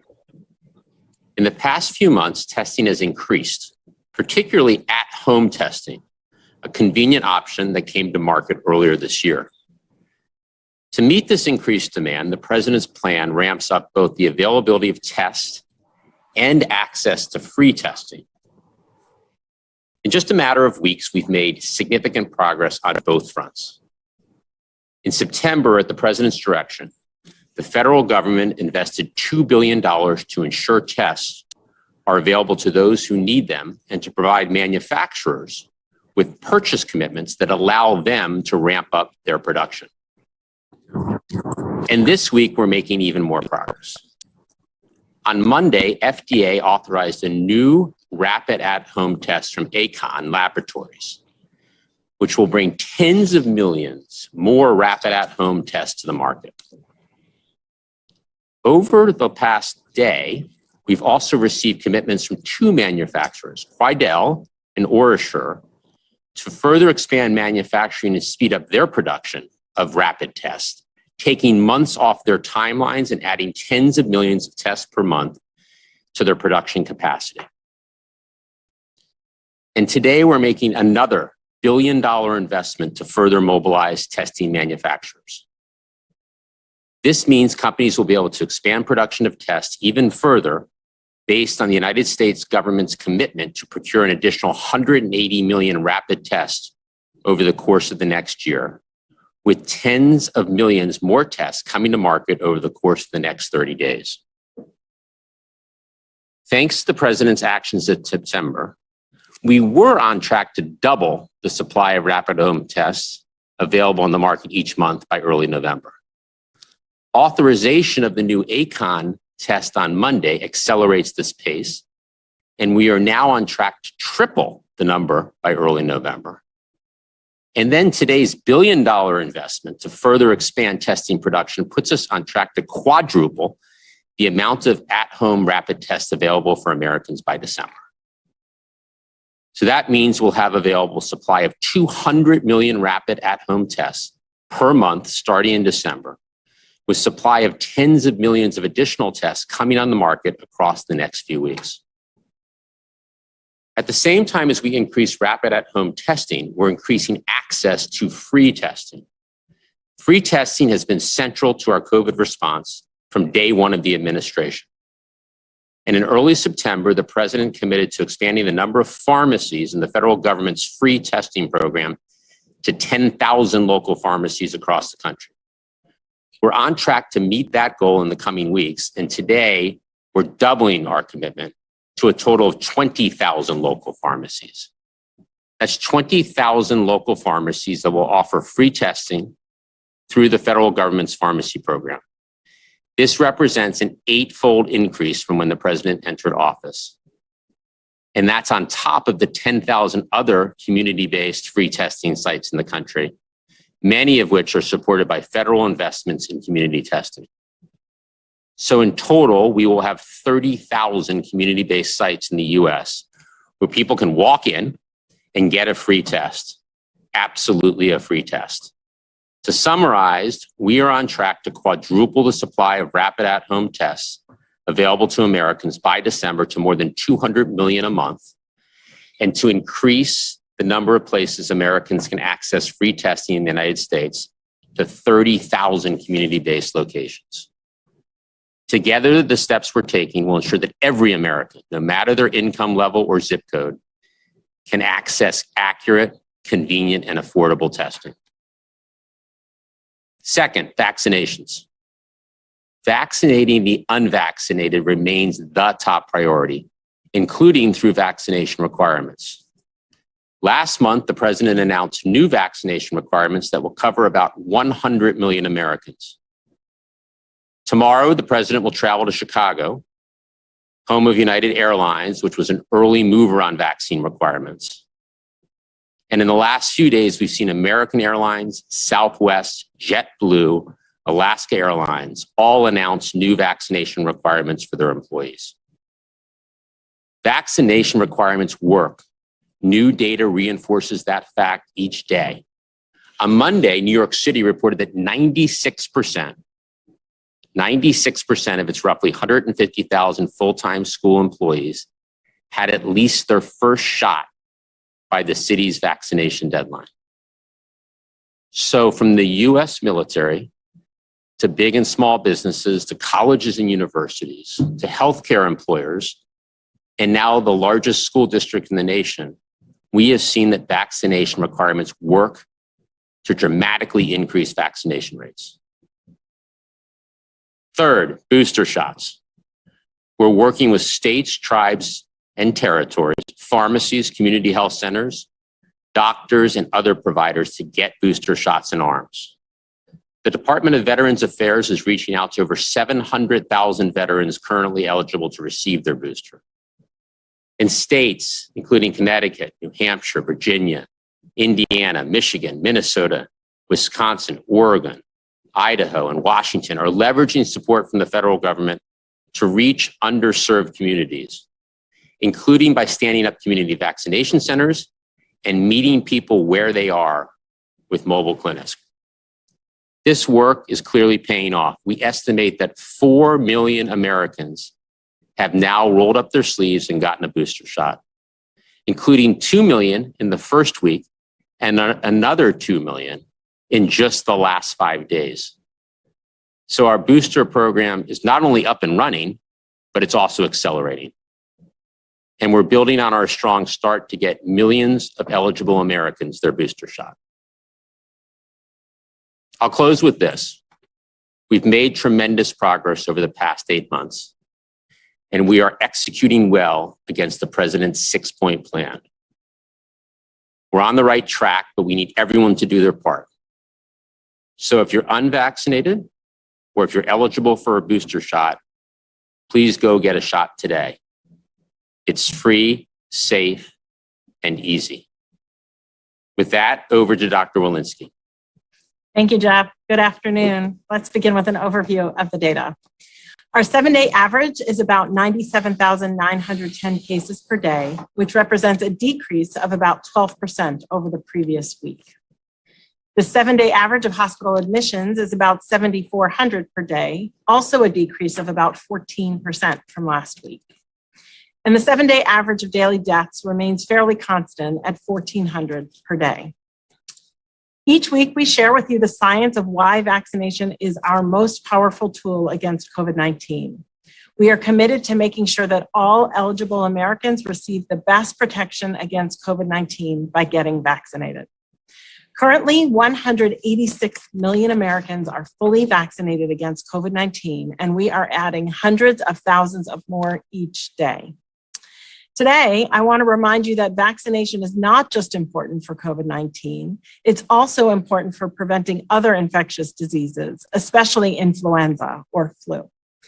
This week, CDC has started collecting data for our full weekly influenza surveillance report, which we will start publishing online beginning on October 15th and continue throughout the flu season. Each week, we publish comprehensive data on outpatient influenza-like illness, laboratory-confirmed hospitalizations, and influenza-related deaths. Last year, there were very few flu cases, largely because of masking and physical distancing and other prevention measures put in place for the COVID-19 pandemic. With modest flu virus activity since March of 2020, CDC's flu experts are concerned that reduced population-level immunity to the seasonal flu could place us at risk for a potentially severe flu season this year. The symptoms of flu can often be similar to those with COVID-19, which can lead to additional needs for flu and COVID testing and isolation for either of the diseases, especially in schools. And even as average daily COVID hospitalizations are decreasing, we continue to see many hospitals and intensive care units across the country at full capacity. Each year in the United States, influenza can claim between 12,000 and 52,000 lives and results in 140,000 to 710,000 hospitalizations, another toll we need to work hard to avoid. Furthermore, an increase in flu infections and flu severity could put an additional burden on our healthcare system and increase stress on our nation's healthcare workers. Please do your part to ensure that everyone is best protected against flu by getting vaccinated. CDC recommends flu vaccination for anyone who is 6 months or older. And just like with COVID-19, we need as many people as possible to be vaccinated for influenza so that we can provide protection for those who are at most risk, such as adults who are over 65, those of any age who have chronic health conditions such as asthma, heart disease, or diabetes, and in children, especially under 5, who are at risk of severe complications from the flu. I encourage you to take the time to get information you need and to roll up your sleeves to get vaccinated against the flu. For those who have yet to be vaccinated against COVID-19, please consider rolling up your sleeves and receiving your flu vaccine alongside your COVID-19 vaccine. It is safe and effective to get both vaccines at the same time. Getting vaccinated against flu and against COVID-19 is the best way that everyone can stay healthy, protecting themselves, their loved ones, and their communities.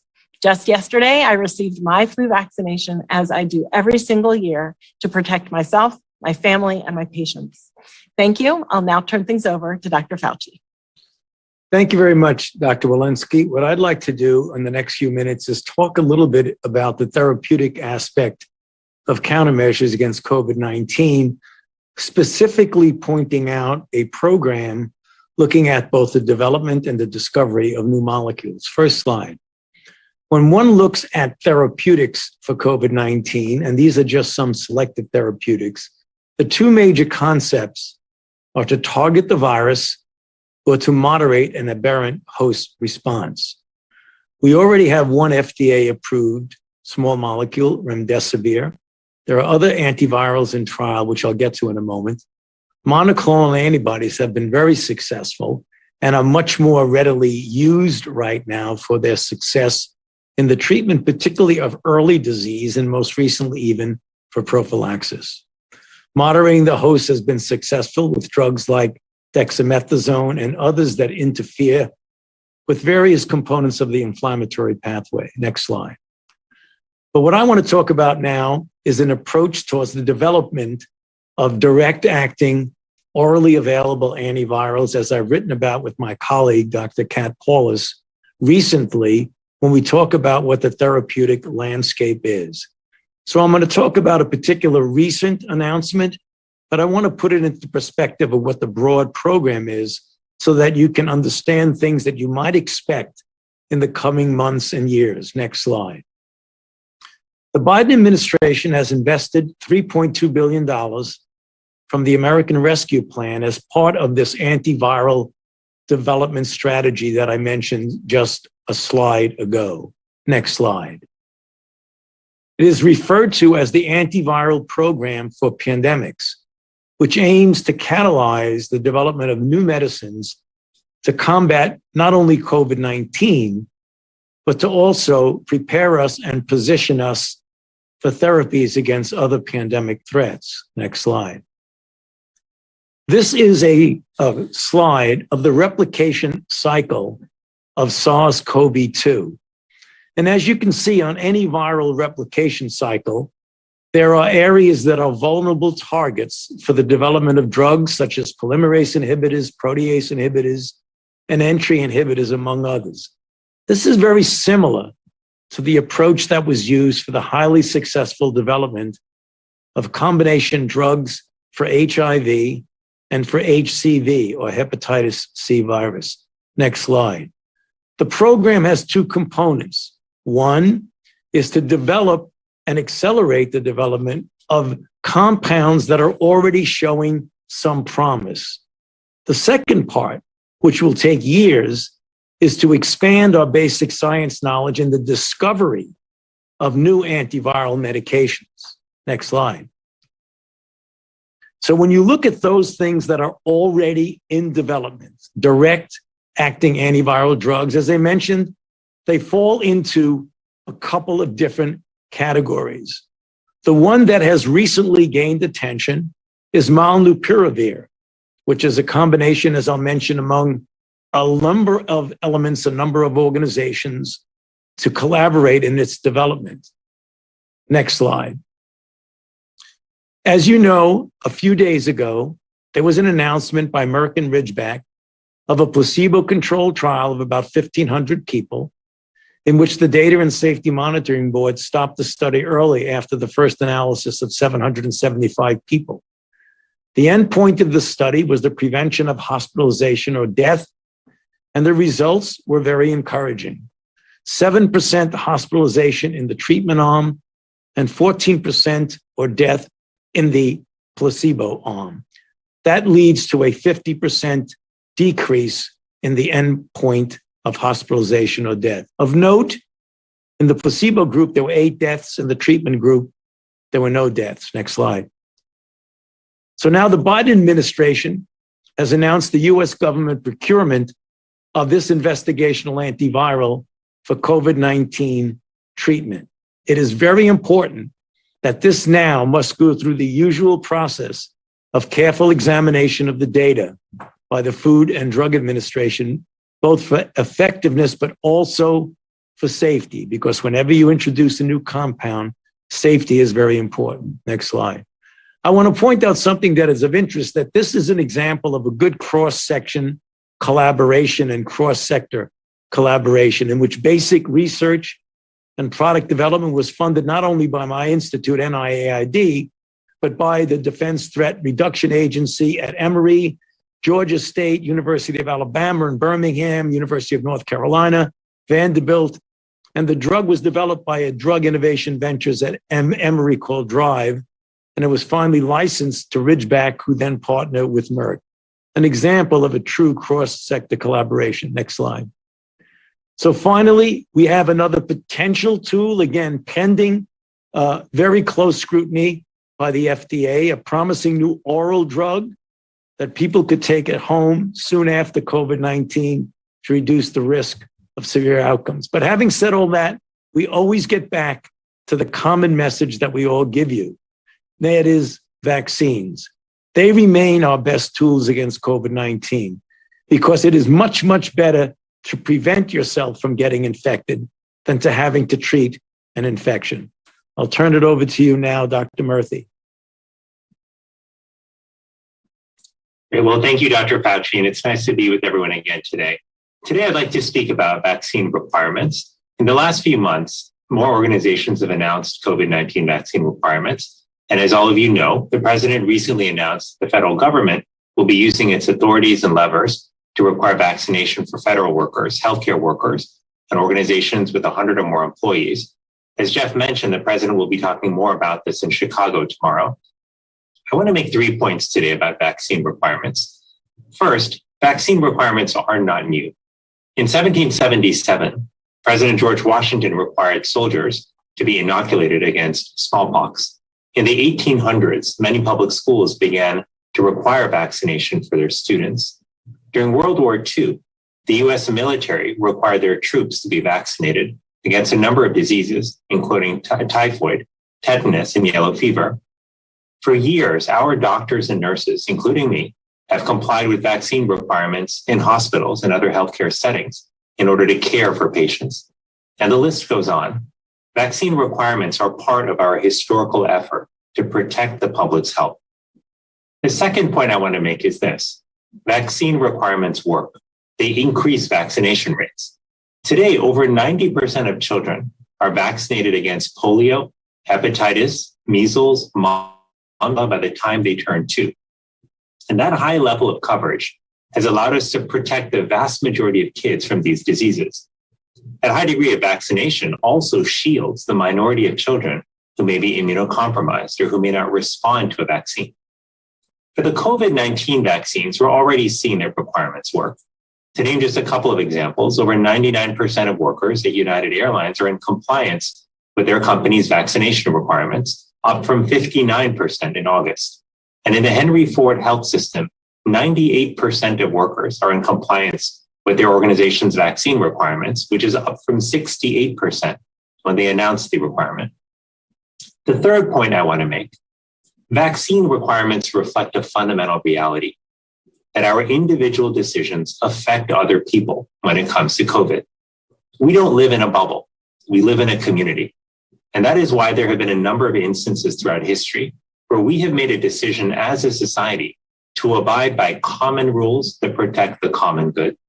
We've agreed to drive below the speed limit, recognizing that when we take on the risk of speeding, it can cost other people their lives. We've made rules so that people can't smoke in indoor bars and restaurants because secondhand smoke can harm the health of others. Looking out for one another, for our collective health and well-being, is at the heart of what makes us strong and resilient as a nation. Vaccine requirements help us continue this tradition of protecting the common good. Now, vaccine requirements are fundamentally about creating safer spaces for people to work, learn, and get healthcare. We are incredibly fortunate to have vaccines that are highly effective and are proven to have a strong safety profile. The more people who get vaccinated, the more lives we will save, and the faster this pandemic will come to an end. Thanks for your time, and I'll pass it back to Jeff for questions. Well, thanks, doctors. Let's open it up for a few questions. Kevin? Thanks. First question, let's go to David Lim at Politico.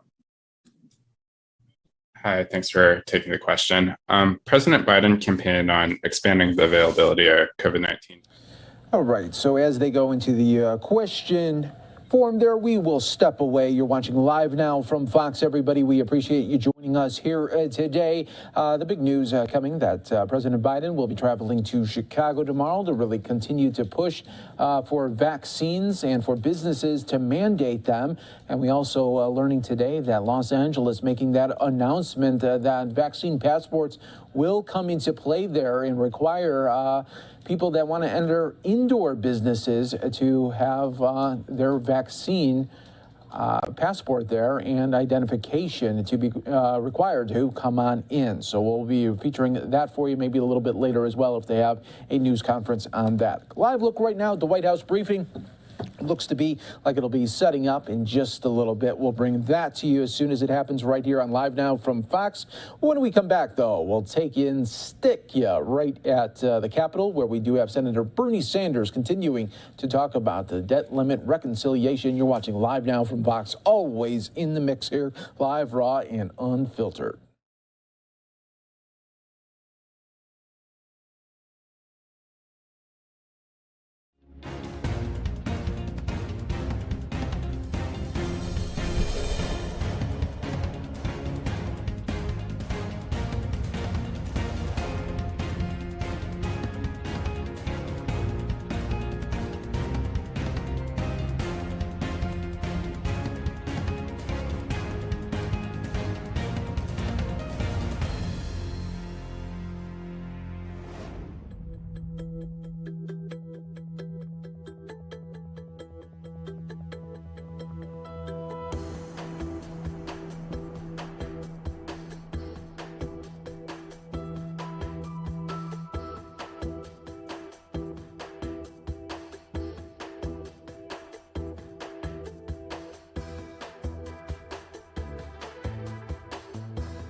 And are the children of this country.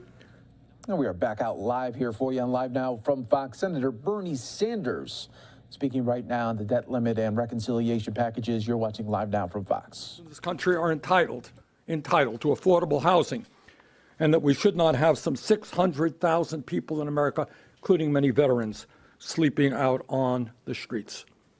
The Senator Man should not believe that at a time when we have a major labor shortage in many parts of this country, because our young people lack the skills they need, that they are not entitled to at least 2 years of free community college so they can get the training in order to go out and get the good paying jobs that are there.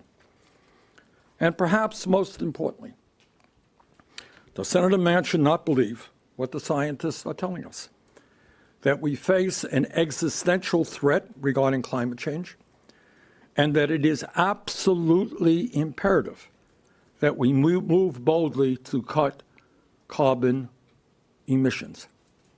Scientists have told us we're on a red alert. Some of you know a number of scientists received the Nobel Prize for their work on climate change. The Senator Man should not believe that our children and grandchildren are entitled to live in a country and a world that is healthy and is habitable.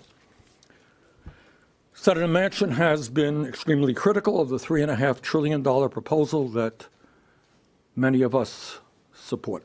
In fact, 9 out of 11 members of the Budget Committee support.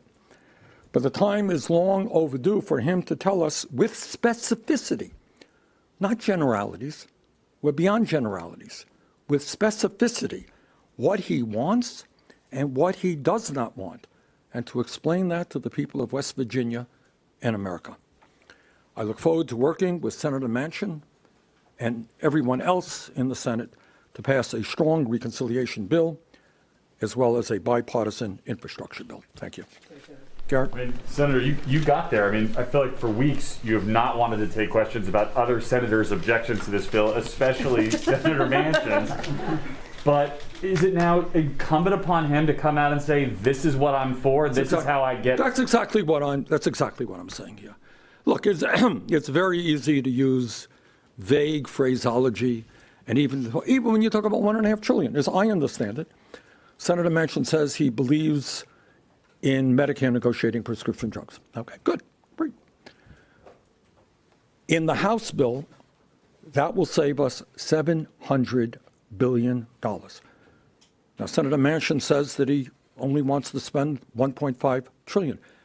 Is that in addition to the 700, which would already take you up to 2.2? I don't know the answer to that. You don't know the answer to that. You know, Senator Manchin says he wants to tax the wealthy. All right, good. The House Ways and Means Committee passed a proposal which includes, as I understand it, about $2 trillion in doing away with tax breaks for the wealthy and large corporations. Is that where Mr. Manchin is? So it's not good enough to be vague. And I do not understand, to be honest with you, how in this time in world history you cannot talk about the crisis of climate change and tell us what you want to do. That is really inexcusable. As I've said many, many times, and I say this as a grandparent, I do not want my generation to have to look their kids and grandchildren in the eye and say, yes, we failed you, and the planet is now uninhabitable. Yeah. Senator, since we're talking about specificity here, and you're looking for that from Senator Manchin, some of your House colleagues have said that they understand now that 3.5 is not a realistic top number. The president has also said that. Are you willing to concede that 3.5 is too much right now? Look, am I willing to concede the 3? No. What I do believe, 3.5 is too little, to be frank with you. Now, there's what I have said, and will repeat, this is going to be a give and take. This is part of the process, and we will be in the room in that give and take. Yes, ma'am. Sanders, you and Senator Manchin just have different fundamental views of government's role in society and what government should do. Yes. I mean, how do you resolve such philosophical differences? Good. That's a very good question. And I'm not here to disparage Senator Manchin, and I respect him for his you're right, we differ. What I would say is this, and I know a lot of the media talks about, compromise and all that stuff. We got 48 senators who support $3.5 trillion. We got 2 who do not. Now, to be very honest with you, as I think all of you know, I believe that our current healthcare system is totally dysfunctional. And I strongly, strongly believe in a Medicare for All single-payer program. I could, in 5 minutes, go to Chuck Schumer, Senate Majority Leader, and say, Chuck, I can't support this bill unless you have a Medicare for All provision in there. But I'm not going to do that because I know, I don't know how many, maybe half the members of the caucus, a third of the members of the caucus support that. It would be irresponsible. So my concern with Mr. Manchin is not so much what his views are. I disagree with him. But it is that it is wrong. It is really not playing fair that one or two people think that they should be able to stop what 48 members of the Democratic caucus want, what the American people want, what the President of the United States wants. That would be my position. So Senator Manchin has a right to fight for his point of view. He has not only a right to be heard, he has a right to get some compromises. He's a member of the Senate. But two people do not have the right to sabotage what 48 want and what the President of the United States wants. That, to me, is wrong. Yes, ma'am. Since you are the budget chairman and you obviously helped craft this $3.5 trillion plan, would it be feasible for you to get in a room with Senator Manchin and kind of hammer this out? And why hasn't that happened to this point? Well, we do get in a room. Senator Manchin is part of leadership. I'm part of leadership, and without going further, that discussion has taken place, and I expect will continue to take place. Yes, ma'am. In your discussions with A little louder, please. In your discussions with President Biden, have you encouraged him to not scale that number back? After his most recent comments. Well, look, this is what I think. As I've said before, look, if we were in a room and in a caucus where half the people wanted something lower and half the people wanted something higher, you got to go somewhere in the middle. We're not in that position. So I think there's got to be some give or take. But to ask 48 people to go down to where two people want, that just seems to me unfair, not to mention when poll after poll shows where the American people want us to be is not where Mr. Manchin is. All right, maybe one or two questions. Yes, sir. Senator, when you listed off the measures that are popular that you seem to think Manchin is opposed to, is it your understanding that Senator Manchin is calling for significant cuts to be pulled out of this, or is there still a conversation alive about means that's a great testing question. and that? Ask him. I mean, that's exactly my point. We need some specificity here. It's not good enough to be vague. You want to cut child care? How much do you want to cut child care? You want to cut climate? Cut climate. How much do you want to do that? Tell us with some specificity what you want. All right, last question, ma'am. So you've called out Senator Manchin. Would you also like to see specificity from Senator Sinema as to what she was? Absolutely. Senator, as I understand it, I'm not privy to everything here. In some cases, you guys know more than I do. But I don't think that's, I think Senator Sinema's position has been that she doesn't, quote unquote, negotiate publicly. And I don't know what that means. We don't know where she's coming from. What I have heard, and I don't know if this is accurate, this is a problem. I have heard that she is opposed to having Medicare negotiate prescription drug prices with the pharmaceutical industry and lowering prescription drug prices. I have heard that she is opposed to asking the wealthy and large corporations to pay their fair share of taxes. That is what I have heard. Maybe I'm wrong. But I think to answer your question, yeah, I would love to see her. In the same sense as Senator Manchin, tell us what you want and don't want. Thanks very much. Thank you, Senator. That was Senator Bernie Sanders there as he tries to get a deal there from Senator Manchin on that Biden's agenda plan there. Obviously, $3.5 trillion bill won't be happening, but can they get somewhere in the twos? Senator Manchin, of course, wants that $1.5 trillion package. All right, everyone. Live look now at the White House briefing room. It is scheduled to happen at any moment. When it does happen, we'll bring it to you right here on Live Now from Fox. In the meantime, let's step away for a quick 2-minute break.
Welcome back, everyone, here to Live Now from Fox. I'm your host, Mike Page. Always great to be here with you. It's the show with no agenda. We don't care if it's Democrats, Republicans speaking. We bring it to you live, raw, and always unfiltered when it happens. Trying to show you the news conference, too, from beginning all the way until the end. That's the way we like it right here. And live look right now at the White House briefing room, expecting it to happen pretty soon. As soon as it happens, we'll bring it to you. All about happening with the showdown in D.C. Can they get Biden's agenda, his key agenda, on a bill there and pass? That is what is hanging in the balance right there in Washington. We'll continue to follow it right here for you on Live Now from Fox. In the meantime, I want to take you out to Houston. Since we're distant, This is a in-demand news conference that just wrapped up. I want to show it to you, though. This is Houston Police Department homicide detective update, discussing an update to the investigation into the 2020 murder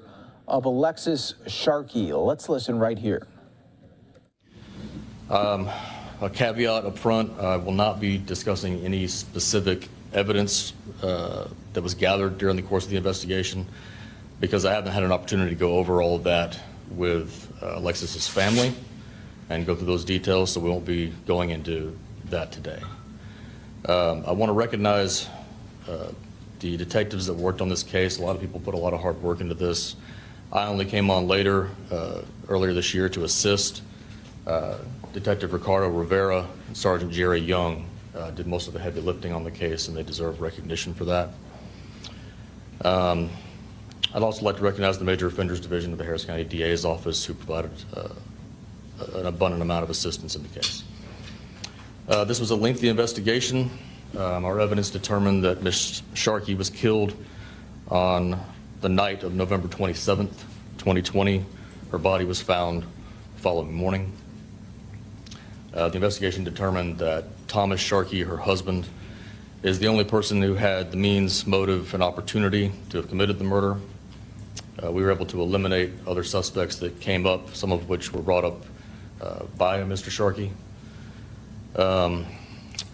We established that there was a history of domestic violence between the two of them, and that the relationship was ending, and that there was a pending divorce. There was also clear evidence that Thomas Sharkey had not been truthful about several key issues and statements that he made to police.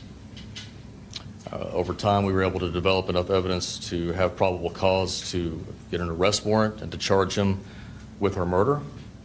An arrest warrant was obtained for Thomas Sharkey on September 29th, 2021.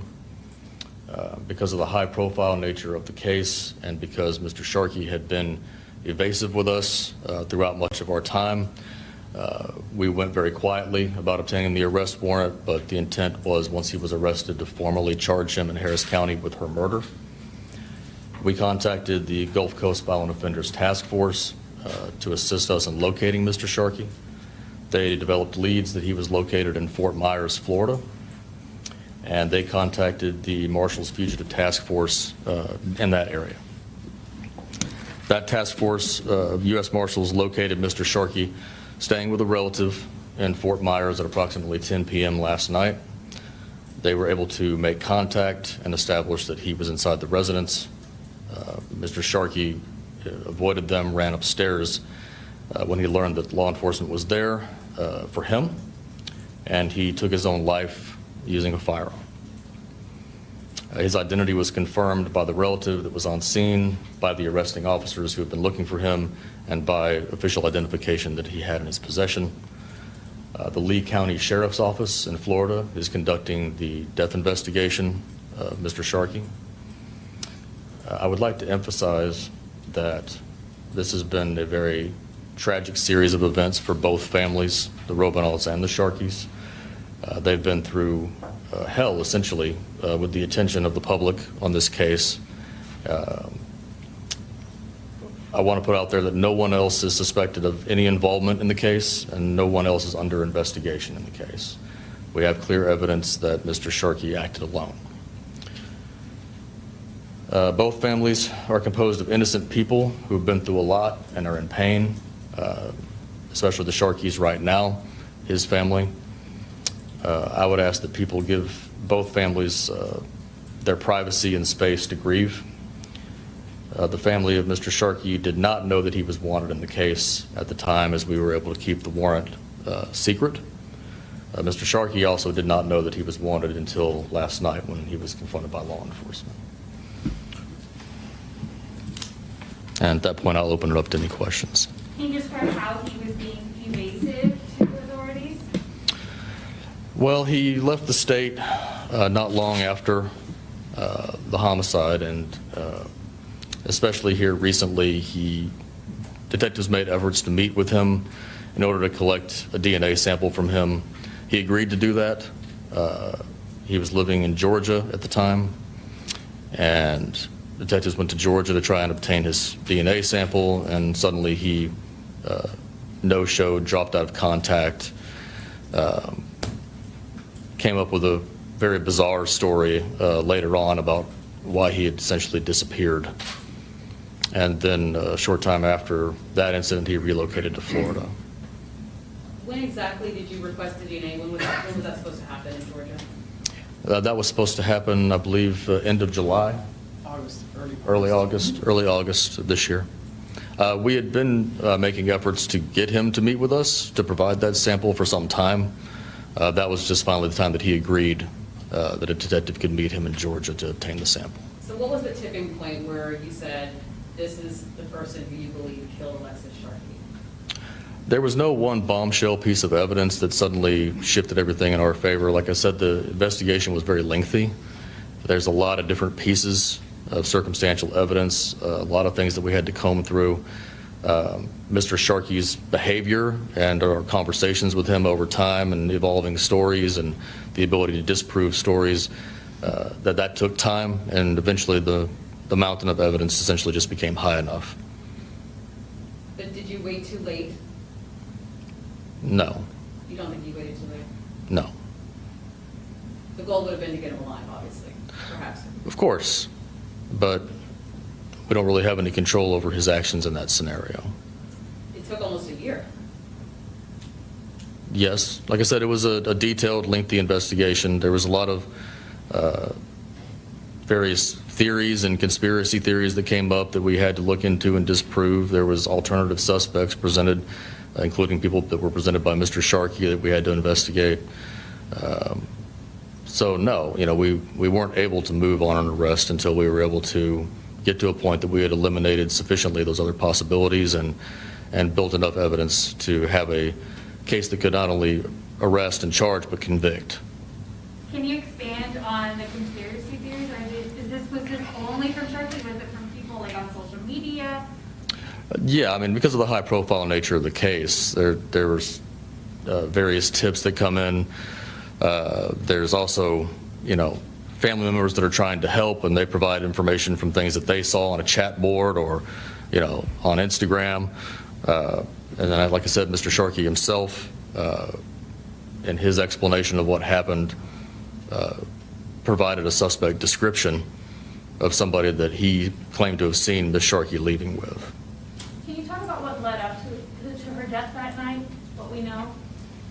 We know that Ms. Sharkey was home throughout the day and at their apartment, and that Thomas came home that evening and around 6:40 p.m. and things began from there. And what the manner of death was strangulation, correct? The cause of death was strangulation, yes. Mm-hmm. And I'm sorry, when we talk about the arrest, there was an arrest warrant, correct? Yes. And the U.S. Marshals were there to serve that? Yes, they were there to arrest Thomas Sharkey. And then were there charges, had charges already been filed, or was that happening after the arrest warrant was served? That was going to happen after the arrest warrant was served. And then was there a standoff or any type of confrontation with police when they were at the home? My understanding, and I wasn't there, but my understanding from secondhand information is that there was no confrontation, that he simply went upstairs. The marshals were aware from talking to the family member that there were firearms in the house and that he had access to them. So they waited, tried to talk him out, and eventually determined that he had taken his own life.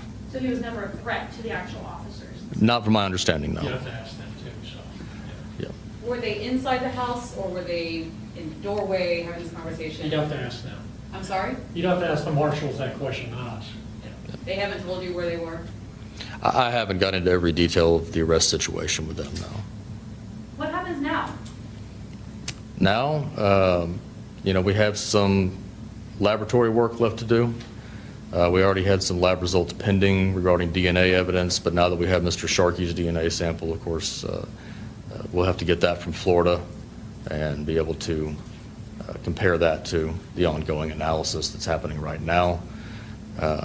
Ultimately, since someone else is under investigation, unless some new bombshell lead comes along that reopens that door, ultimately we believe the case will be cleared by the death of the defendant. And his actions that night, from the time when he got home to the next morning when she was found, do we know what happened, how she ended up, like, the means and all that? That's part of the specifics that I don't want to get into until I have a chance to speak with her family about all that. How the family feels now that the suspect is gone, deceased? I don't want to get into too much detail about their reaction. They're aware. I can tell you this, they're very wonderful people, her parents, and they actually felt a great deal of sadness for Tom Sharkey's family. And the relationship between Tom and Alexis, I mean, can you go into, I know you said that a divorce had been filed. The divorce had not been filed, but we have a lot of evidence that there was a separation and that he was interested in reconciling the relationship and she did not appear to be. No official divorce filings were made, but there's every indication that that was the direction it was going. And there's evidence of domestic violence, you said? Yes. What kind of domestic? I can't go into too much specifics there. I mean, obviously, we've interviewed a lot of people, including family and friends.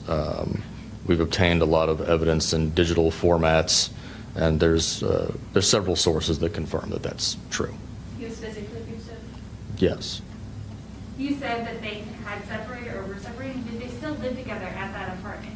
They were still both on the lease at the time, although Mr. Sharkey had spoken to the management about being removed from the lease and leaving the apartment to Alexis. Did he live somewhere else at the time? It appears most of the nights around that time he was staying elsewhere. There were a couple of nights that he appeared to be at the apartment, but other nights it appears he stayed elsewhere. Do you know when he left Texas, and did he go immediately to Georgia from Texas, or did he go somewhere else? Like I said, we established that he left the state within the first 2 weeks of the investigation. I don't want to get any more specific than that at this time. And Mike, when you were talking about domestic violence before, they should know that it's not like there are any HPD reports of domestic violence because we don't think that Alexis came. Correct. We don't have any official police reports that Alexis made or that anyone made on her behalf. We are going off of statements that she made to other people and other documentation that we have that I can't get into. Did you was going to an agency or anybody from women's or something like that? Or? No, I believe that she probably believed that the divorce, the separation would resolve the issue. Any other questions before we have a Spanish speaker? Could you spell your name? I don't think we got that. Thank you. B-U-R-R-O-W, Burrow. First name Michael, standard spelling. I have one more. What was it like for you joining this case that was very high profile even before you jumped on? I mean, honestly, for me, like I said, a lot of the heavy lifting had already been done by the detectives that did excellent work on the case. I simply assisted by kind of helping them go through everything and pull the big picture together and tie up some loose ends. Are they still on the case, or they were doing other things now? Sergeant Young promoted within the department, and when you promote an HPD, you have to go to a different assignment, so he's not currently assigned to homicide, but we're hopeful to have him back. Detective Rivera here is still assigned to homicide, and we both are assigned to the case. Did she ever make any statements to friends or family that she was in fear for her safety with him, or? That's a specific I don't want to get into right now. And did all the attention from the media, did that make the case harder to solve? Of course. Not just the media, but the social media element. Because of her online social media attention and fame. Again, like I said, there's a lot of Good information can come from that, but a lot of noise can come in from that factor as well. And that's what you would say would make the investigation longer, sorting through all of that? Yeah, it's definitely a contributing factor. Would you make any comparison to the other high-profile case, Gabby Petito? Like, people were going nuts online about it. How would you say that kind of scenario is similar? In that respect, sure. I mean, it's similar in the sense of the public attention devoted to it, and just the day and age in which we live, where we have, an abundance of internet sleuths and sometimes outright internet trolls that like to dig up information and put things out there and say things. So it can be very difficult for the families involved because they see these things and they want to bring it to our attention. They want to do everything that they can to help. And it's often very painful for them to read the things that people post online, but that's the situation where we find ourselves. Thank you, Detective. All right, so that was the update there, a shocking turn and end to this case here that has really gripped the Houston area and really across the country of this 2020 murder of that Instagram influencer, Alexis Sharkey. So we heard last year of the unfortunate murder that happened to her, but then it looked like in the closing days of this year, the police were going after the husband and were ready to serve arrest warrants to him. That is when earlier this morning in Florida, he shot himself and is now dead there. So that investigation now comes to an end there. And unfortunately for the family there of Sharkey, not getting that closure and justice that they were seeking since last year. We'll continue to follow every angle as we always do right here on Live Now from Fox. When we come back, we continue to wait for the White House news briefing that should be coming up. Maybe I could put out that guarantee that it'll happen in the next hour. You're watching Live Now from Fox, everybody. Let's slide away for a quick 2-minute break.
welcome back here to Live Now from Fox. You can see some reporters and media there getting situated, sitting down, getting ready for this briefing to get started again.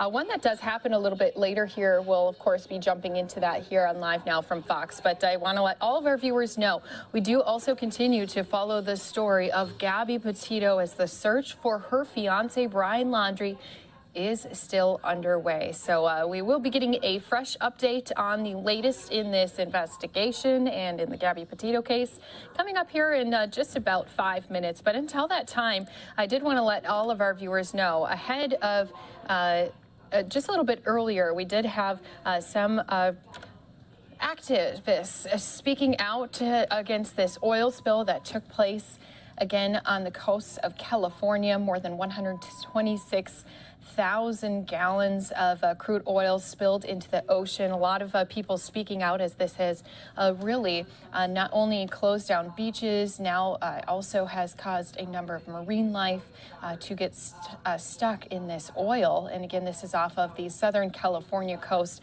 So let's go ahead, get out to our Fox 11 team to hear more on the oil drilling debate. Over offshore drilling in our state.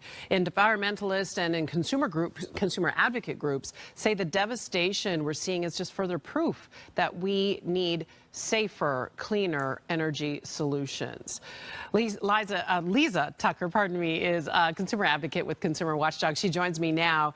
And first of all, you know what? I thought I'd start with you, Lisa, if you don't mind, just on a human level, what your reaction was when you saw news of this over the weekend, that this had occurred off the shores of Huntington Beach. When you are somebody who works so passionately in this space, how did you react? Did it hit you viscerally? Oh, it made me sick to my stomach. Can you hear me? Yeah, I sure Hello? can. Okay. It made me absolutely sick to my stomach, but I have to say I was really not surprised at all by what happened. But it did. It made me sick. We know this is a societal issue, but it often gets lost in political debate and divisiveness. Let's leave the politics out of it, but make the case of what you think we need to be doing here. Okay. Well, regarding this particular situation with offshore drilling, there is absolutely no reason to allow it in our state waters. And it is allowed in existing big, huge parcels on the seabed. We have about 13 areas within our own 3-mile coastline where we have not stopped giving permission to drill. And under Newsom, since he assumed office, we've given out 138 of these permits to do work on existing wells, to drill new ones. And that has just got to stop. I mean, we need to put this into a context. And frankly, California's offshore wells produce well less than 0.1% of all of the oil produced in the United States. All of the wells off the Pacific coast from here to states north of us produce less than 0.1%. Is that worth risking killing millions of sea organisms and also sickening people on shore who can get, you know, if they're exposed to this stuff on shore, they can get headaches, nosebleeds, dizziness, and all that. Is it worth it? It's absolutely not worth it. It isn't. And, you know, yesterday, Governor Newsom said the fossil fuels are no longer part of our future. They're part of the past. Well, he has to actually take concrete steps to make that happen. And one way to do that is to stop permitting in the offshore space, but also stop permitting in the onshore space where there are millions of people who live within a mile of a well. Los Angeles County is the largest urban oil field in the United States. Writ large, we've got 7 million people who live within a mile of a well, 2 million within a half a mile of a well. And science is showing that this kind of scenario vastly increases the risks of all kinds of diseases, from cancer to birth defects. Do you feel, Lisa, this brings us to a tipping point, this scenario off Huntington Beach at this time? Yes, I believe that this is a seminal moment. And I believe that Governor Newsom needs to deliver now. He has asked his oil and gas supervisor to create a barrier between vulnerable communities and oil drilling operations, and in fact gave him a hard deadline of December 31st, 2020 to come up with a some kind of a barrier. We believe it should be at least 2,500 feet between homes and not 300 feet. He hasn't done it yet, the oil supervisor, and there have been no consequences for him. Well, and we're 279 days late now. I'm counting. Yeah, I know. I know you are. And look, this, we wanted to have you on to hear this perspective, to hear this point of view, to have this conversation. Again, there's a lot at stake here, and there's a lot of players who will debate this ad nauseum, we know. But we're glad to have your voice with us. Consumer advocate with Consumer Watchdog, Lisa Tucker, thank you so much for joining and adding your voice to the conversation today. Thank you for having me. Absolutely. And thank you again to our Fox 11 team for that interview. This will be a story we're going to stay on top of. As we mentioned, the oil spill cleanup still underway. We're going to be getting a press conference with some of the people out of the Huntington Beach area a little later here on Live Now from Fox. Right now, taking a live look outside of the Laundrie family home, because we do know that the manhunt for Brian Laundrie is still underway. Going to step away for a quick break. When we return, getting an update with Kimberly Cuizon from Fox 13, again after a quick 2-minute break.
And welcome back here to Live Now from Fox. Again, a live look in Northport, Florida. Quiet right now outside of the Laundrie family home, but that has not always been the case, as we have seen a few times. As again, there's been a lot of people calling out to Brian's parents to speak up and give them more details on where their son could be. But we do want to continue to develop this story, giving you always the latest on what's going on. Is Fox 13's Kim Cuizon, who's joining us here on Live Now from Fox. So, Kim, what is the latest that we know at this time? Well, over the last 2 days, Gabby Petito's family has appeared on the Dr. Phil show, asking Brian Laundrie to turn himself in. And Gabby Petito's mom, dad, and step-parents sat down with Dr. Phil on his nationally syndicated television show. They told Dr. Phil that once Gabby's calls and texts stopped at the end of August, they reached out to Brian's parents, Roberta and Chris Laundrie. They said text messages and phone calls went unanswered, and Gabby's mom told Dr. Phil she was even concerned for both Gabby and Brian's well-being. It was on September 11th when she reported Gabby missing. A detective called her and said Gabby's van was in Florida. She told Dr. Phil that's when she had a sinking feeling that her daughter was no longer here. But she continued to hold out hope. And during the show, Gabby's family asked Brian to do one thing. Stranger things have happened. What would you say to him if he's watching this right this minute? This is where I should wash my mouth, right? Turn yourself in. Turn yourself in. Turn yourself in. Turn yourself in. Why? We want to know the truth. Because if you truly loved her, you should turn yourself in. Answers, and Gabby's mom told Dr. Phil she's angry. She knows the last person who was with Gabby, but she can't point fingers until she knows for certain what happened. And she believes that Chris and Roberta Laundrie, Brian's parents, have those answers that they are looking for. She told Dr. Phil that the last month has been an emotional roller coaster for the family, and Brian's parents have remained silent other than through their attorney, who has issued statements on their behalf, but today he had nothing new to say. Back to you. All right, and of course, we always appreciate, Kim, you joining us here on Live Now from Fox, giving us that update. Again, Fox 13's Kim Cuisinart joining us here, and we do appreciate every time when you give us the latest. And I just want to let all of our viewers know we will continue to follow this case here for you, especially as the manhunt for Brian Laundrie continues. But of course, we want to continue to also update you on all these other top stories happening across the country. I want to just show you once more, we are still waiting for our White House press briefing to get underway. We will, of course, be jumping out to this once that does start. But ahead of that update on the Gabby Petito case, we were just talking about that oil spill out in California. We are supposed to be getting a fresh update coming in from some of our California leaders, as well as the Oil Slick Unified Command. They are going to be giving a press conference in response to this spill, giving an update on how much of it they have contaminated. That is set to take place at 5 p.m. Eastern Time, 2 p.m. on the Pacific Coast. So once we do have that for up in our camera crews out there, we'll be jumping into that as well. And we are going to be also be headed out to Florida, where the case of Miya Marcano continues to develop. Again, she was the missing 19-year-old. Her body was recently discovered and confirmed after medical examiners did look at it. There's going to be a resident protest outside of her apartment building, and the family speaking out about an instance that happened outside of the apartment complex, where they actually ran into the person of interest in this case, who they believed was involved with Mia's death. So we'll give you more details on that again a little later here today. So as we mentioned, White House press briefing hasn't started yet. Let's go out to those activists who were speaking against the oil spill that happened out in California. Again, more than 126,000 gallons had spilled in the ocean. Let's listen into what they had to say just a little earlier here this afternoon. This and what we're dealing with today is not the first, and it definitely won't be the last fossil fuel disaster California sees, but we can stop the expansion. We can stop the spread of this fossil fuel poison, and it starts with you, Governor. You can stop all new permitting right now, and that's what we demand. Californians want to stop fossil fuel expansion in our state. We know that it contributes to harm and health hazards and climate change, and we are urging you to take the leadership that we know you have and stop new drilling. I'm going to pass it. My name is Alexandra Nagy, California Director with Food and Water Watch. I'm going to pass to Jack with SoCal 350.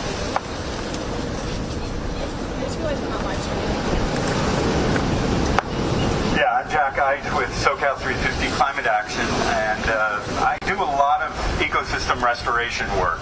And there's been a lot of work on this coast because we've overdeveloped our wetlands, and we've done away with them and destroyed them. There's a few of these wetlands existing. The Huntington Beach wetlands, the wetlands adjacent to Banning Ranch, Bolsa Chica wetlands. We have incredible tide pools right off the coast here in Laguna Beach. These are all at massive risk because of this addiction to fossil fuels, because we have not matched the rhetoric with reality. And the reality is, okay, the rhetoric is we've banned offshore drilling, right? But we haven't. They continue. All these leases, we've had no new leases in 40 years, but the existing leases continue to have new drilling wells on them. And they keep drilling and they're fracking out there. They're dumping the waste out there. And what happens? They've got these pipelines that have been there for 40 years, and they fail. There is no safe pipeline. There is no safe drilling well, onshore and offshore. And the offshore well, we're experiencing the impacts here. We experienced them in 2015. Alex and I were up in Santa Barbara in 2015 making the same comments that we need to transition. This is going to happen again. The question is, where next? So we need to decommission and remediate these rigs. We need to take them down, and we need to move to a clean energy economy. And we can do it. We have the technology, and it's just time to do it. So we call on the governor to do what they can. Also, there's a push to no longer allow pipelines from these wells. So if the federal government continues to drill, they'll have to use tankers because these pipelines are dangerous. So the state of California is trying to do what they can to ban these. We need to get behind whatever we can to make these oil companies transition their business model to a clean energy model. And it needs to be done now. Yes. All right. There you go. Thank you. All right, see, just someone passing by. Californians want to stop oil and gas drilling. We want to stop the expansion of this harm and this pollution and these climate-wrecking fuels on our societies, on our communities, on our ecosystems. That is Governor Newsom's charge. He has the power to stop oil and gas drilling in California, and he must take action. And he needs to stop issuing new permits for oil and gas drilling. And with that, we'll take questions. Are there any questions? What is the exact impact right now that they're saying on wildlife and economy and all of that? The impact is what we're having. Okay, there's been a lot of booms and a lot of attempt to protect some of the wetlands and tide pools from being inundated with oil. But unfortunately, the spill happened and there wasn't any actual movement to protect those ecosystems in time. So, and also these booms don't cover everything. So a lot of oil has gotten into the Talbert wetlands, the Huntington Beach wetlands. But it remains to be seen what the impacts are further south. And I'm not sure about Bolsa Chica, and what happens is there's significant numbers of shorebirds that are impacted. The marine mammals offshore are also significantly impacted, but we don't have the tallies of really what's going on. I drove by the Marine Mammal Center on Laguna Canyon down here. It has a full parking lot. They're doing, unfortunately, they're doing beautiful work in helping to save the wildlife here, but the toll is going to be significant. There will be thousands of birds and mammals who are killed from this incident, and it's an ongoing process. And basically, the beaches are going to be closed for a long time. We can't get down to the beach right now, and I'm not sure how long they're going to be closed. So that's a major impact to the economy here. And it also is, how is Huntington Beach going to be doing conventions and filling up their hotels? It's a major impact to Huntington Beach, Newport Beach, Laguna Beach. Actually, the coast is closed all the way down to Dana Point. There's no boats that are allowed out there.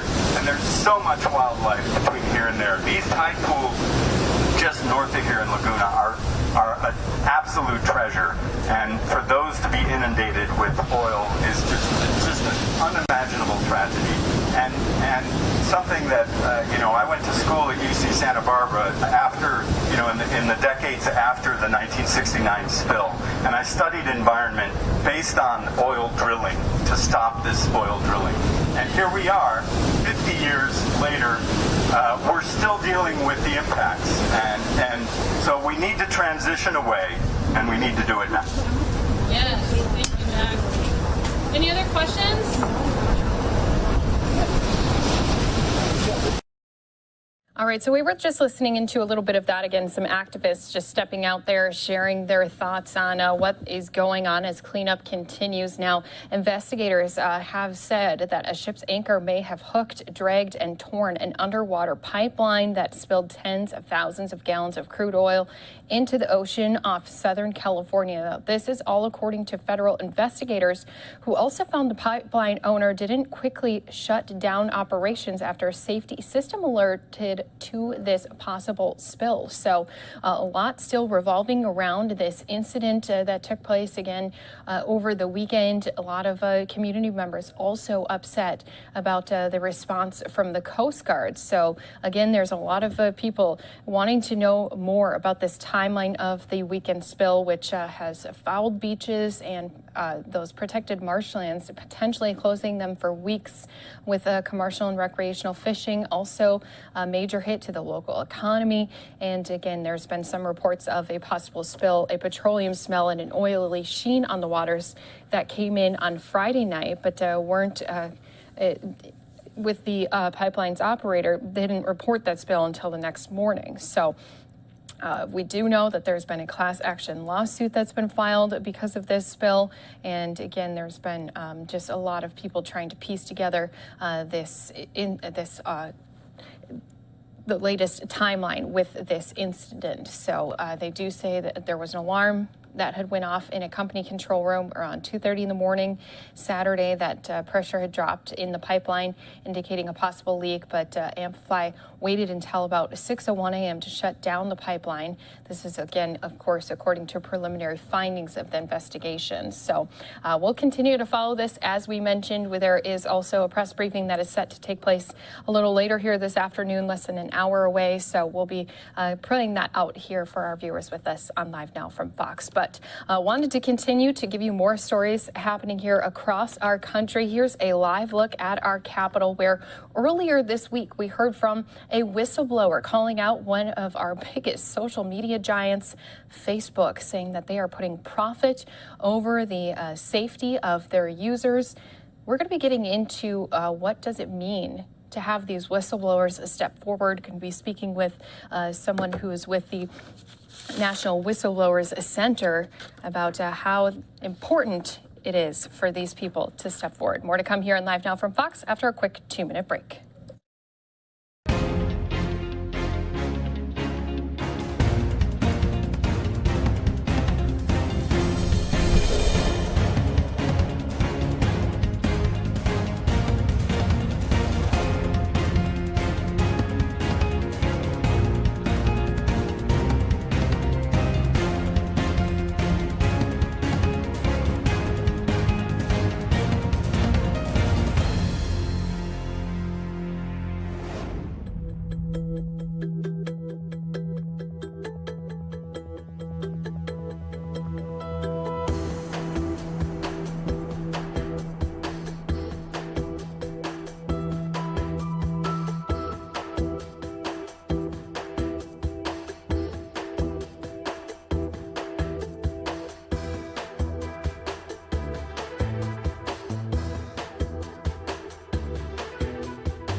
The term whistleblower has been in the news headlines not only in the past years, but especially this week as we had Frances Hogan stepping forward to call out Facebook, saying they are putting profit above the safety of their users. So we are joined today with Siri Nelson. She is the executive director of the National Whistleblower Center. So Siri, I just want to first start with the word whistleblower. What does that term, that name actually mean? Whistleblower means somebody who courageously comes forward with information about what they believe to be wrongdoing in the name of the public good. So that can happen in a lot of different contexts, not just a violation of the law, but it could just be speaking up about somebody being unfair, bullying, discrimination, all types of wrongdoing. So one of the questions I had was when these whistleblowers are stepping forward, recently, we just heard from someone who was a former Facebook employee. Obviously, a big question is, what kind of protection do you guys help provide for these people to come forward to say, there's something going on that's either fraud or corruption or whatever the type may be? Mm-hmm. Well, there are a wide range of protections that are available to whistleblowers depending on the kind of wrongdoing that they are reporting. So one thing that National Whistleblower Center does is provide a wealth of information on our website, whistleblowers.org, where you can find frequently asked questions pages about all types of violations and how to report them. In this instance, the violations that are being reported to the SEC, which is governed by the Dodd-Frank Act, which has very specific rules that need to be followed. We do outline those on our website, but really an attorney is the best one to guide you through those different steps. As a whistleblower, the most important thing to do, especially if you're afraid of retaliation or any other sorts of consequences to your whistleblowing, is to work with an attorney that knows the law well so that you can make sure you go through every step properly. So is that something that you guys are helping people do, is really understand everything that comes behind it legally before they'd come forward with all of this information and sharing what they do know as what could be corruption? Yeah, that's a major part of our mission. We make sure that there's a lot of information on our website for anybody who would consider blowing the whistle, but we also have a really nice Get Help button on our upper right-hand corner of our website that will lead you to an intake form that will provide your information to a consultant who provides that information to an attorney that might be able to work with you. So it's the direct line to an attorney. So let's just talk about the role that these people are playing here in our society. How important is it that these former employees, people who may still work at companies, step forward when they think something's not quite right? Whistleblowers are essential to our society working the way we all agreed it to work. They protect our democracy, they protect our economy. That's why the SEC has a whistleblower program, because whistleblowers are essential to economic stability. A lot of times financial crimes and all sorts of frauds are happening behind closed doors, and whistleblowers are the keys to the government getting information about what's happening in secrecy. So we've seen it happen throughout history. I mean, it's part of the founding of our nation when whistleblowers reported about wrongdoing in the revolutionary American context, and that's why we value them so much. They speak up and they tell about things that are happening behind closed doors that the public should know about. And as we just mentioned, I mean, it is a complex framework of laws and rules when it comes to those people coming forward. Go into a little bit more detail about once these people come forward, and in cases like the one we just saw, now the company knows that person's name. They're probably going to now file some lawsuits against Frances herself. Oh my gosh, it's just, I've been reading some news recently about it, and you can really see the traditional steps of retaliating against a whistleblower that comes forward. So the first step oftentimes that a company will try is character assassination, minimizing your role in the company, minimizing your access to information, minimizing your mental clarity and credibility, and even your motivation. So anytime you see something like that happen after a whistleblower comes forward, I think that's usually a sign that there's something seriously valuable about the disclosure the whistleblower is making.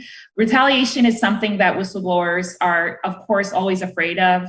But when you report through a federal agency or under a local law, a lot of times you can be provided protections from retaliation that will give you options where you can get financial benefits or at least some sort of financial recourse when you are running out of your options in terms of if you get blacklisted in your industry or if other forms of character assassination affect you economically. But that only happens when you report under a certain law. So if you go forward and you blow the whistle without having participated in any active investigation or providing information to the law enforcement mechanisms, then those anti-retaliation protections may not be available. So in some cases, too, these whistleblowers, are they able to keep their name out of the news headlines, especially if it's against a big company like we've seen lately, you know, and even in recent years as well? Some of the most powerful whistleblowers that we've had in the United States and around the world have been completely secret. So there's really great opportunities to report anonymously and confidentially. That is through the SEC program. That's a great example. And that's an option that could have been available to Frances as well. She took the brave decision to come forward publicly after communicating with the agencies. But there's also a lot of people, including people who have worked with the National Whistleblower Center, who have made complaints about Facebook's misconduct in the past, dating back to 2017, who are currently unknown to the company and may always be unknown to the company. Reporting anonymously is a great option. And so let's just kind of tell people why it is so important that they are continuing to come forward. You know, in cases like this, when we see them happening and then they're in front of our Senate, you know, having these hearings, they're being really put out there into the public eye. Does that hurt other people from coming forward? Does it help make other people more brave to come forward with the information they have?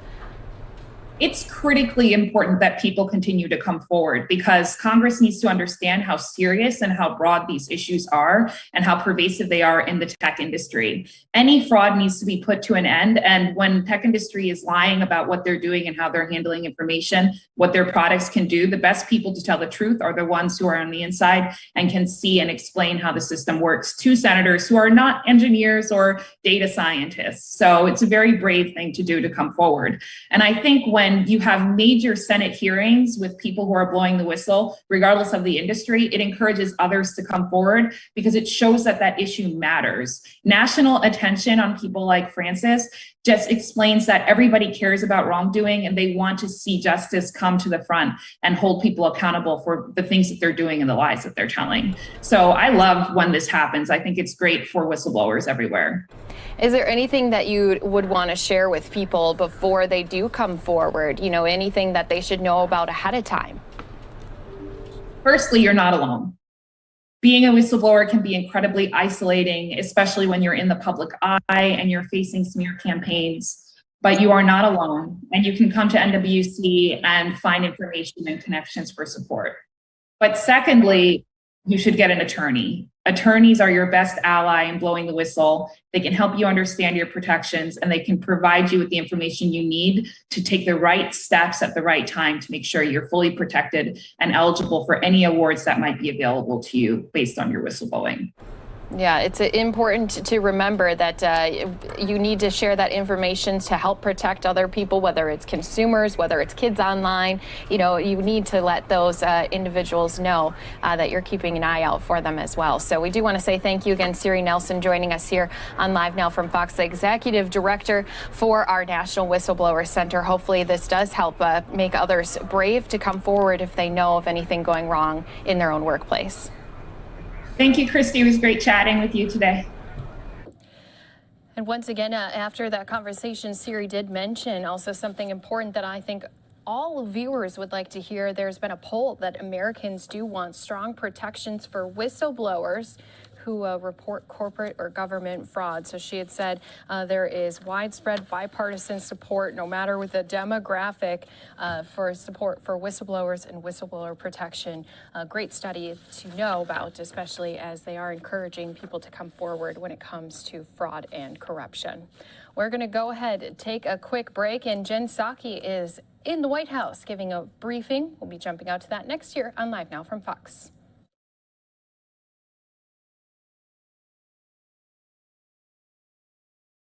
Right now, and perhaps this is the awkwardness of 4:15 while people are still meeting on the Hill. Right now, Democratic members are meeting on the Hill to discuss options on the path forward. I think Republican members may also be meeting or discussing among themselves. My understanding at the point I walked out here is that that there's been no formal offer made. A press release is not a formal offer.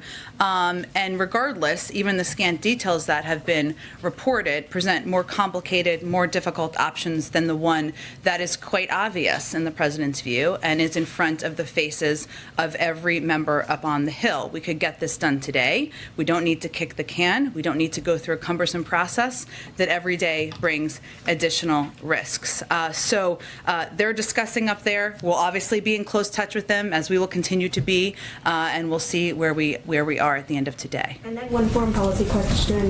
Does the White House have a position yet on the Uyghur Forced Labor Prevention Act, which passed unanimously in the Senate?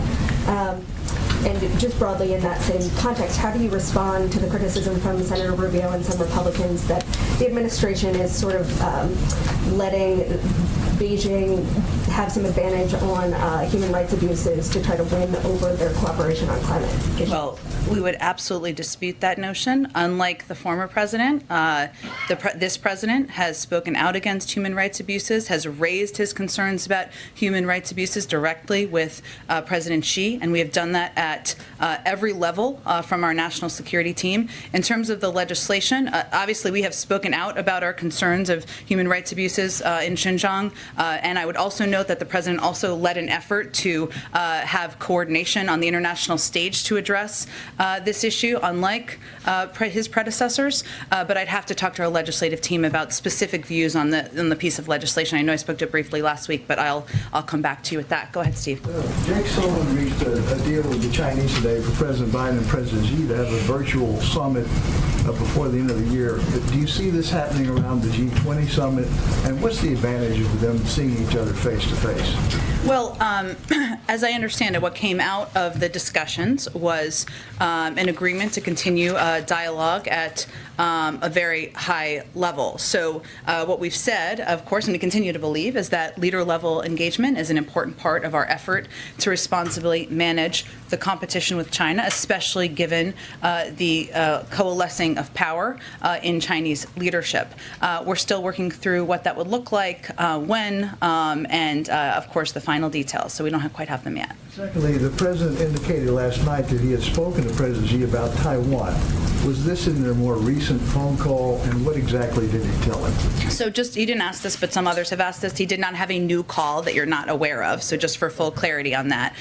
He has spoken with him twice, as you know, and certainly reiterating our position as it relates to, which is guided by the Taiwan Relations Act, and our view that we need to uphold that commitment, our commitment under the act. That is what the president reiterated to President Xi last time he talked, and is something that is raised nearly every time he speaks at a leader level and at other levels as well. And the last thing, and sorry to prolong, the Energy Secretary Granholm in a conference today did not rule out a ban on crude oil exports to keep U.S. energy prices down.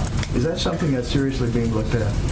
I would defer to the Energy Secretary, but I don't have anything new to report on that from internally in the White House. Go ahead. Hey, Jen. So I understand that you're obviously waiting for more details of this proposal from the Senate Minority Leader, but would the president accept a short-term deal to raise the debt ceiling while you try and find a broader path out of this crisis? Well, as I said a few minutes ago, we don't need to kick the can. We don't need to go through a cumbersome process that every day brings additional risks. And you heard many of the business leaders convey that, even as we look to risk tomorrow, the next day, as the American people are looking at their retirement counts, worrying about their Social Security savings, members of the military worrying about their payments. We don't need to incur that risk uncertainty. And I think it's important to also remember we're at this point because Republicans in Congress treated the savings accounts and retirement savings of the American people, Social Security checks of retirees and veterans benefits, like a game of Monopoly, putting the stability and security of the American people at risk. We're at this point because Republicans in Congress blocked efforts by Democrats to raise the debt limit and protect the full faith and credit of the United States, despite having voted for it 3 times during the Trump administration. So obviously, as has been reported, the vote has been delayed. There's still an opportunity for Republicans to join us in being adults in the room and ensure that people have confidence in the economic security and their own retirement savings. The minority leader's proposal, though, seems to go at one of the key arguments that the president was making yesterday about why he's opposed to using budget reconciliation, which is that it would take time. It's cumbersome. It could lead to unexpected scenarios. So is the minority leader taking off your arguments against reconciliation by offering this 1-month extension? And if not, then what are your remaining objections? Is it simply that you don't want Democrats to take a vote that will put a specific dollar amount? Democrats are very willing to be the adults in the room and take a vote to raise the debt limit. They're not even asking Republicans to do that anymore, since they've clearly shown their refusal to do exactly that. The point I'm making is that there is a very clear, the least risky option here that can ensure that there is confidence from the American people about their own checking accounts or about their own retirement savings. That's something Republicans still have the opportunity to participate in and be a part of. And just on Afghanistan, if I could, the ISIS-K suicide bomber who carried out the attack that resulted in the deaths of 13 U.S. service members and dozens more Afghans had been released from the Parwan prison at Bagram Air Base just days before that attack took place, when the Taliban took control of that base.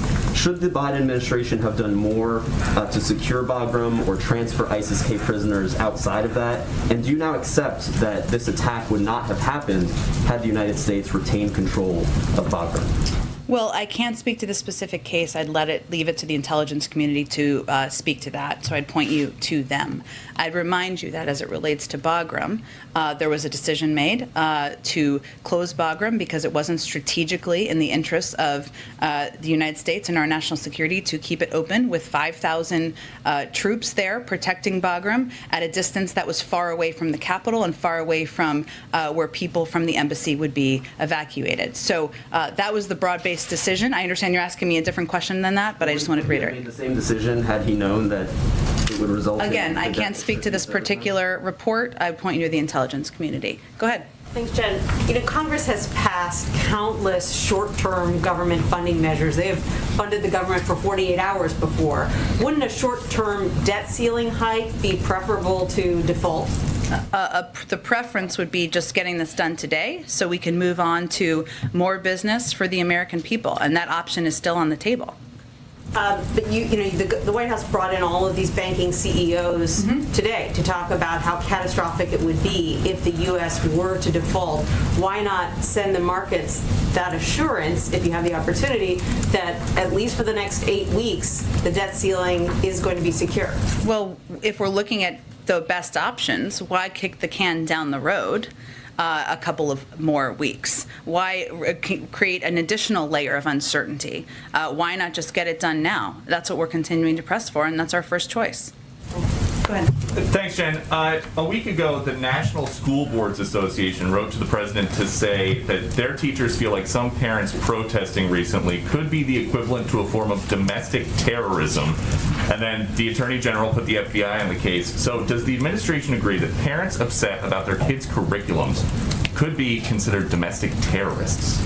Well, let me unravel this a little bit, because the National School Board Association is not a part of the U.S. government. I'd point you to them. What the Department of Justice said in a letter from the Attorney General is that, quote, threats against public servants are not only illegal, they run counter to our nation's core values. That is true. These were threats against public servants, threats against members of the school board. Regardless of the reasoning, threats and violence against public servants is illegal. That's what he was conveying from the Department of Justice. But the Department of Justice does now have the FBI on this. Something that the School Boards Association is asking for is for the administration to consider using the Patriot Act to investigate some of these school board protesters. So would the administration be okay with the FBI using the Patriot Act to surveil these parents if that is what they decide? I don't speak on behalf of the National School Board Association. I speak on behalf of this government. The Attorney General has put out a letter. They will take actions they take, and I would point to them for more information. And something that you said on Monday after some protesters were hounding Kirsten Sinema into a restroom, you said the president stands for the fundamental right of people to protest, to object, and to criticize. So does the president support the fundamental right of these parents to protest at school board meetings? Of course, but he doesn't stand for the fundamental right. I assume you don't either, for people to take violent action against members of public servants. And that's what the threats are about. And so, no, he doesn't stand for that. No one should.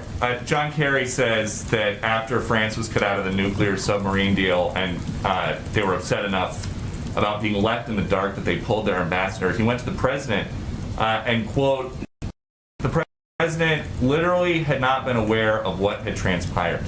So what else are you guys not telling the president? Of course, he was aware of the French being upset. Let me finish. Let me finish. I know John Kerry quite well. He, of course, was aware, the president, of the French being displeased about the deal with the Australians. John Kerry also speaks regularly to the French as a part of his role as the climate envoy. He's someone who also served as Secretary of State. He's someone I alone traveled to France with him 25 times. He, of course, conveyed to the president what his read was of what they were specifically unhappy about and how to help address it. You said this president's first love is foreign policy. So why doesn't he know about these things in real time?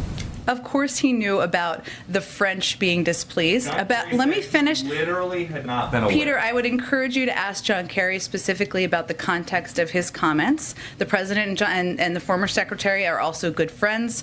He relies on his counsel, and as he does with many members of his national security team, but that certainly is not what he was intending to convey. Go ahead. Let me ask you quickly. Yesterday, the president said that he would be speaking with Mitch McConnell as it related to the debt limit. Has that conversation happened, and what did he tell him? They have not spoken. I think what the president has repeatedly conveyed is that he's certainly open to, as he has shown throughout the course of his presidency, having conversations with Democrats and Republicans when he feels it would be constructive. He said they will. He said they will be speaking. So he was saying they will at some point. At some point, if it's constructive in moving things forward. Okay. Does the president trust Mitch McConnell to be an honest broker in this process? I don't think this is about trust. This is about, he has known him a long time, but this is about whether you're going to be a leader and take steps that are not based on political calculations and more based on what's in the interest of the United States and the full faith and credit of the United States. The president discussed that there was a possibility of a filibuster, a carve-out, as it related to the debt ceiling. If that were the case, would the president be open to a filibuster carve-out for voting rights? Where does that line get drawn for the president? The president was just simply conveying that there are a range of options that leaders on the Hill are discussing. I think you all have reported that, or your colleagues on the Hill have. Nothing more than that. We'll be in touch with them, and we'll see what the next best options look like. But what is very clear is that there is an easy, risk-free option here that Republicans could allow Democrats to vote to raise the debt ceiling. We could be done with this today. Can I just follow very quickly? Why wouldn't the president, given that relationship he has with Mitch McConnell, just call Mitch McConnell and have this conversation with him? Why do this through public What's events? the conversation about? I don't know. They have the relationship. He's the one who said he could bring the two sides together. So wouldn't there be some value in having that conversation? We know what the risk-free option is here. We know what the clear path forward is here. And I think the president has made no secret about his belief on that. Go ahead. Has the president had time to absorb the criticism of the Fed chairman? And then specifically, what does the White House believe should happen Fed policy about investments made by top officials there? Well, we obviously leave the independence of the Fed to an independent Federal Reserve, and I'm not going to speak to that from here. The president's confident in the chairman of the Federal Reserve, and beyond that, I don't have any personal announcements for you. Given that confidence, and also given what you just said, I mean, how close is he to making a decision on that? I don't have anything to preview for you at this point. Yesterday, the president said he would sign a reconciliation bill that included the Hyde Amendment. You told us earlier this week that he remains opposed to that. So is he backtracking on a campaign promise, something that's a lot of his supporters believe strongly in? Well, the president's position hasn't changed. The context of his comments were that there's still a negotiation happening. There's a range of views. His view remains what is reflected in his budget, which is that getting rid of, which he released in May, which shows that getting rid of the Hyde Amendment was a priority. That remains his position. This is a package that's still being negotiated, and he said that as much last night as well. Go ahead. Just confirming what you told Peter, the president, when he signaled yesterday that it's possible that the Senate could change its rules, that we should not read that as him expressing support for that notion? The president was simply reporting out what you already have reported out, which is that there are a range of options being discussed on Capitol Hill. I want to ask you separately. The ambassador designate to India was seen reportedly at an event in Los Angeles last week, an art gallery event. that featured the artwork of the president's son, Hunter. The ethicists who have pointed to this arrangement have expressed concern that the president's son selling art could potentially put the president in a situation where those who seek jobs either in this administration or favors from this administration and could put this White House in an awkward position. First of all, what is the White House's response to the fact that an ambassador nominee was at this event? And secondly, should we expect to see more people who seek jobs in this administration attending events like this in the future? Well, to be clear, we've spoken to the arrangement that is run by the gallerist and Hunter Biden's representatives that the White House provided suggestions for. I'd refer you to the gallerist for questions about the event and as well as the representatives of Mr. Garcetti in terms of his attendance. Just to follow up, this is exactly what ethicists said they were worried about. What is specifically? The fact that the president's that he son reportedly attended an event? Well, the president's son would be selling artwork and then meeting potentially with people who would seek to buy it. If you have attendees at that event who might be seeking either jobs in this administration or favors from this administration, isn't it an awkward situation to put the president in? Again, the gallerist has spoken to, we've spoken to the specifics, what the gallerist has agreed to, and what recommendations were made. I've done that several times. I don't have additional details for it from here. I point you them. Go ahead. So does this White House not have any concerns about the photos that have emerged of showing Hunter Biden at that gallery alongside prospective buyers? I point you to the gallerist on specifics of the restrictions that were put in place. Great, but what about the position of this White House? This is a president who ran on being transparent, and you've got... And we were very transparent about what recommendations were made to the gallerist, and I would again point to them or the many times I've spoken about that from here. And just to clarify, has the president's position on doing away with the filibuster changed? Nothing has, no, it has not changed. Go ahead. Thanks, Jen. The administration reportedly will invest $1 billion into making rapid testing COVID kits available, but there are concerns that the tests will be too expensive. I think a lot of Americans are wondering, is there a universe where these available tests will be free or affordable or at least less expensive than $25 a pop? Yeah, so there's no question, to your point, that there has been a huge increase in an interest in testing and getting tests and making them, and people going out and being able to get them easily. We announced a $2 billion investment in September, so right now we're on track to double the number of rapid at-home tests on the market by early November, and we're also now on track to triple the number of rapid at-home tests on the market by and thanks to the approval of ACON, this Monday, which accelerates the pace, we're now on track to triple the number, not double, I apologize. So right now, with these investments, we'll be at 200 million tests per month starting in December, with tens of millions more coming on the market in coming weeks. And we're also working to ensure that these tests, in addition to making them more available, so you go to CVS or Walmart or wherever to get them, we've been working hard to make sure they are accessible and available in pharmacies, in community centers, in schools. So we're also working to do that simultaneously and separate from that. We recognize there's a need. We recognize we needed to do more. And we are pleased by the fact that we are now on track to not only triple by November, but also quadruple by December. And then there was a school shooting in Texas today. The school safety group Everytown says that this year has been the most dangerous back-to-school period for students since they began tracking the data in 2013. That's some 30 instances of gunfire on school grounds since August 1st, and today's shooting means that number is out of date. Is the administration discussing ways that schools can keep children safe from school violence? Absolutely. I mean, I would say the president has been an advocate for doing more for gun safety measures through the course of his career. Not only did he fight to get the Brady bill passed, he fought for the assault weapons ban. It remains a cause of his public life in office. We, of course, are frustrated by the inability to get common sense gun reforms through Congress. We should be able to get universal background checks approved. They're supported by the vast majority of the public, as are assault weapons bans. But in addition to that, we also have taken a number of steps, both by working through the Department of Justice to increase our strike force teams that are going out to specific communities and cities to help address violence. A lot of that is driven by gun violence. That's something that we've been implementing from there. And of course, our Department of Education is engaged in this effort as well. Go ahead. Thanks, Jen.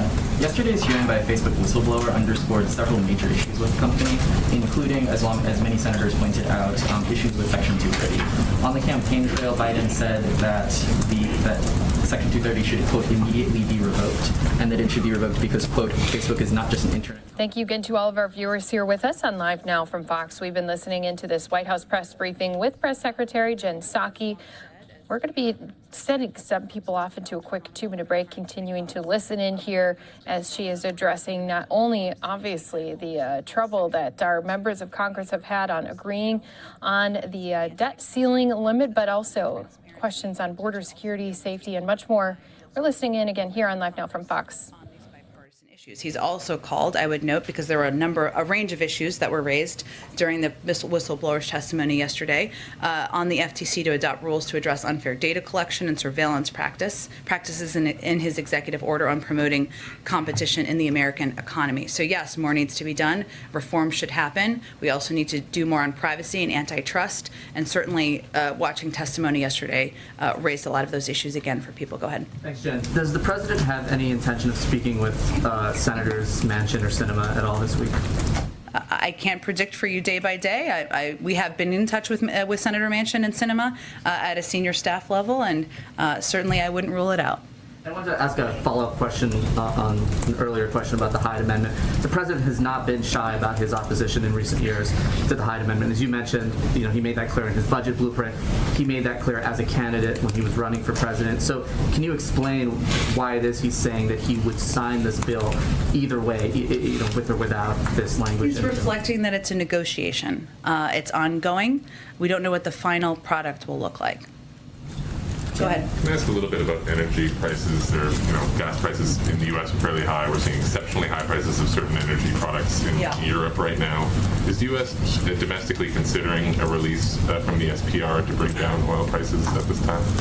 I'm not going to make any prediction of that from here. I would note that we have seen, as you said, some ticks up in parts of the country also as a follow-up to Hurricane Ida, because the hurricane hit a region that is a key center of the nation's oil production and refining infrastructure. So that's something we've been working to focus on, and we took actions in the days and weeks following to help address that, including at the time authorizing several million barrels of the Strategic Petroleum Reserve exchanges. We've also taken steps, including engaging with members of OPEC. We've also taken steps to reach out to the FTC to ensure they are using every available tool to monitor the U.S. gasoline market and address any illegal conduct, but I'm not going to make any other predictions at this point in time. We're continuously monitoring. We'll look to take additional steps as needed. Are you, or would you consider restricting LNG exports to, I guess, head off the type of shortages and price spikes that we're seeing in Europe and parts of Europe?